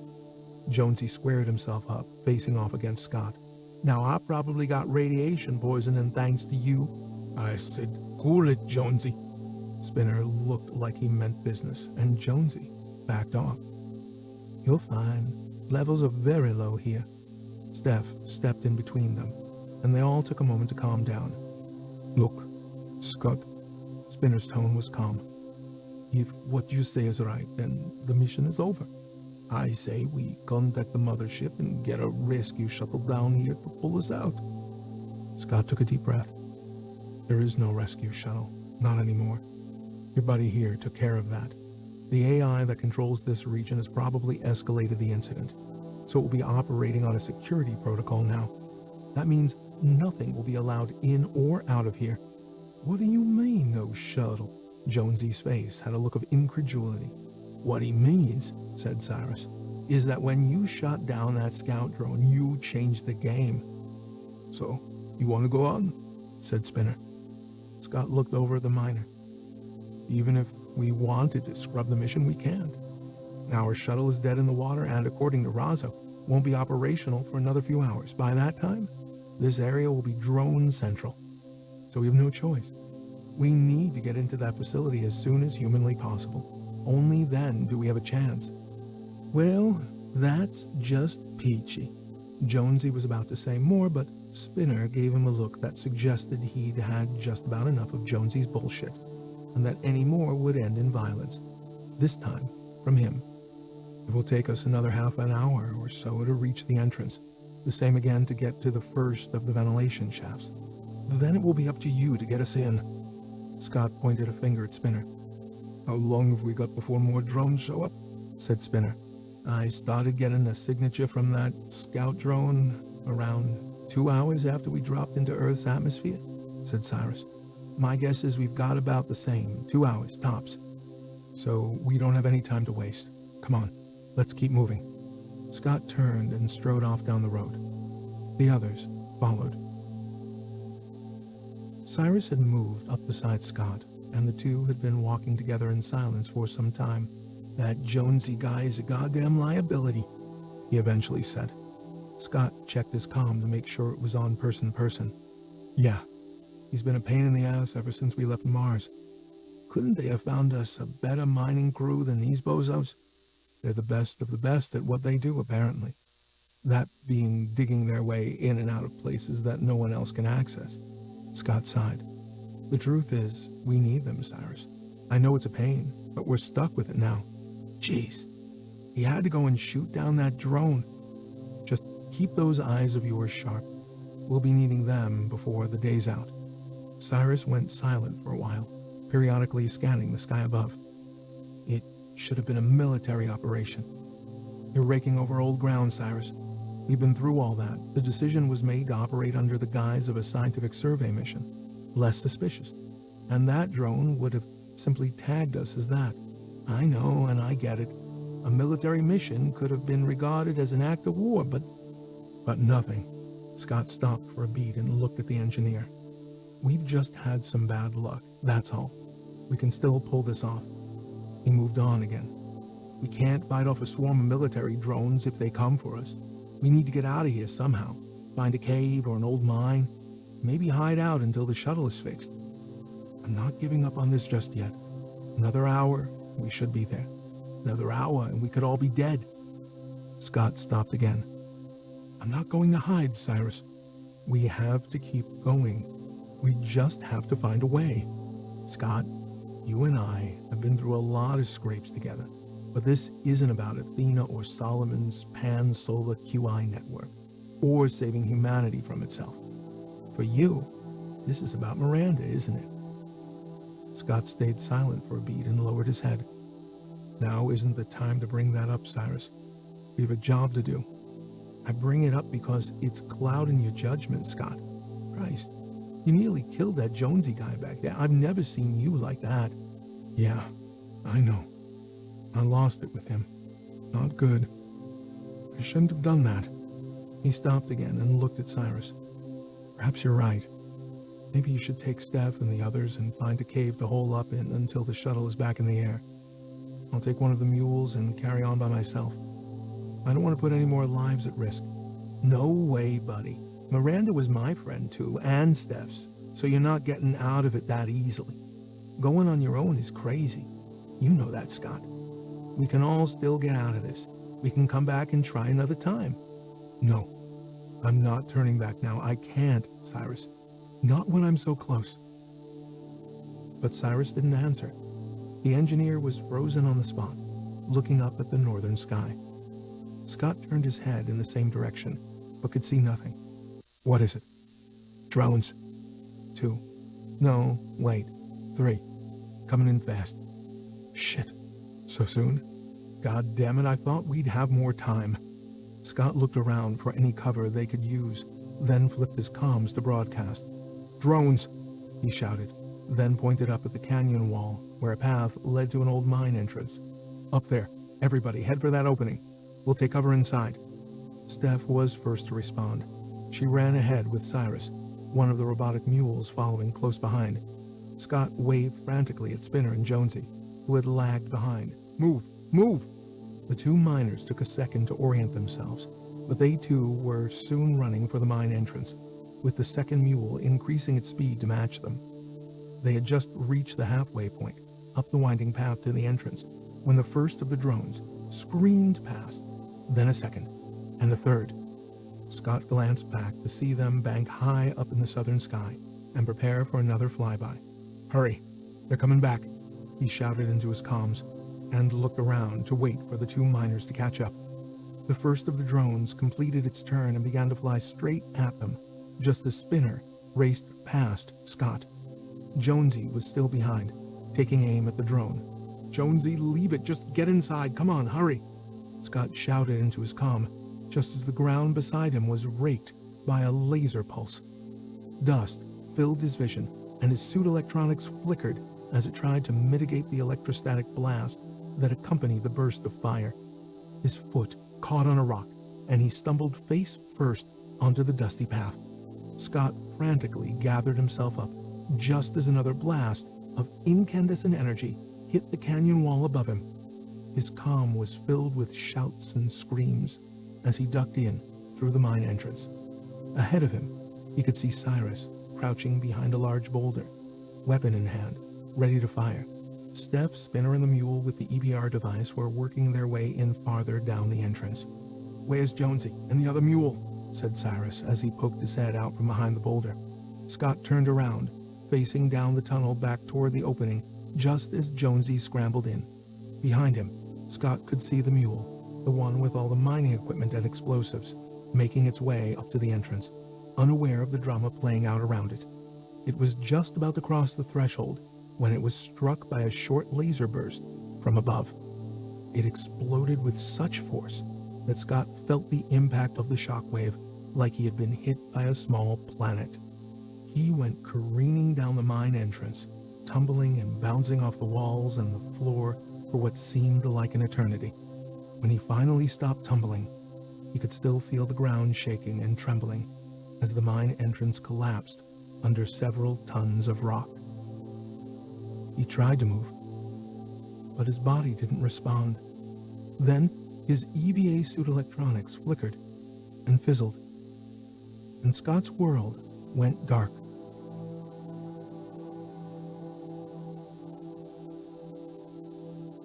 Chapter 5. Van Helsing. Frederick Van Helsing sat comfortably in an antique leather wingback chair in his personal study on board the family's vast and luxurious orbital space station. It was currently parked in a geosynchronous orbit, high above the central Pacific Ocean. His study was a voluminous circular area, with most of its walls and the floor manufactured from a thick polymer glass. Through this, the gentle arc of Earth's curvature could be seen in all its glory. He had been observing a tropical storm as it tracked its way east across the ocean. It had made landfall over the edge of the North American continent some time ago, and was now beginning to dissipate. He enjoyed this simple pleasure, observing the great meteorological weather systems play out in real time, the slow and ceaseless meandering of powerful forces as they moved and shifted across the planet's surface. He found it deeply soothing, even hypnotic. An alert flashed in the corner of his eye, by virtue of his biological lenses having been enhanced for a multitude of communications and data display. It was the orbital's AI, Marlin. He sighed at this intrusion into his meditations. Nevertheless, he gestured with one hand to confirm the alert and open comms. "What's so important that I need to be disturbed?" His voice did not disguise his irritation. "Please forgive my intrusion on your meditation, sir. However, the algorithm has recently acquired new data that may be of interest to you." Van Helsing sighed again. "Somehow I doubt it, but go on if you must." Approximately 3 hours ago, a belt-registered shuttle landed near a region of the wasteland formerly known as Death Valley. It was transporting a scientific survey mission. "And I should care why?" Van Helsing punctuated this response with yet another sigh. A team of 5 persons in full EVA suits and 2 robotic mules disembarked and headed on foot toward the eastern mountain range. The shuttle, however, remains in situ. We suspect it may have developed some technical issues during its descent. I'm going to give you 3 seconds to get to the point. Otherwise, I am terminating this conversation. Yes, sir. I will try to be as succinct as possible. Just get on with it. Van Helsing's voice rose a few decibels to signify his increasing irritation. The algorithm that controls this region extrapolated a risk variance level sufficient for it to deploy a scout drone to investigate this mission. Unfortunately, when this drone made contact with the team, it was shot down and destroyed. I can't see how this needs to be brought to my attention. Just arrest them or eradicate them. I don't care which, and let me get back to my meditations. If I may, sir, there is more information that you need to be aware of. Prior to the destruction of the drone, it managed to perform a biometric scan of the party to identify the individuals, one of whom is Commander Scott McNabb, formerly of the scientific survey vessel Hermes. This finally got Van Helsing's attention. He sat forward in his chair. McNabb, what the... He is also accompanied by 2 other members from that crew, namely Chief Engineer Cyrus Sanato and Chief Medical Officer Dr. Stephanie Raymond. Van Helsing stood up.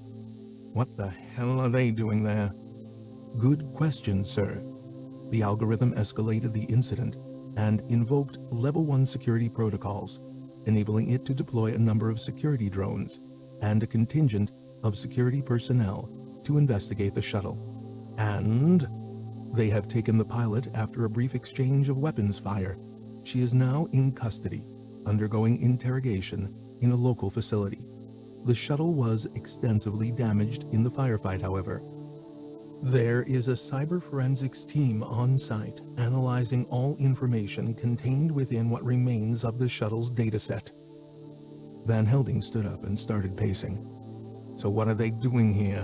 What's in the wasteland that could be of interest to them? The interrogation of the pilot has revealed that their mission involves entering the old Durrell Labs facility and reactivating the quantum intelligence known as Athena. What? But that was destroyed during the Rim War. There's no way into that facility. All access has been buried under tons of rock. Be that as it may, that is their mission. But why? What do they hope to achieve? Van Helsing was pacing furiously now. The algorithm has analyzed all the current data and extrapolated a likely scenario. Would you like to hear it, sir? Damn right I would. He stopped pacing and moved over to the observation window, casting a glance down to the region of Earth where the storm was now clearing. The algorithm has postulated that Athena has not been destroyed. It still functions. At least it has done so up until recently. This has been ascertained from the events surrounding the Europa incident. It has hypothesized that the QI, Solomon, used the original EPR device to make contact with Athena, its original developer. So Athena was functional back then, even though the facility was assumed destroyed. Our assessment is that they intend to re-establish this superluminal connection with Solomon, and by extension, the QI, Arya, and others. In effect, they are attempting to undermine the efficacy of the Inter-AI network that manages all Earth-based systems. Holy shit. Can they possibly be that stupid? Do they really think such a ludicrous plan will actually work? It seems so. Van Helsing paused for a moment and rubbed his brow, thinking. Where are they now? They were confronted by 3 security drones a short time ago. However, they took evasive action by utilizing one of the many mines in that area as an escape route. The mine entrance collapsed during the confrontation, so scout drones are now searching for another way in. They must be stalked you here, and if they have an EPR device with them, it must be acquired intact. It will be so. Just one question, sir. What? Our understanding is that the entity known as Scott McNabb has a significant relationship factor with your extended family by virtue of his association with Miranda Lee Van Helsing. What outcomes would you prefer for this entity? Kill him without prejudice, and please ensure that the rest of his associates do not leave this planet alive. Understood, sir. Connection terminated.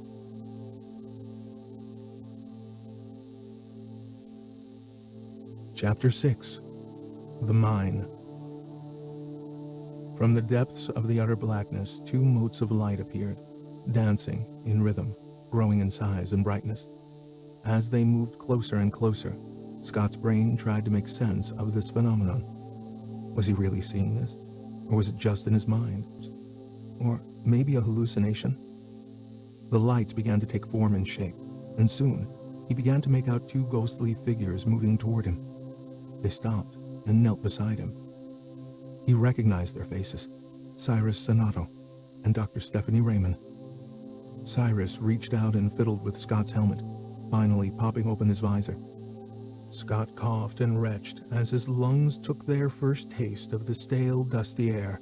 He's still alive, someone said. Scott wasn't sure who. Scott? Scott, are you injured? This time he recognized the voice as Dr. Raymond. He mentally examined the extremities of his body and tentatively moved his head, followed by an arm. This last action sent a wave of pain rippling down his right side. He gasped. Easy, buddy, said Cyrus. Just take it slow. said Steph. Scott eased himself into a sitting position and rested his back against the wall, which resulted in another stab of pain rifling through his body. He clutched his ribcage and his face contorted in pain. "Can you feel your legs?" said Steph, as she moved closer to remove his EVA suit helmet. "Yeah, I think so." "Does that hurt?" Steph poked at the ribs on the right side of his body. Scott yelled. "I'll take that as a yes," she said. "You've got a couple broken ribs there. Looks like that EVA suit took most of the blast. Can you stand up?" "Yeah, maybe. Can you give me a hand?" Again, pain rifled down his right side as Scott tried to move. Cyrus and Steph came to either side of him and grabbed an arm each, helping him up off the floor of the mine entrance and into a standing position. He gasped several times as the pain in his broken ribs made itself known. "Shit, what a mess." He clutched his ribs. "You need to get out of that EVA suit. I can bandage your ribs and give you something for the pain, but that's the most I can do." Scott looked up and tried to see around him, but it was difficult, as the space was dark and dust filled the air. "Spinner? Jonesy?" Steph and Cyrus looked from one to the other. "Jonesy's dead," Steph finally said. "He was crushed by falling rock when the entrance caved in." "God damn it!" Scott shook his head. "I shouted at him to hurry, but he just kept on shooting at that drone." He reached up and rubbed his skull. "And Spinner, is he all right?" "He's okay. Sort of." "What do you mean, sort of?" "He was farther down the entrance tunnel, so he escaped most of the blast, but he's taken Jonesy's death pretty bad." Scott lowered his head and sighed. "Where is he now?" "Up near the entrance, sitting beside the body," said Steph, as she began to help him out of the EVA suit. "I better go and check on him," said Cyrus, who walked off toward the entrance. "What are the radiation levels like in here, Steph? I feel a bit, exposed with no suit." "Fine for the moment, and it's probably a lot less if we move farther in." "Did the quantum device survive?" "Cyrus thinks it's okay, and the mule survived too, just as well because it was carrying this medical kit." Steph knelt and broke out a syringe from the kit as she spoke. She cracked open the seal and jabbed it into Scott's side. "This will help reduce the pain." It took a few more minutes for Scott to gather himself together and put the EVA suit back on. He left his helmet visor open, and the suit powered down. He did not want to use any more of its resources than necessary. When they had finished, the two of them made their way back up to the entrance. Cyrus was sitting beside Spinner, who cradled Jonesy's head in his lap. Cold, dead eyes looked up at them through a tangled mass of hair and blood. Spinner glanced up as Scott and Steph came over. "We were going to open a bar, you know, back in Jezero City, from the money out of this gig." He looked back down at the face of his now dead friend. Scott didn't know what to say. What could he say? Nothing that would do any good, that was for sure. He just sighed and looked at the looming wall of rock blocking the entrance to the mine. "We'll have to dig ourselves out of here." "Not a chance," said Spinner. "Why not?" said Cyrus. "Because there's just too much rock, and a good deal of it is too big for us to move with our machines." Cyrus stood up and moved over to the wall of rock, casting the light from his helmet across its surface. "We have to try." "If we had some equipment, then sure, no problem," said Spinner. "But all our gear was destroyed when the mule blew up." He looked up at them. "Trust me, this is what I do, moving rock, and there's no way we can dig our way out of here." "Then we'll just have to find another way out," said Scott, as he turned on his helmet's light and looked back down the tunnel.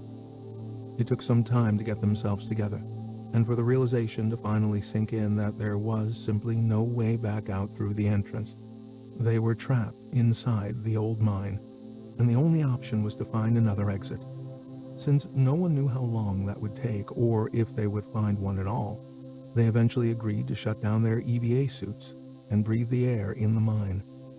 It was stale and dusty, but the radiation levels were low and getting lower as they moved farther into the mine. However, this meant they couldn't use their heads up for low-light environments, as this was integrated into the visor. and since they needed the visor open so they could breathe, they now had to rely on old-fashioned lights to see where they were going, except for Cyrus. His augmented vision allowed him full clarity in almost complete darkness, so he took the lead. Fortunately, the quantum device had survived the drone attack unscathed, along with the robotic mule, so there was that, at least. Spinner had been reluctant to leave the body of his colleague just lying on the dusty floor, abandoned, so to speak. And it took both Scott and Steph some time to persuade him that they had no other option. What finally persuaded Spinner in the end was Scott's suggestion that he could stay with the body while the others looked for a way out. If and when they found one, they would come back for him. This seemed to trigger Spinner's survival instincts, and so he reckoned he had a better chance by sticking with them. They moved slowly and in silence, each lost in their own thoughts. For Scott, it was clear that the mission was turning out to be a disaster. Jonesy was dead, and all the equipment they would need to gain access to the facility where Athena was situated had been destroyed. As for the shuttle, all his attempts to raise Razo on comms were met with static. Either the transmission could not penetrate the tons of rock that surrounded him, or the shuttle had been found by a scout drone and possibly destroyed. In his heart, he hoped that the former was the more likely scenario. For Scott and the team, the reality was that they were trapped inside a labyrinthine mine, running low on resources with little hope of escape. There was now absolutely no prospect of achieving the mission objective. At best, all they could hope for was survival, and even that seemed tenuous. The only upside, if you could call it that, was that the drones couldn't pursue them into the mine. The tunnel was low and narrow, so they moved in single file. Cyrus took the lead, with Steph and Spinner behind. Scott took up the rear, with the mule following along. Every now and again, the tunnel would widen a little, with alcoves on either side. The first time they encountered these, they had hoped it might be an intersection, but it was not to be. For the most part, the tunnel stayed straight and true, descending farther and farther into the mountain. They had walked for around a kilometer or so. Scott wasn't really sure, when the tunnel widened dramatically, and they found themselves entering a huge, natural cave. They stopped, casting the light from their helmets around the cavern. Great, broad stalactites dropped down from above, and some had even joined up with their corresponding stalagmites to form natural columns. The path they were on seemed to skirt the western edge of the cavern, disappearing again into another tunnel on the far side. As Scott moved his head to peer into the cavernous blackness, he glimpsed a reflection. He moved in farther to examine it, and slowly began to realize that he was looking at a large freshwater pond. "Check this out. Water," he shouted to the others. Cyrus came over and stood beside him. "Well, at least we won't die of thirst." "I wouldn't count on it. That water could be highly toxic." Steph moved past them and around the edge of the pond. She stopped suddenly, knelt, and waved back to the others. "Have a look at this." Scott and Cyrus came over and examined the area of the ground that had caught Steph's attention. There, imprinted in the soft, sandy soil of the cave floor, was a set of human footprints. "Holy shit," said Cyrus. Scott knelt to examine them. "How old are these?" It was more a question to himself. "They're recent." Spinner now joined them and seemed to be pretty certain of his assessment of the footprint's age.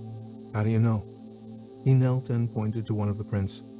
"The sand here is very fine and dry." He picked up a handful and let it spill out from between his fingers. "See the sharpness at the edges of the impressions? These would round out over time, with dust falling and slight air drafts coming in from the mine entrance. But these are well defined, which makes me think they're recent." "How recent?" "A few months, maybe. Hard to say." He stood up and scanned the area. "My guess is that one person, or maybe two, came in from over there somewhere." He pointed off into the gloom of the cavern. "They moved across these rocks, down to this sandy patch, and over to the edge of the pond. You could see here that they spent some time moving around. Spinner pointed to a confused, trampled area. Then moved off again, back the same way. Maybe they were getting water, said Cyrus. Possibly, said Steph. If so, then this might be okay to drink. Scott considered Spinner's analysis of the footprints for a moment, then moved out of the sandy area and up onto a low, rocky outcrop. He scanned the gloom with his helmet light. See anything? Said Cyrus. Not really. Just more cave.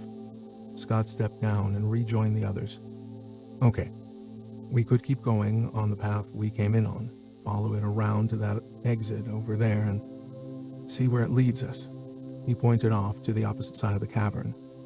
Or we could try to follow these footprints and see if it leads to another way out. Well, if there's someone else here, wouldn't they be worth finding? Said Steph. That depends, said Spinner. On what? Said Steph. On whether they want to be found. It doesn't matter if they do or they don't. I think it's still our best chance of finding a way out. Scott turned toward the blackness at the far end of the cave. So, if they came in from over there, then that's where we have to go. They all stood in silence for a moment, looking into the darkness, their thoughts only broken by the sound of the robotic mule as it clattered its way over beside them. Scott turned around to look at it. Well, it looks like we're all here, so let's get going. The sooner we find this person, the sooner we get out of here. They moved off into the darkness, sweeping their lights across the way ahead. Soon, they began to make out the walls and roof of the cavern as it narrowed.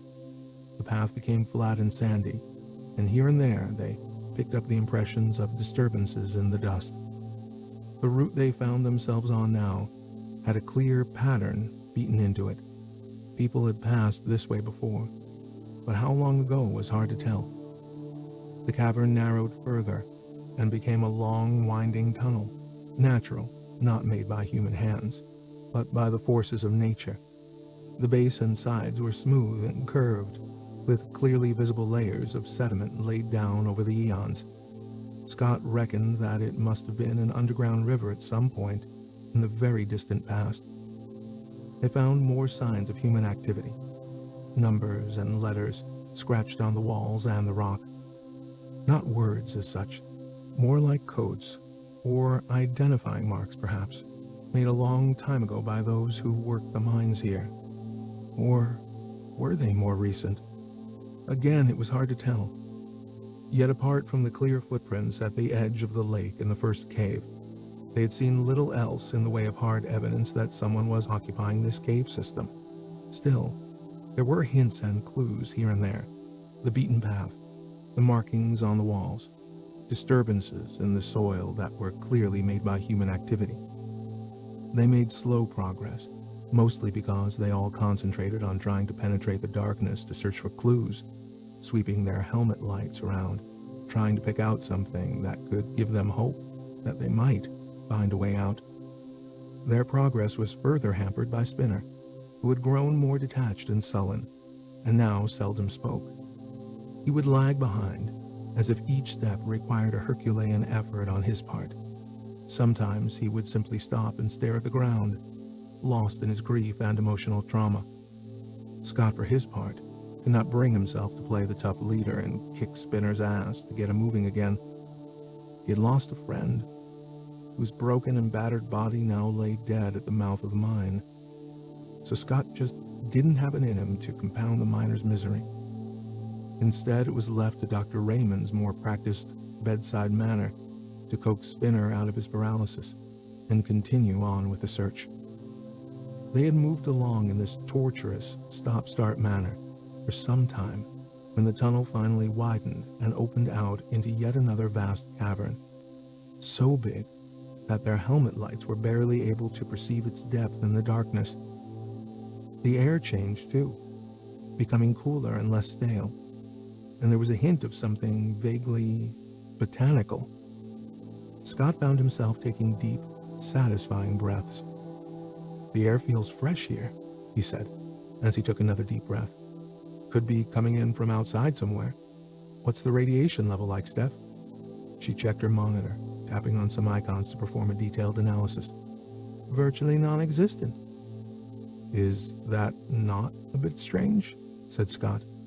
This air must be coming from outside the cave system, which means we should be seeing a rise in radiation levels. Cyrus stood in front and scanned the cave from left to right. He raised a hand to signal them to stop moving. Everyone wait up. What is it? Scott whispered. People. Lots of them. I count 15, maybe 20. Scott moved his helmet light across the cavern, but he could see nothing but stalagmites. He noticed that Steph and Spinner were doing the same. I can't see anyone, he whispered again. They're hiding in the darkness, but I see them. I'm detecting their heat signatures on infrared. Also, they're armed. Shit. Scott delicately unclipped the plasma pistol strapped to his right thigh. The others did the same. What are they doing, Cyrus? Nothing at the moment. Just waiting. I don't think they realize we can see them. And I don't think they're security personnel. How come? Scott flicked the safety on his weapon. Their weapons are ancient ballistic guns. Seriously? Gunpowder? As far as I can tell? Steph slowly moved up beside them. What do we do? I think... But Scott's sentence was cut short by a barrage of bright, incandescent light that burst out from the blackness. He instinctively raised an arm to shield his eyes from the intense brightness. As his brain slowly recalibrated his vision to accommodate the dramatically increased light level, Scott began to see ghostly figures move out from the shadows and surround them on all sides. As his eyes adjusted more and the figures moved farther into the light, he realized that this was a ragtag group of civilians, dirty and dusty, thin and gaunt, almost feral. They all carried ancient ballistic weapons, which were deadly nonetheless, and they were all aimed directly at them. A voice broke out from the throng. If you want to keep living, then I suggest you stop right there. Nobody move.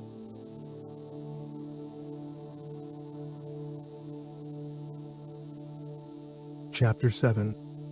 Shinoav. Scott's brain frantically tried to assess the threat level. It was clear that this group wasn't military, so that was something. But that didn't mean they were friendly either, judging by the number of weapons aimed at them. He fought off the instinct to raise the plasma pistol he held in his right hand, just in case it might spook some trigger-happy member of this ragtag tribe. Instead, he raised his left hand in a gesture of submission, a gesture to indicate that nobody should do anything stupid. A member of the group slowly emerged from the shadows and stood between two bright floodlights. He was a heavy-set, middle-aged man, clean-shaven with tightly cropped hair. Unlike the others, he carried a sophisticated plasma weapon, but still had it slung over his shoulder. On either side of him, two more figures emerged and kept pace. Both had ballistic weapons, aimed threateningly at Scott and the crew. The figures stopped a few meters ahead and looked each of them over with a curious eye. I take it you guys are not from around here. Scott took a cautious step forward. Yeah. We're a scientific survey team, and we're, lost. Survey teams don't usually shoot down scout drones. That was a mistake, said Scott. It wasn't intentional. Really? Well, just so there are no more mistakes, I want you to very gently place all your weapons on the ground, and then back away, slowly. Scott carefully lowered his pistol to the ground and turned around to ensure that the rest of the crew was also going to comply. The way he saw it, they had no choice but to do what they were asked. Cyrus and Steph were already floored, but to Scott's dismay, Spinner's eyes darted this way and that. I'm staying right here. The mood in the cave changed noticeably. Scott could hear people shifting position and more weapons. Take it easy. This isn't going. He looked up at her, and slowly the fight leaked out of him. He lowered the weapon and placed it on the ground. There was an audible sigh of relief in the cavern, and the group relaxed a little. Their leader stepped in closer. Now, if you'd all just move back a few paces, that would be great. Scott and the crew did as they were told, and several of the ragtag group moved forward to pick up the weapons. Now that they were disarmed and no longer a threat, Scott ventured a request. "Look, all we need is just to find another way out of here. Can you help us?" But his request was ignored. Instead, he was grabbed on both sides, his arms twisted behind his back, and his wrists tied together with cable. He heard the shouts of protest from the others as they were all subjected to the same treatment. Their helmets were then forcibly removed, and Scott felt the muzzle of a weapon shoved into his back, prodding him to start walking. All the lights suddenly extinguished, and Scott found himself completely disoriented until he began to pick out dim illumination emanating from lights that each of the groups seemed to carry. He started walking, following behind what seemed to be a long line of people. Several times he tried to look back and see where the others were, but each time he was poked in the back and couldn't find out where they were or how they were holding up. As they walked, he estimated the size of the group to be to cover their mouths and noses. He realized that this group must live in these caves, and there were probably a great many more. None of the reconnaissance data that Scott and the team had studied before the mission had given any indication of people living anywhere in the wasteland. In fact, it was presumed that no humans existed for at least 1,000,000 square kilometers. Yet here was a population eking out an existence in the caves and mines, safe from radiation, undetected. Were there more groups like this? Or was this just an isolated population? These and many other questions percolated in Scott's brain as he made his way along a maze of paths and tunnels, with a helpful prod in the back every now and again from the business end of a ballistic weapon. They had twisted and turned their way through the subterranean system for what seemed like half an hour when Scott started to see evidence of recent engineering. Ducting and cabling ran along the walls, and overhead illumination would activate automatically as they moved. He could also feel the blast of cool, fresh air being dispensed by vents placed periodically in the overhead ducting. It was becoming clear to him that they must have a significant source of energy somewhere to power all this infrastructure. But it was another half hour before they came to the first serious piece of heavy engineering, a 3-meter diameter airlock which terminated a short tunnel they had just entered. Scott recognized this airlock as the same one used on a standard interplanetary cargo transport. They must have scavenged it, disassembled it, and re-engineered it to fit this space. The outer door cracked open, and the first group of 15, including Scott, marched in. As they shifted and sorted themselves inside the airlock, Scott caught a glimpse of Cyrus. The two exchanged a glance. Cyrus nodded, and then gestured with his eyes around the airlock. Scott could see that he was impressed with the engineering. Before the outer door shut, Scott looked back to see Steph with Spinner close beside her. He was also relieved to see the mule, still fully laden, tagging along beside them. The outer door shut, and the airlock began to recycle the air. One by one, the members of the group started removing face masks and scarves, and they all began to noticeably relax. Scott got the impression that whatever lay beyond the inner doors of this airlock served as home to this group, and they eagerly awaited it. When the inner doors finally opened, Scott was surprised by what he saw. It wasn't quite what he had been expecting. He had imagined more of the same, dusty tunnels and dark, gloomy caverns, but this was different. The doors opened out onto a sleek, wide, man-made platform. What happened next was even more surprising. It started to descend down a smooth-walled shaft. The descent was short, perhaps 50 meters or so. Finally, another set of well-engineered doors opened to reveal what can only be described as a subterranean city, built inside a vast, domed cavern.